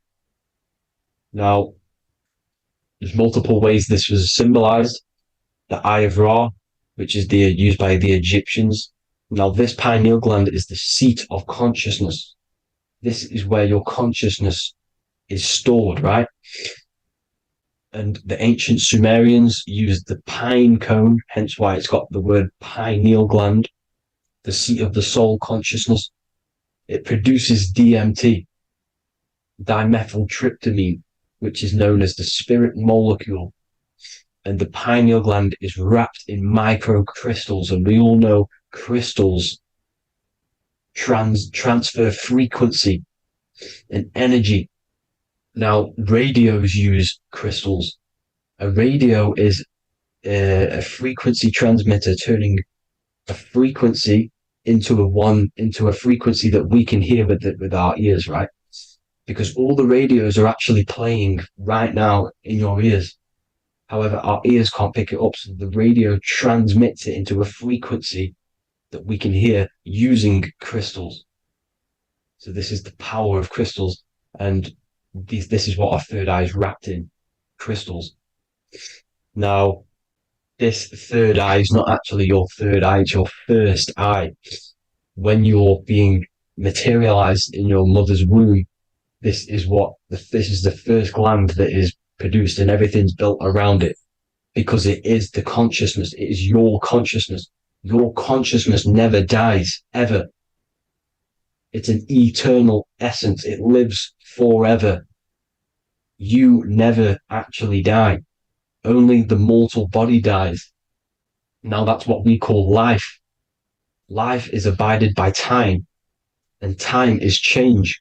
And change is what we call life, because everything's constantly moving and transforming into different things, right? Now let's not get off track. The pine cone is obviously, this is in the Vatican here. The pine cone is symbolized as the pineal gland, pine. And this is the opened pine cone. The opened pine cone means or symbolizes the awakened man, the awakened third eye. But the ones here, which the Sumerian gods are holding, these are shut pine cones, symbolizing the unawakened man. But let's not get confused, people. These gods were not gods. They are human beings just like you. They reached Christ consciousness. They are nothing more special than you. They just had the ability to reach Christ consciousness.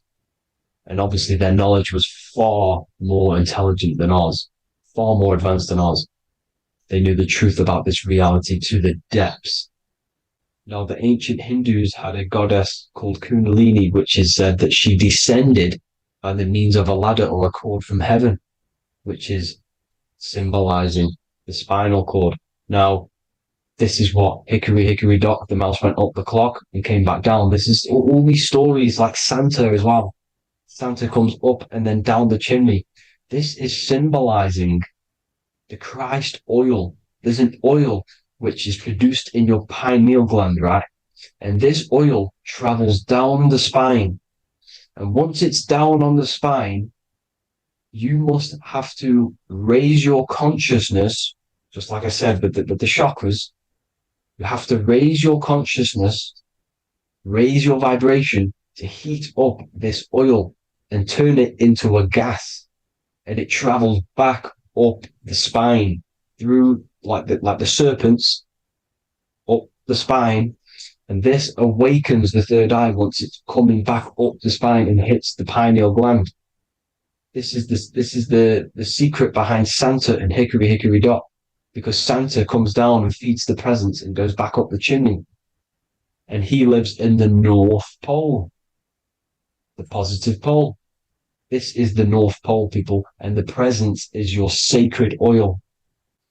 This oil, your physical body is the furnace. It's the spiritual furnace, which you have to heat up this oil by raising your frequency and turning it into a gas to rise up this chamber, the River Jordan, to your third eye, right? Now, this is an alchemical process. Your body is the alchemical furnace. It says in the Bible, if therefore thine eye be single, thy whole body shall be filled with light. I shouldn't have cut that out, but that's what it says. The light of the body is thine eye. If therefore thine eye be single, thy eye shall be filled, their body shall be filled with light. This is symbolizing the pineal gland, enlightening the body, the spiritual body, filled with light. Now, as I said, they want you kept down here, which is the root chakra, which is your animal nature, which is obviously mind, matter over mind. This is the symbol of Saturn, right? As you say, we're built of body, mind, and spirit, the Holy Trinity. That is the sun, moon, and earth. The sun's your soul, solar. Moon is your mind.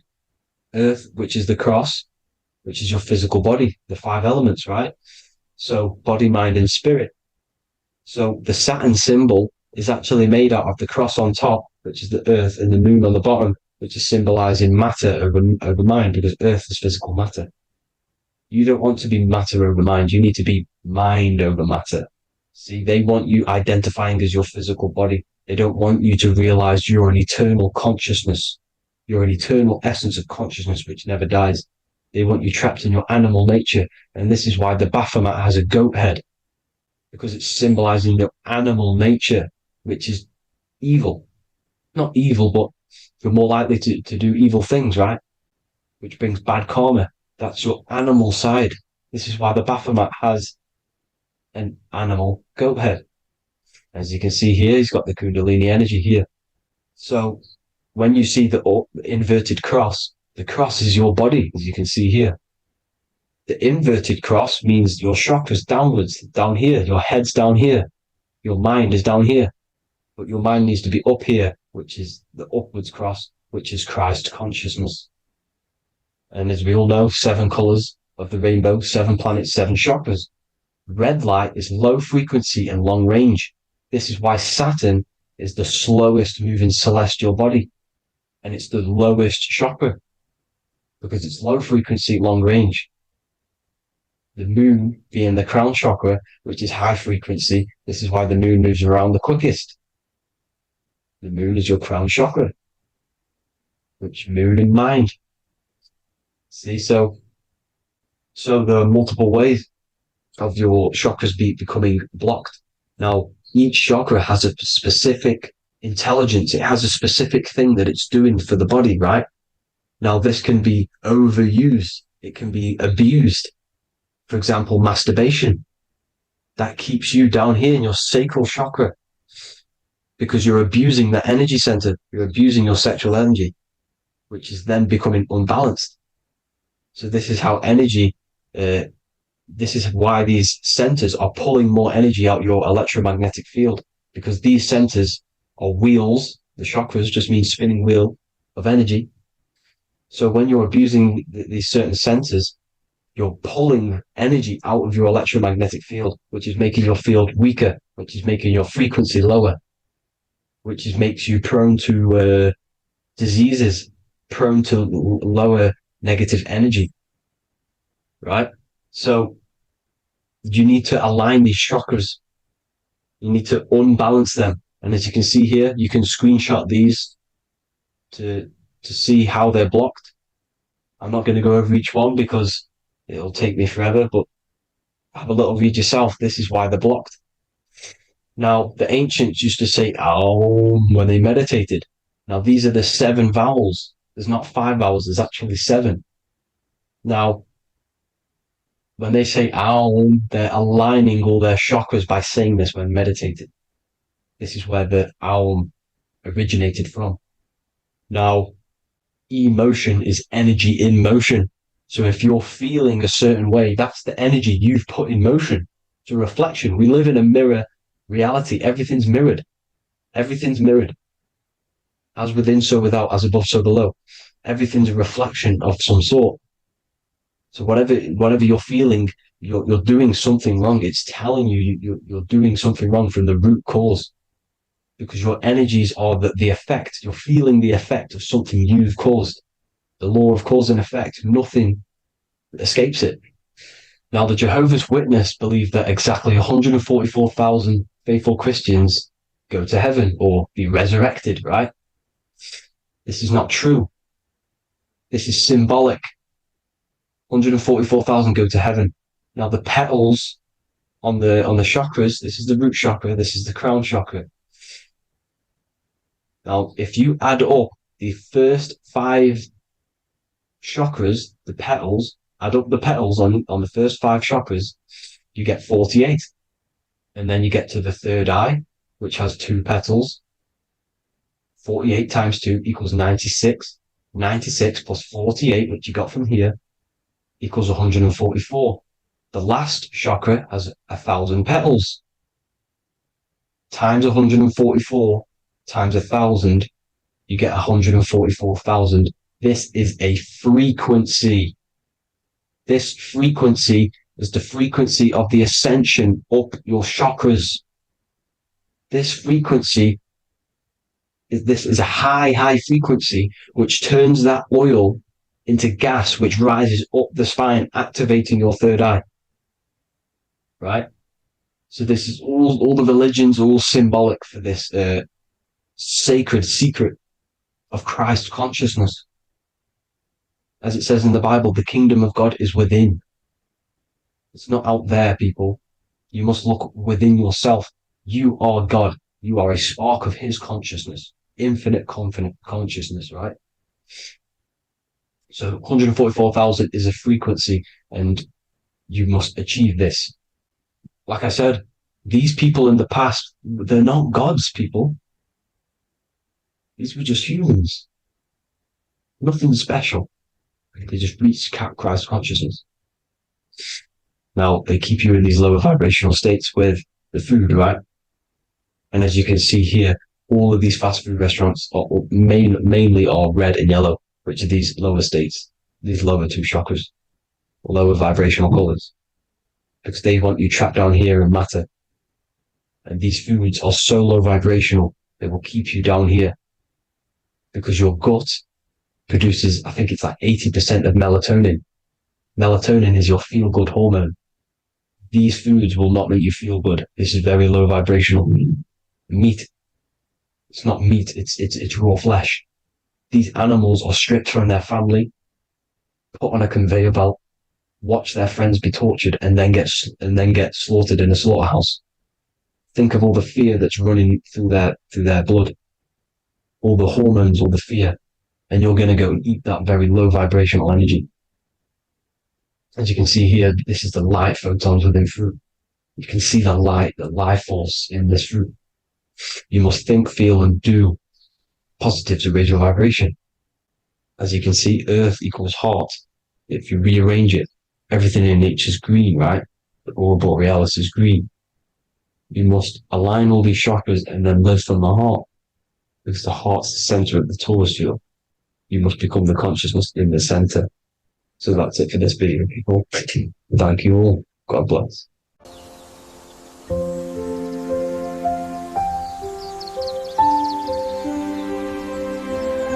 bookofwisdom.com. Visit today.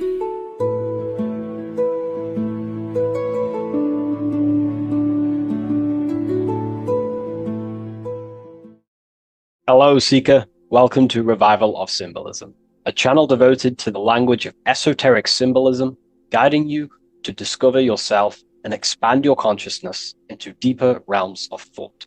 I'm Harry B. Joseph, also known as Revival of Wisdom, and today we're going to be discussing the symbol of an eye inside of a triangle. So the first thing we need to understand about symbolism is that symbolism is a subconscious language. We don't just look at these symbols and get a basic understanding. Like a word, for example, if I wrote the word hello here, you look at this and you have an instant understanding of this word in your mind.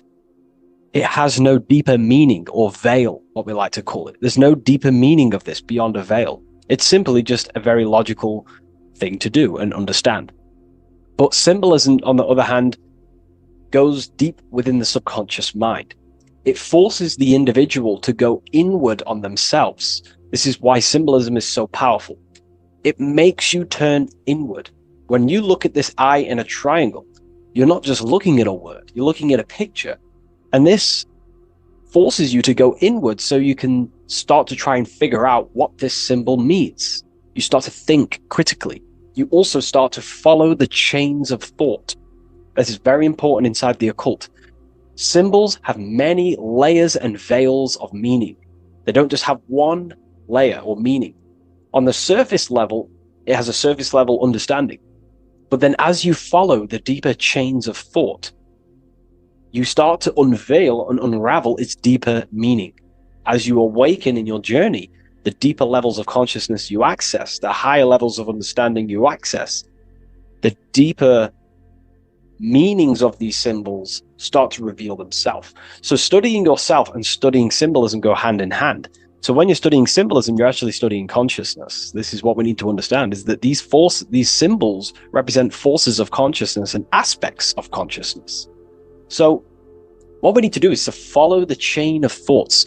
Now, what do I mean by the chain of thoughts?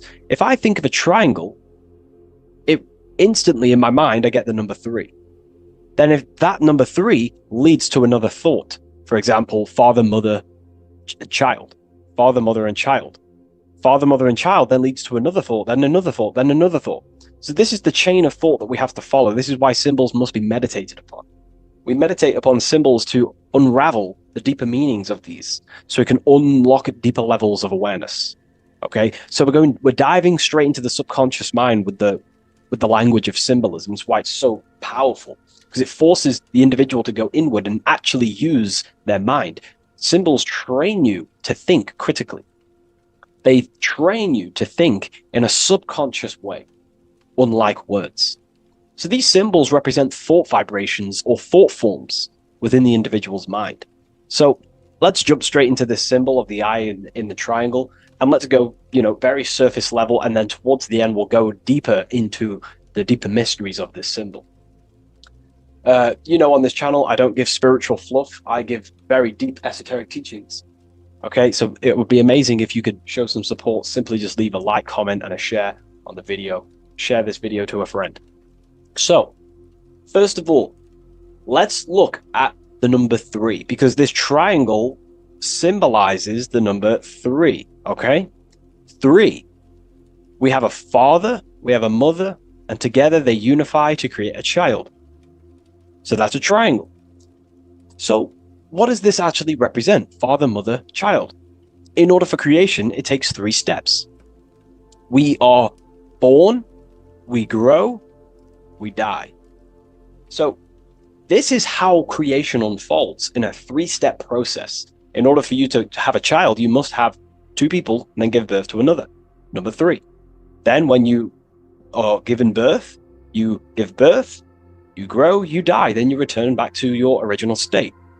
So the number 3 symbolizes this transformation or creation itself, how creation is a 3-fold. We see this in Brahma, Vishnu, and Shiva. Brahma, the creator, you have the creator god, the preserver god, and the destroyer god.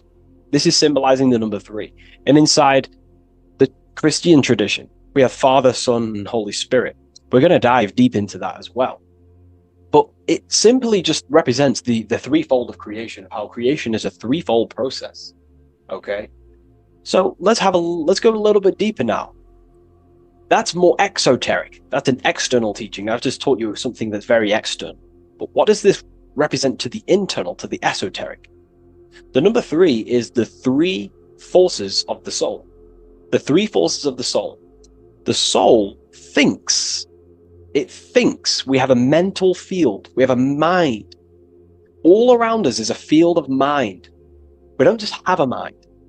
All around you is a field of thought and a field of mind. Okay, this is what we have to understand. A lot of people just think they have a mind. Your mind is attuned to the mental plane, and the mental plane is surrounding you. There are thought forms surrounding you. There are ideas. There are, all of these things in the mind that exist in an infinite field made of mental matter. Mental matter. So the soul thinks. The soul feels. It has feeling. We have emotion. And the soul takes actions. So the soul has 3 ways it expresses itself. Consciousness expresses itself through mentalism, through emotionalism, and through actions. This is how the soul is creating, through 3 different dimensions. Before you take a physical action, you don't just take the action. You first think, you feel, then you act. You only take action on what you feel, what you have a love towards, what you have a care towards. This is what the Freemasons call the generative principle. It's about, this is what generates your reality, your feeling. Because you can think infinite thoughts, but if you don't care about them, you don't take action on them. As soon as you have a care about a specific character of thought, your body then takes an action. Okay? So this is representing the 3 expressions of the soul. Now, the number 3 is actually the number 1. Because this is all one line, remember. This is all interconnected. And here we have the number 1 in the middle, one eye. We'll go deeper into that. So the number 1 is symbolized by the eye because there is one eye. So pretty much what this symbol is the number 1 and the number 1, 2, and 3. So it's 1 and 3.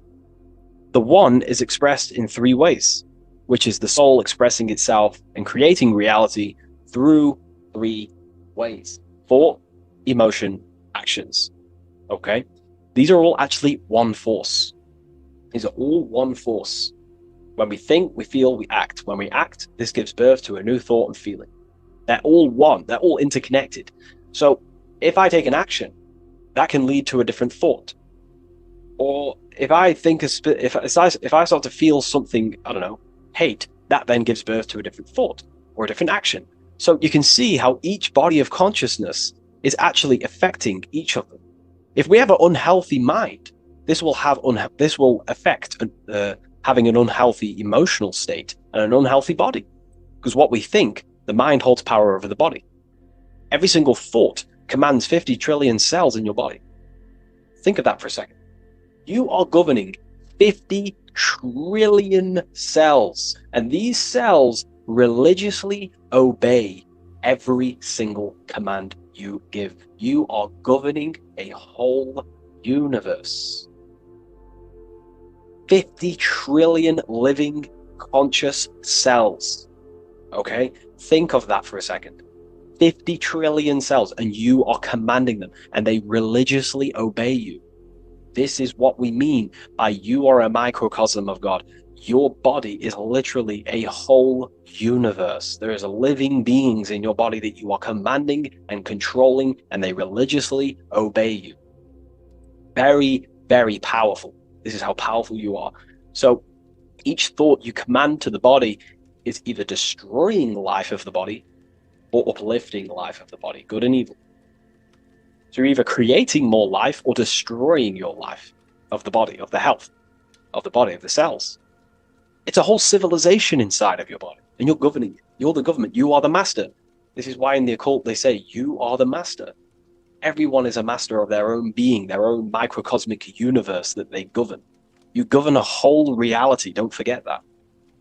But we've lost this knowingness and understanding, and we're now giving our power to the external government, man-made government. Okay, so that's what the word government means. Government, govern mind control. But you are the government. You control your own being. You control your own universe. You control your reality. So you are the creator of your reality. This is the context behind the symbol here. You are the creator. What is an eye? An eye sees things. What does that symbolize? So an eye on a basic level shows looking at something. But this is referring to the internal eye, the internal observer. You're observing something when you look at something. So the inside eye is the person, the self that is looking over and experiencing our thoughts, emotions, and actions. Who is the one that feels the actions? Who is the one who suffers from the negative thoughts and the negative emotions? Have you ever thought about that? Go deep within yourself. Who is the one suffering from your emotions? It's not your body. It's not your mind.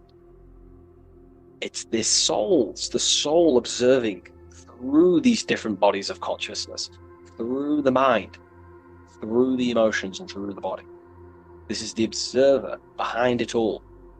So, this eye is not closed. It's not closed. Very, very important. Every detail and symbolism is very important. It's not closed. It's open. It's looking, and it's conscious. I'm just giving you the key of what the symbol means. It's about remaining conscious. Now, this will go over people's head. They may not even understand this.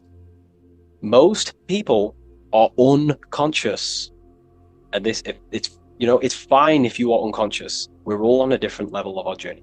We're all on a different level. I'm not trying to offend you. I'm just stating these facts. Most people are unconscious. They only think, feel, and act out of, reaction. They're not even aware they exist because they're so caught up in the external world. They have no idea they exist. They've never deeped how they exist, why they exist, what life is, what this piece of technology they're inside of is. So I'm giving you a bit of an insight of a person with a higher consciousness. A person with a higher consciousness is always looking. This is what the symbol means. Always looking, not with the eyes, but with the internal self, because they understand these three powers, the triangle, is creating their reality. Thought, emotion, action. Person with a higher consciousness who knows mastered themselves is someone who is always looking and observing their thoughts and emotions and the actions they take in the world. I'll give you a bit of a key here. I'll give you a key. In my life, I like to govern myself, be my own master, through this way. Every action or decision I am about to make, every decision, I always say to myself internally, I remind myself of this symbol. This is what symbols are. You're meant to remember these things. There are tools to help you in life and gain control of yourself so you can ultimately live a better life and create your own reality. I remind myself, if I take this action, what is the effect that's going to come from this action? Is this action going to benefit me, or is it going to pull me away of what I'm supposed to do? And through that, I live through this law of polarity, law of cause and effect. We cannot escape that law. You have to deeply understand this. You cannot escape the laws of cause and effect. They are always infinitely creating your reality. Cause and effect. Every thought is producing an effect. Every emotion is producing an effect. Every action is producing an effect. Therefore, you must keep this in mind and stay looking. This is what the symbol means. It means stay conscious. Always look over your thought, emotions, and actions. Always look over them. Because if you are not looking at your thoughts, emotions, and actions, and you're living, you're thinking, you're feeling, and acting unconsciously, subconsciously, without conscious awareness, you're unknowingly creating your reality. You can reach a level of mastery. There is a level of mastery. I'm not fully there yet. I'll openly admit that. But it's a goal in mind.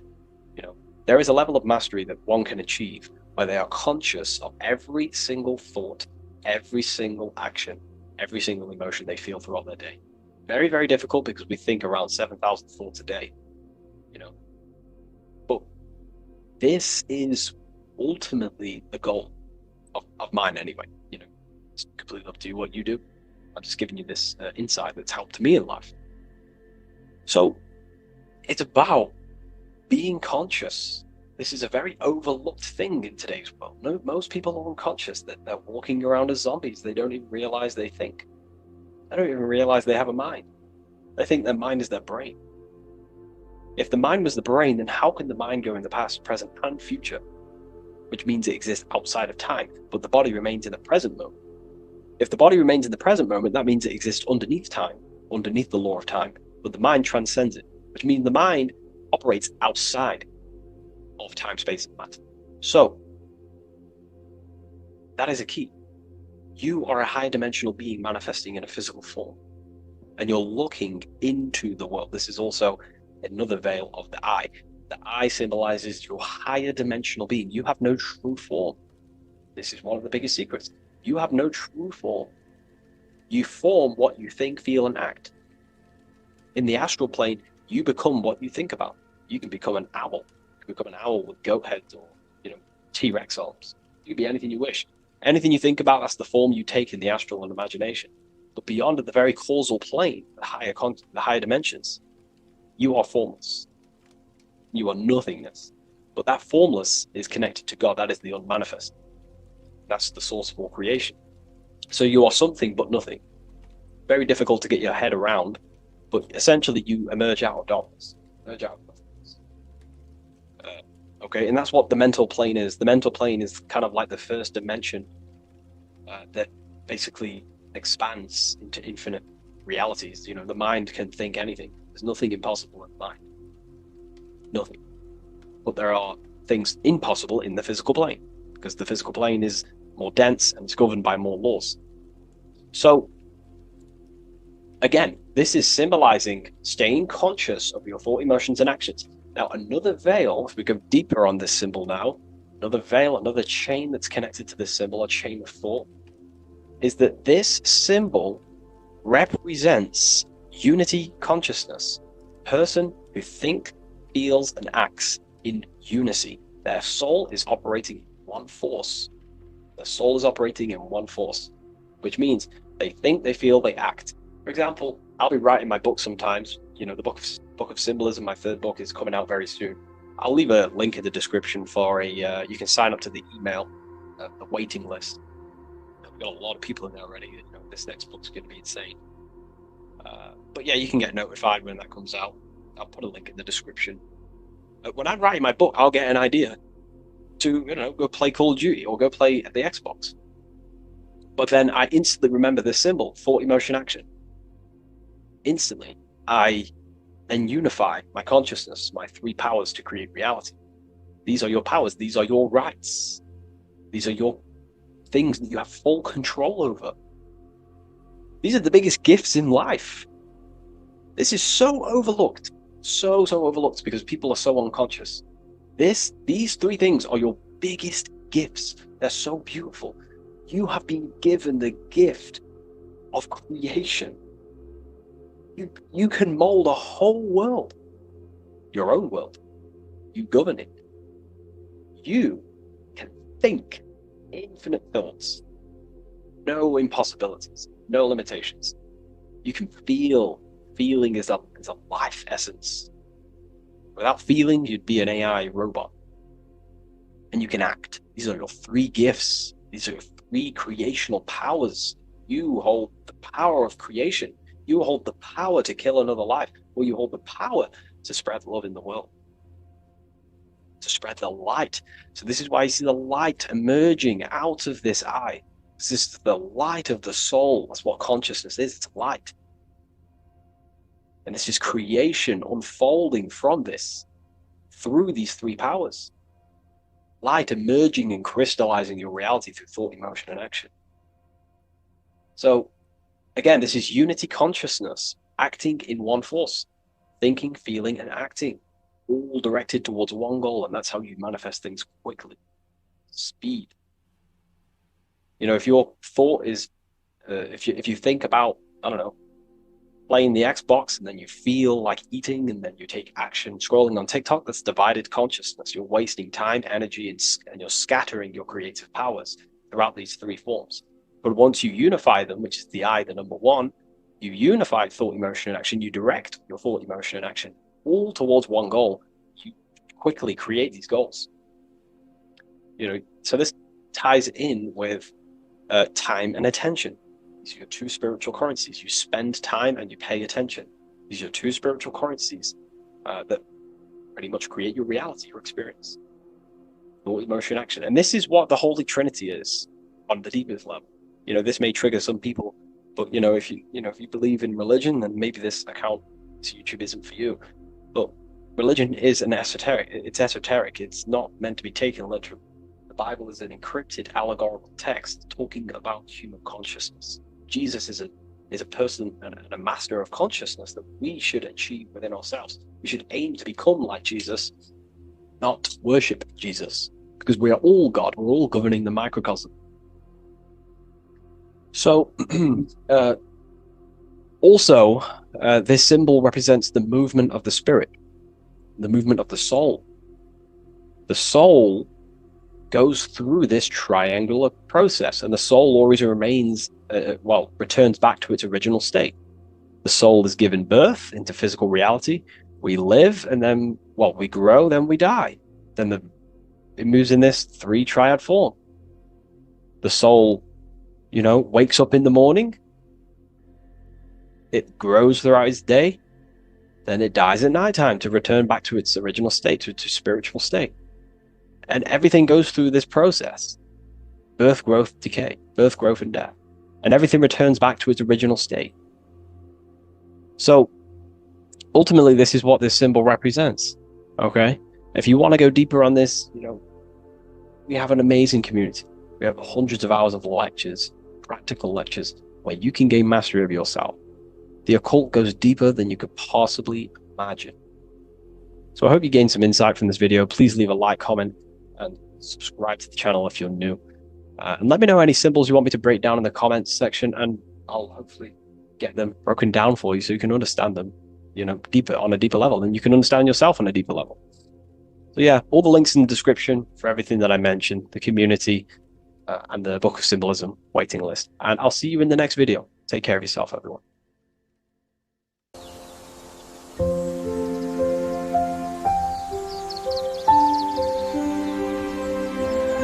bookofwisdom.com. Visit today.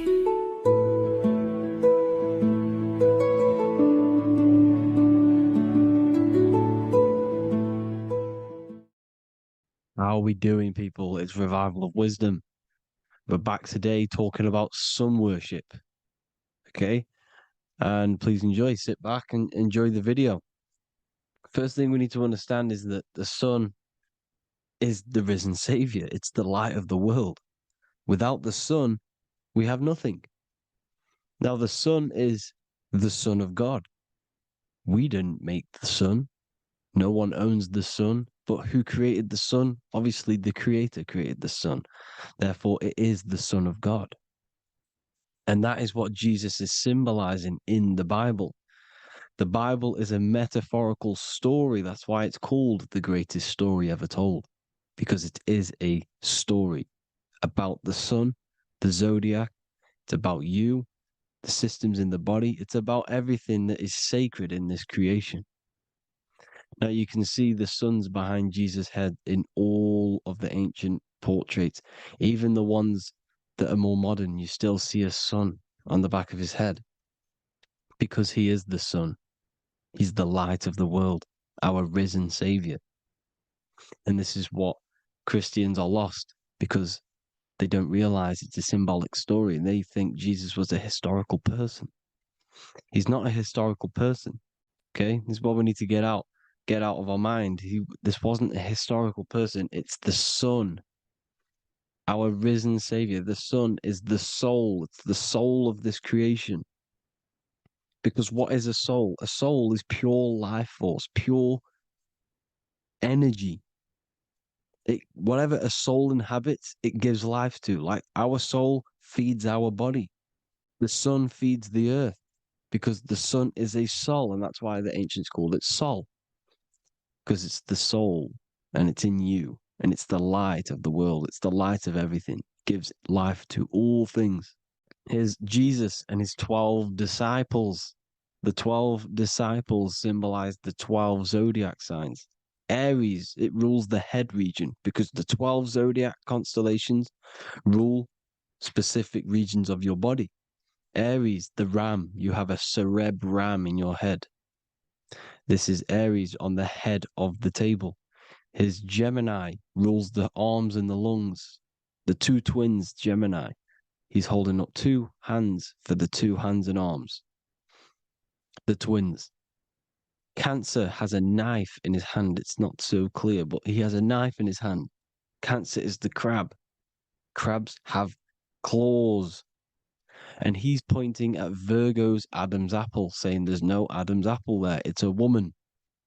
Who's the sixth sign? The sixth sign is Virgo, the Virgin, the only woman in the painting.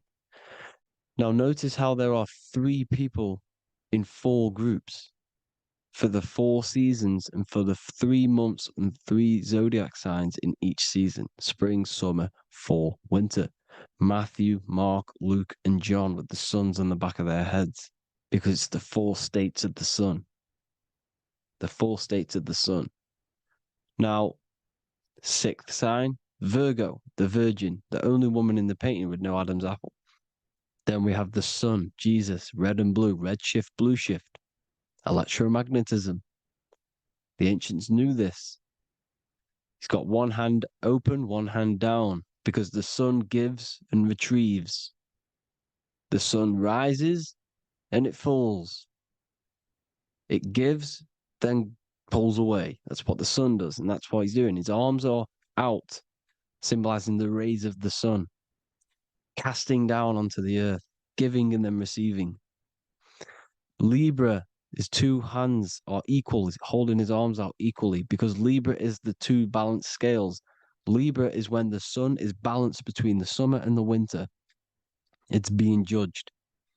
The sun isn't balanced. That's what Libra is, the 2 scales. Capricorn is the goat. Goats have 2 horns, and you can see the 2 horns on his head here. See?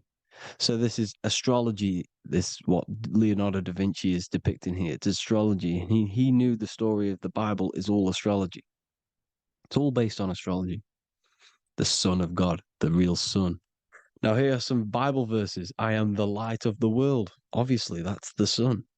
What other light is there that lights up the world? The moon can't do it. It's the sun, the one and only Son, our risen Savior. Because if the sun didn't rise, we'd all be dead. So it's our risen Savior. And it dies for our sins every night and then gets reborn every day. Now Jesus calms the storm. Mark 4:35-41. The disciples are all on a boat and there's a heavy storm. But Jesus is asleep. The disciple says, Jesus is asleep. We need to awake him. They wake up Jesus, and Jesus got up and rebuked the wind and said to the waves, quiet, be still. Then the wind died down and it was completely calm. Well, when Jesus was asleep, this is the sun not being risen. It's not risen yet. Because in the night times, that's when the storms happen on the sea, in the ocean. And when they awake Jesus, Jesus rises because he's the sun. He rises and everything calms. Because when the sun comes, the storms go. You see? So it's the sun. It's all about the sun. Here's another, Luke 22:10. A disciple asked Jesus, when will we know it's the end times? And Jesus says, as you enter the city, a man carrying a jar of water will meet you. Follow him to the house that he enters. Well, this is clearly talking about astrology, the topic that Christians think is satanic, when they don't realize the whole thing's based on astrology. Because the end times is the end of Pisces, which is the two fish, which is the age we've just gone out of. And you can see all these ancient churches here with two fishes, because they knew it was the age of Pisces. There's an ancient photo, ancient artwork with the two fish, Pisces. And the end times, as it talks about in the Bible, and Christians think the world's going to end or something. But no, it's just the end of Pisces.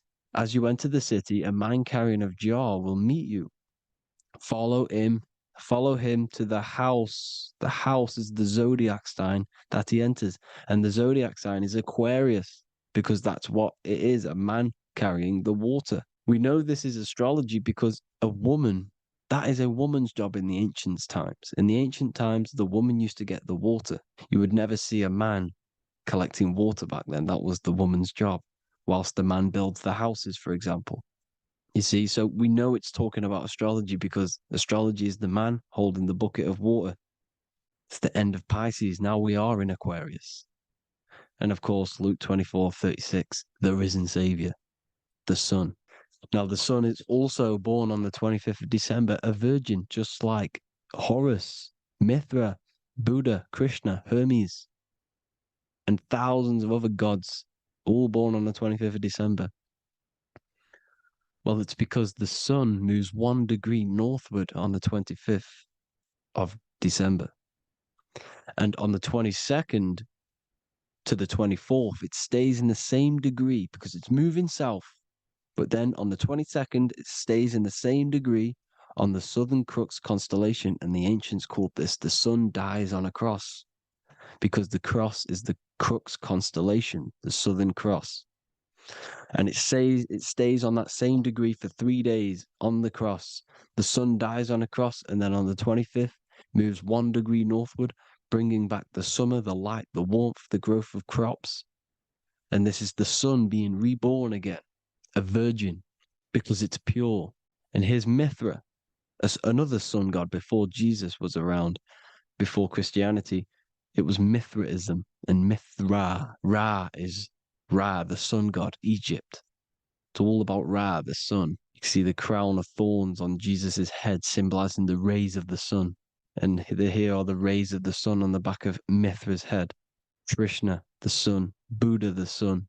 Horus, horizon. All born virgins, all did miracles, all resurrected. Dead for 3 days. Well, here he is, dead for 3 days on the cross. And resurrected, because it's the most ancient religion ever been on the face of the earth, the worship of the sun. And we should worship the sun, because without the sun we are nothing. The sun feeds us, feeds the earth, feeds everything. Without the sun we are nothing. It's been reversed, and now we're worshipping man, when we're worshipping a man called Jesus was never real. It's all about the sun, the most high, the most powerful, potent, celestial body in the sky, the orb that feeds us every day. It dies for our sins and rises every day. It's the sun. Now on the Holy Communion Day, it's the worship of the sun. They give out many suns. It's Jesus holding a sun. And they raise the sun on Sunday, because they go to worship their sun god on Sunday. Not Saturn Day, not Moon Day, Monday, but on Sunday when the sun is exalting. And they hold suns up above their heads because the sun rises. They're symbolizing the sun rising above their heads as Savior. It's the sun. It's the Holy Communion Day. And here's Jesus giving a piece of himself to the children.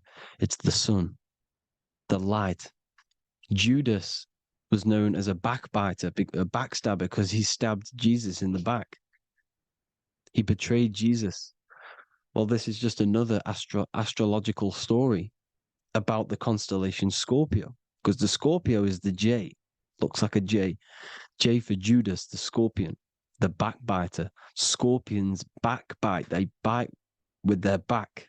And what does Judas do? He betrays Jesus by kissing him to let the warriors know who they need to get. So he kisses Jesus, and Jesus gets stabbed in the back. Well, when you get stung or bit by a scorpion, they leave like a kiss. So Judas kisses him and gets betrayed. Well, this is because the sun, when it hits Libra, it's balanced. The sun is balanced because it comes through summer. Now the sun's starting to die. The sun's starting to die. It hits Libra. And then as soon as it hits the Scorpio, it gets betrayed because now the sun has to fall to winter, and Saturn is there waiting to take over the darkness of the winter.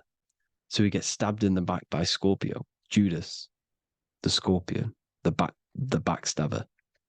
You see, it's an astrological story. Here's Mary. Mary means marry, which means pure. The sun is pure. No one gave birth to the sun but the God. And it's born every day. It's born every day on every year. It's born pure. There was no controversy. There was no, activity for the sun to be born. It's pure. Now, the 7 metals come from the 7 planets. The sun gives you gold, and this is why the sun is golden. It looks gold. And this is why the banks are backed by gold, because gold is the most valuable metal, because it's the sun, the most valuable celestial orb in the sky, in the heavens. Well, here's Jesus, another ancient symbol of him being crucified on the cross with the big sun, the Southern Crux constellation. The sun dies on the cross constellation. And if you go to the old etymology dictionaries, you will see sun and son is the same word. They come from the same etymology roots. You can use them for no matter what, but they've been confused today. But if you go back to the old dictionaries of etymology, they are interchangeable. You can use them. Son, sun, sol, it's all the same thing. The 12 disciples, 12 brothers of Joseph, 12 tribes of Israel, 12 breastplates on the stones, because it's all the 12 astrological signs. They could have used any other number, but there's 12. Because 12 is the mind, which is God. 7 is the number of matter, which is man. 7 energy centers in the body. 12 cranial nerves in the brain, because it's the mind. 12 is the 12ness. The zodiac is literally the mind of God, the signs of God. Now here we see here, Job 38, 31 to 33. Can you lead forth a constellation in the season? He's asking you, can you read the sky? Can you read the heavens? Canst thou bring forth the Mazzaroth in its season? Mazzaroth means 12 signs, the zodiac. Why did they translated every single Hebrew word in the Bible into English, but they decided to leave out Mazzaroth? Why? It's because if that said zodiac, Christians would have a different view on the Bible, but they leave that out. But Mazzaroth actually means the 12 signs, the zodiac, and the stars means sign. The word stars means sign because the stars are signs, things to come, which is off in Hebrew, which means sign, things to come. You see a sign on the road, it's something coming. But God is saying, what does he say? To qualify as a director, a judge of man's life on earth, one must be able to govern the heavenly bodies that rule the earth. It's telling you to read the heavens. We need to read the heavens. Astrology, the 12 zodiac signs, the mind of God. It's telling you, read the Mazzaroth, read the zodiac, because they are things to come in your life. They are signs. It's not satanic, it's made by God. God said, let there be lights in the firmament of the heavens to divide the day from the night, and let them be for signs. Signs are things to come. The 12 zodiac signs. It's all about astrology. Here's Mary holding the sun. His son, her son. It's the sun in the sky. The one and only, the most high. The soul, the solo. solo because it's on its own. The most powerful, Ra, radiance. Here's the Pope holding the sun. All three popes holding the sun because they're sun worshippers and they know the true meaning and origins behind Christianity. Sun worship. Here's the Vatican is a sundial. Yes, this is literally a clock. Your watch is a sundial. It's got 12 sections on it for the 12 zodiac signs. 12 hours, 12 Horuses. Now here you see Jesus walking on water. Well, it's the sun, and here's the beard of the sun. Here's the pyramid of the sun, the illuminated one, the all-seeing eye, the sun. Here's the Ankh. The sun creates these symbols. The ancients knew this. Now, when you see these headdresses, these are actually the days of procession of the sun. Aries, Cancer, Libra. It's all about the sun. Here's some more sun worship going back to Egypt. Ra, Horus, Osiris, and Set. Jesus and Satan is Horus and Set. The sun and Saturn. Saturn rules the winter, Satan. Jesus, the sun, the light of the world, rules the summer, rules the day. Satan's the night. Saturn's the night. The sun is the day. The evil brother, Satan. Well, Horus comes, this is where we get the word hours from. There are 12 Horuses. The sun moves in 12 Horuses, 12 hours. Where's Horus? What hour is it? Where's Horus? His Ra, 12 noon, Ra, radiates, powerful, the most high sun. That's why he has a sun on the top of his head. These are the 4 states of the sun. Set, sunset. This is why we say sunset, because the sun is setting. His sunset, his Horus, horizon. The Horus is rising, Ra radiating, and the sunset. Then midnight is Osiris. Here's another ancient symbol for the sun, the scarab. Ra, the sun, scarab. It's got the word Ra in it because it's the sun. And here's the sun on top of the scarab with the wings.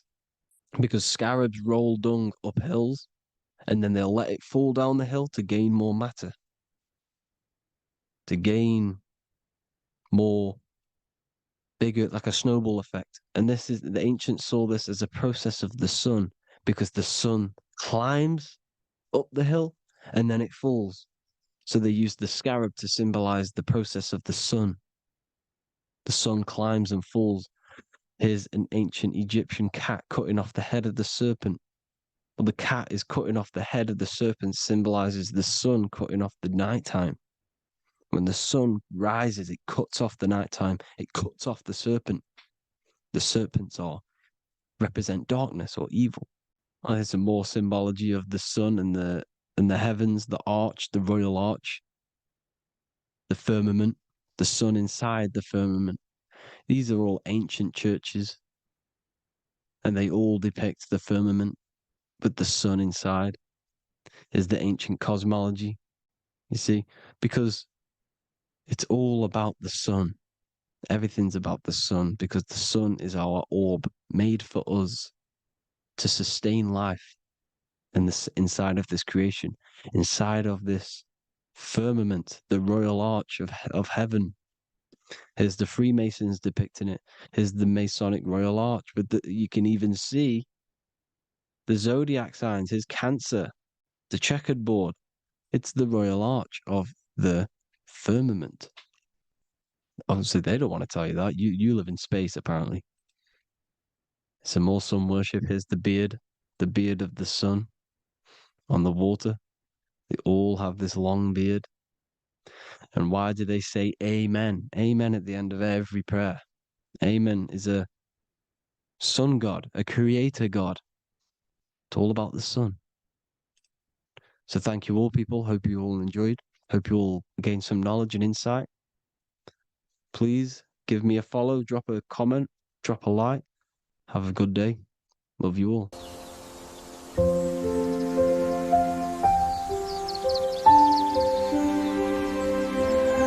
bookofwisdom.com Visit today.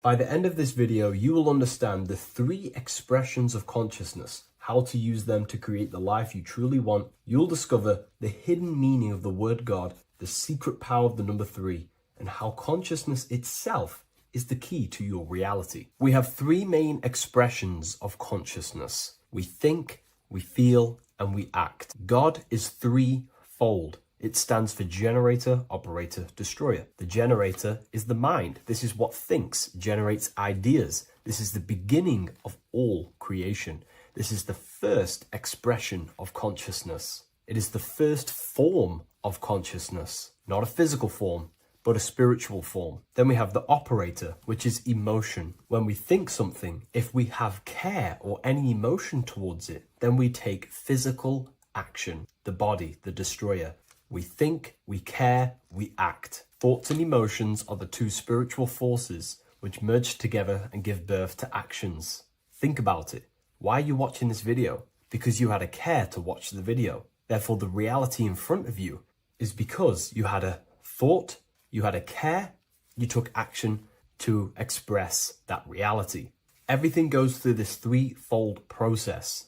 This is why we say, follow your heart, because the body does follow the heart. We think something in the mind, we feel something in the heart, and the body takes action towards it. Everything operates on the care energy of the heart. The body follows the heart. If you do not care about something, then you do not act towards it. It is the care energy that guides our actions in this world. Going back to the generator, the mind is a part of the mental plane, the infinite dimension of infinite information. There is no limitations in the mind. Everything already exists as a piece of information or a thought. This is the beginning of all creation, the spark of creation itself, thought, the mental plane. And our mind exists like a radio, our conscious mind. This is why we call it a mindset. What we set our mind onto through attention, mental attention, whatever we set it on, we receive thoughts that are very similar to what we set it on. The mind is like a radio, and whatever we tune that radio to, we receive that frequency and play that song. So if we purify our minds through ritual work, meditation, and affirmations, the mind can become a temple to receive higher thoughts, higher ideas, and better genius ideas. Going back to operator, this is the Holy Spirit. This is what we care about, our emotion. This is the feminine side of consciousness. Thoughts is masculine, the Father. Emotion is the Holy Spirit, which is feminine. And these 2 create a child, which is Jesus, the Son, which is actions. When thoughts and emotions merge together, you have a physical action, which is a masculine force, which is why it's a son. The Holy Spirit represents a purified heart, love consciousness, holding love in the heart. And when we purify our minds, we have an effect and purify our hearts. And the reason why I say that is because whatever we think in the mind directly corresponds to what we feel in the heart. As above, so below. Thoughts create emotions. If we think something and our heart tells us that is bad, we have a feeling that that is wrong, then we should not take physical action towards it. And if we do take physical action against the feeling of knowing it's bad, then you are going against the spirit. That's what the word Satan means, or Satan. The Hebrew word for Satan is Satan. It means adversary or opposer. You're opposing the Holy Spirit. You're opposing what you know is good. You're taking a sin against the Spirit, against the guidance from your soul, the knowingness of good. So when we do purify our mind, we purify our hearts. And when we cultivate love for the self and one another's in our hearts, we gain the Holy Spirit, which is love consciousness. And when we think in our mind with the love of the heart and we merge our thoughts with love, it gives birth to perfect actions. This is what the true Christ consciousness is. We think with the love of the heart and it gives birth to perfect actions.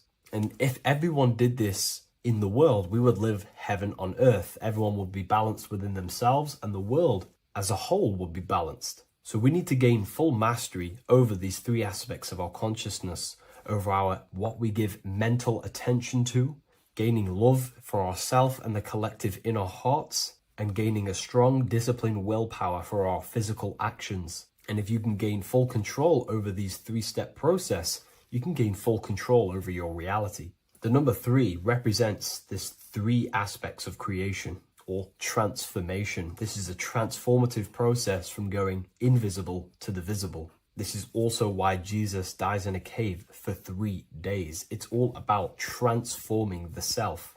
Transformation is the number 3. Me personally, I think the Holy Spirit has been replaced for the sacred feminine aspect of consciousness. They do not want us connecting to our feminine side of consciousness, because then we will cultivate love in our hearts for the self and one another. And love is the most potent force there is in the whole universe. It is what unifies everything. It nurtures everything. It allows things to grow. Think about it. When you hold love or care for someone, you grow relationships. The sun is the perfect symbol and representation of love energy. The sun gives abundantly, expecting nothing back, and allows everything on the earth to grow. It's a caring, nurturing, feminine force that allows things to grow and unify and come together. In today's world, we mainly have thinking and acting without emotion, without care, without the judge of our hearts. It's all about gaining unity consciousness. We think, we care, true care for one another and the self, and we act. And if you align these 3 forces towards something, your business, whatever you're trying to create, you will fully create that reality, because these are the 3 forces that you can use to generate a reality. You can do ritual work to create care in your heart about something, and then you will take more action towards it. The book I'm using here is the Book of Wisdom, Volume 1. You can get this paperback or PDF on my website. So I hope this video has helped you. Please leave a like, comment, and a subscribe on the channel if you like the content. Let me know what you think about the Holy Spirit and if it is covering up the feminine side of consciousness in the comments section.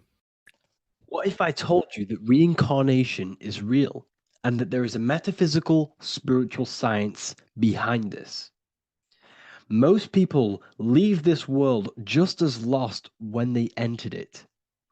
That they carry their fears, attachments, and addictions with them, only to be born again trapped in the same cycle, repeating the patterns of lifetime after lifetime. This lecture is not just about preparing for death.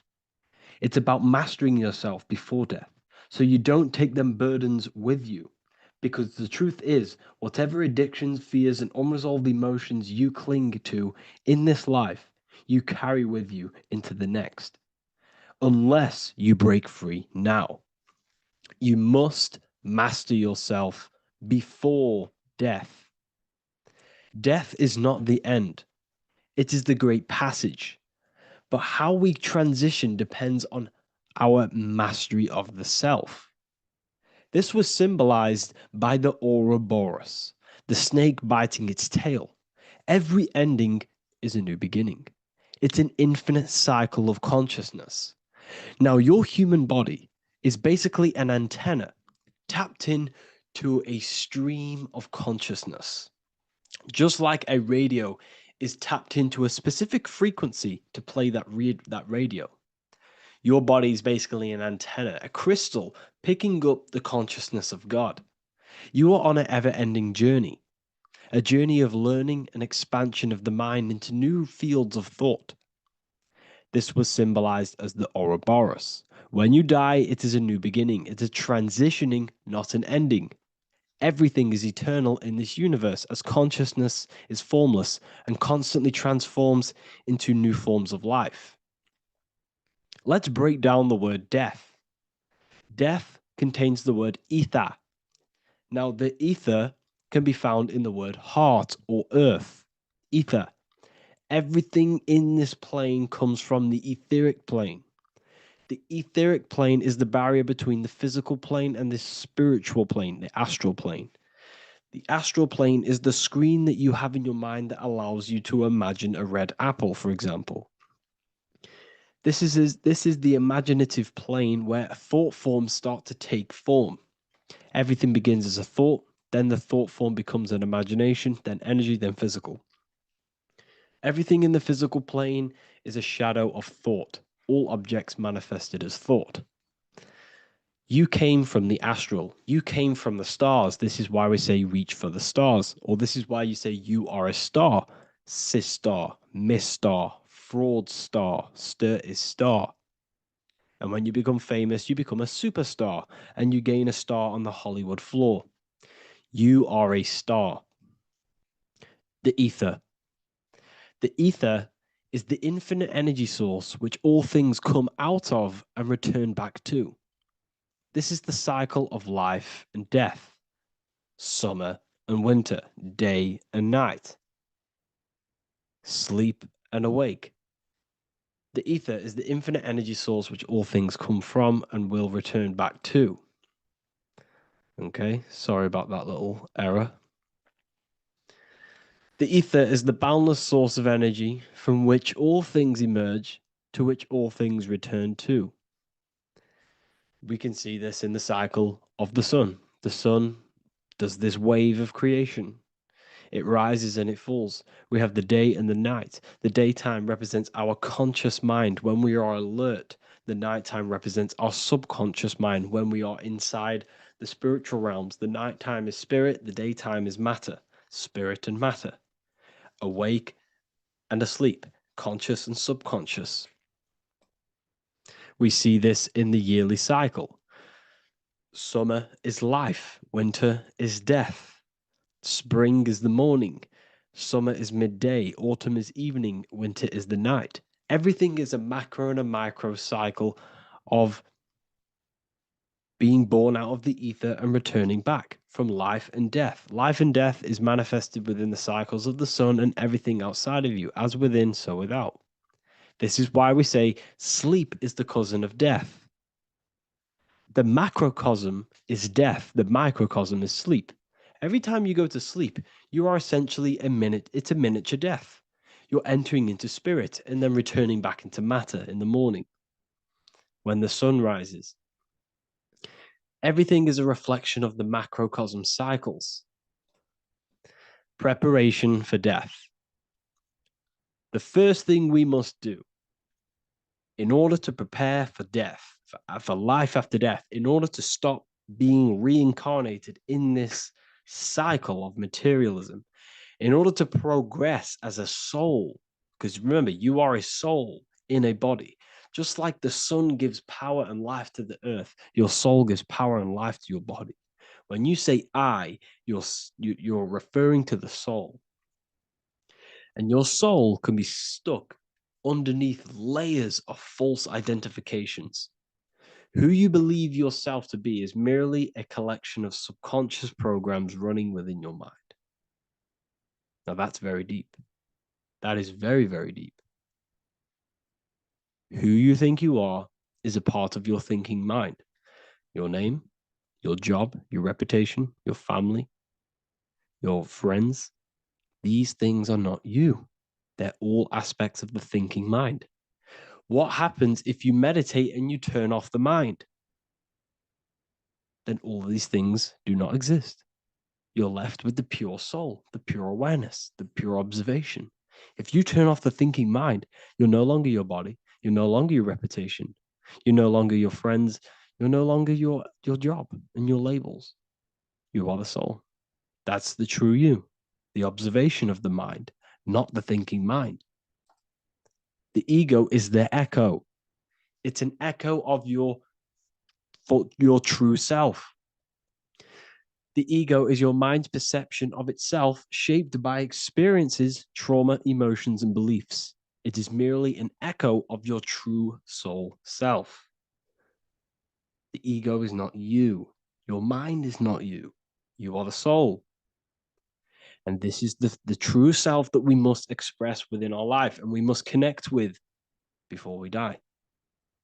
Because when we die under the echo, under these false layers of the emotions, the traumas, the experiences, the addictions, the emotional attachments, when we die underneath all of this, when we don't know our true self. The soul is still hidden. The true you is hidden underneath these layers of false identification. We must remove these layers of false identifications. We must remove them. We must destroy the echo. Remember, the ego, you never had an ego when you were a child. When you were a child, you were pure. You didn't, you didn't show off things. When you were a child, you were pure. You expressed yourself freely with you didn't hide anything. You didn't hide any aspect of yourself. You didn't suppress any aspect of yourself to fit in as a child, as a baby. Because the ego was not here when you came here. The ego grows with experience. The ego is a false perception of yourself while being incarnated in this material world. It's your mind's perception of itself and it's created through your experience. Remember, you are unconditioned consciousness, and your experiences, thoughts, traumas, emotions, and beliefs have conditioned your consciousness into believing you're only a physical body, but you are the soul. We have to remove these layers. How do we remove these layers? Like I said, the best thing, meditation. Meditation. There is a great meditation that you can do every single morning and every single nighttime. You can sit there and repeat over and over before you meditate. You can repeat that you are not this, you are not that, you are not this. You can label them one by one. Start with, I am not my body, I am not my job, I am not my name, and then detach from absolutely everything until you are left with nothingness. And when you start to meditate, detach from everything. Nothing matters. I am here right now. And what will be left? The only thing that will be left is the language that your mind is using. Now, this is very deep. Not many people will tell you this, but I've lingered in meditation many times. And I can tell you from experience that the only thing left once you detach from everything is the language that your mind is attached to. So whether that's English, Italian, French. Once you detach the language of the mind that that little voice in your head's using, you're left with the soul. Once the mind is switched off, you're left with the soul, and you have detached from all of these external things. You're left with the soul. That's you. That's the power. That's the source of all creation, where everything you've ever done has come from. Every thought, every idea has come from your soul. Number two. That's meant to say number two. Sorry about that. Mental addictions and emotional addictions. Okay. These two are very important. Mental addictions, this could be thought patterns. This could be the labels that we've just been talking about. Then you have emotional attachments, which is maybe you're too attached to an external thing. Maybe you're too attached to your phone. Maybe you're too attached to family. Maybe you're too attached to loved ones. Yes, I'm not saying don't love them, but what I'm saying is do not rely on anything in this world to make you happy, to fulfill your emotional needs. Everything is found within you. You must look within, and if you're looking without, if you're trying to find yourself in the outer world, you'll never find yourself. You'll constantly be looking around in loops. Because you cannot find yourself in the outer world. Nothing will give you long-term validation. Seeking validation in the outer world will leave you soulless, leave you feeling empty inside and sad and depressed. You have to find yourself within. You have to detach from everything you are relying on to give you emotional stableness. You have to detach from all. Yes, love your children. Yes, love these people, but do not rely on them. Because everything in this world is temporary. Do not conform to this world. The Bible tells you this. Everything in modern society nurtures the body, but neglects the soul. They keep you addicted to as many things as possible. Smoking, you have to detach. Drugs, you have to detach. Alcohol, detach. You cannot rely on anything. This is why this path is very, very difficult to walk, but I'm showing you the way. These are the things you must do before death. You have to detach from absolutely everything. If you die and your mind and soul is still addicted to these worldly things, then you guess what? You're going to reincarnate. You're going to reincarnate because your mind is still thinking about these material earthly things. And if you are operating in that vibration, you're going to project that vibration and come back here. You have to detach. You have to master the soul and master the mind. Like I said, the Matrix is designed to keep you addicted to as many things as possible. Your phone, food, smoking, drugs, alcohol, clubbing, all of these things. Everything in society is made to trap your soul and reincarnate in this world. That's why it's very, very, very difficult to walk this path. Very difficult. Matrix, matter tricks. John 2:15 to 17. Do not love this world, nor the things it offers you. For when you love the world, you will lose God. Do not love this world, nor the things it offers you.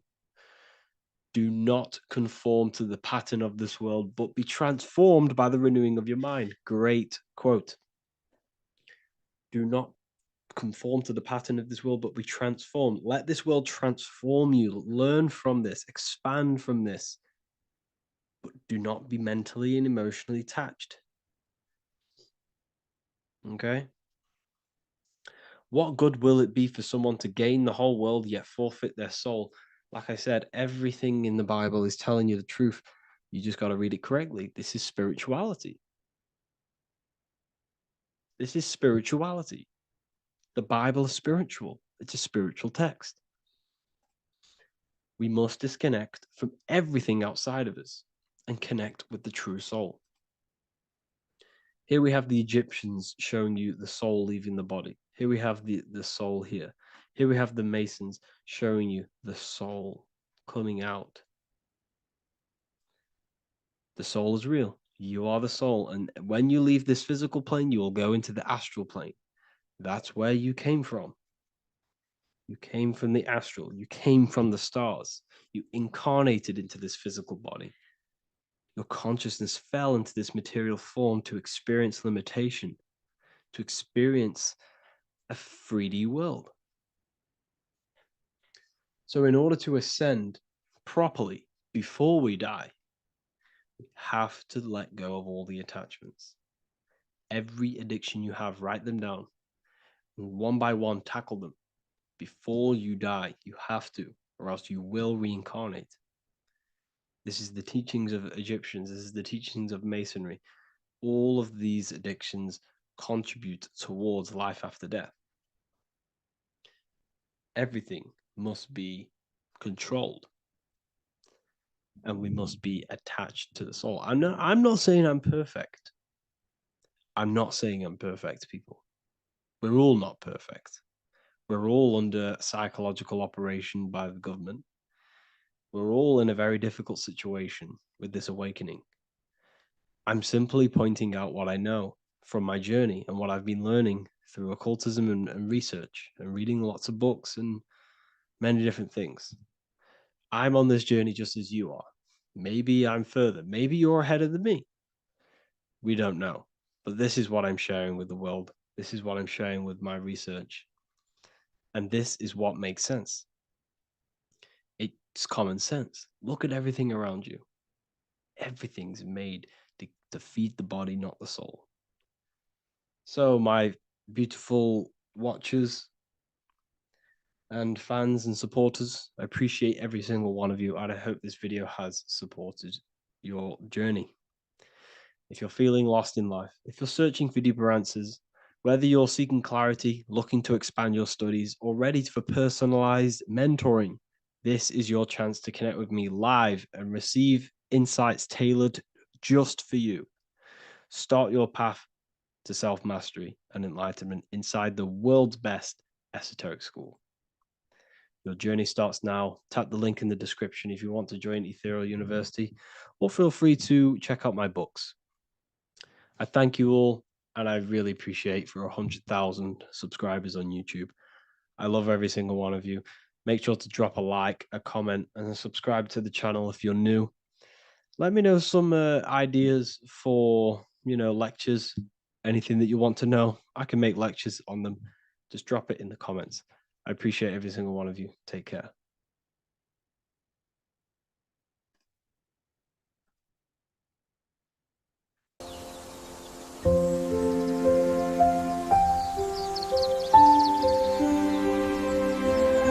bookofwisdom.com. Visit today.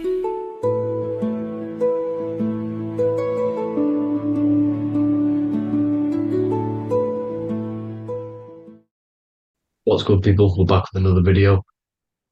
This is going to just be a quick video. Manifestation, magic, bending reality. So let's jump straight into this. So you have a conscious and a subconscious part of your mind. The conscious is what you're conscious of, what you're actually doing, where you can choose or not. However, the subconscious is the part of your brain which is automatic. So all of the systems in your body, like the digestive system, your heartbeat, these are automatically being ran. And you do not have to tell these systems to do anything. You do not have to consciously tell your heart to beat. It's automatically doing it. And this is what the subconscious mind is controlling. It's like the dark aspect of your brain or your mind. It is the way bigger aspect of your mind. Okay, it controls all the systems in your body. Okay, and this is where all of your programs are. So when you're in it from your childhood, what you've learned in school, all of these things are being kept in your subconscious, maybe traumas and stuff like that. So the subconscious is the female aspect, and the conscious is the male aspect, because the male is all about action and doing, and the female is more about creation, creativity, intuition. So you have a right and a left hemisphere of your brain, and these are obviously male and female. The right side of your brain is your female. It's to do with creativity, imagination, intuition, insight. Okay. And this is one of the most important sides of the brain.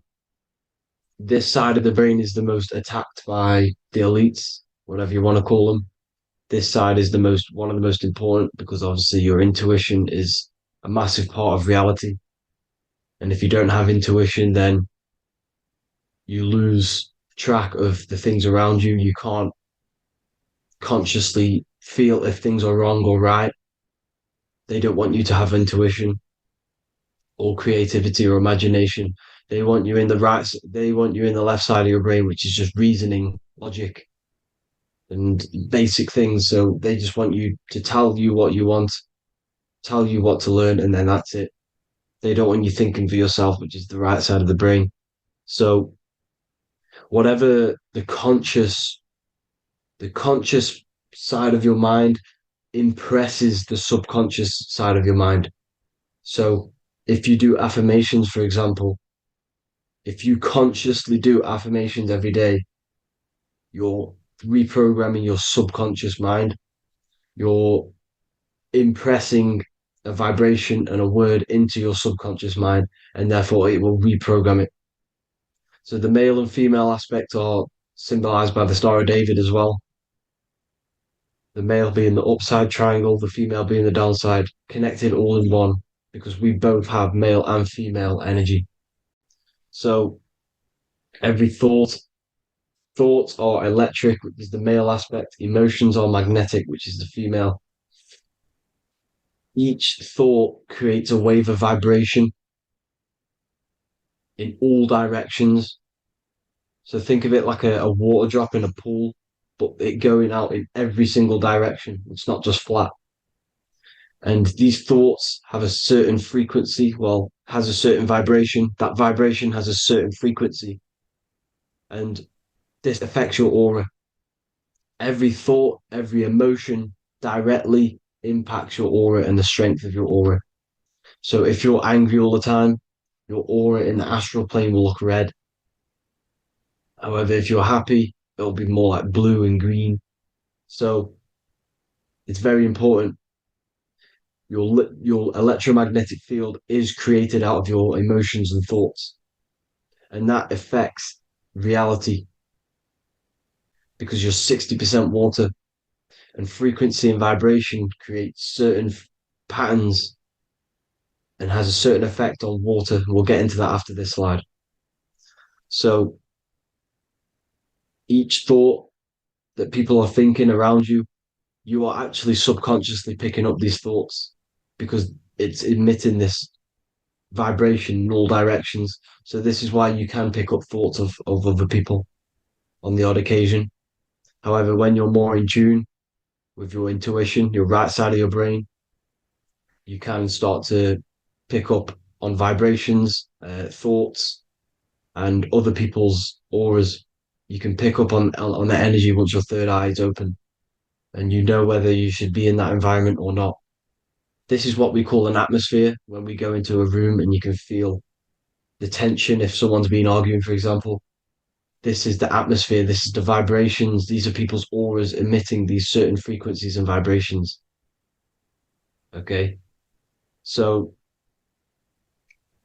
our aura is contained of multiple layers. Obviously, we have the physical body. This is the electromagnetic layer. However, you have the different planes of existence, the spirit, mental, astral, etheric, and then physical. The physical is the lowest plane of existence. And the physical plane is a product of all of the planes above. So the mental impresses on the astral impresses into the etheric, and then the etheric creates the physical object. So the mind is the root cause of reality. The mind is the cause of everything. Your consciousness is pure cause. There's no effect. Everything you see in this reality is the effect. Everything that you experience is the effect because the root cause was the mind. The decisions you made you experience that certain experience. And that decision was created on the mental plane. And this is just pure thoughts. And thoughts are things. If it exists in your mind, it is a thing. It's a certain frequency. So if you have a certain level of thoughts, if you're thinking positive, for example, you're going to have a strong aura, you're going to have a higher vibration. And that attracts like. Like attracts like when it comes to thoughts and vibrations and electromagnetism. So if you're thinking positive all the time, speaking positive, doing positive, you're then creating a higher vibration, and that's going to attract people on that similar frequency to you. Everything is electromagnetism, frequency, and vibration. Everything. You see, so this is why, for example, if I put my hand to a TV screen, if my finger was the same vibration as the TV screen, it would go straight through it. However, the particles in my hand and the particles on the TV screen are two separate vibrations, and this is what causes the friction to stop and not my finger to go straight through it. So, like I said, when you don't feel the vibe of someone, when you don't feel right, you don't really get along with someone, this is a vibration. Your vibrations are not matching, they're not similar, they're two complete different vibrations, and they're not aligning properly. So music has a massive part on this. Music is a massive, massive tool for the elites because music is frequency. And in 1975, the musical instrument are all tuned to 440 hertz. So Spotify, Apple Music, most of the music on YouTube is all set to 440 hertz. And 440 hertz is not divisible by 3, 6, or 9. And when you can't divide a frequency by 3, 6, or 9, it's not a natural frequency. As you can see here, this is 432 hertz. This makes a nice geometric pattern. However, 440 hertz is a distorted pattern. So when you listen to this, this actually shuts off the whole right side of your brain. Like I said at the start, this is the most attacked side of your brain. It's to do with creativity, imagination, intuition. When you listen to 440 hertz, it shuts off the whole right side of your brain. And obviously shutting off all of these forms of your brain Music is very, very powerful tool for the elites because it's the only thing which can enter your soul or your ears without consent, your body without consent. Everything else has to be through consent. You choose whether to eat something, you choose whether to drink something, but frequency, you're going to hear it no matter what. This is why it's so powerful. And music influences the body in many different ways. It's the most powerful imitator of everything. It directly affects all listeners. It directly affects intentions, gestures, movements, and actions. It stimulates your mind, and certain songs, certain catchy songs, can reprogram your subconscious mind, invoking certain emotions. This is why when you listen to slow beat songs, it makes you feel more sad. When you listen to upbeat songs, you feel more energetic. This is because these frequencies have a profound influence on reality and on how you feel. Because, like I said, you are 60% water. And as you can see here, each frequency creates a different geometric pattern.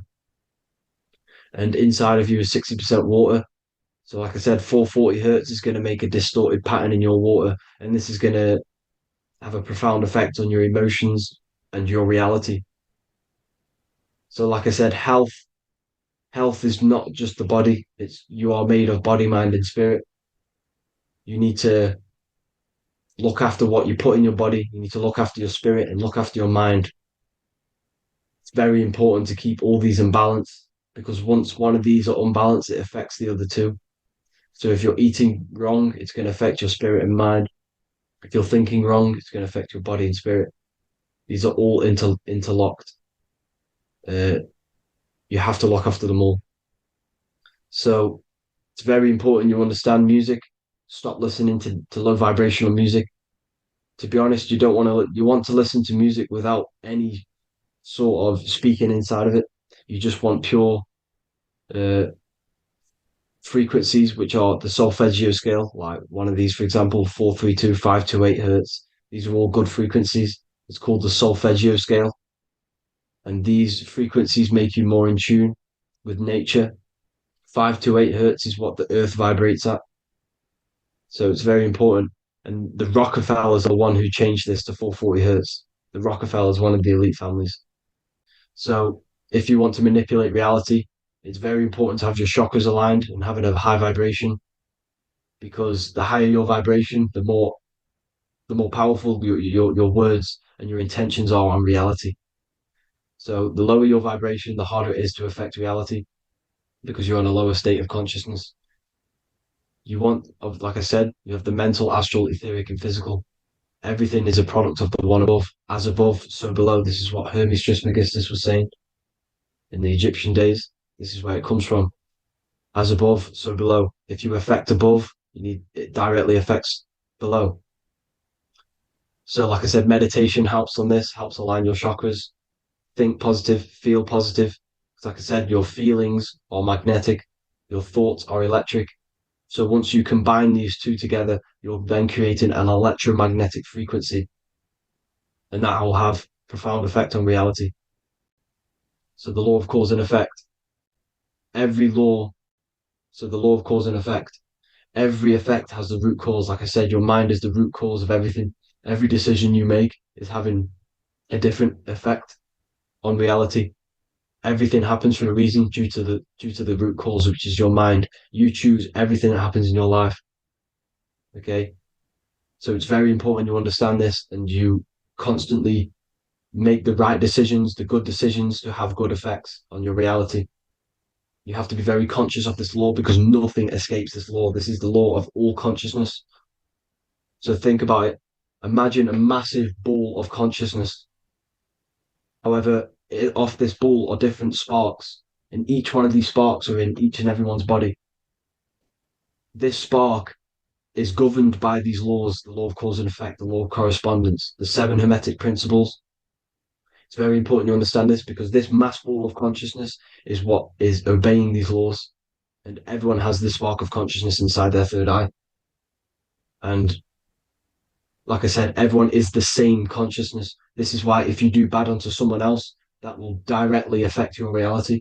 So if you hurt someone, it's going to come back to you in one way or another because you are that same consciousness. This is like a mirror reality, as within, so without. Whatever you feel on the inside, you're gonna see that on the outside. You're gonna experience that reality, whatever you've impressed. So there's different ways to bend reality to your will. Uh, this is kind of a sort of magic. So obviously you have black magic, which is manipulating reality to harm and influence others, or to be very selfish. And yeah, then you have white magic, which is manipulating reality for the good of humanity. So you do have to be very careful with your intentions, people, when you're trying to manipulate reality, because this is nothing to be played with. If you are manipulating reality for the wrong reason, it's going to come and bite you in the ass in some way or another. Because everything is balanced. Everything balances out in this reality. Nothing escapes the laws. Not one thing escapes the laws.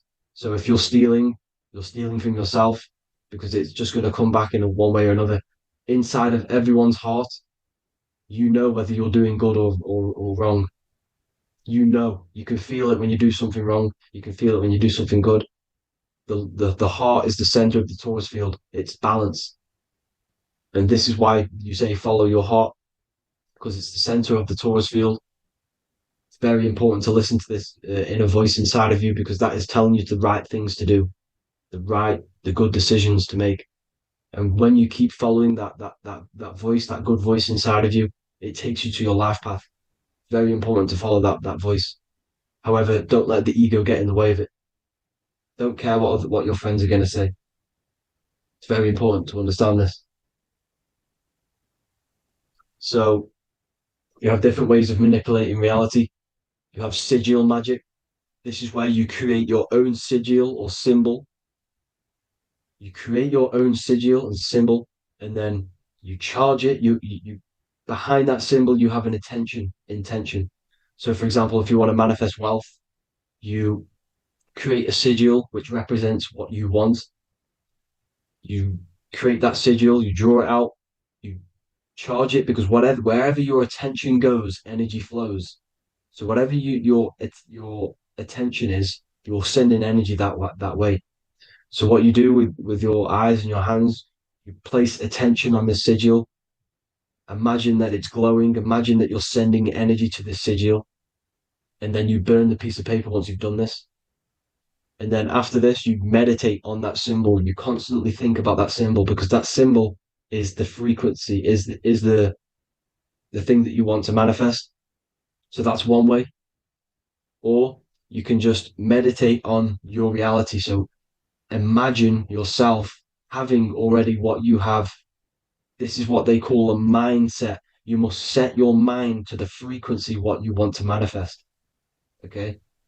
So if you want to manifest wealth, for example, imagine yourself being wealthy.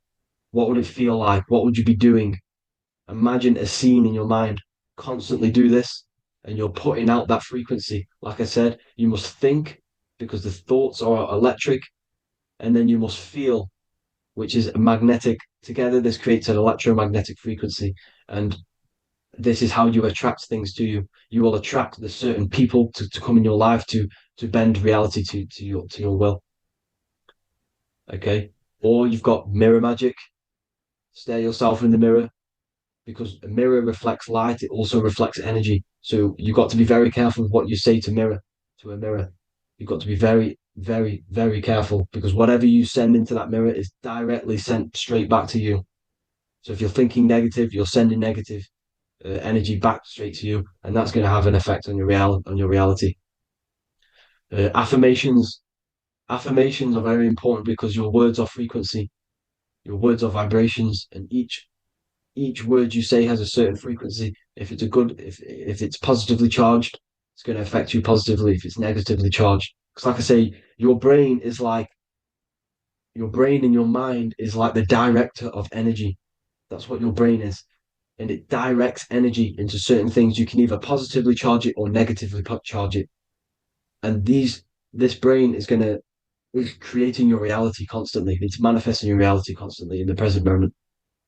So this is what the government knows. The government know your mind is the root cause of reality. This is why they call themselves a government. The New World Order is not being manifested by them. They are controlling the information.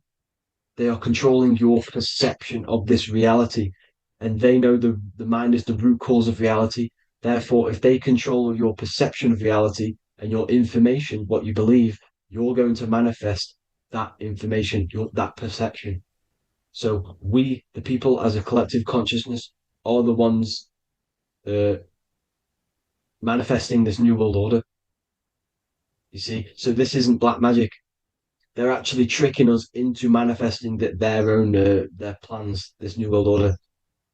You see, this is how smart these people are. They know how to get around the laws of reality. They know how to bend reality to their will without facing the consequences. They're getting humanity to do it. You see, there is a collective consciousness. As like I said, we all have that same spark of consciousness, right? So as a collective consciousness, we are on a very low vibration at the moment. However, we are waking up rapidly.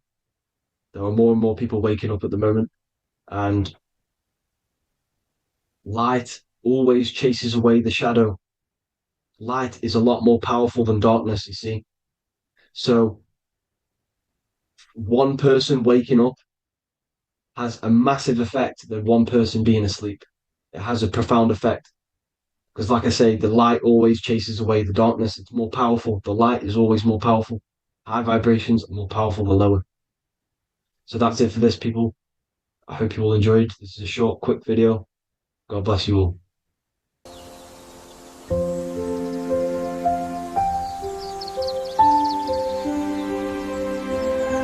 bookofwisdom.com. Visit today.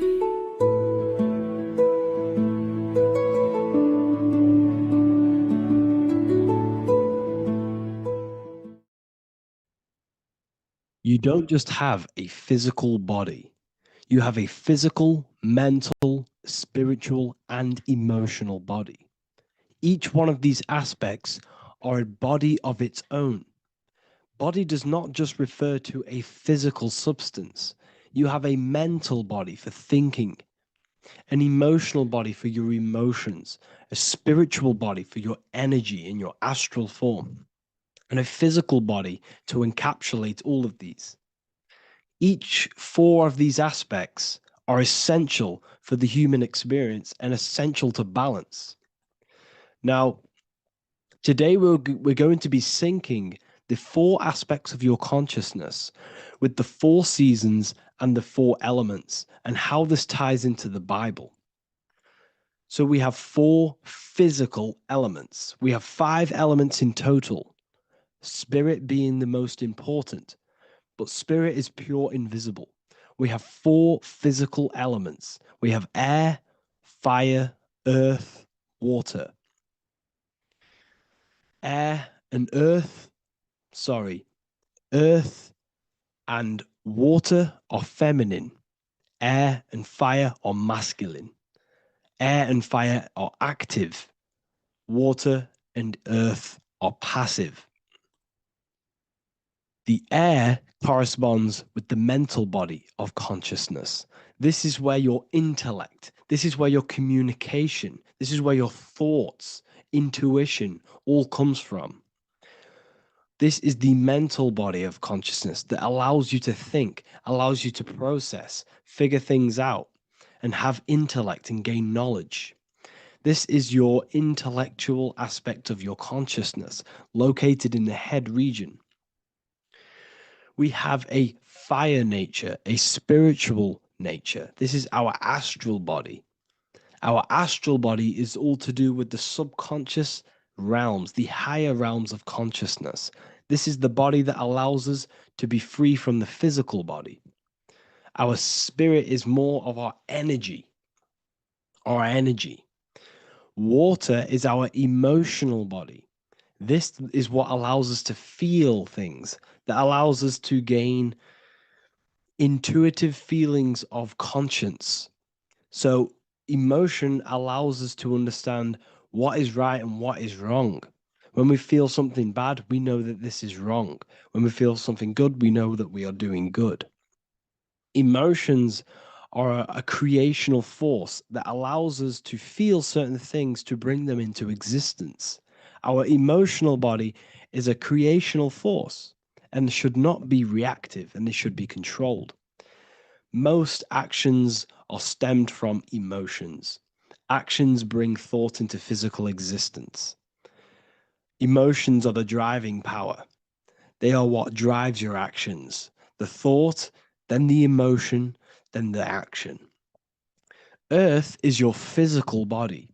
This is your physical state that allows you to take mind and emotion into action, into fruition, into physical matter. This is what your physical body allows your consciousness, your soul, to interact with the physical world and bring things into physical existence. The physical body, the physical world, is an outcome and an effect of the thinking mind. All physical substance comes from the thinking mind. The pen, the phone you're holding, the microphone I'm speaking into, all began as a thought in the thinking mind, then it was brought into physical reality. Earth is the most dense. So it goes in this order: body, emotions, spirit, mind. The higher you go up, the more lucid and fluidic it becomes. The lower you go down, the more dense and dull it becomes. Air is the mind, fire is the spirit, water is the emotion, earth is the physical body. So this is why you are a microcosm. You have these four things within you. You contain of these four elements, which correspond to the four bodies of your consciousness, the four bodies of the soul. You are the soul. You are the spirit. So this is why in Theologians 4:17 it says, "Caught up together with them in the clouds to meet the Lord in the air." You don't meet God or the Lord in the physical air, in the clouds. This is clearly a parable. A human being cannot go up to the clouds and meet a mystical man in the clouds. This is obviously a parable, a metaphor. The air is your mind. You must raise your consciousness beyond the body, beyond the emotions, beyond the spirit, and enter in the mind during meditation, turning the mind inward to connect with the Lord. The Lord is the highest aspect of your consciousness, the one that exists beyond the physical body, beyond your emotions, beyond the thought. So you meet the Lord in the air, in the mind. The mind represents the air. This is why in America there's a saying called an airhead. You're an airhead. This means that you are stupid, or you don't think, or you have nothing in your mind. You have nothing in your head. When someone's very stupid, you call them an airhead, because air represents the mind. The air is elevated. The air is invisible. The mind is totally invisible to the human eyes. It is a metaphysical substance. In fact, it's not a substance at all. It's so fluidic. It's everywhere. The mind can be everywhere at all times. It can be anything. Nothing is impossible within the mind. Now, this is synced with the four seasons. The four seasons represent the four aspects of human consciousness, the four bodies of your consciousness, the four bodies of your soul. The sun is your soul, okay? And the sun travels around four seasons. Summer, when the sun is the most hottest point. Autumn, when the sun starts to move away from the hottest point. Things start to die. Then it goes to winter. This is when everything dies. This is when things enter in within itself. This is when darkness occurs. Then spring. This is the reignition of the sun. This is when the sun starts to bring back the warmth back to the summer. You have four seasons which correspond to the four bodies of consciousness. Fire is the spirit. This is when you are passionate. This is when you are taking action. This is when you are fiery. The sun is blazing. You're taking action. You're very passionate. You're very spirit. You're in the spirit. Autumn is water, emotion. This is when you start to become very reflecting. This is when you start to feel emotional, because in autumn there's lots of water. This represents the emotional body of consciousness. Winter is the mind. This is air. Winter, what happens in winter? Everything enters within itself. The leaves die, the trees die, everything dies and goes within. This is the mind. The mind is the darkness, remember. You close your eyes to enter within the mind. The winter represents meditation. In the winter, what do people do? They stay inside of their house. They research more. They read more books. They become more intellectual. They think more in the winter because we are so we're stuck inside. So we're more reflective. We're thinking more. We're more communicative. We're more intellectual. In the spring, this represents the earth, the body. This is when we start to come out of the mind and we awaken to the body, and things start to grow again. The plants start to grow. The earth is growing again and reborn again. This is the body. This is when you become more active in the spring. And then the summer, back to the summer, we then take action on these thoughts and these thoughts that we gained over the winter. Essentially, this is just a massive cycle. And this is a daily cycle also. The nighttime is the winter. The morning is the spring. The midday is the summer. And the evening time is the autumn. This is a microcosm. We have 4 bodies of consciousness. You are the sun, you are the soul, and the soul has 4 bodies: summer, autumn, winter, spring.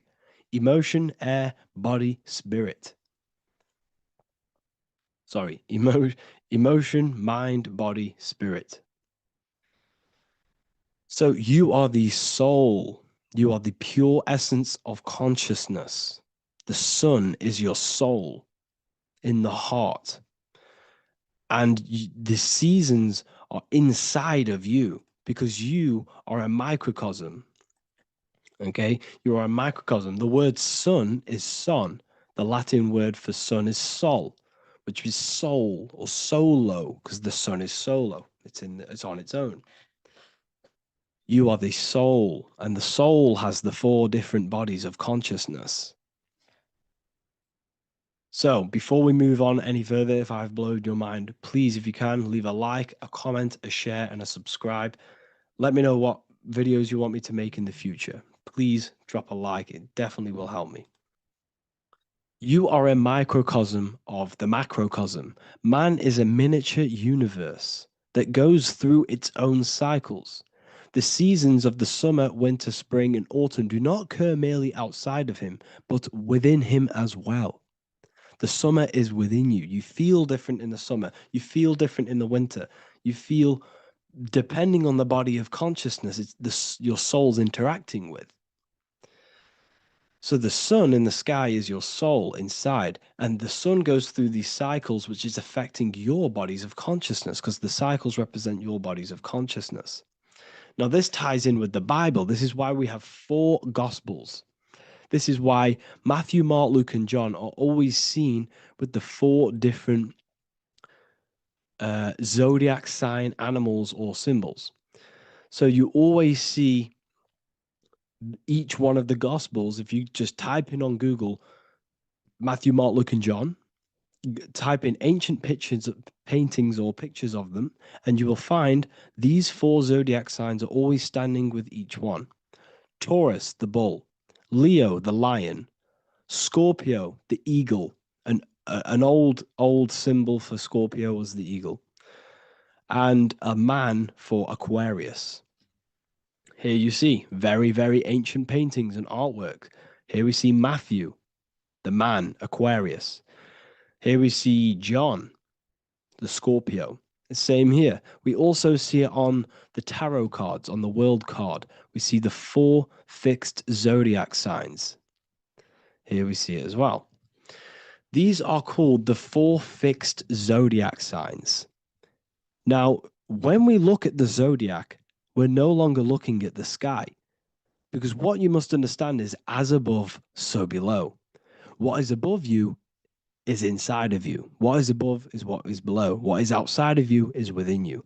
The zodiac is inside of you. The zodiac revolves around the sun. The sun is your soul. These are different energies of your soul.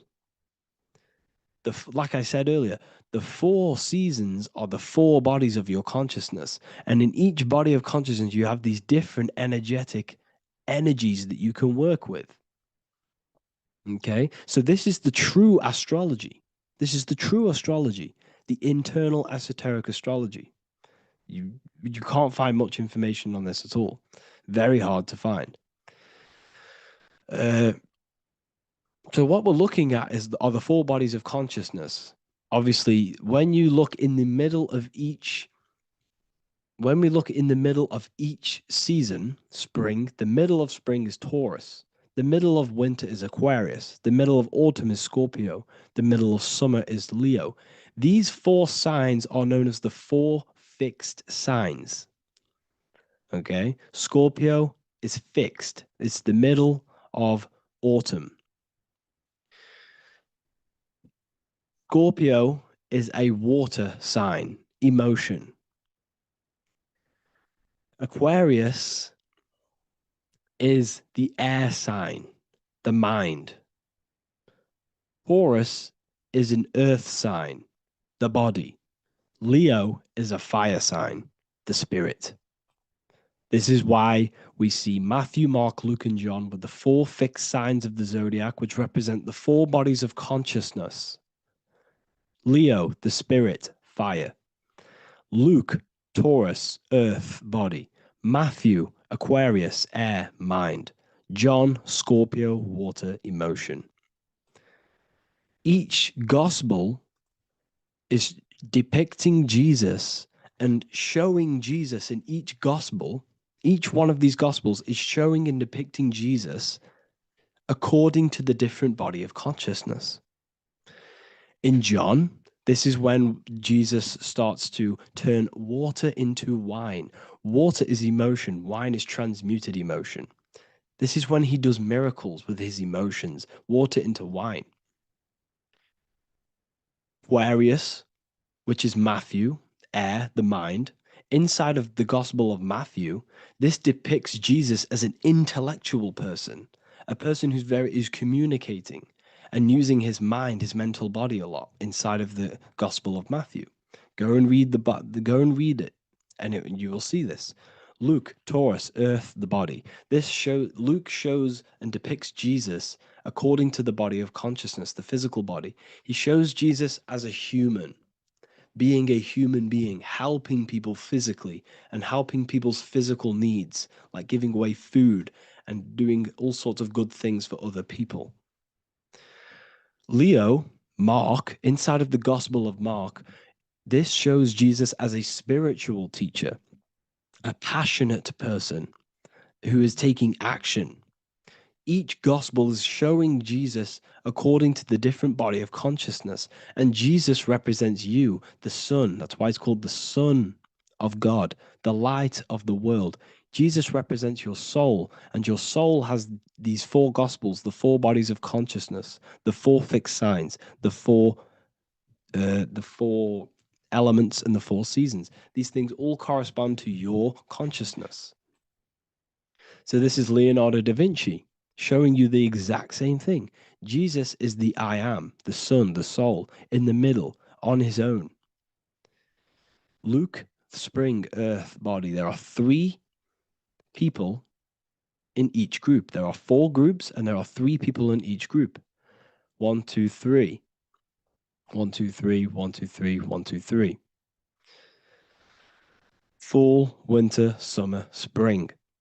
These are according to the 4 bodies of consciousness. Here we see Aries, which rules the head region. He's on the head of the table. Gemini, he's holding up the 2 hands because Gemini rules the 2 hands, the 2 arms. Gemini is the 2 twins, which is the 2 arms and 2 hands, and the 2 lungs. Here we see the beginning of summer, which is Cancer. You see the big knife here. Cancer, him here, this gray-haired guy, holding a knife for the crab. Cancer, they pinch. You have a knife, symbolizing the crab. Leo, the middle of summer, showing dominance. The sun is very dominant. He's got his elbow on the table, showing dominance. Virgo has no Adam's apple. Cancer here is pointing at this woman's neck, saying there's no Adam's apple. This is Virgo, the virgin, the only woman. Jesus, the sun. This is Libra, the balancing. He's holding his arms out, balanced, showing the balancing of the sun. Because when the sun enters Libra, the sun is balanced between winter and summer. So it's balanced. This is all astrology, but this is internal. Okay. This is Ezekiel's vision. Ezekiel had a vision in the Bible, and he saw the face of a man, the face of a lion, the face of an ox, and the face of an eagle. The eagle, Scorpio, the ox is Taurus, the lion is Leo, and the man is Aquarius. He saw the throne of God, and he saw the different bodies of consciousness. This is all symbolic for the different bodies of your soul. So when we look at the zodiac, we are actually looking at a map and the energies of our soul and the energies of our bodies and the energies of our consciousness. This is what we are looking at. Each zodiac is an aspect of our consciousness and an energy that we can work with and that we must purify. Balance and purification is essential. Imagine playing a brand new video game. Let's say a brand new video game came out and you had to play it. What happens when you play that game? You don't know the controls. You cause chaos in that game. You can't really run properly. You can't do anything properly. You're getting destroyed by other people who are playing that game. It's the same with your physical body. When you are born, you must learn how to play the game. You must learn how to balance the mind, learn how to balance the spirit, the emotions, and the physical body. We must balance and purify each body of our consciousness. We must look after our physical body with our physical health by eating physical, electrical food like fruits and veg. We must look after our minds by being conscious of what enters our eyes, enters our ears, enters everything. Whatever enters our five senses is affecting our mind, our mental health, our environment, mental. We need to look after our thoughts, control our thoughts by purifying our thoughts, only positive thoughts. Then we must purify our emotions, feeling only gratitude and love and not feeling these negative, dull emotions. Then we must look after our spiritual body through meditation and looking after our spirit. But remember, when we look after our mind, it all begins in the mind. Each body of consciousness is interlocked with the other. If you have an unhealthy body, you have an unhealthy mind, spirit, and emotions. If you have an unhealthy mind, you have an unhealthy body, spirit, and emotions. If you have an unhealthy emotions, you have an unhealthy spirit, mind, and physical body. They're all interlocked. You must balance each one of them. Look after your physical body, look after your thoughts, look after your emotions, look after your spirit. But remember, the mind is the most powerful one. It's mind over matter.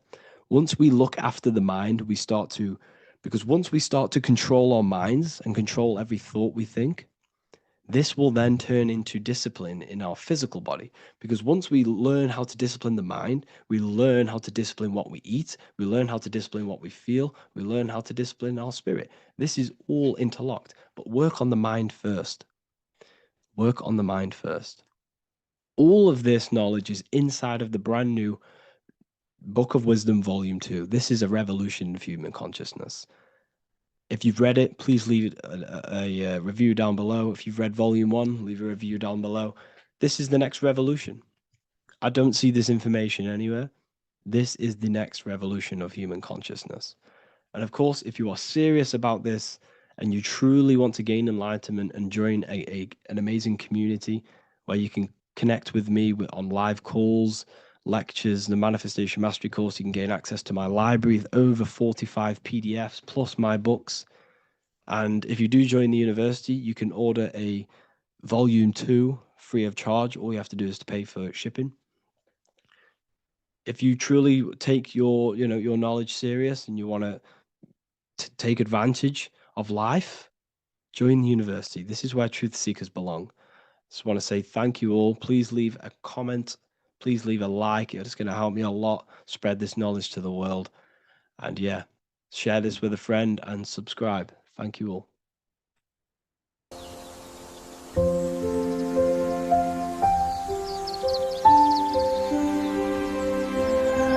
bookofwisdom.com. Visit today.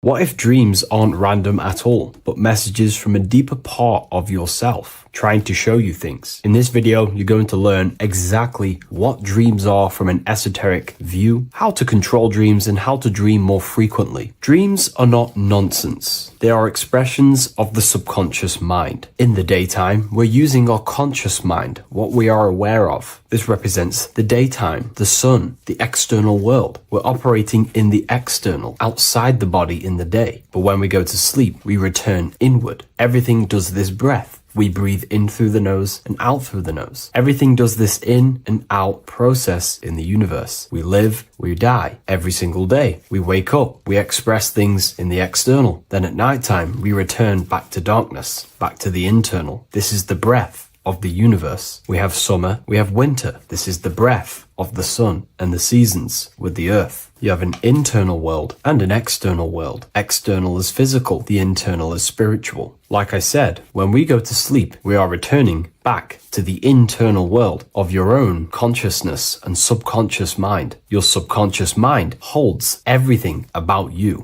your memories, your traumas, everything you've ever learnt, your language, your name, your job. Everything you identify with is stored within this vast network of the subconscious mind. It is your own personal consciousness. Therefore, when we dream, we return back to the subconscious mind, and we are in fact thinking, but in a subconscious way. The subconscious does not speak the same language as the conscious mind. The conscious mind uses language, thoughts, and all things that are very logical and very easy to understand. The subconscious is the complete opposite. It is very indirect, metaphorical, and symbolic. The subconscious communicates and works in symbols. Ultimately, symbolism is the language of consciousness. This is why in occultism and esotericism, it is filled with occult symbols, because symbols are used to communicate directly with the consciousness within, the subconscious mind, and the subconscious mind is ultimately connected to the collective consciousness. We are all connected and tapping into the mental plane, where we receive thoughts, ideas, depending on what we attune our mind to. That's why we call it a mindset. But getting back on topic, the subconscious mind is your own personal network. It is like a net, an interconnected web of your thoughts, memories, traumas, emotional blockages, and all the things you identify with and have experienced in your life is stored within this network. It can be seen as a web. One example of the subconscious mind using symbolism is this next story I can tell you. Let's say I was in a very traumatic car crash as a young child. I experienced a lot of emotional trauma in that car, and that deeply impressed my subconscious mind with that trauma of emotion that I felt. Therefore, every time I see a car in my external world, that car is now a symbol that represents the state of consciousness I was feeling in that particular time of the traumatic car crash. The car is a symbol for a state of consciousness within my subconscious mind. Just like when you see a word, that word triggers what you believe that word to be in your subconscious mind. Symbols are the language of the subconsciousness. Therefore, when we dream, we are basically seeing symbols of our own personal subconscious mind. Our higher mind, which is basically our subconscious, the higher version of you that exists beyond your human thinking mind, communicates using symbolism. The higher mind does not speak human thoughts, human language. It speaks the language of symbolism. Therefore, when we dream, every event, every person, everything that happens, and everything you see is your own personal subconscious mind materializing within the plane of the astral plane. This is a dimension that sits just above the physical world that everything is pulled out of. For example, look around you. Everything you see around you was thought, then imagined. Imagination is the astral plane, and this astral plane sits above the physical world. As above, so below.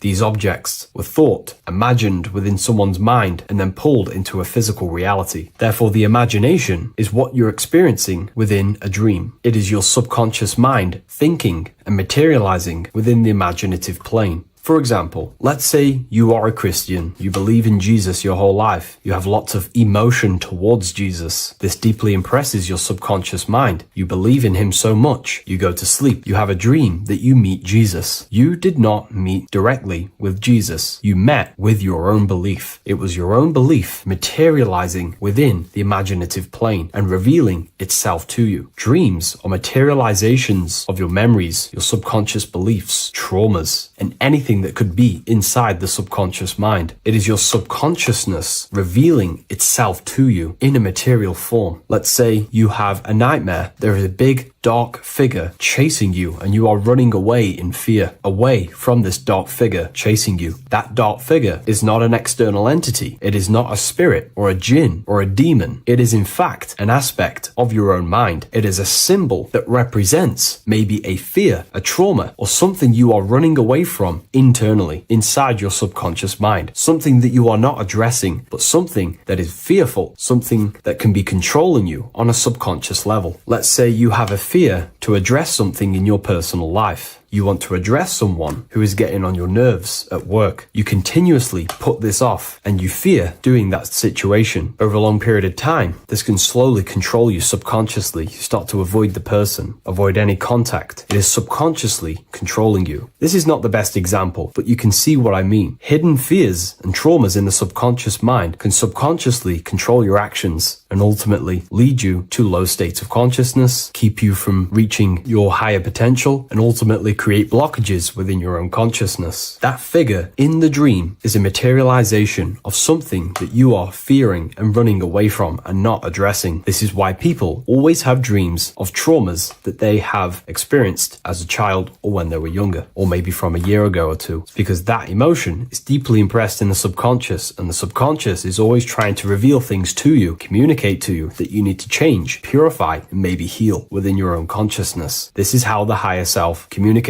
to you, through the language of symbolism. Once you understand this, dreams can become a very powerful tool, not just entertainment at nighttime. Your consciousness never rests. Your consciousness is eternal. It is the very spark of the divine. Your body needs rest. Your consciousness is not physical. It does not need rest. So this is a way you can identify what your dreams are trying to show you, is by writing them down. A dream journal. Every single dream that you have a book placed near your bed. Every time you wake up, first thing you should do is pick up the book and write every single detail that you can remember about the dream. The people that you met are all symbols or aspects of yourself. Maybe it is a friend you saw in your dream. That friend represents a state of consciousness that is within you and is trying to reveal something to you. It's about making the subconscious into the conscious, to become conscious of the unknown. Write down every detail, everything you saw, every event that played out, even the details of the clothes that they were wearing. Everything is symbolic within dreams. Write everything down and then analyze the dream. Don't analyze it from a logical mind. Analyze it with the right hemisphere of the brain, which allows you to see metaphors, read between the line. Try and gain the message that it's trying to show you. What does this overall mean to you? And what could this reveal about aspects of yourself that you need to heal or maybe take action in your life and world? Because your higher self is always guiding you towards awakening and fulfilling your mission in the manifested physical world. Dreams speak in symbols, not logic. Ask about your dreams. What is this trying to tell me? Don't take things literally. Look for an emotional tone and symbolic resonance. With practice, you'll begin to understand the personal language of your subconscious mind. Now that you understand that, again, please leave a like or a comment on this video. This is now a technique for lucid dreaming and dreaming more often. This is not going to happen overnight. This is not an easy method. It simply takes practice and dedication. Every morning, choose 3 time slots. For me, I choose 4:30, 5 a.m. and 6 a.m. 3 alarms that are going to go off at these 3 times, half an hour apart from each other. Each time you wake up, stay awake for 5 to 10 minutes. Turn off the alarm. Try and keep your conscious mind awake, but drift back into sleep. There's no other better way for me to explain that. It's very difficult, but try and keep the mind awake, but the body falling back asleep. More than likely, you will drift off back to sleep. Then the next alarm will go off half an hour after. after. This will wake you up again, guaranteed. You will probably drift back to sleep by repeating this process. After the 3 alarms go off, each one of them times, you're either going to have a dream or a lucid dream, but definitely you will have a dream. And if it doesn't work one time, keep trying it. I've been using this method for a very long time, and I can tell you 70-80% of the time it triggers a dream, and a very vivid dream. And it's ideal for lucid dreaming because keeping the conscious mind awake while letting the body fall asleep, you can become conscious within these subconscious realms of your mind. But when you are conscious inside the dream world, you can do what you want, but you also want to let the dream naturally unfold. If you try and take too much control, then you will wake back up. If you feel any fear in your dream, you will wake back up into the material world. Another tip to dream more often is to meditate before bed. Simply close your eyes and think about nothing for 5 to 30 minutes. Detach from everything outside you, your name, your job, work, the thoughts. Mentally detach from the world and the physical pleasures and become pure awareness before you try and go to sleep. This will help you become conscious while being within the self. If you wish to learn more about consciousness yourself, the Book of Wisdom Volume 2 can definitely help you. I'll leave a link in the description. Thank you for watching this video, and I'll see you in the next one.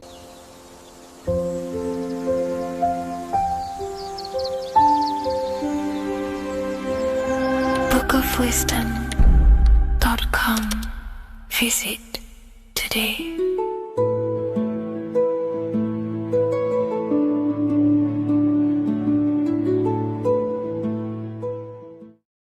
Creation demands destruction. Every time you release your sexual fluids, you're destroying a part of yourself to create an extension of yourself. For example, if you want to create a business, you have to destroy your time, attention, and energy in order to create the effect of the business. All creation demands some sort of sacrifice or destruction. This falls under the law of polarity in the universe. It's the same with your sexual fluids. Your sexual fluids, especially as a man, contains minerals, all the minerals in your body. It contains your vitality. It contains your DNA. It contains the blueprint of you, and it can create a whole new human being. You are literally playing with the power of creation if you are releasing your sexual fluids too much. Sexual fluids also extend beyond the physical plane. They contain astral forces because all physical creation is a mental creation. We live in a mental universe. Everything begins as a thought in the mind, then the thought takes the form and the body of imagination, which is an astral force. Imagination turns into etheric emotional energy. Then the etheric emotional energy turns into the physical action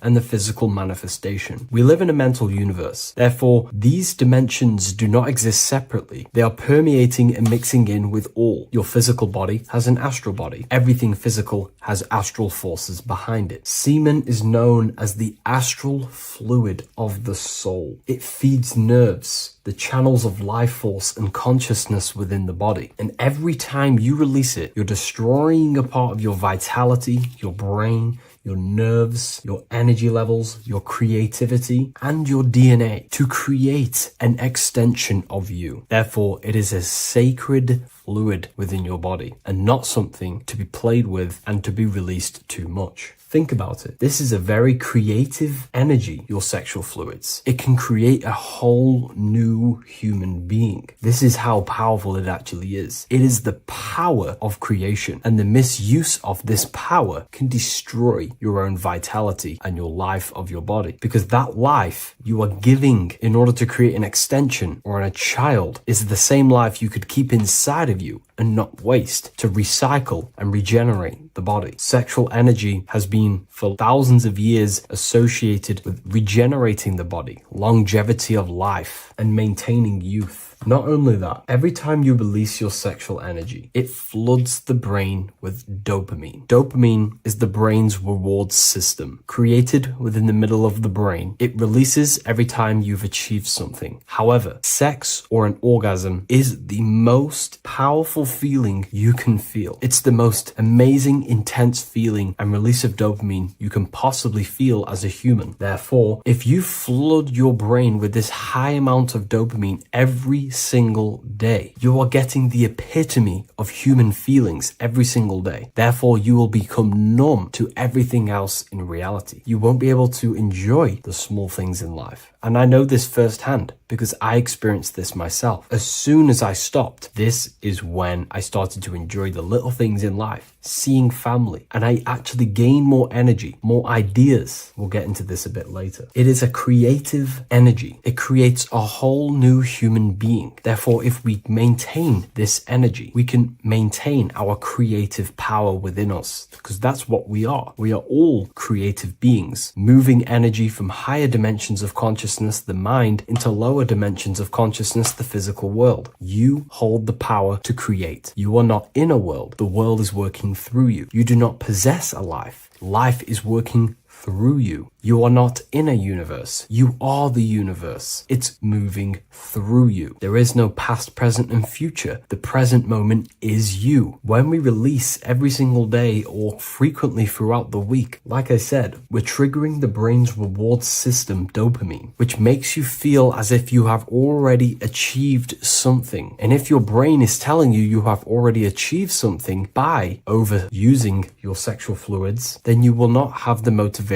to achieve other things in your life. I know this firsthand. I became very lazy. I didn't want to work. I didn't want to do anything because subconsciously my brain felt as if I've already achieved. If we look at the symbol of the Baphomet, we notice the Baphomet has horns and a goat head. Now we look at the word horny. When you become sexually aroused, it's known as horny, which is the horns, representing the lower mind. The lower mind is the mind we use for our animal instincts. We have two parts of our mind. A higher mind, which is contained of higher thought, which chases spiritual things such as love, wisdom, knowledge, and God. Then we have a lower mind, which chases the things of the material world closely associated with the ego, chases validation, material gain, status, and physical sensation, physical pleasures. It is these physical pleasures that can keep you in an endless loop, making you feeling empty inside, because nothing material can ever satisfy our internal world. Nothing. You can achieve millions of dollars. You can achieve your dream house, your dream car, your dream watch. And if that is the only thing you are chasing, you will feel empty inside when you achieve it, because nothing of this material plane can satisfy you. Nothing of the lower mind can ever satisfy you. This is why we must sacrifice the lower mind and overcome the lower mind and the lower instincts. One thing I found amazing when I mastered my sexual urges and my lust is that my mind became a lot more clear. The thoughts and the time and the attention that I used in my mind to go towards lust, sex, and chasing these things was taking up a lot of mental space, time, and energy. But as soon as I removed it and mastered it, my mind became an open vessel for higher thoughts to be received from the higher mind. The mind is like a radio antenna. Whatever we attune it with, that's what we receive. If we're constantly thinking about lust and low-level pleasures, we're going to just receive low-level thoughts. But once we remove all of the lower mind and we conquer our physical body and physical urges, our mind becomes an open channel for divine thoughts and spiritual thoughts. This is what most people call today as downloads. You receive wisdom from your higher self. Not only do you receive more wisdom, you just receive more power to create. The male and the female come together to create a child. That's how you were created. Now, the law of correspondence teaches as above, so below. It refers to everything in the universe. Therefore, in order for you to create a reality, to give birth to something, you have to bring together the masculine and the feminine. Your masculine forces are willpower and actions. Your feminine forces are emotions and imagination. When you combine the willpower, action, emotions, and imagination and combine them together, you can give birth to reality. But it's important to only give birth to things that are spiritual, that are good, that are for the benefit of yourself and humanity, and not for the ego and the lower mind. Killing our lower mind is essential for spiritual ascension when we die. The thoughts that we give the most attention and energy to when we die are pretty much the same thoughts that we're going to think when we die. When you die, your physical body and external world is stripped and you're left with your internal world of consciousness, more than likely be resonating within the lower astral plane before you move on to any higher dimensions of the astral. It's important that we kill any addictions such as sex, food attachments, emotional attachments to people, any desire for material things before we physically die. The Hindus taught this, Buddhism taught this, the ancient Egyptians taught this. We have to remove the desires in our heart for material and things before we physically die, because when we die, we cannot fulfill physical pleasure. Therefore, we will create our own suffering within the astral dimension. So sex is the biggest part of this. We have to remove the desire for sex or releasing any of our sexual fluids before we physically die to master ourselves. And not only that, it's going to benefit the way you feel, the way you think, the way you act towards people once you have mastered this. Porn psychologically damages you. You are quite literally the person in the corner of a room watching two other people give pleasure to each other. Psychologically, that is not good. And what happens in darkness is always revealed in light. What you do in your alone times will show in your confidence, in your eye contact, in your presence, in your aura, your energy. You cannot hide things that you do in the dark, because they always reveal themselves in a subconscious way, whether physically or through an energetic spiritual way. Sex can be known as sacred energy exchange. You are exchanging energy, bioelectrical energy. It's a scientific fact that when you hold hands with another person, your brain waves of each individual become synced. Your emotions sync. And you exchange electromagnetic energy because you are an electromagnetic being. When you have sex with someone, you are literally exchanging emotional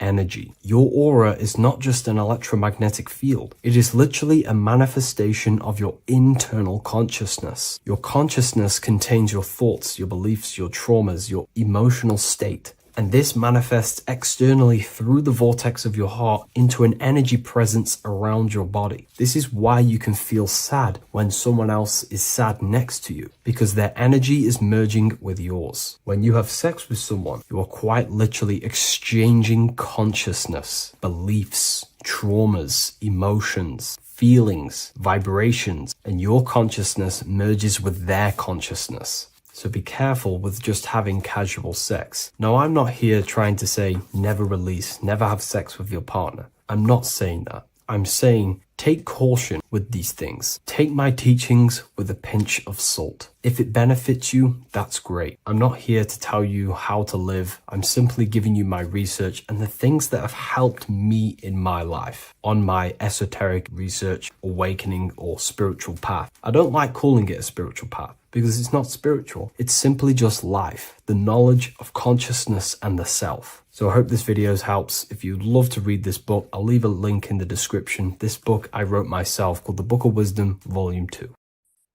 The Pope is supposedly opening 5 portals on Christmas Day. Now, I know this video is a bit late, but I'm going to be commenting on what I think this symbolism and this ritual truly means and what they are trying to do to society with this symbolic ritual. So the first thing we must understand is that everything these people do on a mass scale, all of these major events that they take place on, are all symbolic. They're all ritual. They all have purpose. Okay?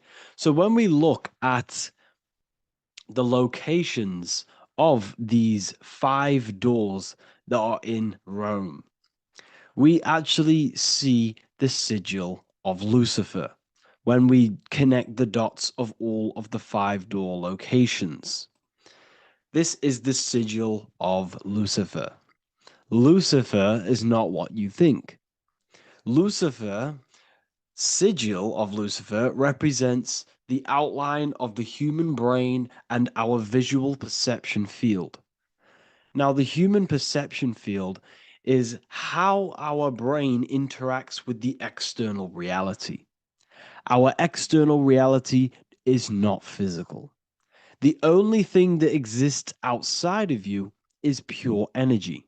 formless, vibrational energy and light. Your brain is an energy decelerator. Your brain decelerates this light, this energy, into a material reality or perception that you can interact with. You don't look into the external world. The energy, the light enters the eye retinas, goes through the optic nerve, and travels to the back of the brain called the visual cortex. And the visual cortex is what shapes your visual screen. Now, if you are seeing the screen, this means that you are not the body, you are not the brain, you are the perception observing the screen that you are seeing. You are the eye behind that, you are the person behind that. So, what this is actually symbolizing is perception. This is a symbol of perception, of perceiving the material plane, of how spirit interacts with matter. Now, what's Lucifer? Now, the word Lucifer means the light bearer. He's known as the light bearer. The word Lucifer originates in Latin. Luci means light, and fer means to bring. It's the light bringer. The eyes, the visual perception of the light bringer to your reality. You see, everything outside of you is light. You are made of light. The word hue man means light. Hue means color, which is a form of light. And man means manifest. We're light manifested into material form. Every single one of us is Lucifer. When we fall for the material world, the external world, is an illusion. It is the false world. It can elude you. It can make you fall in love with the material things, material pleasures, lust, money, fame. These things make you fall. This is the fall of Lucifer. This is the mythological story. This is the symbolism behind Lucifer. It's you. Are you falling for material pleasure because you are a divine spiritual being from the higher planes, not from this plane? Now, if you let your divine being fall for this material plane and fall for the evil that can take place in this plane, then you are Lucifer. It represents the false light, the false reality. This symbol, the sigil of Lucifer, it symbolizes the interplay between light, consciousness, and the perceptual experience of the physical reality. The external world is truly internal. What we visually perceive is essentially light waves carrying information, which then gets processed by our brain, the central computer of our nervous system. Okay? So, how many doors are open? 5 doors. So 5 is the number of perception as well. 5 fingers on each hand, 5 points on the human body, 5 toes on each foot. We have 5 senses. 1, 2, 3, and 4, they're spiritual numbers. 6, 7, 8, and 9, they're material numbers. 5's the gateway. 5 is the middle bridge of how our spiritual self interacts with the physical self, how spirit interacts with matter. So this ritual is symbolic of perception. This is maybe bringing in a new perception. A new event will happen after this, a new perception of the world. Or personally, I think this ritual was to obviously shape the collective consciousness, because your reality is an externalization of your inner consciousness. It's simply just a mirror. Your material life, your material world outside of you is simply a mirror reflecting with mathematical and geometric precision of your internal consciousness. Your consciousness is creating and causing the effect called reality, physical reality. Your life is a result of every thought you thought in the past. Therefore, with that being said, everyone who perceives this ritual of, the Pope's opening 5 spiritual portals, who's letting in demonic energy into the world, they're going to let demonic energies and demonic spirits all in the world. Well, what if I told you the only portal they're opening is a portal in your own mind for negativity. By you believing in negative forces coming into the world and gonna possess everyone, that's opening up your own mind. The collective spiritual community has been brainwashed in thinking there's going to be demonic energy. Therefore, what will happen? There will be demonic energy. Not because the Pope opened up a portal to the demonic energy, it's because everyone opened up their own minds to the demonic energy. Therefore, we as a collective consciousness shape the external world on a macrocosm scale. For example, the microcosm is your personal life. Your personal life. You have created it through consciousness. Your belief system is just externalized in your world. But on a collective scale, we all believe in money, for example. And because we all believe in money and we believe that this piece of paper holds value in our minds, okay, in the mental plane, this has an effect on the physical plane by shaping the physical plane by being ruled by this belief on a macrocosm scale. Yes, I know that money doesn't exist. It's just a belief in my mind. But that doesn't have an effect because the collective consciousness believes that money has effect, has power. When it doesn't, it's just a piece of paper with a belief behind it. If the collective consciousness stopped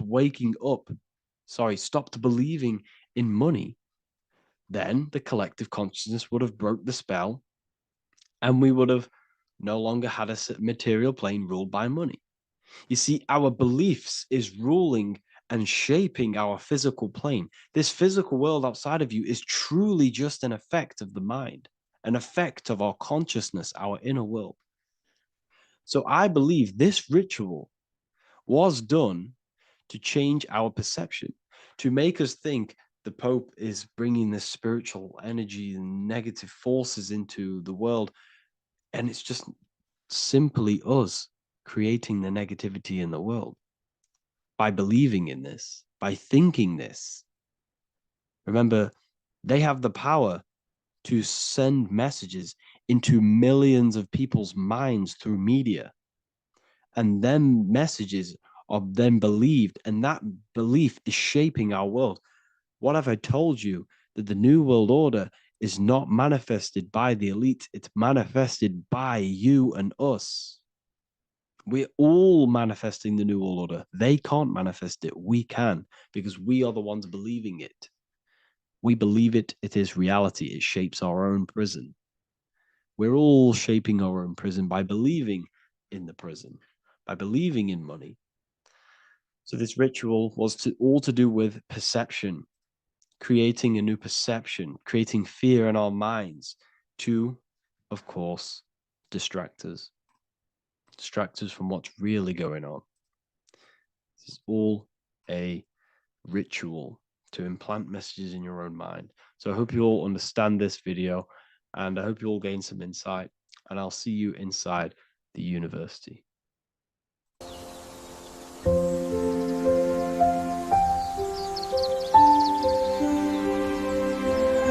bookofwisdom.com. Visit today.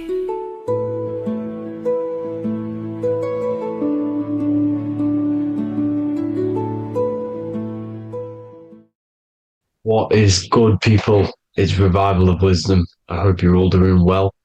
And this video is how to raise your holy oil or your kundalini. Let's get straight into this. So this is a monthly cycle.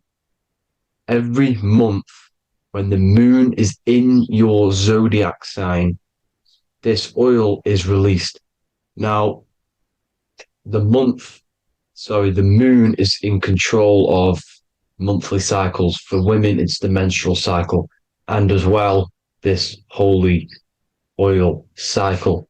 The moon changes sign every 2.5 days and passes through the zodiac signs in 27 days.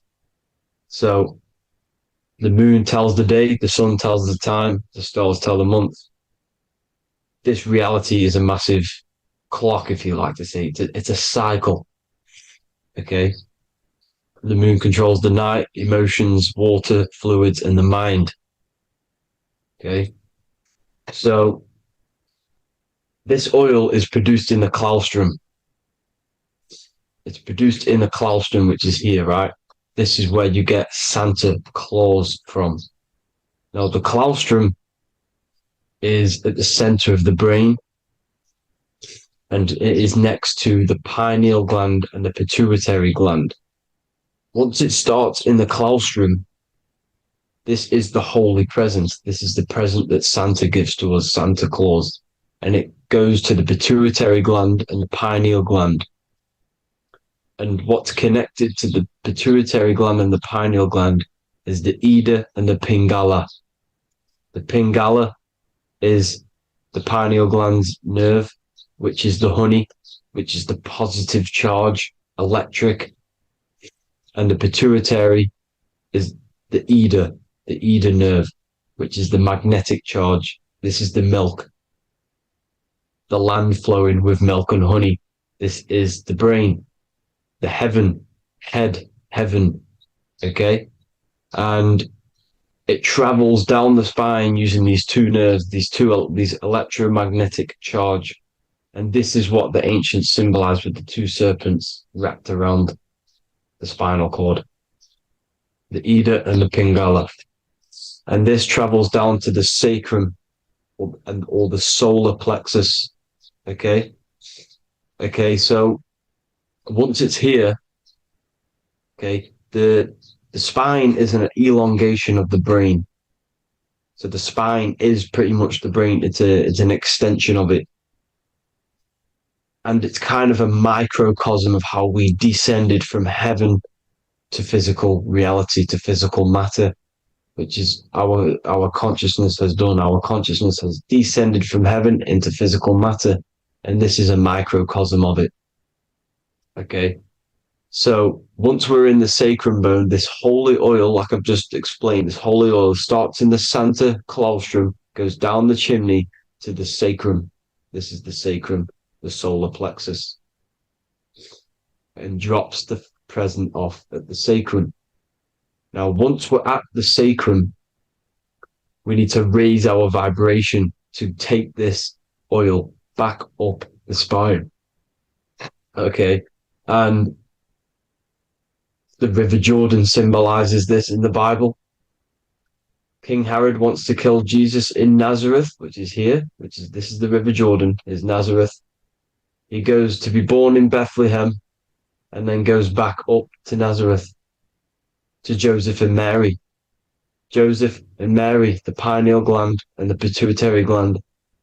The Bible is huge symbolism. It's all metaphors for this sacred process which goes on inside of your body. You are the Temple of Solomon. You are the Holy Land. The Holy Land is your brain. Once this oil is at the sacrum, you need to raise your vibration in order to take it back up. Once this oil has gone back up to the pineal gland, it activates the crystals which are wrapped around your pineal gland. Your pineal gland is this tiny little beam here. This is the claustrum. This is the pineal gland. And it's wrapped in crystals. And when this oil travels back up the spine by raising your vibration, back to the upper room where Jesus met the 12 disciples, or the 12 cranial nerves in the brain, and it activates and it turns on this pineal gland.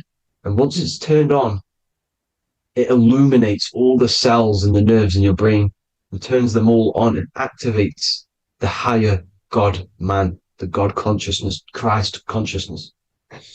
And it regenerates the whole body. This is the secret to regeneration. It regenerates all the cells in the body. And this is how the ancients lived for thousands and thousands of years, as talked about in ancient texts. They lived for hundreds and thousands of years because they knew this secret. And this fluid, this brain fluid, the secretion, or the Christos in Greek, which means gold, because this is the alchemical process from turning lead to gold. Your body is the alchemical furnace. Now, the ancients knew about the center of the brain because they symbol that this is the eye of Ra, and it's the brain, and this is what's wrapped around our consciousness. Our consciousness isn't wrapped around the brain.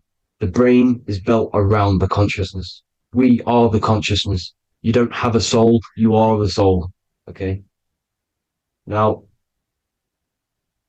the head, heaven, hell, heel. Heel at the bottom of your foot, that's hell. Head is heaven, heaven and hell. Simple. Now, the pineal gland produces DMT, which is dimethyltryptamine, which is known as the spirit molecule. So, let's move on.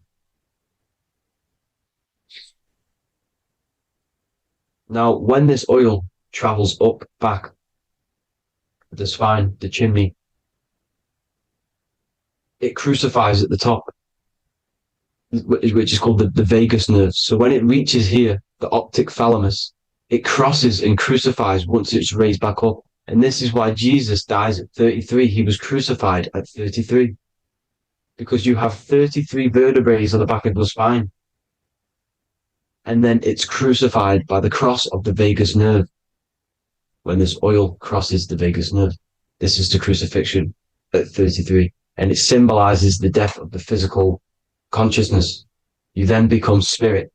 You then become God consciousness, activating the Kundalini, regenerating the body and the mind. Okay.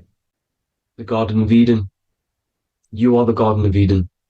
The land of milk and honey is upstairs. The pituitary, which is the milk, the pineal gland, which is the honey, which is DMT. It even says this in the Bible. As he brought us into the place, and he has given us this land, a land flowing with milk and honey, which is also symbolized as the sun and the moon. The Bible also says, the light of the body is the eye, not the eyes, the eye. If therefore thine eye be single, thy whole body shall be full of light. This is the activation of the pineal gland by raising this oil back up to the pineal gland, to the center of the brain. Neither shall they say, see that here, or see there, for behold, the kingdom of God is within you.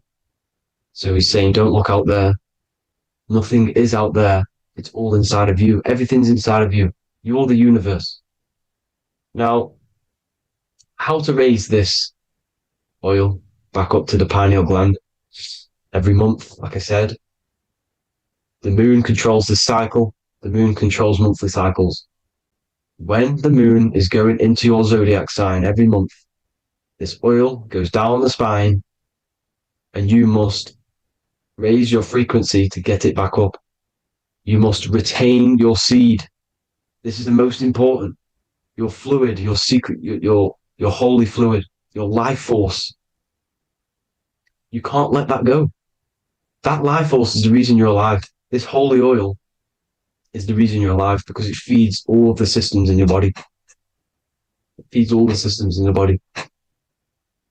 You have to retain your seed, alkaline diet, positive thinking and meditation. Okay? When you retain your seed, you will live longer. The moment you release it, you're killing yourself. You're killing a piece of yourself every time you release your seed. Every single time. You're killing a part of yourself. Okay? Now, this could be why this could be the illumination, the single eye on the Illuminati's symbol, the Freemasonic symbol, the illuminated eye, the triangle, which could symbolize the body, mind, and spirit, but the eye illuminated. Now, in the Bible, it talks about the two trees, the tree of knowledge and the tree of life. The tree of knowledge is the tree of good and evil, which is the most important system in your body, which is the nervous system. The nervous system, the most important. The tree of good and evil. And the tree of life, which is the cardiovascular system. Now, this oil, when it's released every month, feeds these two systems, and these two systems feed everything. Now, it's important you understand that. Okay? The ancients knew all of this knowledge. The Bible's telling you this knowledge, but it's in a metaphorical way. You have to understand the context behind it so you can read it properly. Now, eating of the tree of life, which is when it talks about in the Bible, eating from the tree of life is actually symbolizing a bad diet, ejaculation, because you're eating from these two systems. You're killing yourself with a bad diet. You're killing yourself with an ejaculation. Okay? So that's important to understand. Now, this is Jacob's ladder in the Freemasons. Jacob's ladder, which is the spinal cord, it's the stairway to heaven. And this is Jack and the Beanstalk when he goes up the beanstalk and finds the golden egg in the grey clouds. The grey clouds symbolize the grey matter in your brain. Now, the Garden of Eden talks about the 4 different rivers in Garden of Eden. As we see here, the North Pole map, the ancient North Pole map, because the center of the earth is the center of the torus field. Everything's the torus field. Atoms are torus fields. Everything's torus fields. You are the universe. Everything is within you. The North Pole is your spinal cord. This is why they say Santa Claustrum comes from the North Pole. This is the North Pole. And the Santa Claustrum is the center of your brain. Now, there's 4 rivers which come from the Garden of Eden. There's the blood, the Christ oil, which is the oil we're talking about, urine, and saliva. These are the 4 sacred oil, 4 sacred fluids in your body. And these are constantly abused in today's society. Also, these secret societies are targeting these fluids. Okay? This is why porn is free. They sexualize society through Disney. Go and look at some of the Disney movies. There's so many subliminal messages which sexualize these children because they want you sexualized. So you release your seed, which is one of the holy fluids in your body, especially your semen, your sexual energy. So important you retain this. So important because it's your life force. It keeps you alive. Okay. Now, let's recap on this. If you want to raise your oil every month, you can't just retain your seed for the month. You have to retain your seed forever.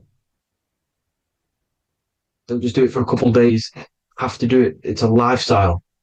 You want to become God consciousness, you got to do what it takes. It's hard in this society because this society is made around, it's designed to kill you pretty much. It's designed to keep you in these lower states of consciousness with all the bad food, the chemicals in the food, the chemicals in the water, the sexualized TV programs, sexualized adverts, sexualized TikTok and apps, videos, subliminally stimulating you because that is your weakness, sex. It's your weakness. Now, you have to retain your seed, meditation, and an alkaline diet. Why alkaline? Because acidic is low vibrational. This is the color spectrum. And what's the highest vibrational color?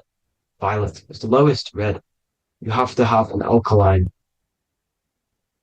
body in order to raise this oil. When you drink, when you have a bad diet, when you drink alcohol, when you smoke, this destroys the oil. It destroys the oil in your sacrum and it can't be raised again, can't be raised up. This is why it's so important. Without that oil, you don't live. That oil makes you live. It feeds everything in your body. It's crazy how we're not taught this. It's insane. But that is how you raise the oil, people. I hope you all gain some knowledge out of this video. And I hope this assists you on your journey, your spiritual journey. And please like and share this video. We need this knowledge out to the public to wake up humanity. Thank you all, people. God bless.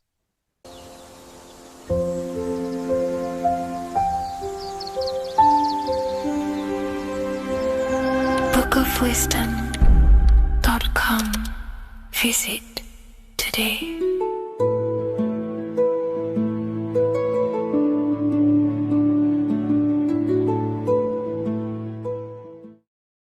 This isn't just spiritual fluff. Your words are vibrational commands that teach your subconscious what to believe and what to create in your reality. Now, I'm not going to sit here and tell you how words are these vibrational things that create reality. In fact, they are. However, the power of words does not hold in the vibration of the word. Yes, it has a little effect on plants. Yes, every word is a vibration that speaks to every cell in your body. However, this is not the main power of words. The main power of words is restructuring your consciousness and invoking energy inside of your own consciousness. I'm going to go over these two in detail for you. Your life is an externalization of your consciousness. Your belief system, your internal world, are building blocks to create your external world. What you believe in is how you see reality. It is the filter that you see to see reality. If you want to change reality, you have to change your consciousness first. There's no point trying to create a change, a manipulation in the external world, because it won't last very long. You have to restructure your inner temple, your inside world of thought and emotion. For example, your external reality is an externalization of every thought you thought in the past. Your life circumstances are just a result of every thought you thought in the past. You become what you think about. So if we can control what we think about, we will control who we become. Words are a powerful way to restructure your subconscious mind, which will then restructure what you think about. For example, if I said the word chicken all day long, I'm going to be thinking about chicken all day long. The words we repeat enter our subconscious mind, and our subconscious mind molds our conscious mind of what we are consciously giving attention to and thinking about. And that becomes our emotion. Our emotion becomes the energy, the charge behind our action. And all of this creates who you are and your reality. If you want to create a change in your external world, you need to repeat the end result as in an affirmation. I am abundant. I am disciplined. For example, if you're trying to stop a certain addiction, don't say, I am going to stop smoking. Say, I am disciplined. By saying discipline, the subconscious mind accepts the word discipline and not the word smoking. If you repeat smoking, I am not smoking, your subconscious mind will just pick up smoking and then do more smoking. So if you are trying to create discipline in your life and trying to stop something, say, I am disciplined. The reason for this is powerful because you're conditioning your consciousness. You're conditioning your subconscious mind and filling it with the word discipline. And I'm not going to say do this a certain amount of times a day or do this in the mornings. I want you to do this as much as possible. I did this as much as possible. Whenever I had free time, whenever I had a free minute, I would say these words either physically or mentally, just to condition your consciousness. Words are the most powerful way to restructure your belief system and restructure your inner world, which will then mirror in your outer world. Words are also a powerful way to invoke energy. This is why when you see these magic occult rituals, you see people chanting and doing these things. Is because if you slowly chant a word, you can actually invoke the emotion. There are three aspects of creation: thought, emotion, action. Emotion is energy in motion. By repeating a word over and over again, you can actually begin to invoke that energy, that emotion inside your heart. And you can start to feel the reality as if you are already living it. And this is just another powerful way to condition your consciousness to become a certain thing before you have it. This is what magic is. Magic is all to do with reprogramming the subconscious mind, aligning the subconscious with a certain belief or reality, which will then produce an effect in our thoughts, our emotions, and our actions, which will then create that reality. So if you want to create something in your life, literally just repeat, I am something. I am is referring to your consciousness. I am is the highest aspect of you. It is the true self. Whatever you condition your consciousness will be mirrored in your external reality. I am abundant will condition your consciousness to feel and believe you are abundant, which will then seep into your thinking. And then you will start to act more on this because you are thinking about it, which will then change your external reality. Words are vibration, and vibration is powerful. However, If you truly want to change your reality, you have to change your inner world of consciousness, and words are the best way to invoke feelings to become the reality you want, and words are the best way to condition your consciousness to a certain belief or a thought. And by doing this, you're actually creating a root cause. The cause is your consciousness, your mind, and you have to restructure the mind to create that reality. Words are a great way to restructure your consciousness and create reality.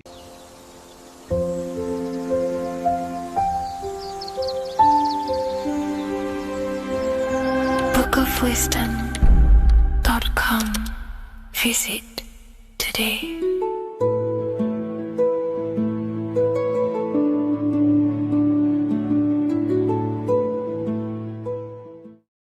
You're living in 4 planes of existence right now, but most people are only aware of one. And that's why they feel lost, disconnected, and stuck in cycles they can't explain. If you don't understand the blueprint of reality, you'll keep trying to fix the physical, while the real causes lie in the unseen dimensions that you have direct access to. You must understand is that the universe only exists in the mind. Everything is a projection of consciousness. Therefore, consciousness produces everything. Our internal world is consciousness. Our external world is this physical body, physical world. Everything is an externalization of consciousness. For example, this was a thought. Now it's made physical. But before this was invented, it was existing in someone's mind, in consciousness, invisible. Then it was made manifest, made physical. So everything in this physical plane is the effect. The cause is consciousness, mind, the mental plane.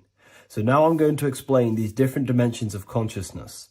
You don't just exist in this physical plane. The physical plane, in fact, is the lowest plane there is. It's the illusionary plane. So first of all, we have the Buddhic plane. This is the nothingness. So think of it like this. Absolute nothingness. If you turn off thoughts, there is nothingness. This is the void.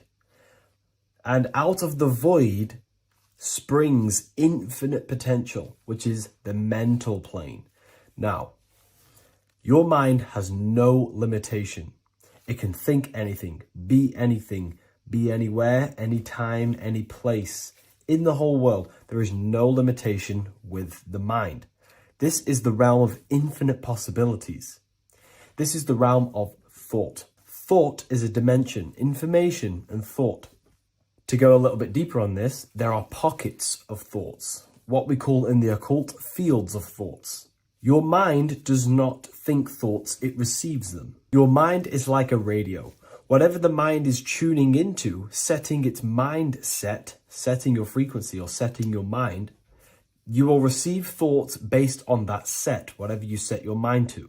So there are pockets of thoughts that we penetrate in the mental plane.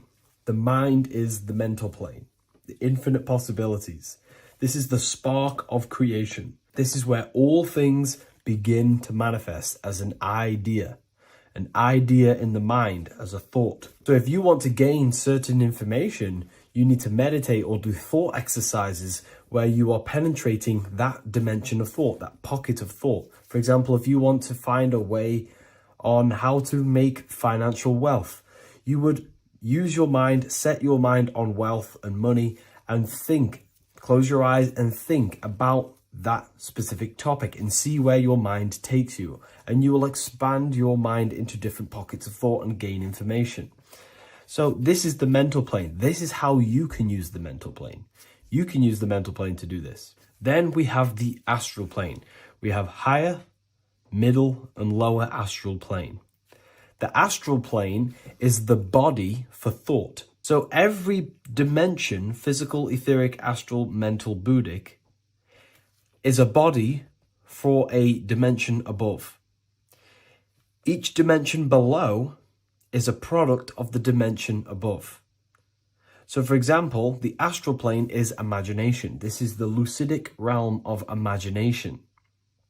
This is where thoughts begin to manifest into some sort of form.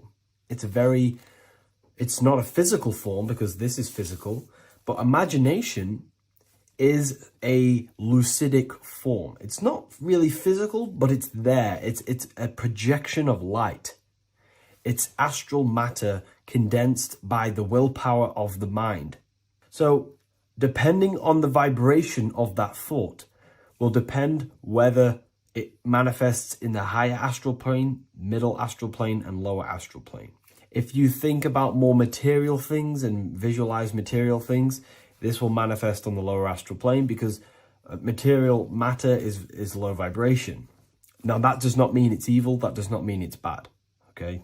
It just means low vibration just means more material. But if you think and imagine more spiritual things, this manifests on the higher astral plane. So the astral plane is the screen in your mind that allows you to vision an apple, that allows you to vision anything. It's that mental projection that's inside of your mind. Now, this is what we call the third eye. It's an eye because the eye is the mind, and the mind can see into the astral plane. It perceives this spiritual world, this lucidic realm that we have access to. This is where also infinite potential takes place. This is the realm of spirits, demons, jinns, whatever you want to call them. Spiritual entities exist in this because this is where thought forms manifest into form. This is where thoughts create bodies. Think of it like this. The mental plane is a thought of a chair. The astral plane is the imagination of that chair and all of the different possible chairs that could possibly be. The etheric plane is the energy double of that chair.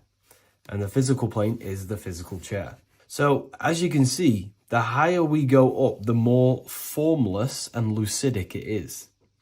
The lower we go down planes, the more dense it becomes. This is formless and this is form. Everything manifests through this process. This highlighter is down here in the physical plane, but the idea began in the mental plane. Everything begins in consciousness before it creates a physical body. It goes through this process. Therefore, if you want to start to mold and create your own reality and create things in your world, you can use these planes to your advantage. You can use your mind to do mental thinking exercises by closing your eyes and expanding your mind into a different pocket of thought to gain wisdom, gain information, gain downloads. The way you do that is simply get into a meditative state, close your eyes, pick a topic that you want to think about, and see where your mind takes you, but always remain centered on that topic. And you can do this for maybe an hour or two or half an hour, and your mind will take you places where you will unlock information. You can even use this to make decisions in your life. Think of the topic and see where your mind takes you. You'll gain information. This is how you use the mental plane for ideas. The astral plane is imagination. You have to reconnect with your imagination very vividly. Your imagination, your consciousness is infinite. It's not a three-dimensional plane. It's an infinite plane. You can think and make form anything in your consciousness, in your imagination. You can think anything and you can imagine anything in the most vast details. You just have to reconnect with your imagination. I have a free book on my website. I'll leave the link in the description. It's an ebook. It's called Activating the Inner Eye. This is going to help you reconnect with your imagination. It's a practical guide on how to imagine. So once you know how to use the mental plane and astral plane, thought and imagination, you pretty much need to use the physical plane to take physical action with this physical body that you have and start to manifest these desires you have in the higher planes. Now, it's very important that we master the mind because the mind is the very fabric of reality. We become what we think about. Your life is a product of every thought you thought in the past. It is the mind that directs the flow of consciousness. And wherever this consciousness is flowing is what you will create in your life. Consciousness is the most potent force in the universe, and the mind is pretty much the universe in a microcosm form.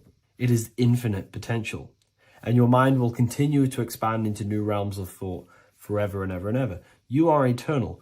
You are not this physical body down here. You are consciousness, literally dreaming that you are in this physical body.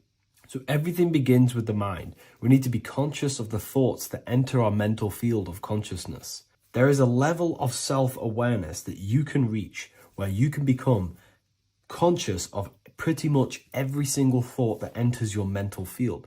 Now, we have over 7,000 thoughts a day. You can gain such mastery over your mind where you can become conscious of every thought you think. And that is when you gain superior power. Because when the mind is fully under control of self, you can direct the mind's potent force into a specific goal. Most people's minds are dualistic. They want something, but their mind is thinking something else.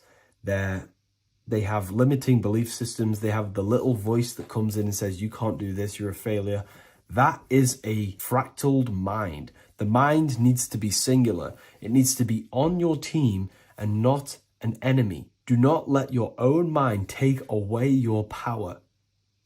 Your mind should be on your team, giving you power, giving you the best possible thoughts and the best possible beliefs. When the mind is in this condition and on your team and not taking away your power through the destructive thoughts, it becomes a potent, powerful force used for manifestation to create anything. And the way we get the mind on your team is through constant meditation to learn how to control the mind and turn it on and off. Subconscious reprogramming through visualization, affirmations, cultivating emotions associated with your goal.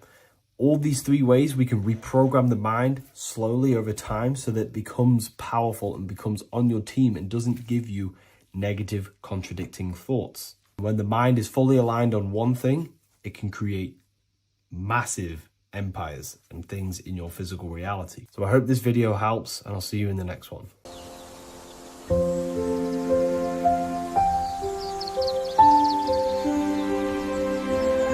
bookofwisdom.com. Visit today.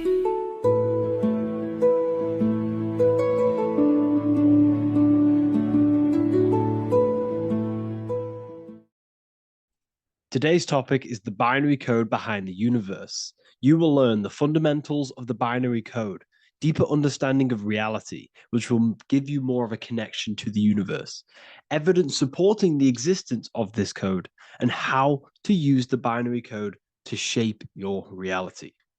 Now, this is an important one. We have 0 and 1. This is the binary code of the universe. It underlies everything. It is the source of all creation. The universe is binary in nature, meaning it exists as both something and nothing, on and off, male and female, light and dark. Everything has its polar opposite.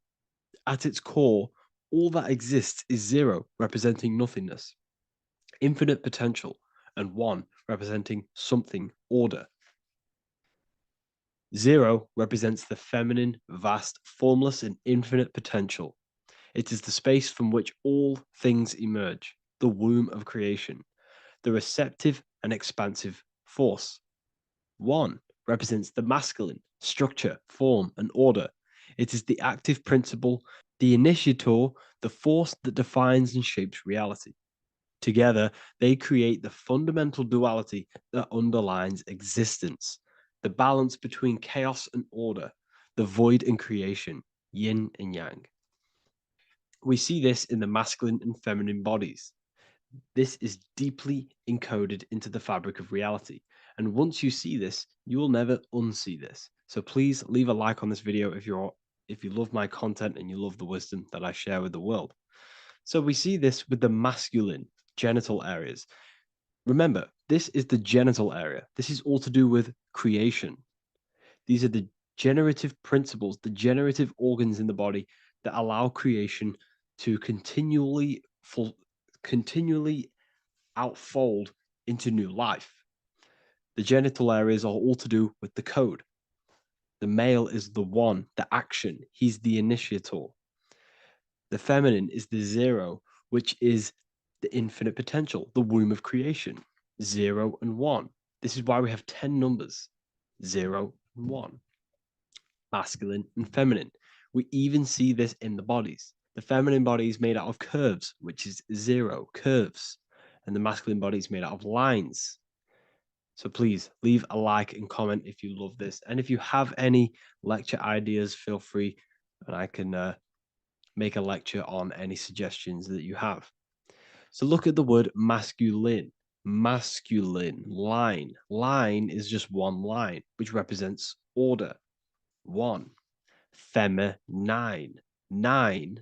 1 and 9 equals 10, 0 and 1, the binary code of all creation. Why is feminine? Why the number 9 for feminine? Because the moon has to go around 9 times to create a human in the feminine's womb. And look at this image of nature. All nature is zeros and ones. Now you can tell the stick is a one. It's a line, and here we have curves. It's curves and lines. Curves and lines create reality, creates matter. Everything is 0 and 1. We even see this with the sky. The sky represents zeros. They represent curves, the heavens, the heavenly bodies, the sun. These are circles, the moon, circles, the planets, circles. Down here is matter, representing the square. We have the Freemasonic square and compass, representing lines and circles, masculine and feminine. We see this with Leonardo da Vinci, with the circle representing the spirit, the void, the womb of creation, and matter, which is the body. This is the soul in matter, infinite potential in matter. This represents spirit over matter. This represents the architect of reality, zeros and ones, spirit and matter. This is all the same thing. Understanding this binary nature of the universe, where 0 feminine represents the infinite potential and 1 masculine symbolizes order and structure, can benefit you in several ways. Manifestation and creation is the first way it can benefit you. Now that you understand this, you understand that everything comes out of infinite potential. 0, infinite potential. 1, action equals manifestation equals creation. So you must pull things out of infinite potential. If you have ideas but don't take action, too much 0, nothing materializes. You'll never materialize if you sit there imagining all day, visualizing all day. You have to take action. They both come hand in hand. If you only take action without tapping into intuition and creativity, too much 1, your actions may feel hollow and misdirected. Using both effectively leads to greater success in life, work, and relationships. This is the 33rd degree motto, or this is on the 33rd degree of Freemasonry Scottish Rite logo, and it's called Order ab Chaos, order out of chaos. Chaos is the 0, infinite potential. Chaos is the dimension of the imagination. This is where this all ties in now. Imagination is the dimension of infinite potential, pure potential, formless creativity, and the realm of infinite possibilities. It is the void, the unmanifested energy that contains all that could ever be. That is the imagination. The imagination is the dimension that you are connected to, and you can pull any idea out of and materialize it into a reality. Matter, on the other hand, is order brought out of the imagination, chaos. It is when raw potential is structured, defined, and crystallized into form. This is the fundamental principle of order out of chaos, the process of turning the unseen into the seen, the abstract into the concrete, the dream into reality. That's why we say dreams into reality. Dreams are in the imagination, infinite potential, and the human mind is connected to high dimensions of consciousness, which we can pull ideas, things out of, and materialize it into our lives. Whether that's good or bad, that's completely up to you. But we have access to higher dimensions beyond the physical plane. And this is the secret that the human mind is connected to, and that you are not just a physical body. Okay? The universe itself was born from chaos. Before form, there was only energy and potential. Our minds function the same way. The mind is a microcosm of the universe. Our thoughts exist in an infinite field of possibility, but they only become real when we take action and give them form. If your inner world is filled with chaotic thoughts and impulsive emotions and negativity, then creating order within it within is essential for balance, clarity, and growth. What do I mean? Order out of chaos, 0 and 1. All creation comes out of infinite potential. The mind, the imagination, is the infinite potential. The material world is the order. It's the effect.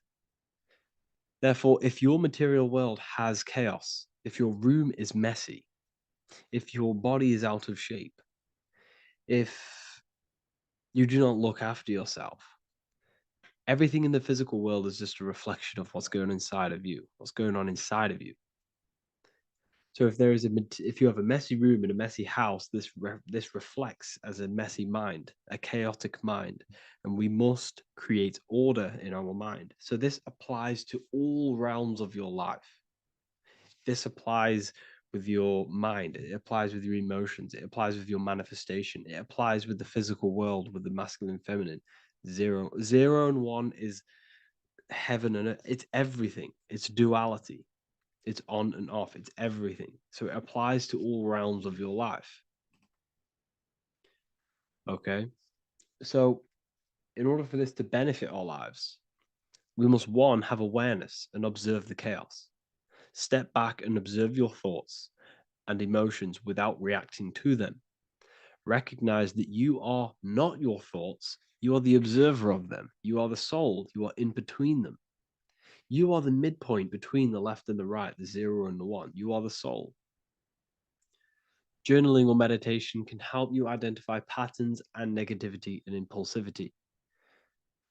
So it's important that we recognize these patterns, we recognize the chaos within us, and we transmute it. 2, implement structure, mental discipline, mindful practices, meditation, breath work, and slowing down your reactions. Cognitive reframing, replace destructive thoughts with constructive ones. This is so important. For every negative thought that you place attention to, place your attention onto 5 more positive. Never think about something that you don't want to manifest, because whatever you're placing attention on inside that mental field of consciousness, you're giving attention to it, which then can manifest into your action, and that will materialize into your world. Routine and ritual. Create daily habits that anchor you. Morning routines, exercise, or creative outlets bring stability. We must master the inner world of thought and emotion. We must bring chaos into order. In order to create anything in your life, you're turning chaos into order. Order out of chaos. You're turning 0 into 1. This is the binary code. All things underlie it. 0 and 1. So it's so important that we master our minds, we master our emotions, we master our inner world so we can produce effect in the outer world. We cannot create consciously and effectively if we have chaotic thoughts and impulsive emotions. So I hope this has made more clarity to you so you can implement this into your life. I know I haven't given you much strategic things to implement into your life, but now that you have a better understanding of how this world is pulled out of infinite potential, you can use that. Everything in your life is pulled out of your imagination. Every text you send, everything you think of, oh, I'm going to do this later, that is your imagination thinking about the future. So you just have to do this on a mass scale to create something big in your reality. So I hope this gives you a better understanding of how the universe works and has benefited your life.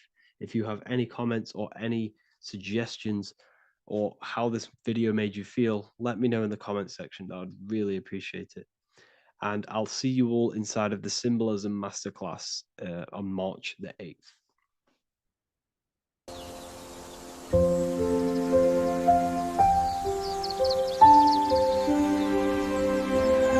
bookofwisdom.com. Visit today.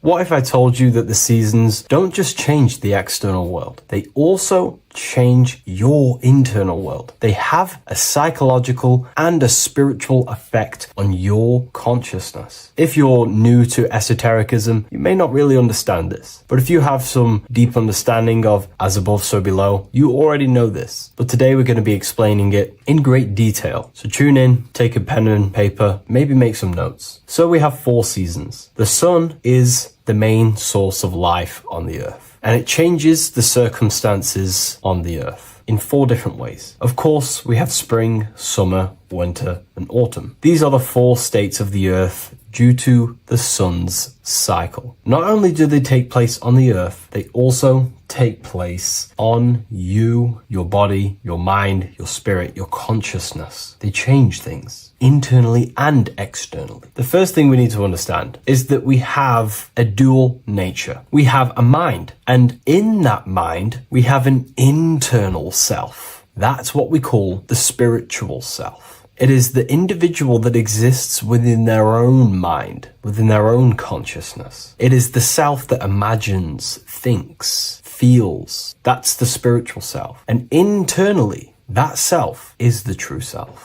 When it's detached from the false identifications, of course, such as the ego. But the true self dwells within the mind, and that's the immortal self. That's the self that will never die, never perish, that will always be there, and it always has been there. The internal self. But on the other side of the mind, the outside of the mind, we have this, what we call our physical human body. This is our external physical body. So outside of us is a physical reality, but inside of us is a spiritual non-physical reality. Inside of us cannot be measured. Outside of us can be measured. So we have an internal world and an external world. I think this is the reason why the word individual has the word dual at the end. Dual meaning opposing or two. We have a dual nature. Inner world, in the mind, and a self out the mind. And the mind acts as some sort of doorway. It is a doorway into ourself. So in esotericism, this is what it's all about. It's about we work with the internal world. We try and figure out who we are from the inside out, not who we are outside of us. Because we realize that the external world is nothing but a crystallization of what's happening inside of us. Our lives are a result of every single thought that we thought in the past. So let's not get off track here. Let's carry on. As I was discussing the seasons, we have an internal world in the mind and a self outside the mind. And this is reflected even in the cycles of the heavens. This is how you know the universe is intelligently designed, and the law of correspondence corresponds with everything. The law of correspondence is as above, so below. It's not a Hermetic principle. It's not a Freemasonic principle. The law of correspondence, as above, so below, is just the law of life, of the universe. It is in everything. So the daytime, the sun, this is external impressions or expressions, should I say. We express ourselves outside the mind, in the outside world, in the material body, taking actions outside of us during this daytime. The sun represents outward expression, the daytime. This is when we wake up, we're conscious, we do things outside of our mind. But then the nighttime comes around and it becomes dark and the moon rules over the nighttime. And we return back to our internal world. We return back to the darkness. We return back to the internal self, the self in the mind. Really is fascinating. And this is as above, so below. This follows the correspondence. This follows the law. Although the outside world has a cycle of day and night, so does our own mind have this cycle. As above, so below. As within, so without.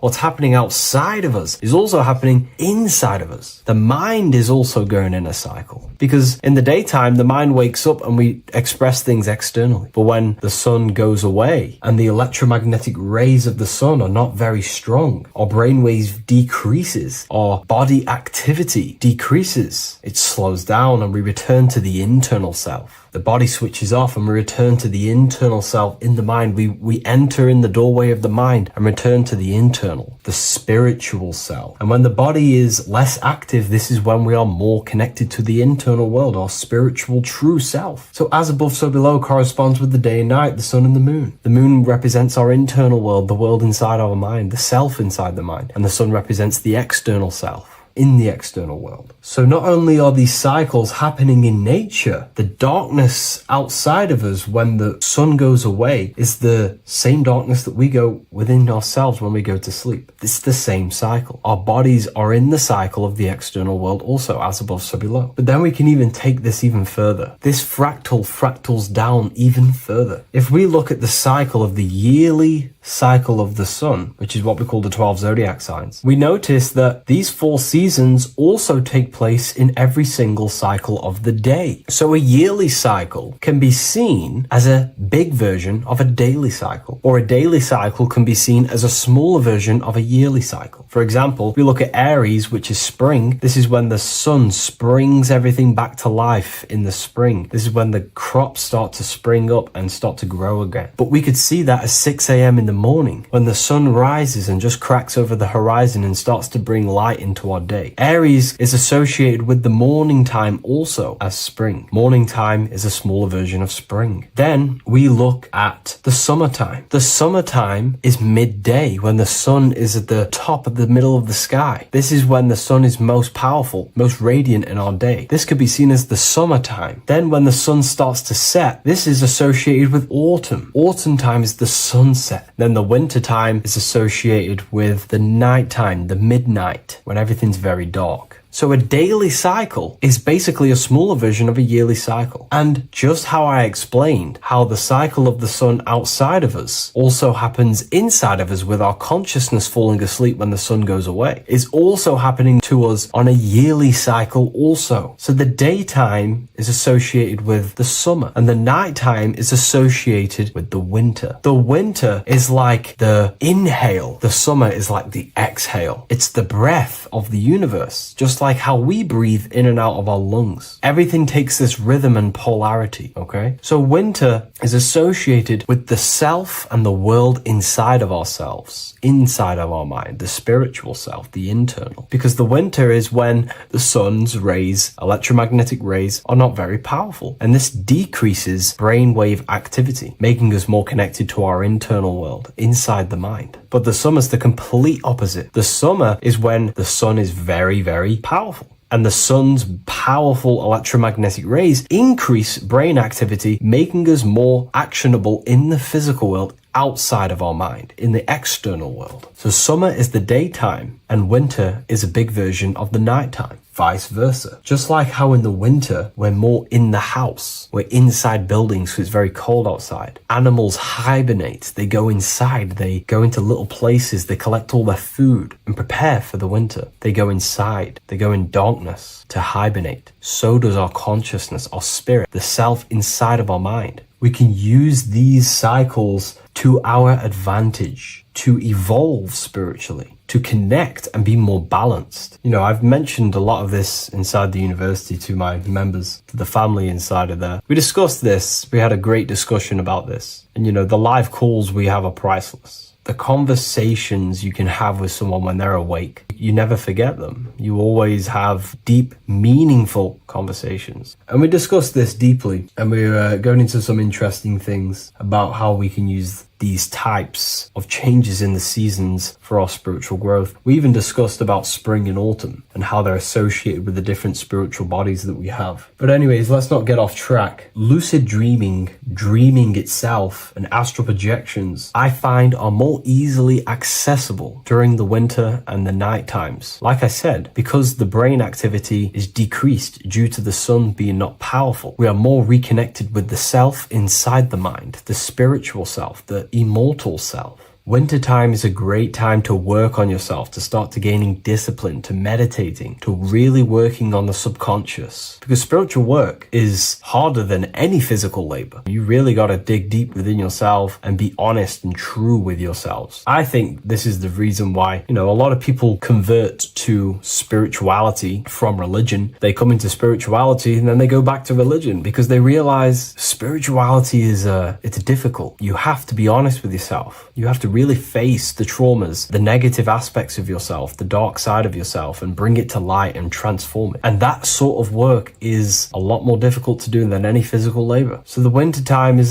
the time that we go inside ourselves. We reflect a lot more. We need to work on ourselves, on our mind, on our negative habits, on our dark traits, on our things that we have been pushing away and not controlling. The winter time is that time we can really start to connect with the internal self, work on our imagination, work on our mental willpower, work on all of these things like lucid dreaming, astral projections, and purifying ourselves, removing any mental barriers, any negative belief systems that may be subconsciously holding us back. It's easier to access the subconscious in the nighttime and in the winter, especially the winter. That's why I made this video, because we're in autumn now. We're transitioning into the winter. So I thought I'd share this with you all. And it's important to understand that you are a microcosm of God. Like I said, the law of correspondence associates with everything in the universe, people. Everything. And that's the best thing with the law of correspondence. And I've been using this for the past 3 to 4 years, right? The law of correspondence has determined and filtered out so many lies that was given to me, that's given to you, that's given to everyone in the world. The law of correspondence is like a filter. If someone gives you a piece of information, for example, gravity, and it does not apply with the law of correspondence, then you know it's a lie, because it's a universal thing. What happens inside of me also happens outside of me. What happens in my astral world happens in my material world, more than likely. As above, so below corresponds with everything. The same structure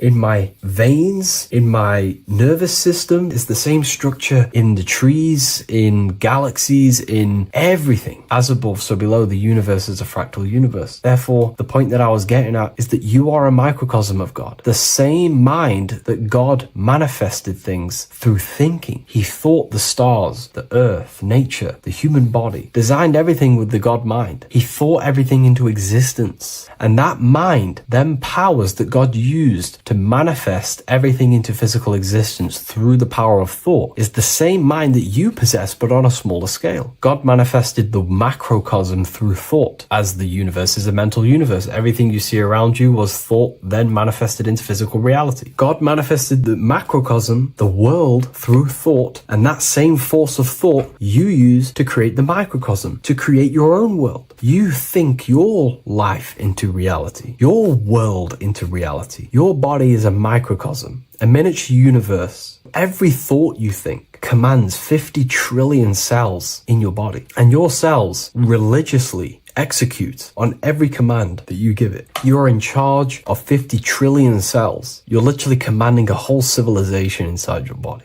And this is how you are a reflection of the divine. The God mind created the macrocosm, the world, and you create your own world inside that world using the same power as thought. Very powerful. So everything that happens outside of you is also happening inside of you. The law of correspondence is the most important, the law that you could possibly learn, because it makes everything so clear for you in the universe. Makes life so clear. You see the reality for what it truly is. It's a reflection of the higher dimensions. Just like how reality right now is a reflection of what's happening inside of people's minds and consciousness. We can't blame the elites for all the negative things that's happening in reality, because all the negative things that's happening in reality is the negative things that's happening in people's minds. We need to take control of ourselves. So with that being said, thank you all, everyone. If you wish to read more, 90% of you watching this video have already got this book. I want to say thank you for your support. It means the world to me. It makes me research more and write more books, and the book of symbolism is coming very soon. So thank you, everyone. I'll leave a link in the description for the university, for the live calls, and for the book if you wish to join. Have an amazing day.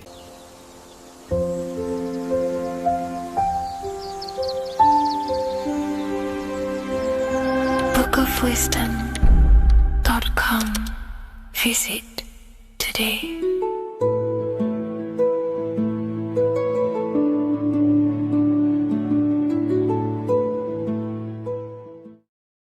Before you call the Baphomet evil, make sure that you watch this video until the end so you gain a full understanding on what the Baphomet truly is.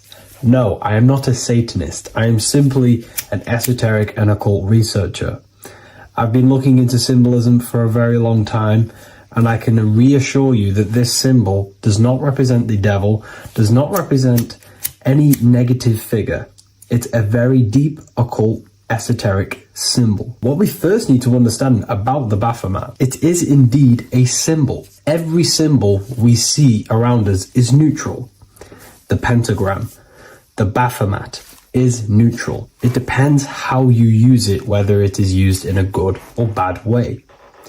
Everything is neutral. It's your mind's perception that gives it a positive or a negative charge. First of all, let's break down the Baphomet symbol. Let's look very closely at the Baphomet. We have clearly the 4 physical elements corresponding to the Baphomet. Here we clearly have the fire element. The wings represents the air, the flapping in the air. The fish scales, which is the water. And this dome figure representing the earth. The soul is incarnated into 4 bodies. We have a mental body of consciousness, intellect. We have an emotional body of consciousness, which is all to do with intuition and energy. We have a spiritual body of consciousness, our astral body, and a physical body of consciousness for the physical earth. Earth corresponds with your body, air corresponds with your mind, fire corresponds with your spirit, water corresponds with your emotions. So the Baphomet is showing you the 4 elements of the soul, the 4 bodies of the soul that we are incarnated in. Now, let's look at this moon figure. We have the moon. The moon represents the internal world. It represents what we cannot see. The sun represents our conscious mind, what we can see, what we're aware of, the physical world. The moon represents what we are not aware of. It represents our internal world. Remember, we have 2 worlds. You're an individual. You have a dual nature. Individual. You have an internal world. When you close your eyes, you have an internal voice, an internal world of thought and emotion, and an external world of this material body. The moon represents the internal. The moon on top represents the moon controlling the mind, represents the inner world controlling you. Now, this is very symbolic in the occult world. If the inner world is controlling you, then you have no control over reality. This is the devil horns. You know the devil horns? The moon crescent? This represents you are the devil. You're being controlled by your thoughts, by your emotions, by your psyche. Then we have the moon below, which represents control over the inner world. We have control over our thoughts, our emotions, our impulses. So you're either being controlled by thought and emotions, or you're controlling them and having self-mastery. In alchemy, we always see this symbol of the man or woman on top of the moon, representing emotional control and self-mastery of the internal world. The journey of the occultist is to gain full mastery over their consciousness. They want to be conscious of every single thought that enters their mental field of consciousness. We get over 7,000 thoughts a day. It is possible to achieve a certain level of mastery where you are conscious of every single thought that enters your mind. This is one of the end goals of self-mastery and occultism, as this gains your personal power. When one achieves this, they are then able to direct the mind in one place and one place only, becoming more effective in manifestation and creation, because we are microcosms of the divine. We are creators. This is the gesture of as above, so below. The inner world and the outer world are mirrors of each other. The inner produces the outer. Your physical life circumstances are a result of every thought you thought in the past. The inner projects the outer. If you want to produce a change in the outside world, you got to produce change in the inner world of consciousness first. As above, so below. As within, so without. This corresponds with absolutely everything in the universe. Now we have the goat head, which represents the animal self. This represents the lower carnal mind. Lower carnal mind, which is earthbound, because a goat is on the ground. It's not a bird, it's on the ground. It represents the lower self, the beastie nature, the one that tells us to hate, to steal, to eat all the time, to consume. It's the beast within us, the beastie side of our consciousness. It has a human body resembling this, the human in the beastie nature, or we have the spiritual nature, the higher self. In essence, this symbol of the Baphomet represents the higher and the lower self of human consciousness. It represents the higher and the lower. To conclude all of this, the Baphomet is a symbol that represents the 2 paths that one can take. We can take the beastie path and become an instinctual animal, our body, or we can take the divine path of reaching our higher self. It is a symbol that represents the higher and lower self and the four different bodies of consciousness. In essence, this does not represent Satan or the devil. The devil represents the lower aspect of our human psyche. The war between Jesus and Satan is symbolic and allegorical for the war that happens within our mental field of consciousness. The internal war between good thoughts and bad thoughts, positive emotions and negative emotions. It is the constant war inside the battlefield of your own mind. Jesus, Satan are symbols, characters that are symbolic of aspects of your own consciousness, because the universe is mental. The only thing that truly exists is your mind. Therefore, all of these ancient spiritual texts like the Bible, the Bhagavad Gita, the Quran are all symbolic of what's happening inside of our mental body. It is the inner chaos that can destroy our life, or when we create structure and restructure our inner world, we can live a peaceful life. If you are struggling from the internal world and you want to gain mastery of yourself while learning the occult secrets, join Ethereal University, a community of like-minded individuals who are all striving for the best versions of themselves. We host live calls and we have an abundance of lectures that you can watch. Or check out the Book of Wisdom. This is volume 2. I'll leave all the links in the description. Have an amazing day.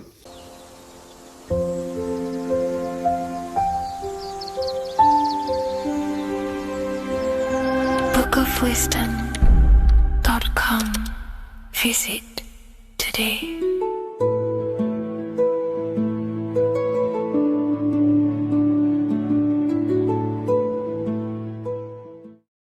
What is good, people? We're back with another video, and this is going to be talking about the connection between the micro and the macro. You know, you are the universe, everything is inside of you.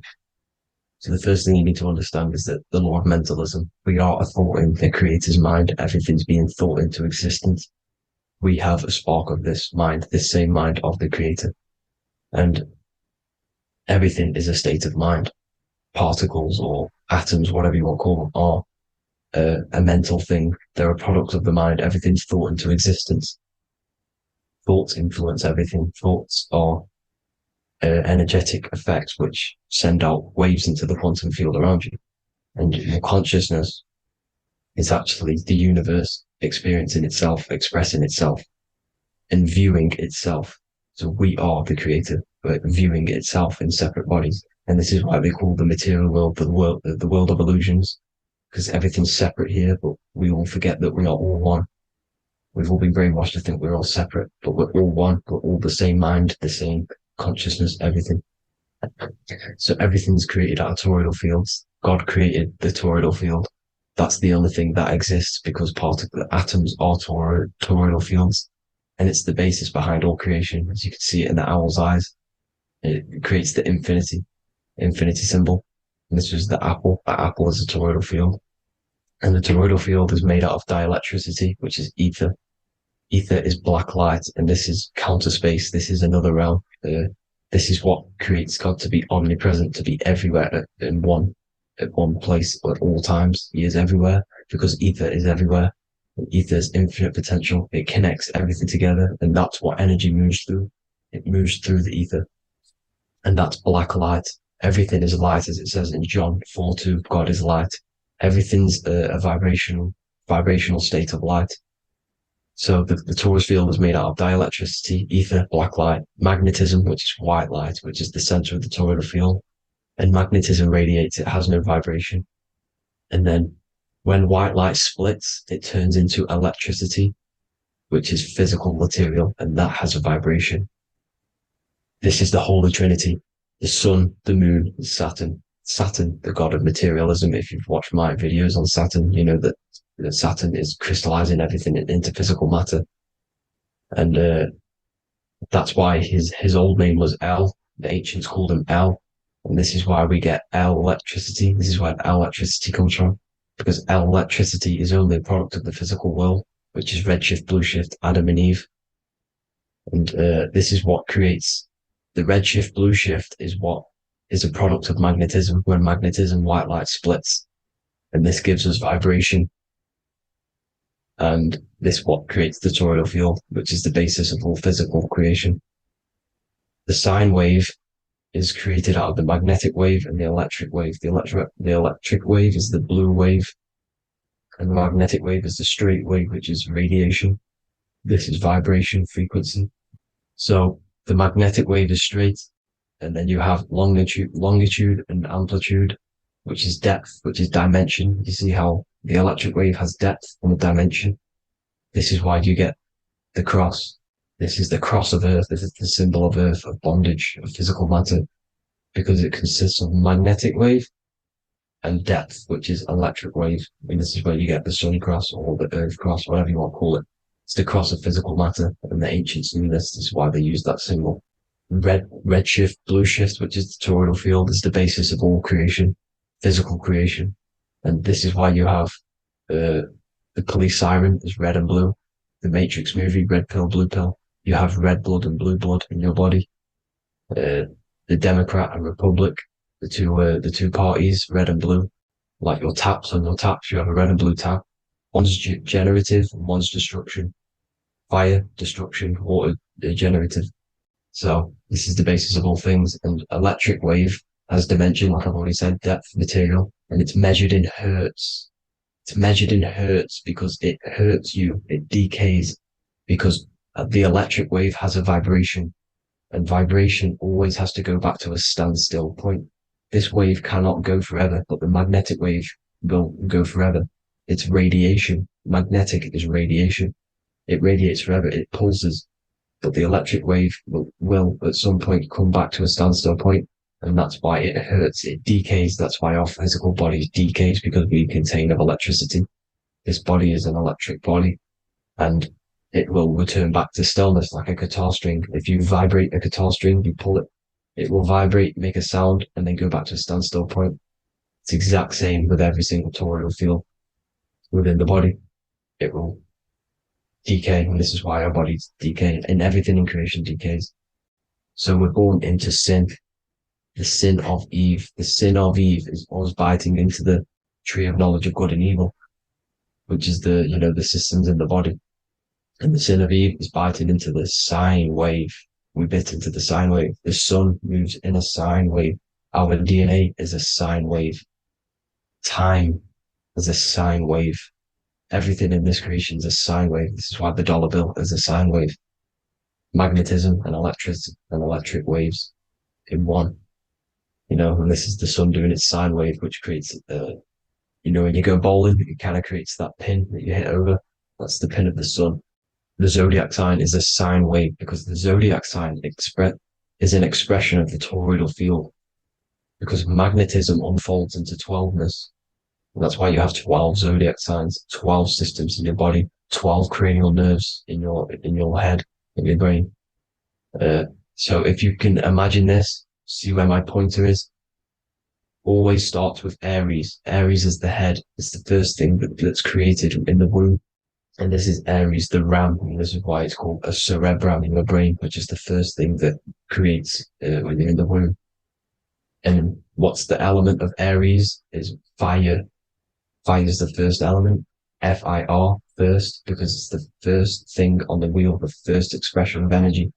As you can see here, my pointer, this is the center of the toroidal field. It would go Aries, Virgo, Capricorn, Pisces, Scorpio, Cancer. Then we go back to Libra. Libra would be center. But you see how the toroidal field is the expression of the 12 energies. That's what the constellations are, the energy expressions of the toroidal field. So it would go outwards, starting from Aries here, all the way back to Pisces, which is beyond the bottom half. But Libra would be the center. That's why Libra is the equinox. It's the equinox. Libra is when it goes from summer over to autumn. It's the equal. It starts to transition into the winter side. Equinox, equal, which is Libra. And that's why Libra has the two scales. It's symbolized with the two scales. That's because of the sun moving over. It's being judged. It's equal now, but then it's going to tip over into the winter. That's why Libra is here, the center of the sine wave. Like I said before, magnetic energy unfolds into 12ness. Magnesium is number 12 on the periodic table. It's the sacred number. And this is why the scientists are trying to, well, NASA is trying to bring in another constellation to destroy the holy science of astrology. So Aries rules the head, which is Mars. Taurus rules the neck, the lower head. Gemini, the two twins, which is your lungs, your two twins, your arms, two twins. Cancer, the breasts, or the chest area. Leo, the heart, which is the sun, which is fire, the center of the toroidal field. Virgo, the belly, which is the intestines. Libra, the kidneys, the two scales, the kidneys, balancing out everything. Scorpio, the sex organs. Sagittarius, hips and thighs. Capricorn, I've missed that out, which is the kneecaps. Capricorn, kneecap. Aries, which is the ram, which is the cerebrum in your brain.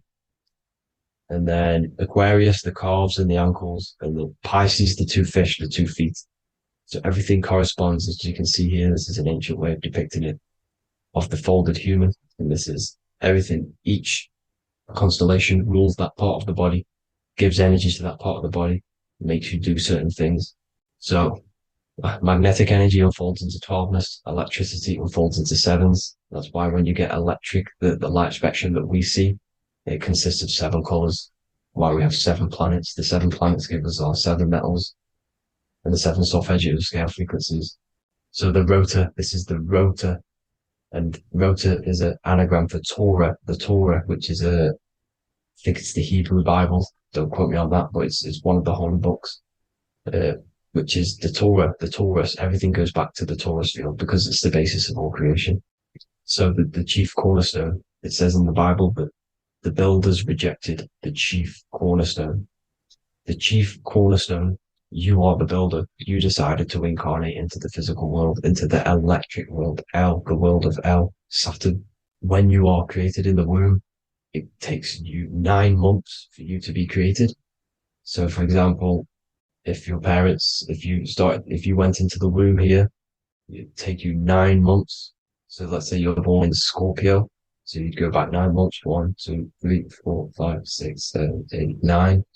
You consist of all of these 9 energies because it takes 9 months or however long you took to be born. Some people are born earlier. You'd have to find out how many months you were in the womb for. But you consist of these 9 energies, and each constellation has a cell salt associated with it. And these cell salts are vital for your health. And your cells and the optimal health of your body. So the chief cornerstone that you rejected is these 3 cell salts, these 3 constellations. So you're mineral deficient in these 3 constellations. For example, fluoride, magnesium, phosphate, and potassium sulfate. So that's the chief cornerstone. And a cornerstone, people always get it rejected with the cornerstone. The cornerstone is not, it doesn't say the cornerstone in the Bible. It says the chief cornerstone. The cornerstone is a cornerstone of a building, but the chief cornerstone is the top of the pyramid. This is where we get the pyramid of the wheel. So you're mineral deficient in one of the 3 zodiac signs. You're not. You were not in the womb for. This is the chief cornerstone you rejected. So the human body is the micro. It is the universe in a physical form. It consists of everything in the universe. Just like your consciousness is the universe watching itself, experiencing itself. Your body is the whole universe. 12 systems in the body, 12 zodiac signs, 7 chakras are the 7 planets. The Holy Trinity of you is your Temple of Solomon, the soul and the mind, the sun and the moon. You know, everything is in you. You consist of everything, all the energies, everything. Heaven and hell. Heaven and hell is a mind state. It's a state of the mind. Head, H-E-A, which is heaven, and the heel, the bottom of your foot, is hell. And the bottom of your foot is the soul. So they're basically saying, well, it's wordplay. They're saying that your soul is in hell because, you know, with the elites being in control. So they call the bottom of your foot the soul, trying to say that you're in hell. The Christ is in you. And this Christ is Greek for what? Christos. And Christos is Greek for the oil. And this oil is produced in the cerebrum, the Aries, the ram, the cerebrum. It goes down the pineal, the pineal and the pituitary are underneath the cerebrum. Goes down the Pingala and the Ida. The Pingala being the positive charge connected to the pineal gland, pin, and the Ida connected to the pituitary. And this is the two serpents going down the spinal column. And this is why Jesus goes from Nazareth to Bethlehem, and then Joseph and Mary are waiting for Jesus in Nazareth. Joseph and Mary are the pineal and the pituitary gland waiting for Jesus to come back up the River Jordan, or spinal column. So this is the oil. This is the story of Santa as well. Santa comes from the North Pole. Why? Because the North Pole of the Earth is the center of the toroidal field, and the North Pole of you is your spinal column, which is the North Pole of the toroidal field. The North Pole. He comes from the North Pole. This is the North Pole. This is the South Pole of the toroidal field. Comes from the North Pole, which is your mind. And he goes down the chimney and then back up the chimney. This is the chimney. And he drops off the present, which is the Christos, the oil. And this is why Jesus is crucified at 33, because he crosses over the vagus nerve at the top of your spine. When this oil comes back up the 33 vertebrae, these are your vertebrae here. When it goes up the 33 vertebrae, it gets crucified at 33 because it crosses the vagus nerve, and he's crucified on a cross at 33. This is the story behind Jesus and Santa. The Ark of the Covenant in the Bible is the two hemispheres which cover the vital parts of your mind, the brain side, which is the cerebrum, the pineal, the pituitary, etc. So the two hemispheres are the two angels, the Ark of the Covenant. This is the Ark of the Covenant covering the two vital parts of your brain. So these are the optic thalamus is another part, and it protects the Christ oil, which is inside at the center of the brain. See, the Bible is all a massive metaphor about yourself, because you are the universe. You are a microcosm of the universe. Your consciousness is experiencing itself, and the universe experiencing, and your body is the whole universe. Your head's heaven. So Moses crosses the Red Sea. These are the two hemispheres of your brain. This is the corpus callosum, the Red Sea. So he's pretty much saying that he's uniting the two hemispheres of your brain, because most people in this generation are stuck in the left brain, which is just logic, reasoning, science and maths, writing. And this is what school teaches you to do. It keeps you stuck in your left brain. And you want to cross over to you want to cross the Red Sea, which is the corpus callosum, to the right brain, which is awareness, art awareness, creativity, imagination, intuition, insight, using the higher mind, creativity, imagination. If you don't have intuition, then you can't read energy, you can't pick up on bad things. This is what Moses is symbolizing by crossing the Red Sea. And it's also the upper room where Jesus met the 12 disciples. 12 disciples are the 12 cranial nerves in your brain. It doesn't just represent the 12 zodiac signs, the 12 disciples. It symbolizes many different things. It's like I said, the universe consists of 12ness. So you have 12 cranial nerves in your brain, and that's the 12 disciples as well. And they want you stuck in your left brain, which is the five senses, materialism. So they say in the Bible that Satan blinds the mind. Satan is Saturn. If you've watched my videos, Satan is Saturn. And you consist of the Holy Trinity, which is the sun, moon, and earth. The soul, the moon, the soul being your sun, the solar, the moon being your mind, the earth, your physical body. And Satan blinds the mind. Why? Because we enter a soul system. This is a soul system, not a solar system. And Saturn is the Lord of the Rings, which is the outer ring. When your soul enters the soul system, your soul starts to materialize. It hits Saturn. Why? Because Saturn starts to materialize you.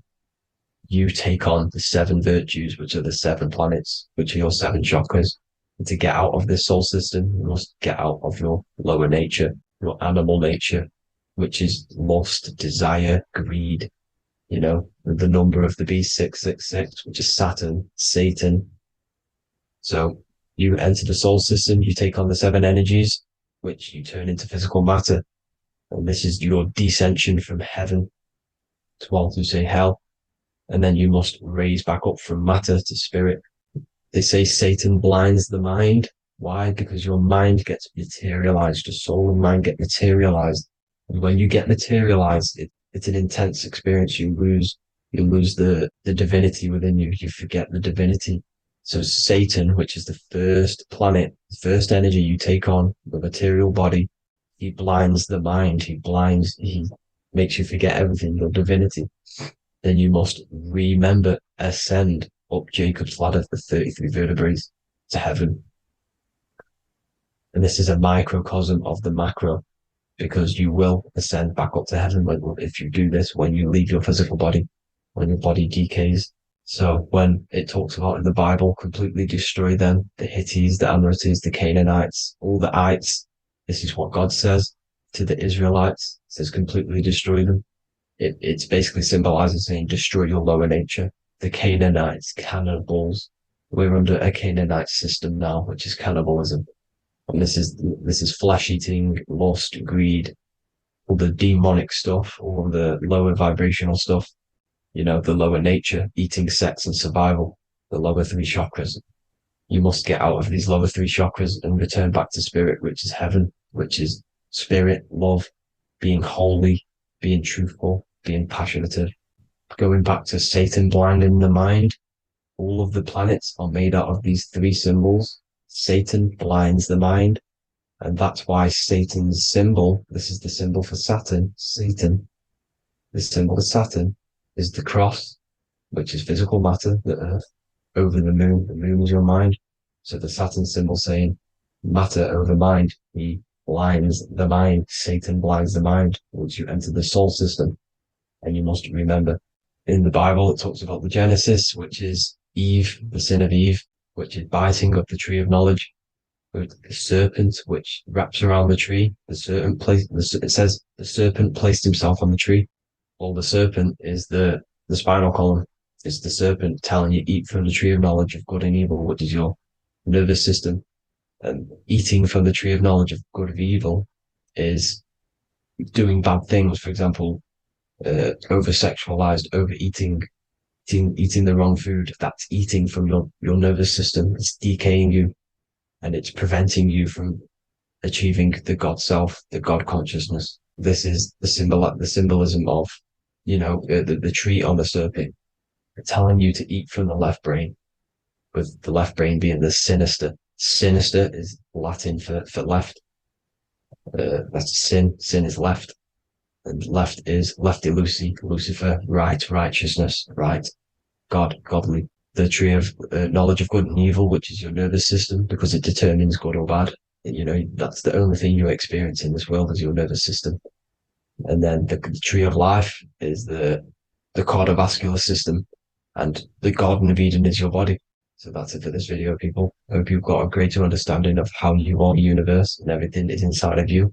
Just keep in mind you are the universe experience in itself, and your body is a reflection of everything. The 12 constellations, the 7 planets, everything's inside of you. This world is an expression from the inside outwards. You can't affect the outside world to manipulate reality. Everything's inside of you. I hope you got a greater understanding of this. God bless.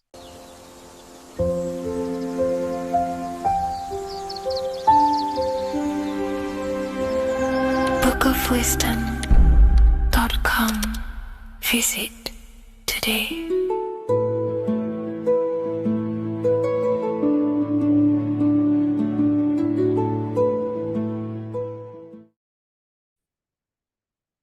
Hello and welcome to another video and another lecture from Ethereal University.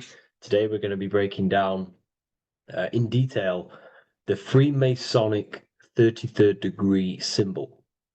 Now, of course, this is a complex symbol, and it's composed of many symbols put together to create a greater meaning. So, as you should know from my previous videos, a bit of context behind Freemasonry, what it particularly is, and I will give you a brief overview before we go into this. It's definitely important to know what Freemasonry is before we break down this symbol, okay?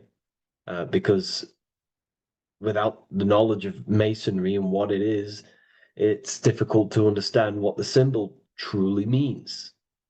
So Freemasonry is all about building. The word Mason means to build.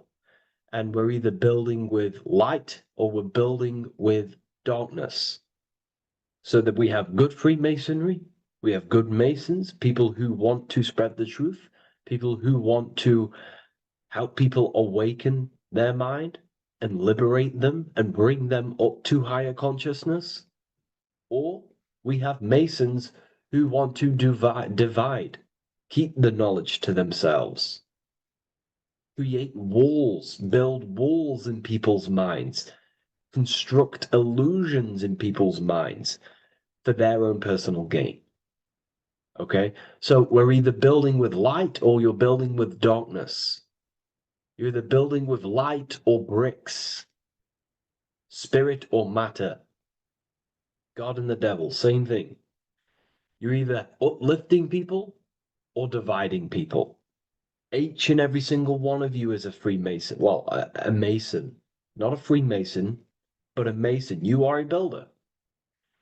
And you're either constructing division in you and other people, or you're either creating oneness.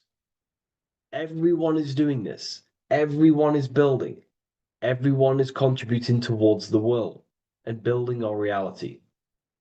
So Masonry is a craft, and that craft is to craft a better mind and heart, a higher consciousness, a higher understanding of the self, building a higher perception of yourself, getting to know who you actually are, why you are here.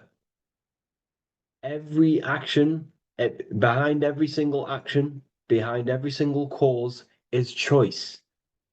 You chose to be here. Whether you know why you are here or whether you do not know, you chose to be here in this time, in this period of life on the earth, on this physical dimension. You chose, the mind of yours chose to be here in this body at this specific time. You are playing a role, you are building in this world at this specific time. So Masonry is all about getting to know the self, to know what you actually are through gnosis.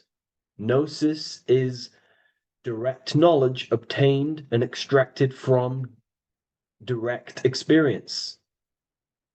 Knowledge extracted from direct experience. Knowingness. You know you have hands. You don't believe you have hands. You know you have hands. That's what knowing thyself truly means. To go within the self. To dwell in meditation for long periods of time.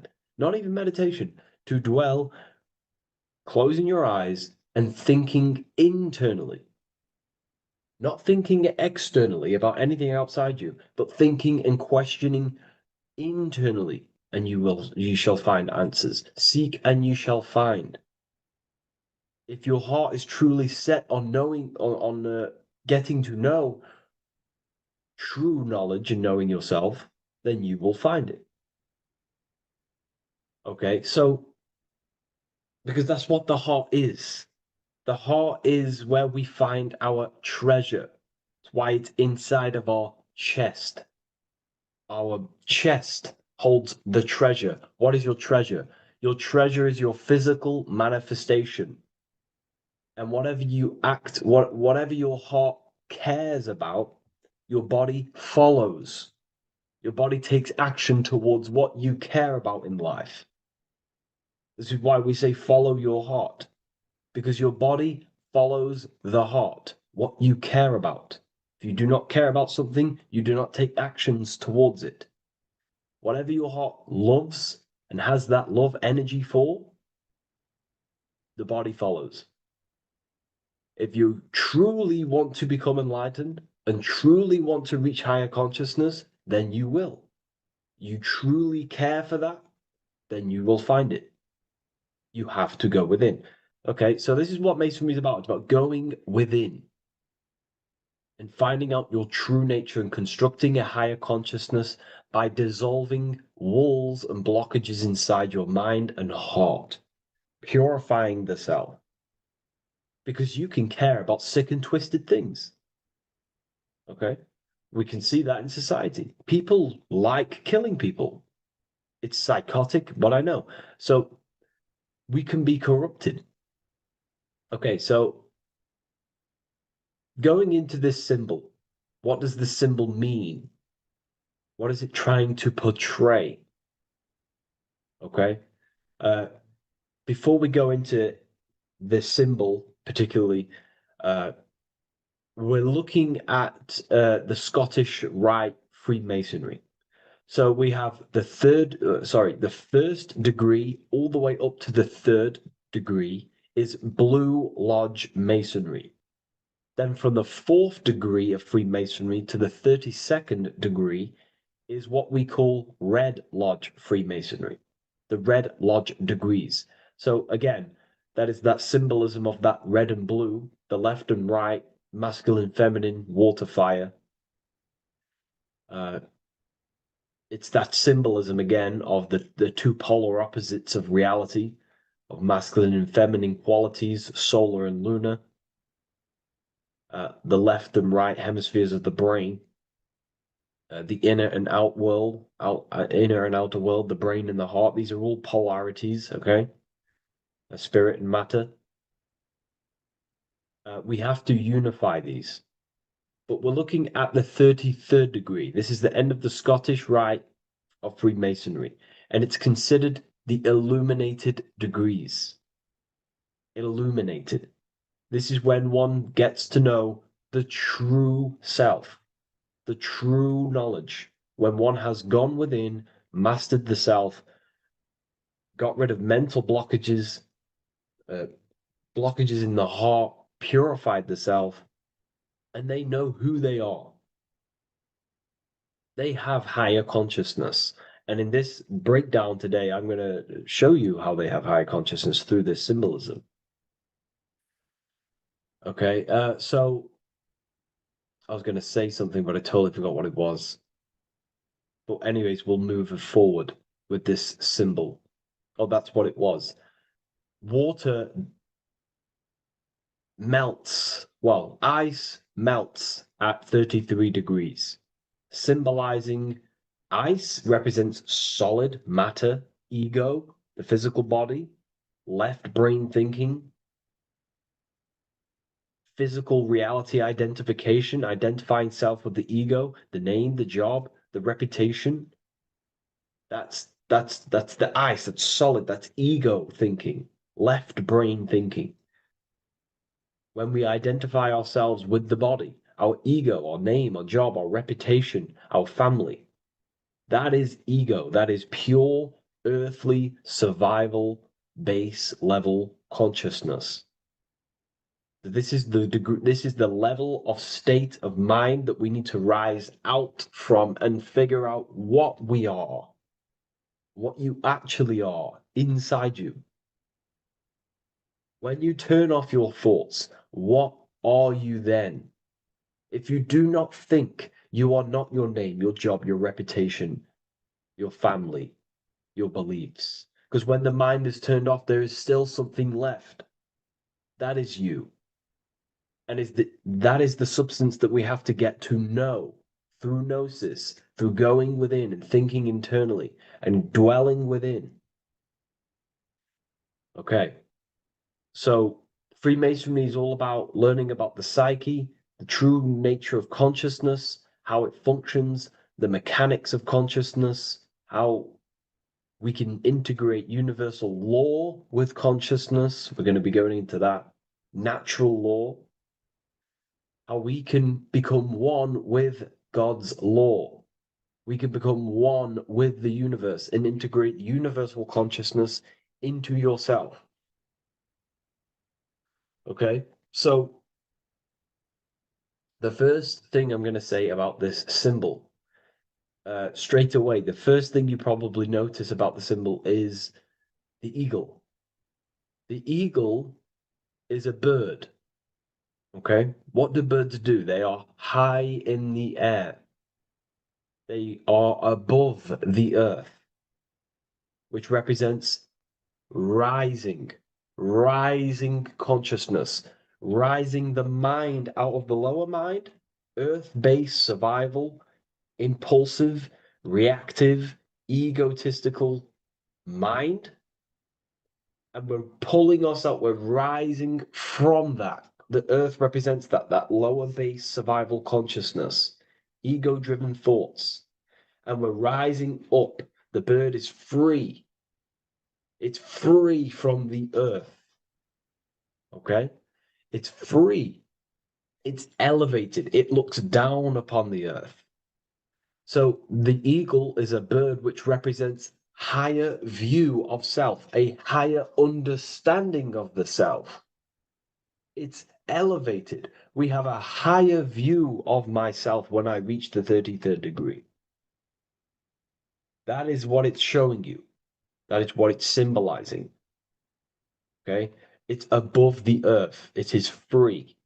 It looks down. When you have higher consciousness, you become enlightened. It's impossible not to look down. You do look down on people, but not in a bad way. Not in a bad way. That sounds bad. I understand if that sounds bad, but that's not a bad way. I don't mean that in a bad way or a bad-hearted way. I mean that as when you have higher consciousness, you can see people who are living and dwelling in zombie mode, low-level earth-based consciousness. They think they're the body, they think they're their name, their job, their reputation, their family. So it represents looking down because I have higher awareness of myself. I know what I truly am. The water is flowing at the 33rd degree. The water melts at the 33rd degree, representing the flowing of consciousness, the flowing of the mind, flowing of light energy entering the body. Because when we reach higher consciousness, when you raise your consciousness, which is just an easier way of saying mastering thoughts, mastering yourself, we no longer give attention to negative thoughts because we understand what thoughts are. And why would you let your own mind take away your own power? So again, Freemasonry is about gaining personal power, not in a bad way. Well, it can be used for bad. Gaining mental power, a strong mind. Most people have very, very, very weak minds in this world. Very weak minds. This world is a mental world. We have to gain strength in the mind. It's a mental universe. The stronger the mind, the better your reality. The less affected you are by external things. Nothing external should ever bother you. Okay?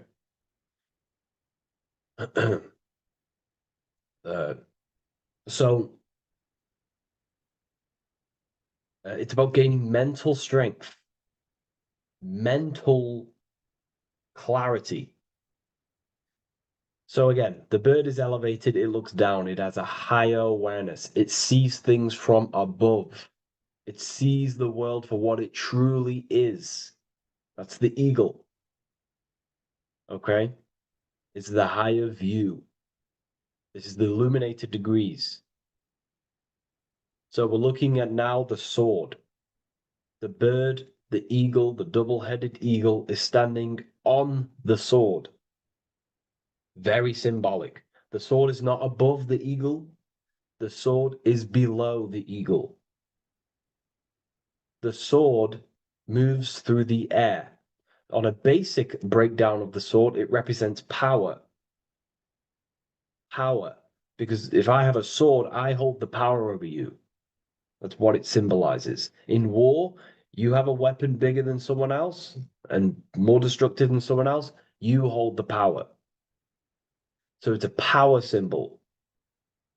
To go even deeper on this, on its true meaning, the sword, I've already broke this down plenty of times. It moves through the air. It cuts the air. It's the mind. Air represents the mind. Water is emotion. Fire is the spirit. Earth is the body. So we're looking at the mind, the power of the mind. And the eagle is standing on top of this, representing I am conquering my own mind. I am conquering my mind. My mind does not conquer me. My mind is truly mine. I hold the power over it. I stand on top of my mind. The mind does not rule me. Thoughts do not enter my mind that take away my power. I think it, I feel it, I act towards it. It's unity. My mind is the monarch. It is the command center. It is mine. I'm above the mind. That's what it's showing here. I hold full control over this mind. I hold the power. Okay? And I have an elevated view of the mind. The eagle is elevated. It looks at the earth from above. It's the higher perception of the mind. The mind has a higher view of the self. It is conscious. Most people are not conscious. Okay? Most people walk around, they act unknowingly, they don't even know they exist. They don't realize they have consciousness. They think they grew from a monkey. They're born on a spinning ball in the middle of space, and they think they're the body. That is the level of a, earth-based consciousness. And it's saying, I hold the power. I hold my mind to what I want to direct the mind's forces to. I create with my mind. I carve reality. I shape my reality with my mind and thoughts and my intellect, my communication. Okay? That is what we're looking at here with the sword. It's on top, meaning I control it. When you stand on top of something, you are the top. You are on top of it. You hold the power. You rule over it. When you are the boss of your business, you rule the business. That's what we're looking at here. The sword needs sharpening. It always needs sharpening. You can't use a sword forever. You need to sharpen it. The mind will not stay powerful and strong and and aligned with what you actually want unless you continuously refine the sword. The mind needs to be refined or reminded. If you stop doing affirmations, the mind will fall back to old ways of thinking. If you constantly meditate, you constantly implant the messages into your subconscious mind, you constantly visualize, you are keeping the mind sharpened with what you want in life, what you are trying to create. And the mind will continue to think with that power, with them words, with them visualizations. If you fall off, if you stop meditating, you will lose control of your own mind. Okay? This is symbolizing you have to keep on top of the mind. You have to keep control. This is what the world is. The world is like Minecraft. You ever played Minecraft? You're a builder. Okay? What do? You control the man in the world. That's what you are. You need to control this body in the world. It's all about control. You are in a game. It's like Grand Theft Auto. You don't know how to use the buttons. You're going to create chaos, and you're not going to have that much fun in the world in GTA if you don't know how to work the buttons. Same with this world. You are in a world, and you need to learn the buttons of the body, the mind, the soul, the heart. How will these things function so you can actually live a better life and create what you want in the world? Aligned with natural law, of course, unless you want to walk down the path of Satanism. So this is what we're looking at with the sword. Now, moving on, we're looking at this little banner here. This says, God and my right. in Latin. God and my right. What is your right? Natural law is your right. What is natural law? You already know the natural laws. We all intuitively know the natural law. What is natural law? Do good. We all subconsciously, on a soul level, we know to do good. We know to do right. It is wrong to hurt people. It is wrong to control people. What is your natural law? What are the forces that you hold power over, that you have full control over? You have full control over what you think, what you feel, what you act. Thought, emotion, action. If you start to try and control things outside of them three forces, that is now you breaking natural law. If I try to control and manipulate someone else, that is now breaking natural law. I'm going against my inner law. My soul tells me what is right and wrong through emotion. So it's about aligning the self, my actions, my thoughts with my emotion, my intuition, my natural law. These are your rights. Your right is to think, feel, and act with the law, with good, with God, with love, with care for one another. Am I building with light to bring good things to the collective? You see, most people are stuck in their left brain, and the left brain only sees me, me, ego-driven thinking. That's why they trap us in our left brain. They train us to be left brain. They tell us to write with our right hand to strengthen the left brain. They call it writing. Everything in this matrix is to activate your your left brain. Why? They need you in ego consciousness so you can be controlled and manipulated. So you do not recognize patterns. That's the right brain. The right brain recognizes patterns, symbolism, metaphors. They don't want you reading between the lines. They want you logical. They want you divided because the right brain sees the whole. The right brain sees the woods. The left brain sees the trees. And that tree is your ego.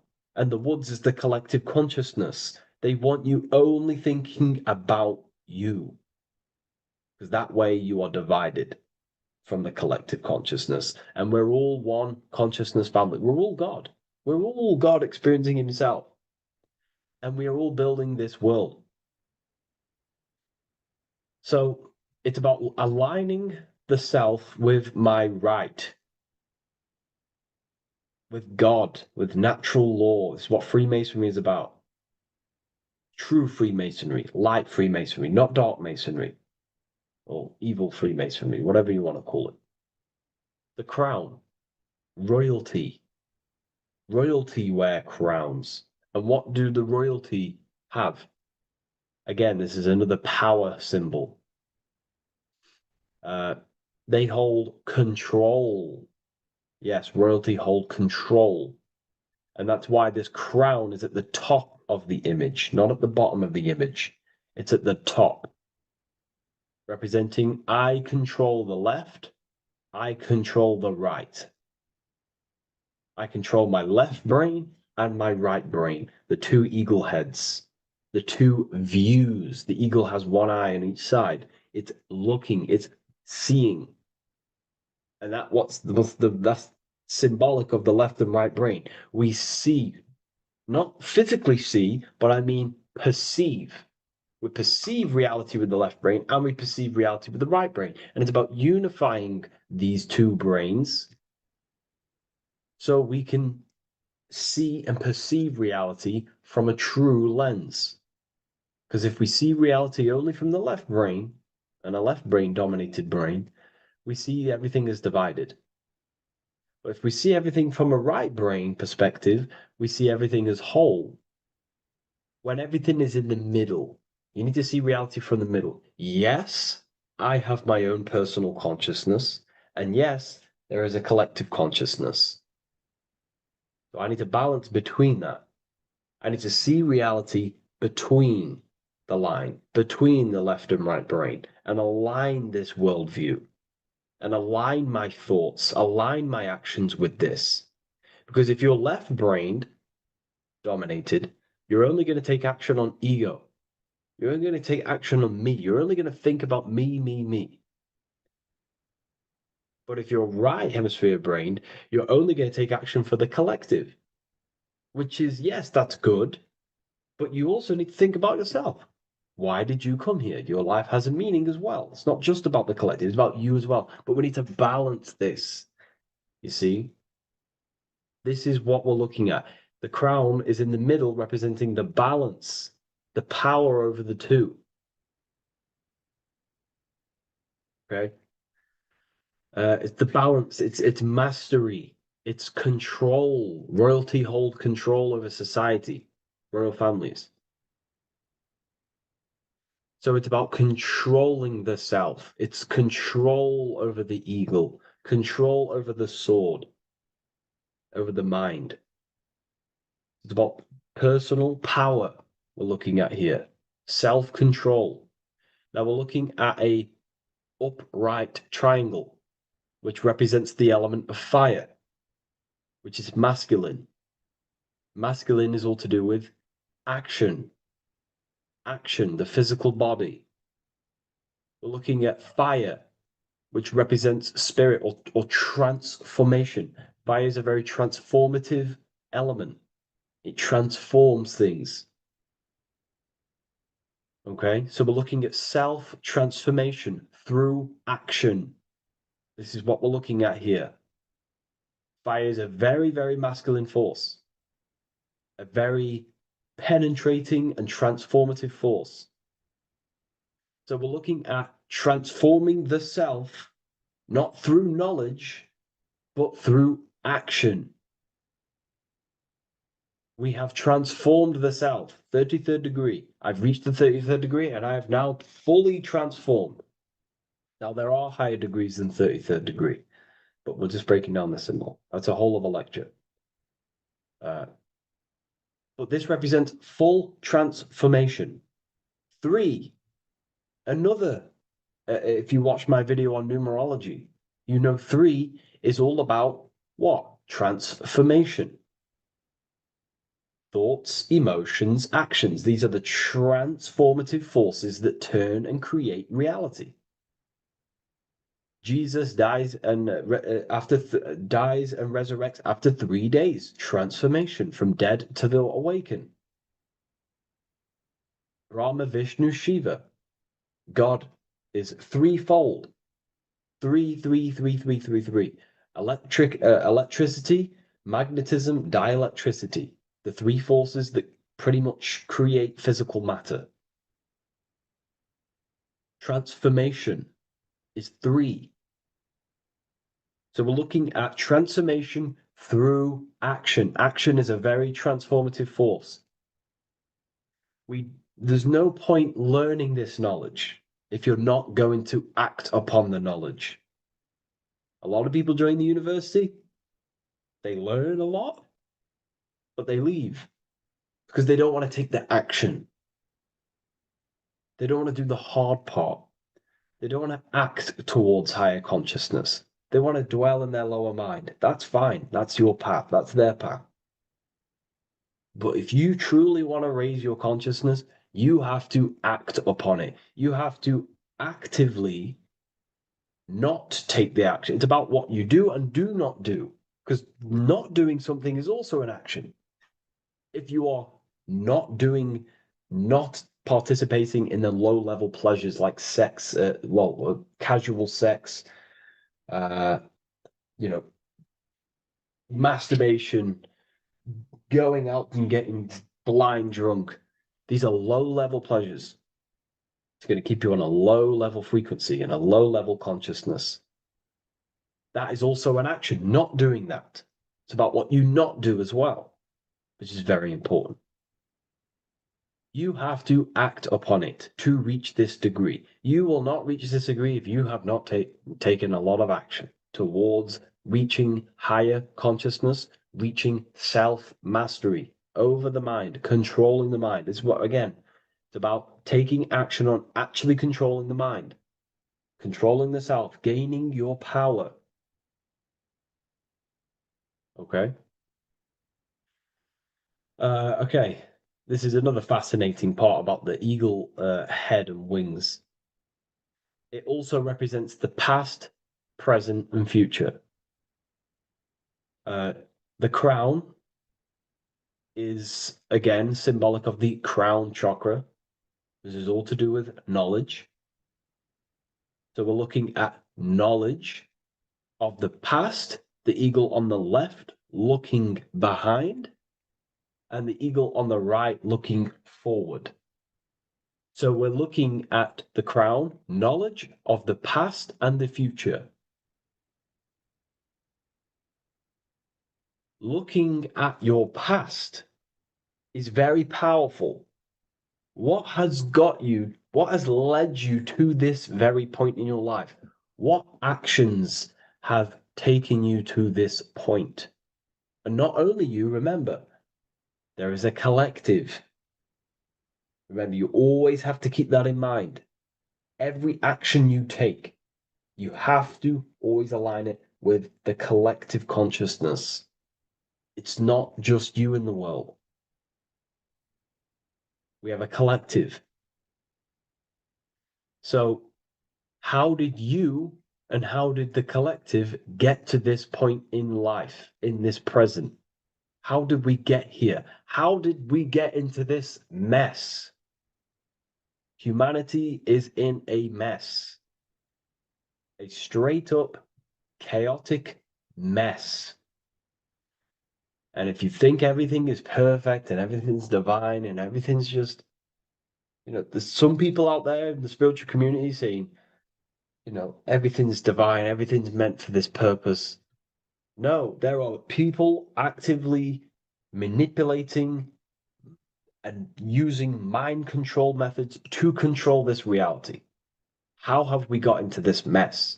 So we have to look into the past to analyze patterns so we can take action now in the present to change the future of the collective and your personal life.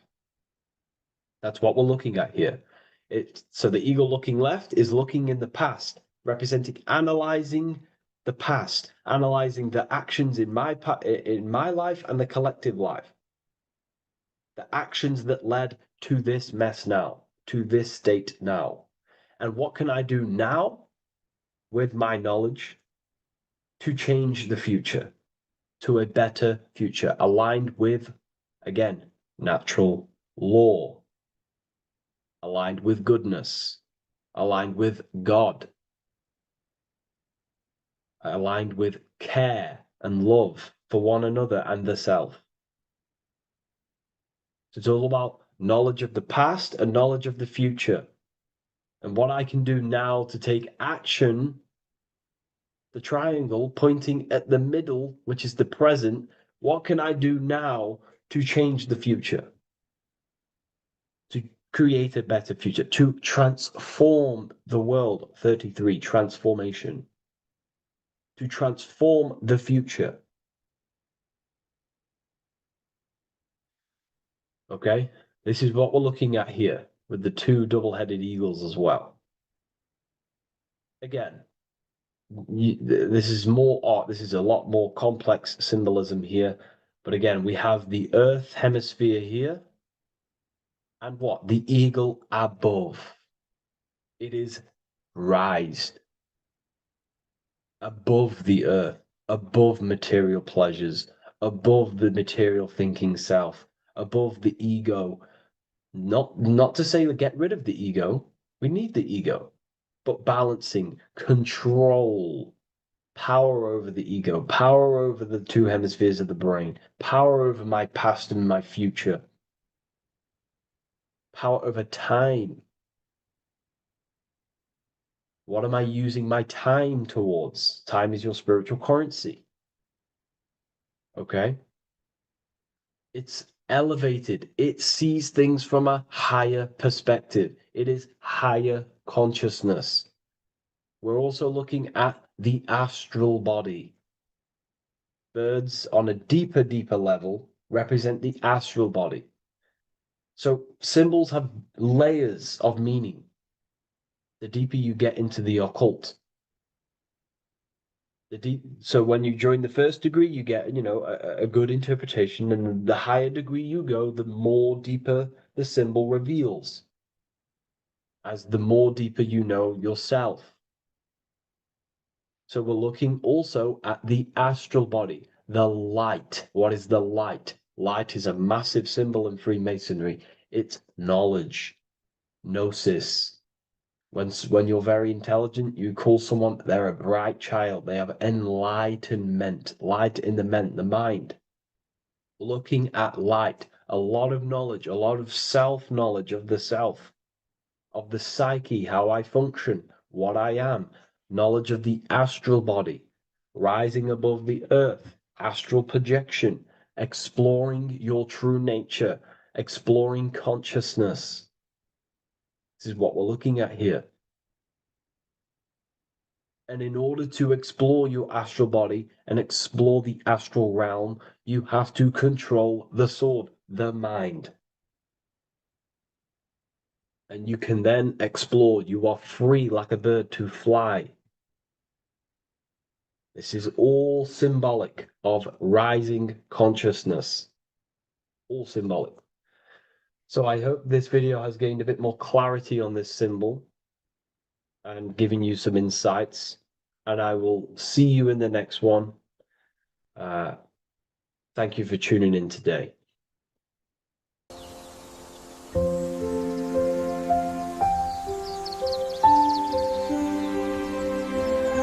bookofwisdom.com.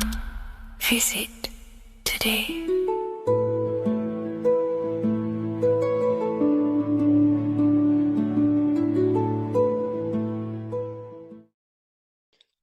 What if I told you don't have one body?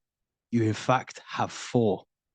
There's a secret hidden right in front of you, and most of you overlook it. And by learning these teachings today, this will change your perspective on life, on yourself, and completely change the conception of yourself. This is the key to your highest potential. If you stay with me today, you will find secrets about yourself that will change your life. But I warn you, once you step this path of esoteric knowledge, there's no going back. Once you see, you can't unsee. So stay with me, and we will discuss the four bodies of your soul and how you can master yourself to reach your highest potential. The first thing we must understand is that there is a sun. And just like the sun gives life to the earth, there is this life force within the sun that gives life to all matter. We must understand that that matter itself is dead. It has no life potential. It has no ability to create or destruct anything. All of the life comes from above, from the sun, from the life-giving power of this infinite energy source we call the sun. No matter what model you believe, the sun still gives power to this physical realm, giving life to all of the crops, giving life to animals, giving life and growth to all things that the rays come in contact with. This is a macrocosm process. We must understand the teachings of as above, so below. This means that the macrocosm repeats itself in a microcosm form. Now, what do I mean? Humans are made in the image and likeness of God. You are a miniature version of God, a spark of the divine consciousness made in human form, in physical form. Just like the sun gives life to all physical matter and growth to all crops on the earth, your soul is a miniature sun. And your soul is giving life to the body. Your body is a miniature earth, which also goes through the cycles of the 4 seasons of the sun. We feel different in each one of these seasons. It's because our body does not only go through these cycles externally, but these cycles happen within ourselves, within consciousness. Your soul is the sun. The sun you see in the sky is an externalization of your soul. Your soul is the life force. You are the soul, not the body. And like the sun gives power to the earth, the soul gives power to your body. So first, let's look at the etymology of the word sun. The word sun comes from it's a Latin word solis or sol, which means the sun. Sol then became soul, sun, soul.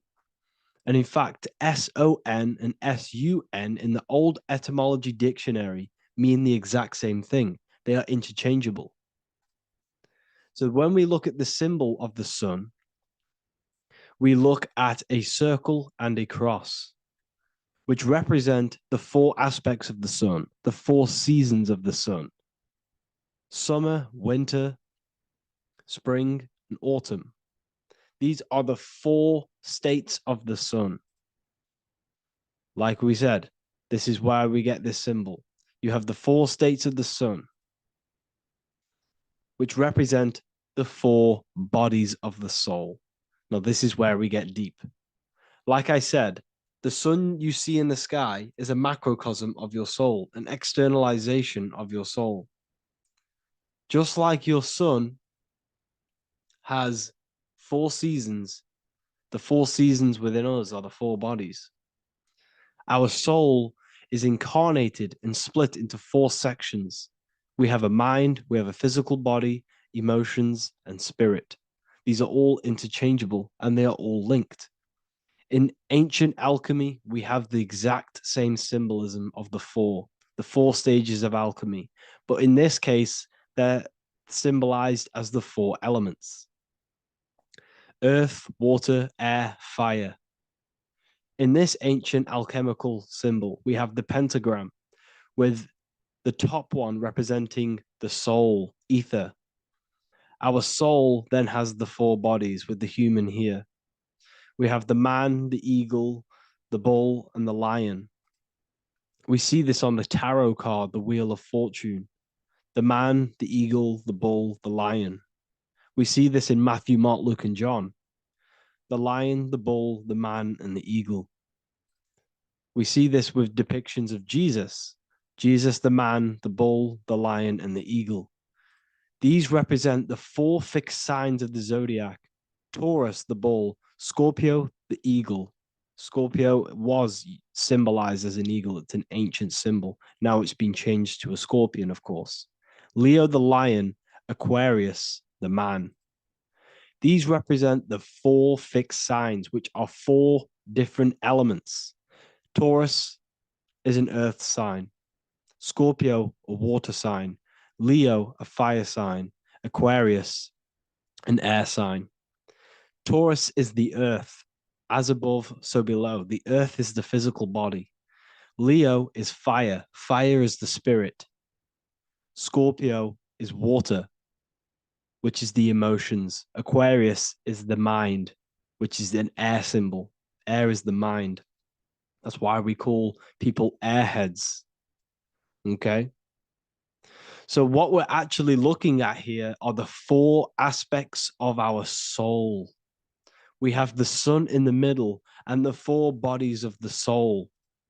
This is what Jesus is symbolizing. Jesus represents you. God made flesh with the four aspects of the soul. The four gospels are all depicting Jesus in four different ways according to the different body of consciousness. The Wheel of Fortune are representing the four bodies of the soul. This represents the four bodies. Now, how are they four bodies? They are four dimensions of consciousness. The mind is not made of the same substance of the emotion. The emotion is not made of the same substance of the physical body. The spirit is not made of the same substance as the physical body also. They exist in four dimensions of consciousness. They are four bodies of our soul. And the most important teaching here is what I'm actually getting to, is the powerful one. This is what gives you power. Most of us live in chaos. Our mind is thinking of doing something. Our emotions are feeling something else. Our body is lusting and wanting to do something else. And our spirit's energy is completely off. Most people live in unbalance. None of these four bodies are working together. This is why we produce chaos in our lives. When these bodies are in balance, are not working together. So in alchemy, they symbolize the four elements, which are the four bodies of consciousness. These are the furnaces with the fire. They represent transmutation of each body. We have to sync these bodies. We have to sync the mind with our emotions, and our emotions with our actions, the physical body, and with our spirit. These four key bodies need to be in line in order for us to create consciously in our life. Because each one of us is a creator, a miniature version of God, creating our own earth, creating our own material reality. And in order for us to create consciously and with effect and power, we must have these bodies unified so that we can create consciously and not create chaos.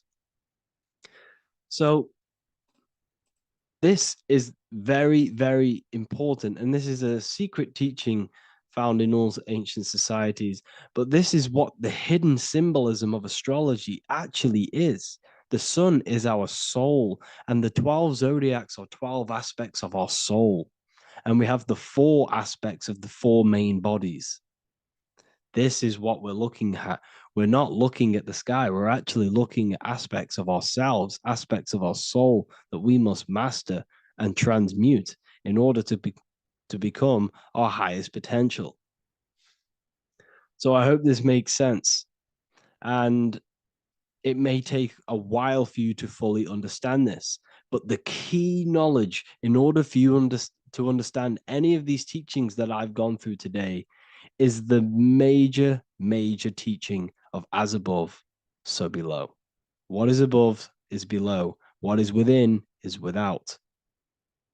Your inner reality projects the outer reality. What is inside of you is outside of you in some form or way.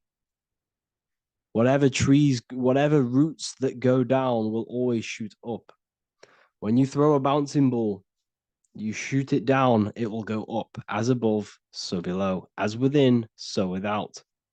God did not make a creation separate from himself. We are all extensions of the divine made in physical form, and we are incarnated into four sections. Our soul is separated into four sections. These are the four corners of reality. These are the four pillars of reality that we must control.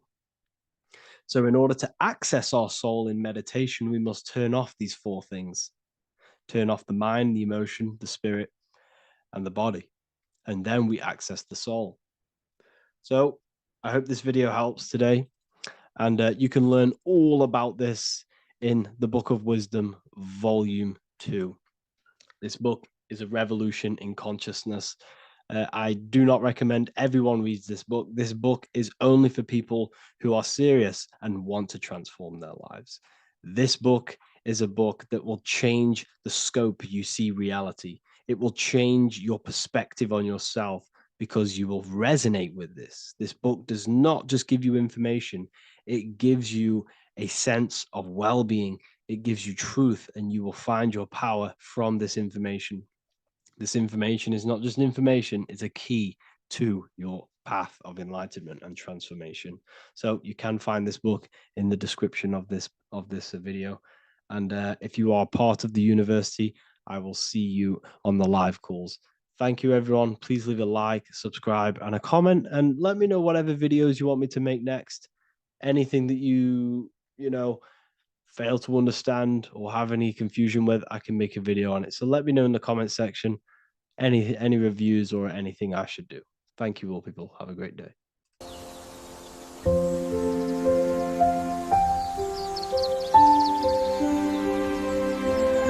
bookofwisdom.com. Visit today.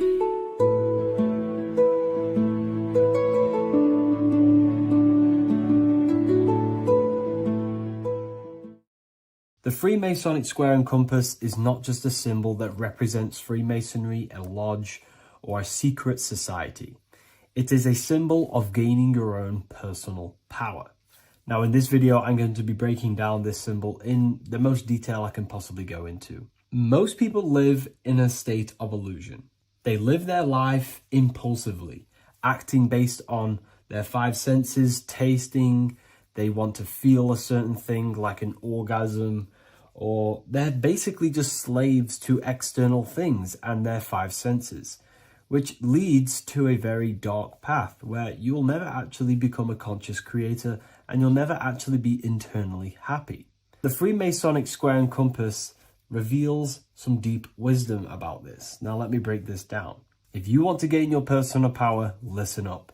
The Freemasonic square and compass is a compass which is used to create circles.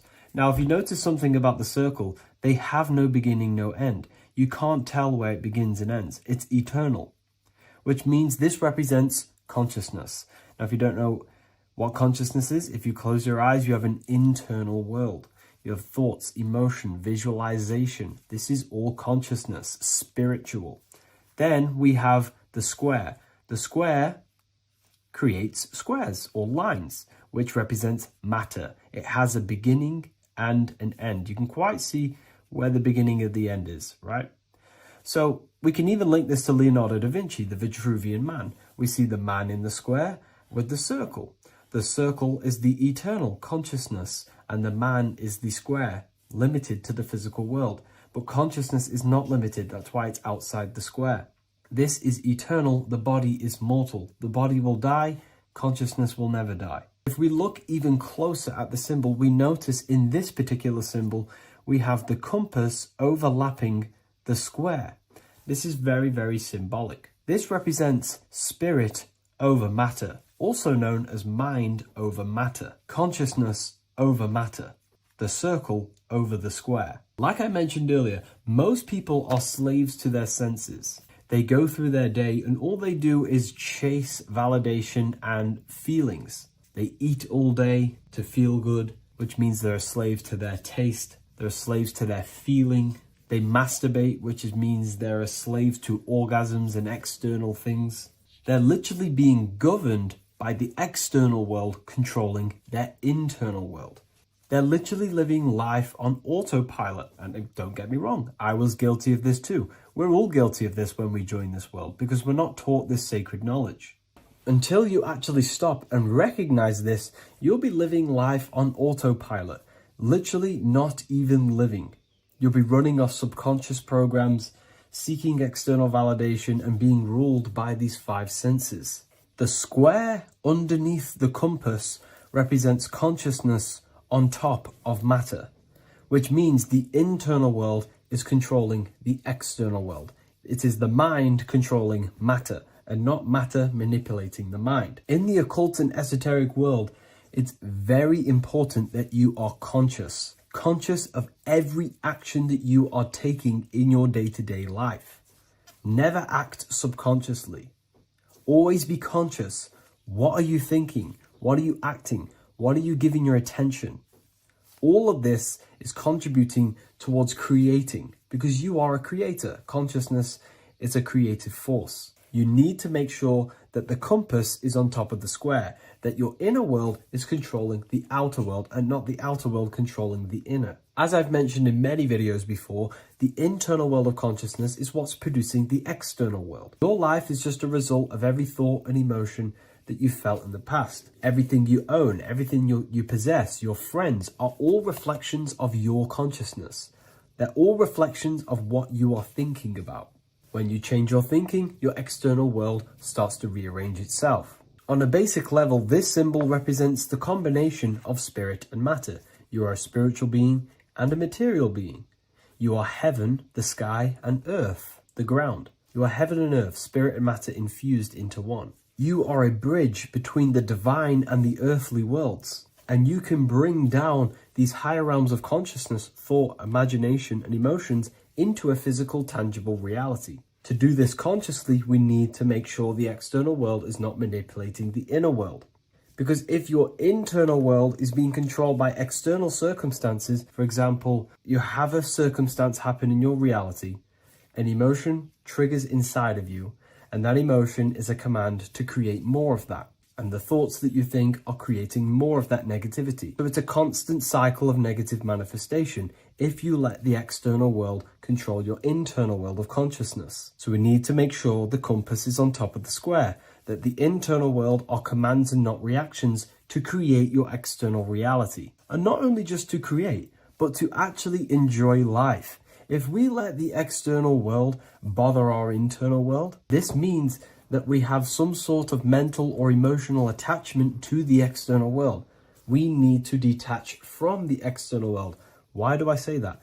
Because it's temporary. It's an illusion. We are going to die one day, and none of this will matter. You need to understand that everything in this world is temporary. You have to be okay with losing things, losing family, losing things in this world, because it's guaranteed to be temporary. We need to make sure the internal world is order and not chaos, commands and not reactions. Now, at the back of the Book of Wisdom, Volume 2, the book that I've wrote here, I go over the different meanings of the different arrangements of the square and compass. Sometimes we see the square overlapping the compass, which is the opposite of what we've just broken down.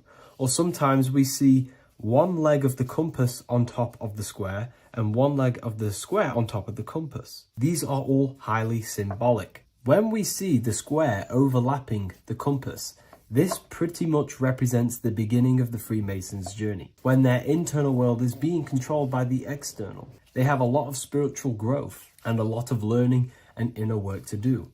Now, when we see half and half, one leg of the square on top and one leg of the compass on top, this represents the Masons' gradual emergence from the material realm into the spiritual. This interplay of symbols reflects the process of gaining greater light and knowledge as the Masons ascend from material concerns towards spiritual enlightenment. And of course, we've just broken down what this means. This represents spirit over matter.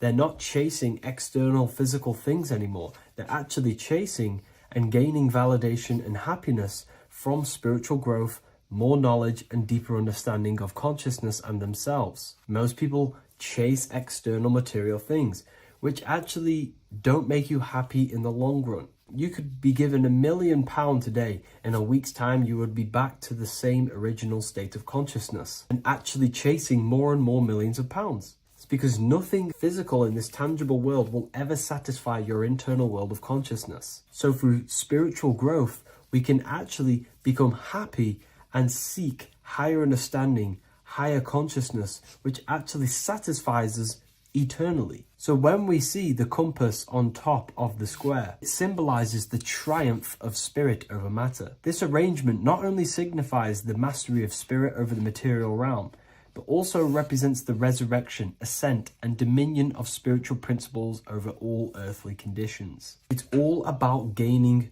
personal power and spiritual growth. It's all about spiritual evolution, going from matter to spirit. The external world controlling the internal world, to the internal world ruling over the external world, where the mind becomes a powerful tool to actually create and command reality. The mind cannot create and command reality if it's being governed and tossed all over the place by external circumstances and thoughts. Here's a quick tip on how to know if your mind is controlling you. If your phone notification goes off and you're working on something and you instantly go to reach and pick up the phone as soon as the notification goes off, that is an indication that your mind is controlling you and you are not controlling it. The mind is the direction of consciousness, it directs the flow of your attention, your energy, your consciousness. So to practice to gain mind over matter is simply just meditation, allowing the mind to sit still and focus on one thing for long periods of time. And over time, this will gain mastery over your attention and your mind. If you are on your spiritual path, this should be your goal, your internal world becoming the master. The mind becoming a vessel for you and not a vessel controlling you. It needs to become a command center and not a reaction. Please like, share this with a friend, and subscribe to the channel if you're new. Leave a link in the description for the Book of Wisdom Volume 2. Neo is plugged into the matrix on the back of his neck. And if we look at the human brain, the back of the neck is the reptilian brainstem. And when one operates their life out of the reptilian brainstem, they are unaware, unconscious. They are consciously dead because the reptilian brain does not really critically think. It acts on instinct, fight or flight mode. This is considered in the occult spiritually dead. When one is taking actions without intention, simply very reactive to life. They're not living, they're simply experiencing. When you're walking down the street and you see someone, and in your mind you think me versus them versus me, that is an animalistic way of thinking. I used to be trapped in this way of thinking, always thinking of fight or flight, always judging people, always reacting to the world, never consciously creating and commanding with intention in the world. This could be considered the matrix when one lives unconsciously, simply surviving in the world. Another symptom of living in the reptilian brain could be obsession, a constant need to assert your power over others to feel safe or superior. Views relationships as power hierarchies, not as mutual connections. It could be a conquest for sex, lust, seeking validation through sexual activity. Sex becomes a tool for dominance, escape, and self-worth. Intimacy is avoided. Pleasure is pursued without emotional depth. Seeking pleasure all the time. This is all to do with the reptilian brain. Seeking safety. It could be compulsive eating or food hoarding, driven by craving and not actual hunger. Eats to soothe fear or emotional discomfort, often unconsciously. This is the unconscious. Fear-based decision-making. Every choice is shaped by perceived threat or insecurity or fear within the subconscious mind. Long-term vision is sacrificed for immediate safety and gratification. All the reptilian brain. Territorial behavior overacts when personal space, possessions, or status is threatened. Acts as though survival depends on ownership or status. Addiction repeats patterns to feel safe, even if they are harmful. Avoids anything unfamiliar or unpredictable. Low empathy. No empathy or emotional care for one another and for fellow beings in the world. Sees people as threats, tools, or competitors. This is all to do with the reptilian brain. Intense jealousy or possessiveness. Sees others as rivals or objects to control. Cannot tolerate perceived threats to loyalty or status. Quick to be angry. Slow to reflect. Reacts with rage, withdrawal when challenged. Lacks emotional regulation or deep self-awareness. So this is considered, this brain could be considered the matrix, hence why Neo is plugged into this brain. He's operating the life out of this brain, unconscious, simply navigating life like an animal. I was in this state, and you can only really realize this when you come out of this brain and you start to function from the higher regions of the brain, which we will discuss very soon. And my life was chaos because there was chaos operating internally. I was never thinking about the future. I was always operating life out of fear, out of lack, never had care for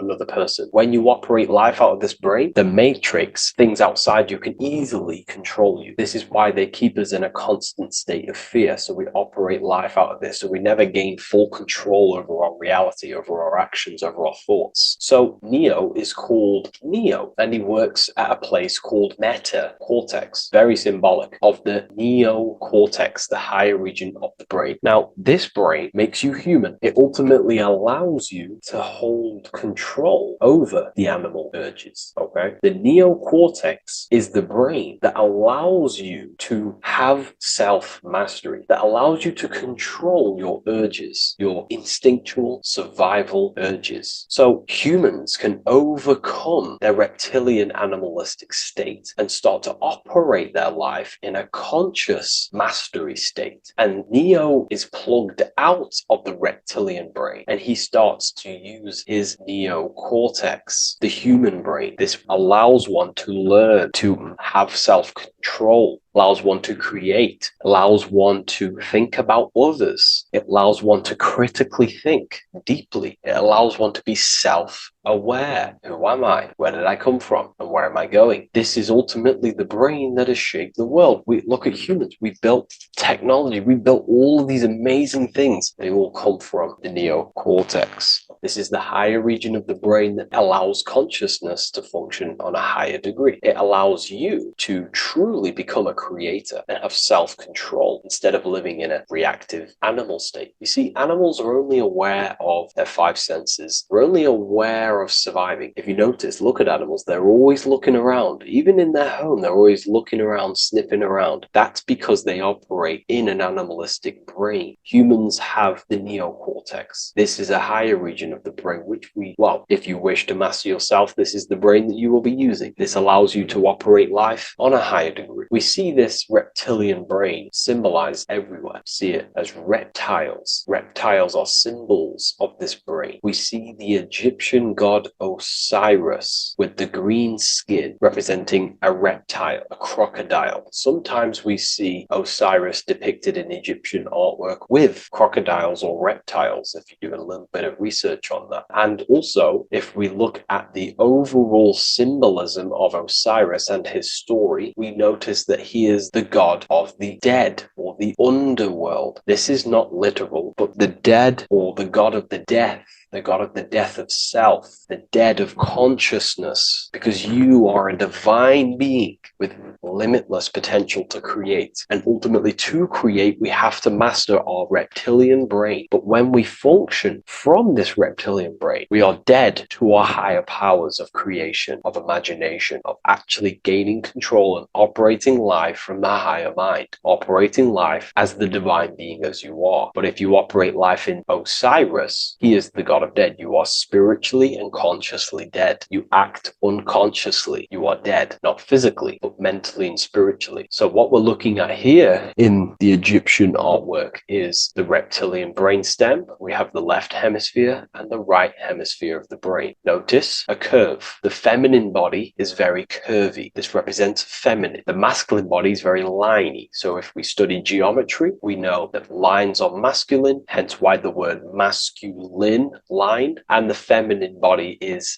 in geometry, feminine is represented as curves. So this is the left masculine brain on the left side, and this is the right feminine brain on the right side, with Osiris, the reptilian brainstem, in the middle. So we're going to go deeper into some Mesopotamian artwork now. Now let's have a look at this. We're looking at the reptile on the very bottom. We see the left brain and the right brain, the Eye of Ra and the Eye of Horus on the left and right. In Freemasonry, we still see the symbolism of the two pillars, Yakin and Boaz in Freemasonry, with the two pillars symbolizing masculine, feminine forces of consciousness, also representing the masculine left brain and the feminine right brain, with the reptile down here. But if we have a little look here, right, we have a little look at these reptiles. This person is standing on top of the reptiles. When you are on top of something, you have power over the below. You are standing atop of something. You have mastery over it. You have control over it, symbolizing gaining control over the reptilian brain, the reactive actions, the sexual urges, the addictions, the territorial behavior, the fear-based decisions, constant internal tension, never being able to focus. It's symbolizing gaining control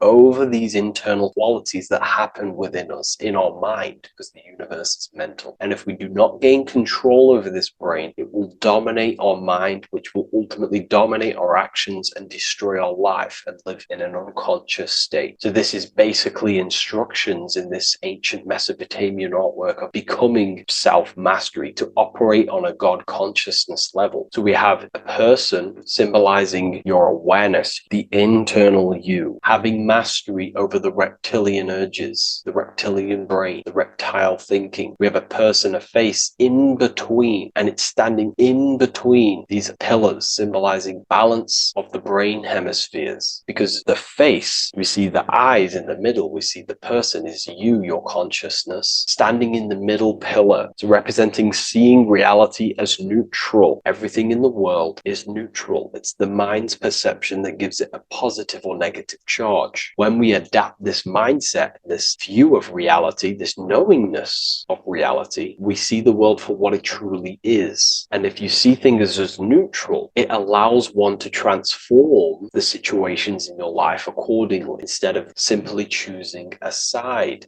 This is a major problem in society, and this was a problem within myself also. We like to choose sides, and choosing sides can keep your consciousness locked in a certain mindset, in a certain belief. And belief is what is ultimately destroying humanity. It's about knowingness, and knowingness is in the middle. We want to seek to know things. Knowing things allows you to go out there, directly experience it, and know it for yourself. For example, I know I'm not on a spinning global ball flying through space. Why? Because my senses tell me I'm not doing that. My senses tell me I'm not going 1,000 miles per hour and 360,000 miles per hour through space while spinning around the sun. I know that because I know myself. I know I'm not my body because I've had direct mystical experiences beyond the physical body. So we should seek to know things, and that's what we call gnosis, direct knowledge obtained through direct experience, knowingness. And that is a middle pillar quality. So in Freemasonry, we see the middle pillar. The matrix is designed to give you two wings all the time. Democrats, Republicans, feminism, and then there's another side. There's always two sides that they're giving you because they want you locked in either way, which is seek the middle pillar, seeing things as neutral, seeing things as the middle pillar, seeking direct experience, gnosis. And this aligns with the brain because the brain gives us these two perceptions also. The right brain sees the woods, the whole woods, but the left brain sees the individual trees and branches and leaves. If we're too left hemisphered, we're going to see everything as divided. If you're too left hemisphered, you're only going to see yourself. You're only going to think about me, myself, my ego, my consciousness, my life. And I'm only going to operate in the world, take actions only towards me without considering the collective, which is the right hemisphere quality. The right hemisphere allows you to see the bigger picture, how we're all connected. We're all one family of consciousness. We're all one being separated in different bodies, one consciousness operating in different bodies. So it's about aligning these perceptions of the brain and standing in the middle and also conquering the reptilian brain. This allows us to operate in the world and see the world for what it truly is and operate from a place of balance. We also see some more symbolism in Egypt of the Ram Sphinx in Egypt. Ram Sphinx. Please leave a comment and please leave a like and a subscribe onto the YouTube if you like my content. Smash that like button and we'll get straight to this. So this is the Ram Sphinx in Egypt, also symbolizing the brain. This is my research. These are my conclusions. You can take this with a pinch of salt and go out and do your own research. This is what makes sense to me based off my information I've gained, my symbolism that I can read. So take what you can from it. I'm not here to obstruct anything. I'm not here to place anything in your mind. I'm simply here expressing my research. Never take anything off anyone as solid truth. I've never have said everything I say is solid truth. This is my research. If the research aligns with you, that's great. Maybe it doesn't with some people, that's fine. Simply take things with a pinch of salt, go out and collect as much research and information from many different sources and place together your own understanding of symbolism and your own perspective on reality. But like I say, seek to know and not believe.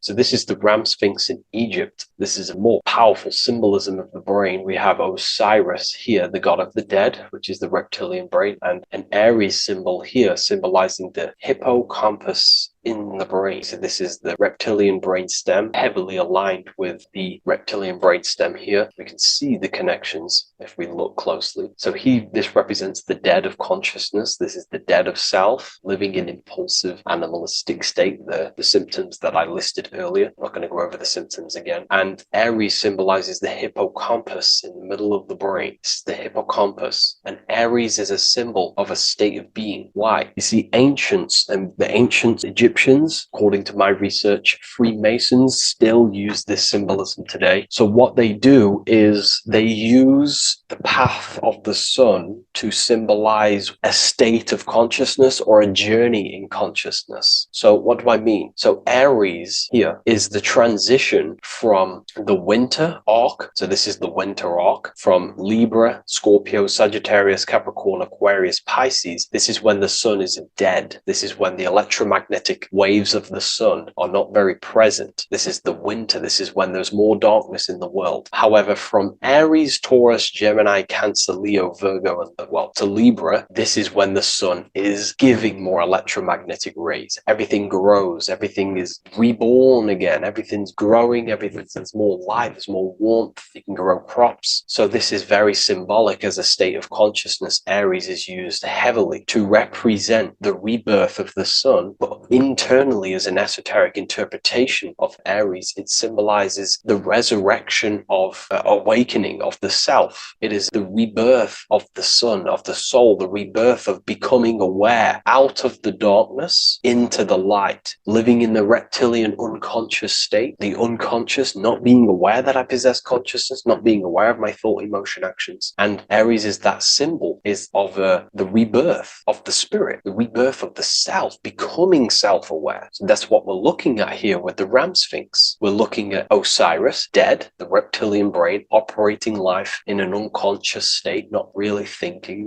not self-aware of thought, emotion, actions, not aware of the soul, not aware of good and evil, not aware of the laws that are in the heart of love, not aware that there's always an intelligence in the heart telling us what's the right thing to do at all times, not aware of anything, just simply reacting to the world. But then we have a symbol of Aries above, which is the resurrection of self. So again, this is symbolizing by the Egyptians to me and my research going from darkness to light. This is the resurrection of consciousness when we start to deepen our self-awareness, which is ultimately what I'm doing to you in these videos. Hopefully I can awaken some people's minds and make people think deeper. And that process of internally what's happening within you that's what Aries represents when you're starting to say, wow, my mind's going deeper and deeper into the self, and I'm realizing more. That is what Aries symbolizes. When the sun returns, it's also a symbol of a sacrifice, because obviously when the sun returns back to Aries, we're sacrificing the winter, when we're transitioning, and all transitions require sacrifice. So in Aries, the Jews celebrate the Passover. It's the Passover of the sun, and what do? They eat lambs in the Passover Aries, because it's all symbolic of this internal process. In Aries, Christians celebrate with the Easter, which is the resurrection of Jesus, the resurrection of the sun. Remember, it goes deeper. There's deeper layers to this. It's the resurrection of the self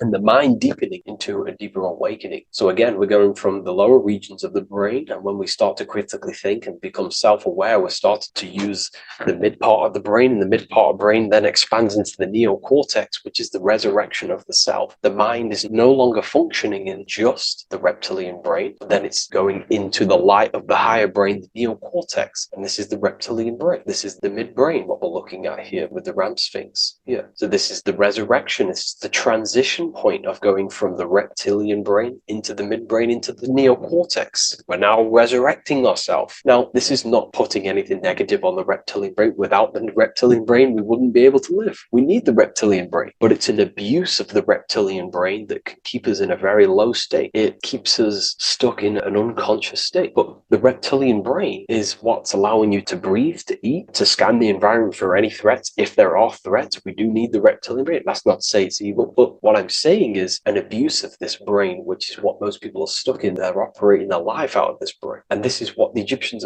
I think, are symbolizing, trying to tell us to resurrect ourselves, to become self-mastered, to become the highest version of yourself, to actively create in the world. Because when we are only operating from this brain, we're unconscious, well, then other people can use you as a vessel to create their reality. This is how the world is at the moment. The ones who know how to use the mind are controlling the other ones who do not know how to control the mind. So I hope this makes sense to you. Let me know if you have any video recommendations, and I'll see you inside Ethereum University. If you wish to take your research to the next level, I have things inside of there that are very powerful. We happily invite you. I'll see you inside of Join. If not, I'll see you in the next YouTube video.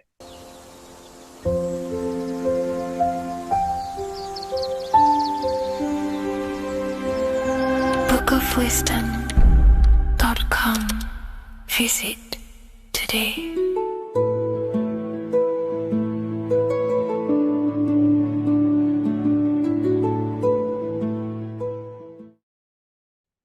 What if I told you many people around you have probably sold their souls? It's more popular than you think, and it's very easy to do.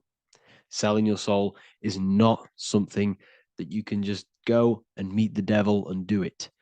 It doesn't work like that.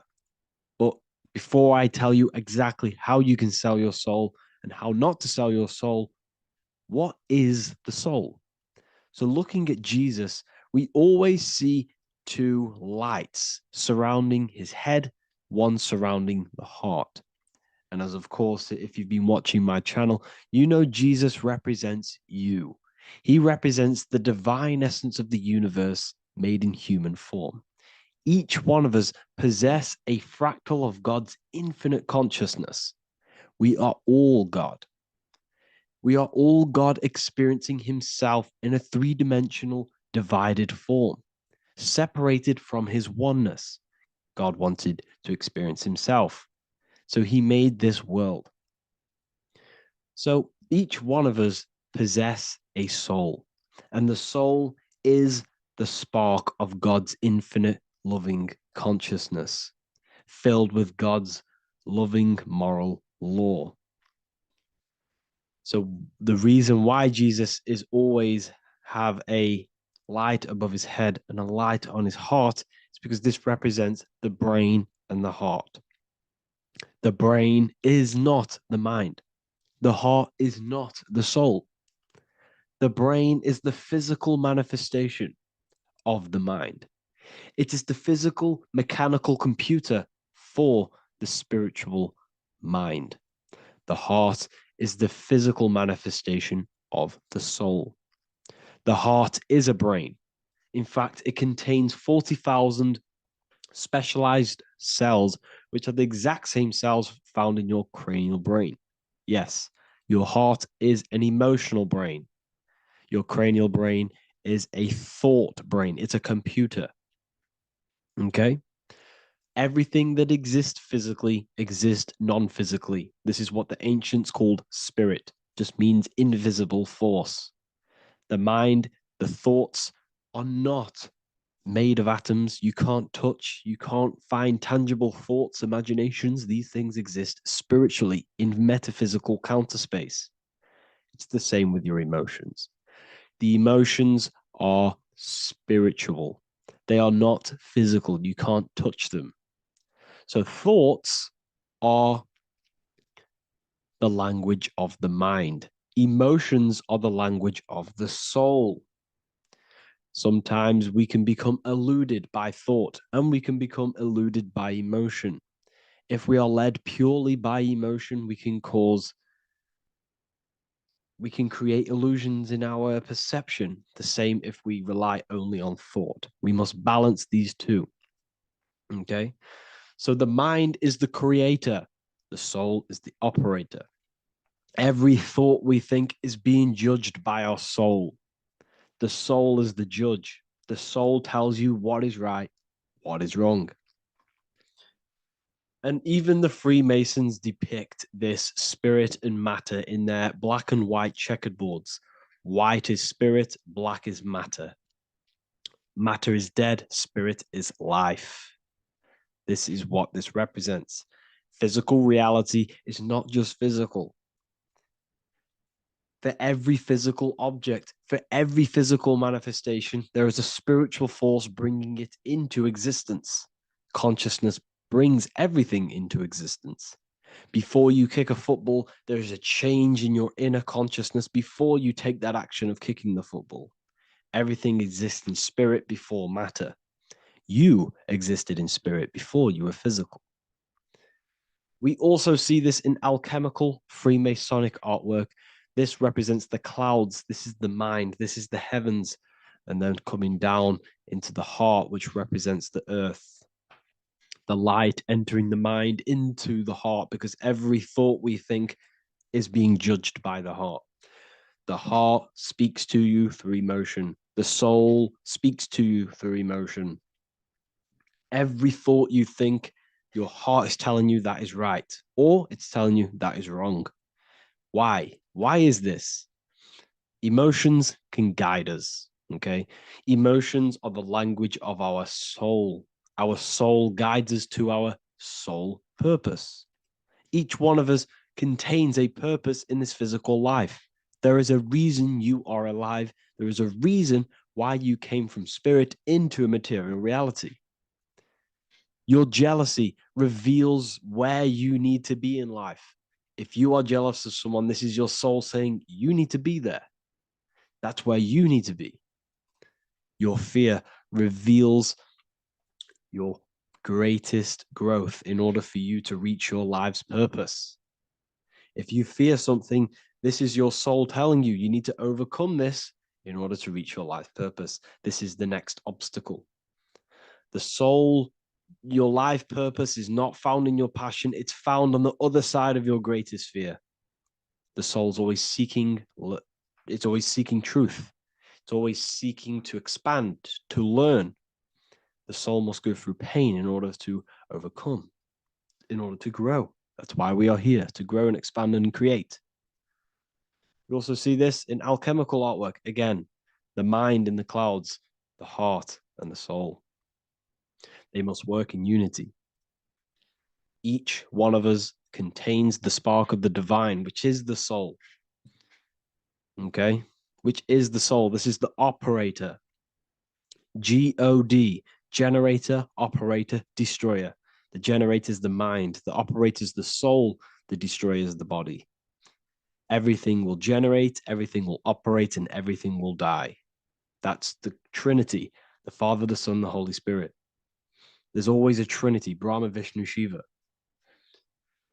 Okay, so each one of us contains God's law, and it's encoded within our consciousness, within our soul, within our heart. That is what's judging everything you do.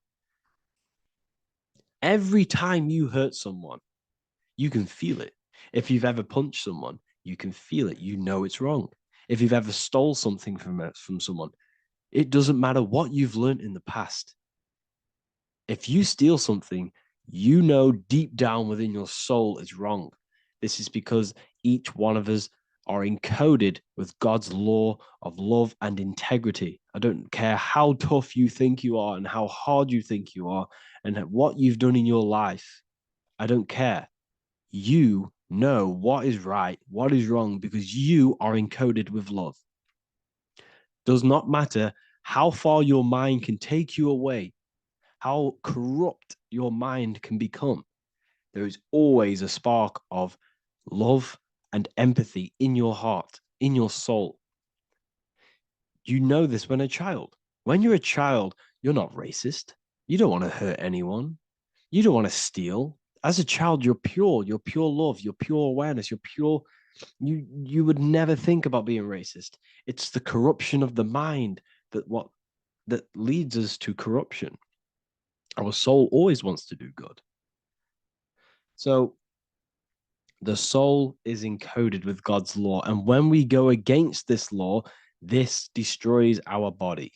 Yes, because your body is electromagnetic, and that's being casted from your heart. So every time you go against the heart's guidance, moral law, we weaken our electromagnetic field, which weakens our body. If you've ever looked at someone who's very negative, you can see them. You can see that they are aging quicker. You look at Scrooge, for example. If you ever watched Scrooge, look at how corrupt he looks. That's his heart. You can see the people's hearts on their face. People who do negative things and have negative thoughts, negative emotions, you can see it in their eyes and their face. It's because it corrupts you. It corrupts the body. It ages the body. Goodness is life. Okay? So can you sell your soul? You cannot sell your soul physically. But what you can sell is your conscience.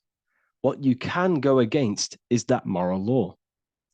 And you can exchange physical material things such as money, fame, cars, houses, business, in order for you can exchange that to go against your inner dialogue.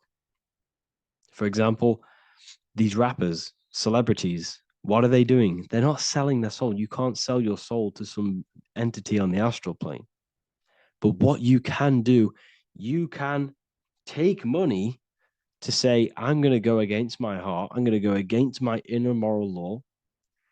I'm going to take that money and I'm going to do something wrong. It's basically going against your soul. It's selling your soul's guidance of moral law. That's what selling your soul is. And that's what these rappers are doing. That's why they're so sad. You know, this is why all these rappers are on drugs, doing all sorts of things to escape, to short-term escape what they've done. They're going against their inner guidance for money. And yes, short-term pleasure may be happy for now, but in the long run, it will leave you feeling voidless because nothing material can ever satisfy your soul. Nothing. You could gain £1 million tomorrow, guaranteed within 2 weeks, you'll be back to the exact same position mentally, emotionally as before, because nothing physical can ever satisfy you. Guaranteed, if you received $1 million if you received $1 million now, in a week's time, you'd be hunting for the next million because it does not satisfy you. There's a reason why these billionaires don't stop working, because they're so addicted to earning and earning and earning. It doesn't satisfy you. The only way you can satisfy yourself is through Christ consciousness, is through self-love, is through loving thyself, knowing thyself, and becoming balanced internally in consciousness instead of seeking external validation through material things, which end up leaving you feeling voidless, empty inside, and sad and depressed and anxiety. Everyone's looking outside of themselves for validation, when true validation comes from within. True satisfaction, true happiness comes from within, reaching Christ. Christ is a state of being, a state of consciousness that we must cultivate within ourselves so we can live a happy, balanced life.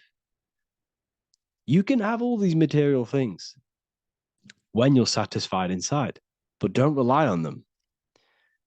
Me, I enjoy material things, but I don't desire them. I don't chase them. I don't rely on them for happiness, for validation. You can have big cars. You could have your favorite watches. You could have Lamborghinis. Yes, it's fun, but don't let it give you your happiness. As long as you're happy on the inside, it's okay to have these things. You should seek balance with your inner world and outer world. Okay, so this is what they are doing. Rappers, celebrities, actors, Hollywood. This is what they've done. They've exchanged their inner integrity, their inner law, their inner moral compass for exchange for material wealth, fame, money, and cars. That's what they've done. And power. It corrupts you. They slowly corrupt you. So yes, you cannot sell your soul. And if you wish to learn more, I'll see you inside Ethereal University with my community, where we are learning every day to master ourselves, to expand our consciousness. If you want to lucid dream, astral project, master yourself, create the desired reality you want, learn about human consciousness and your full potential, then Ethereal University is for you, and I'll see you inside. The link will be in the description. Thank you for watching.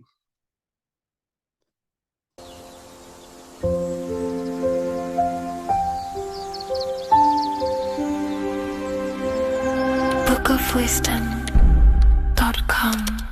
Visit today.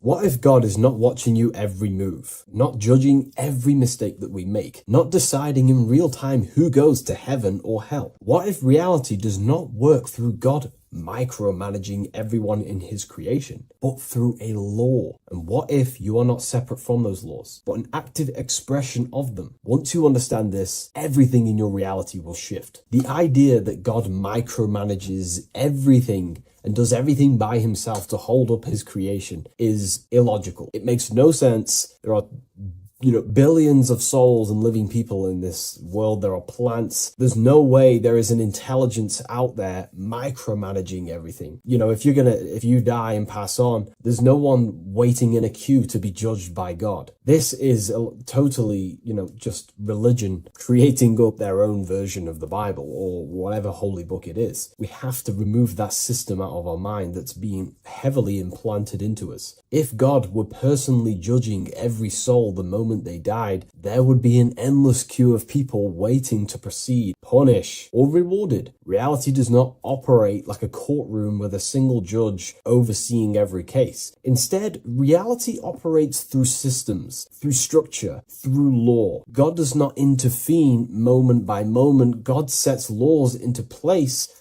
and creation unfolds by obeying them laws automatically. Think of like a video game. Reality works like a code, not a control. When someone creates a video game, they do not sit there creating and controlling every character, every movement, every outcome. They write a code. They define rules, gravity, collision, cause and effect. Once the code is set, the game runs on its own. Reality functions the same way. God is not micromanaging existence. There are laws that were written into the fabric of reality itself, and everything operates through them. And these laws are not just in the fabric of reality, like I just said.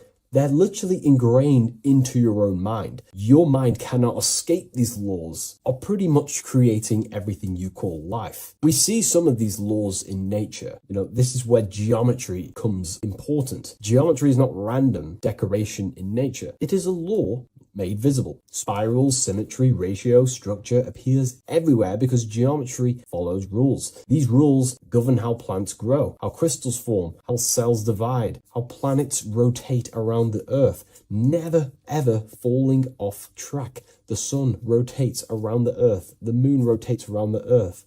What is the order? What is the law that these intelligences are following? Why do they never distort? Why do they do the exact same thing every day and never fall off path? There is an order. And in fact, the word cosmos comes from Greek, and the word cosmos in Greek means order. This is why we call cosmology or the cosmos, the universe. It is order. It is an ordered, structured creation which contains and recycles and regenerates itself.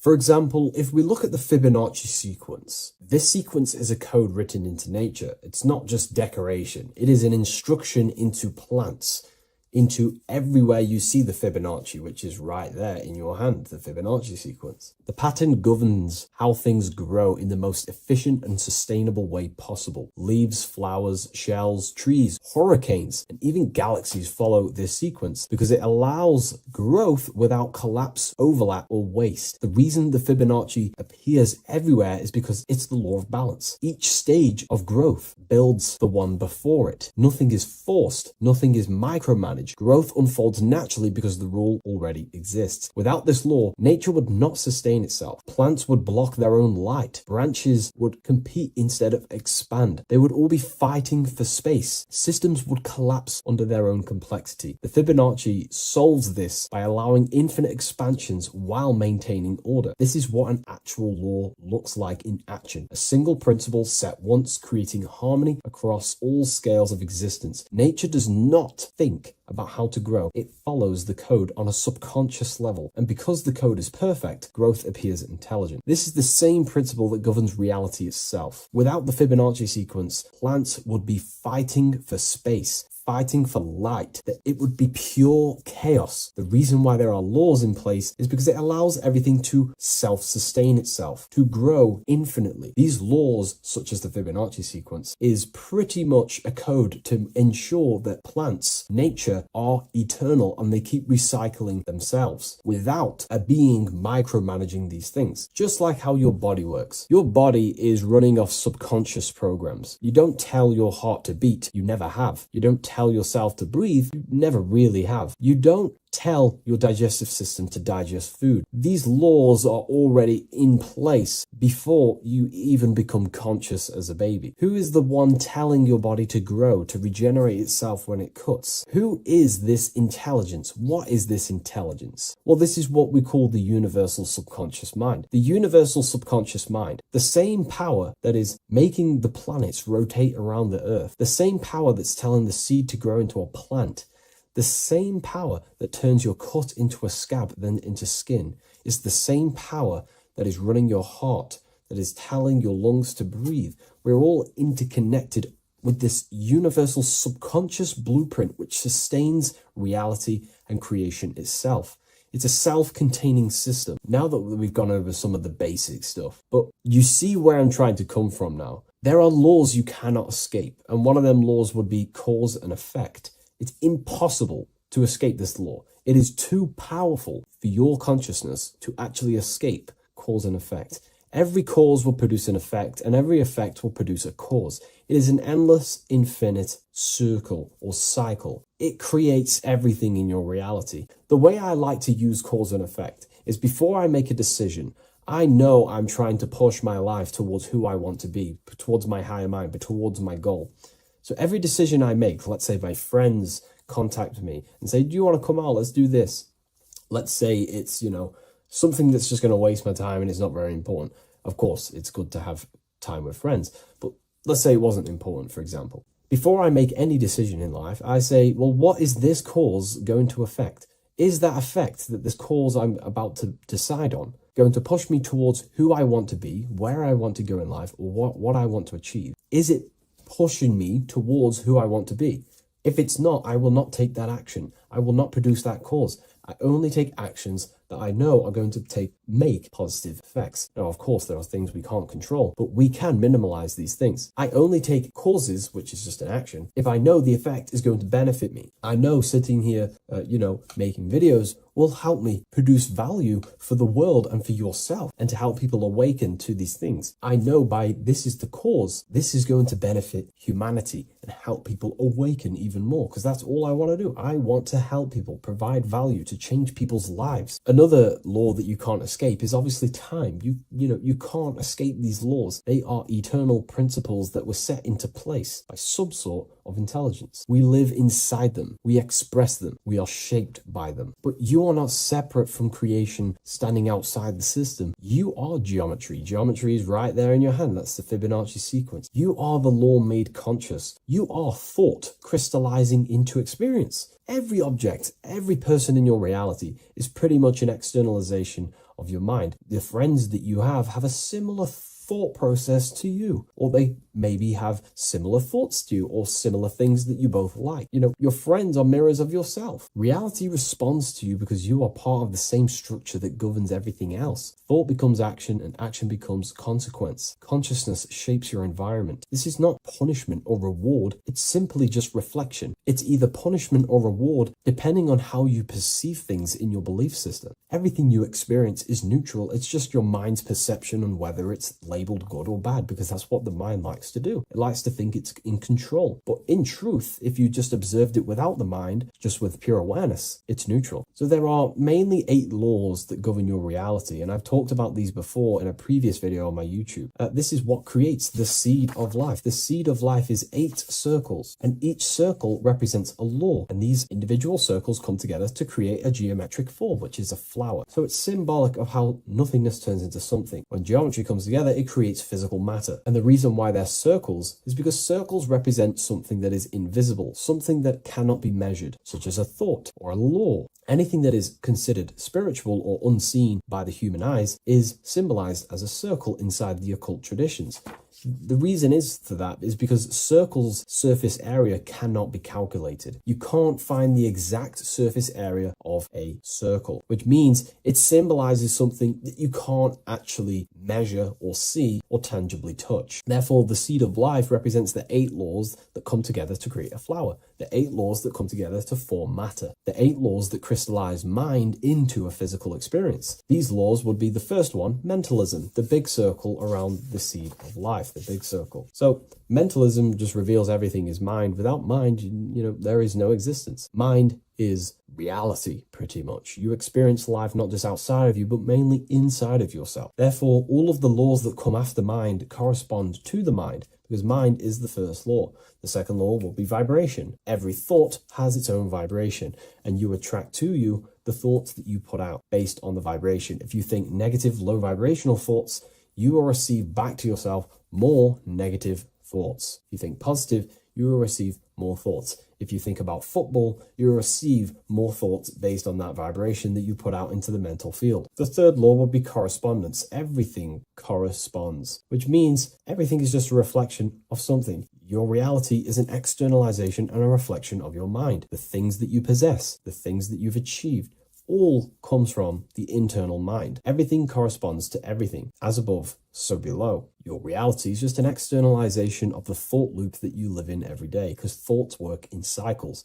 90% of the thoughts we thought yesterday, we will think again today. It's the thought loop that manifests our reality. To change our reality, we have to change our thought loop. And once we change the internal, this will be mirrored in the external, which is the law of correspondence. Fourth law would be gender. Everything is masculine and feminine, conscious and subconscious. These two work together to create your reality. You have masculine and feminine forces of consciousness. Masculine forces of consciousness would be physical actions, willpower, thinking. Feminine forces of consciousness would be intuition and imagination and emotion. These are all aspects of the mind, the first law. The next law would be cause and effect. Very simple. We went over that earlier. Every cause produces an effect, and every effect will produce a new cause. It's an endless cycle. The next law would be rhythm. Rhythm is everything is in cycles, like I just said, day and night, winter, summer. The universe works in cycles.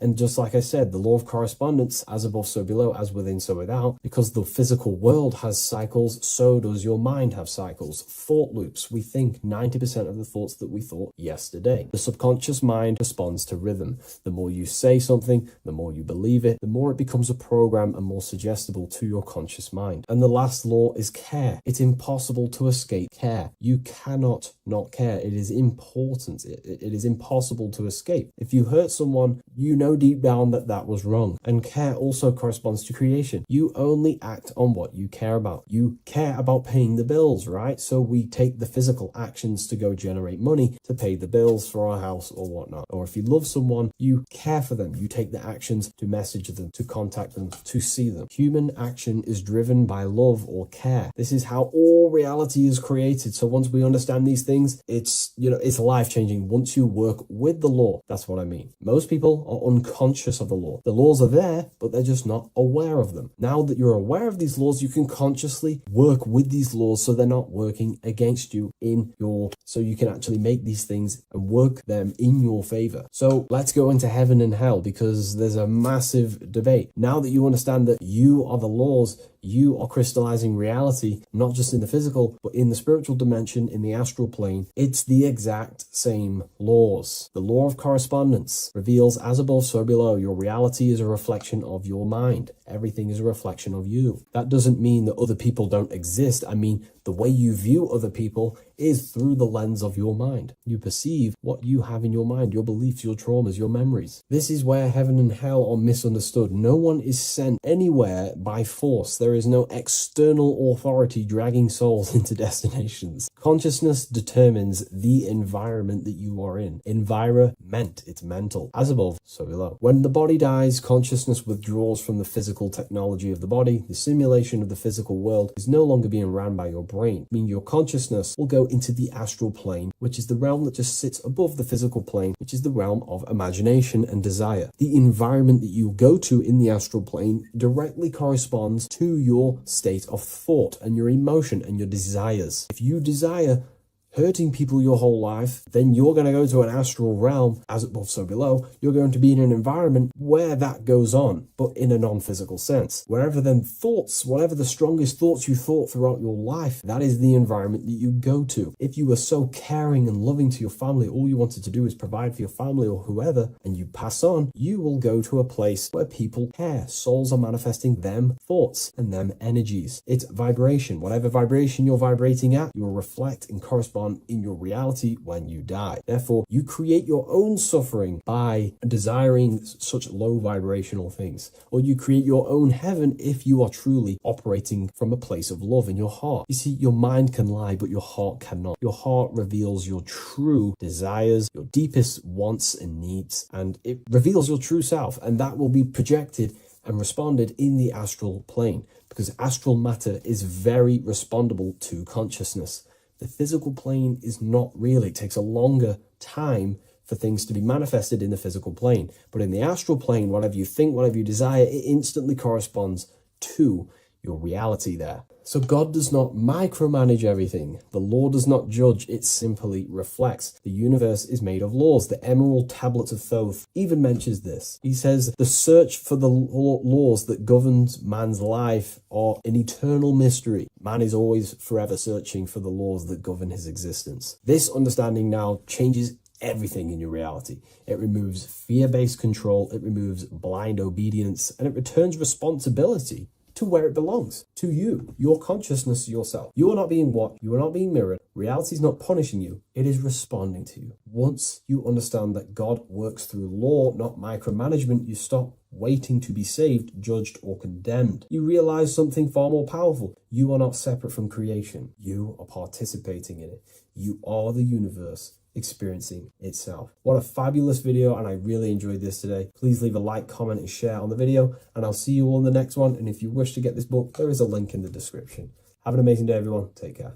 What if I told you the devil is closer than you think, and it's not actually a real person, force, or spiritual entity outside of you, but a being and an aspect of your own mind and psyche? In this video, you will learn exactly what the devil is and the true esoteric meaning of the devil. The first thing we need to understand is that the universe is a mental universe. Look around you. Every action, every building, everything you see around you was begun first as thought in the mind, then manifested. We use the mind to build and shape our reality. The universe, the world, only exists inside of our mind. Therefore, God and the devil exist inside of our own psyche. So first of all, the devil is not a literal being, but a symbol of the lower self. It represents the unmastered, ego-driven part of the human mind, a symbol of destructive thoughts, emotions, behaviors, lives in realms of chaos, fear, hatred, lust, and ignorance. This is why we see the devil as red, because red is the lowest vibrational color on the color spectrum. It also corresponds with the root chakra, which is all to do with survival instincts. Red represents chaotic and intense emotions like hatred and anger. When we are angry, our face turns red. The devil represents our animalistic fundamental needs, our instinctual needs, our survival state of consciousness. We have a survival state of consciousness and a godly state of consciousness. Our godly state of consciousness is creating, not just experiencing in the animal state, but consciously creating reality. This is why we see the devil with a goat head, an animalistic head, and the head is where the brain is. The animal head represents living off instinct, the part of our mind that lives on urges, impulses, and instincts, eating, sex, power, ego-driven actions, and ego-driven thoughts. Animals are only aware of themselves. Animals live on instinct. They have no ability to consciously create like humans. This is our lower desires for the material world. That's not to say the material world is evil. However, when our consciousness is only seeking material things, this leads us down a path of self-destruction, because nothing material can ever satisfy our soul. Everything material is temporary. Therefore, the devil represents the part of us that seeks only material desires, only material fulfillment, the ways of thinking where we only think about ourselves and ego-driven thoughts. It also represents the unchecked, unconscious self, where we have no mastery over our thoughts, over our emotional impulses, and no mastery over our actions. We're living in instinct and impulsive states, which causes chaos, selflessness, destruction, and keeps us bound to our lower material 3D state of consciousness. It's important to recognize that the word devil was never present in the earliest Gospels. Instead, what was mentioned was a spirit of evil. This distinction is crucial because it underscores that the idea of the devil, as popularly conceived, does not actually actually exist as an independent entity. Rather, it is a personification of the lower aspects of the human mind, a facet of our own consciousness. The term spirit of evil was not meant to denote a specific deity or being, but rather any force of negativity, whether it manifests as a destructive thought, emotion, or action. A spirit is a force, an energy, and we have three forces that create our reality: thoughts, emotions, and actions. We have full control over these three aspects which transform and mold reality. A destructive thought, a destructive emotion, a destructive action is a spirit of evil, and it originates from the darker aspects of the human psyche. So now, because we're on the topic of the devil, we have to look at the pentagram, which is obviously connected to the devil heavily. The upright pentagram represents spirit, air, water, earth, fire. Upright, which represents spirit, the most important element on top of the earthly elements, showing spiritual principles over material principles. As spiritual beings as we are, we have to put our spirit first, our higher self first, and material things second. Why? Because material things never satisfy us long term. Seeking material fulfillment will leave us feeling unfulfilled in the long run and very unhappy, and we can lose ourselves in illusions. We have to put our spiritual principles first. Seeking wisdom, knowledge, connection to the divine, and connection to our higher self is what gives us true fulfillment in our hearts and souls. But when we see this pentagram inverted, we now have spirit on the very bottom, which now represents earthly principles on top of the spiritual principles. We're putting our earthly elements on top of our spiritual element, which this inverted pentagram represents no longer caring about spirit, no longer caring about our invisible internal world, and only caring about this external body, food, sex, material things, cars, money, and all the things outside of us, the world outside of our mind. This is what true Satanism is. Satanism is not worshipping an external deity, but it is worshipping the self, only fulfilling the ego's desires. This is what true Satanism is, and we have all been conditioned to live in this state. Satanists want us to believe that there is an external deity called Satan or the devil, and the reason they do this is because they trick us, making us believe that we are not Satanists, while they are actually conditioning us to be self-seeking, ego-driven people, where we only care about sex, food, material things, and money, which is actually conditioning us to be Satanists. 80% of the population today are unknowingly involving themselves in Satanism, which is ego-driven thoughts, actions, and emotions, dwelling and living in this state where we only care about ourselves. When we are spiritual, we realize we are all one. We are all one consciousness family, and we need to do things that help and contribute towards our collective experience, helping others instead of seeking to serve only the self. The angel is depicted with wings, which represents elevation, higher self. The devil is represented with an animal horns, which is on the ground. A goat is on the ground, which represents the lower self. This is the elevated mind and the lower material mind. Horus, the bird, higher self. Set, the ground animal, lower self. Jesus and Satan. These are two forces, two characters that exist within the human psyche, not real entities. They are forces of our minds, and there is a battle between our higher self and lower self all the time within our own minds. There's always a part of us that's telling to do one thing and another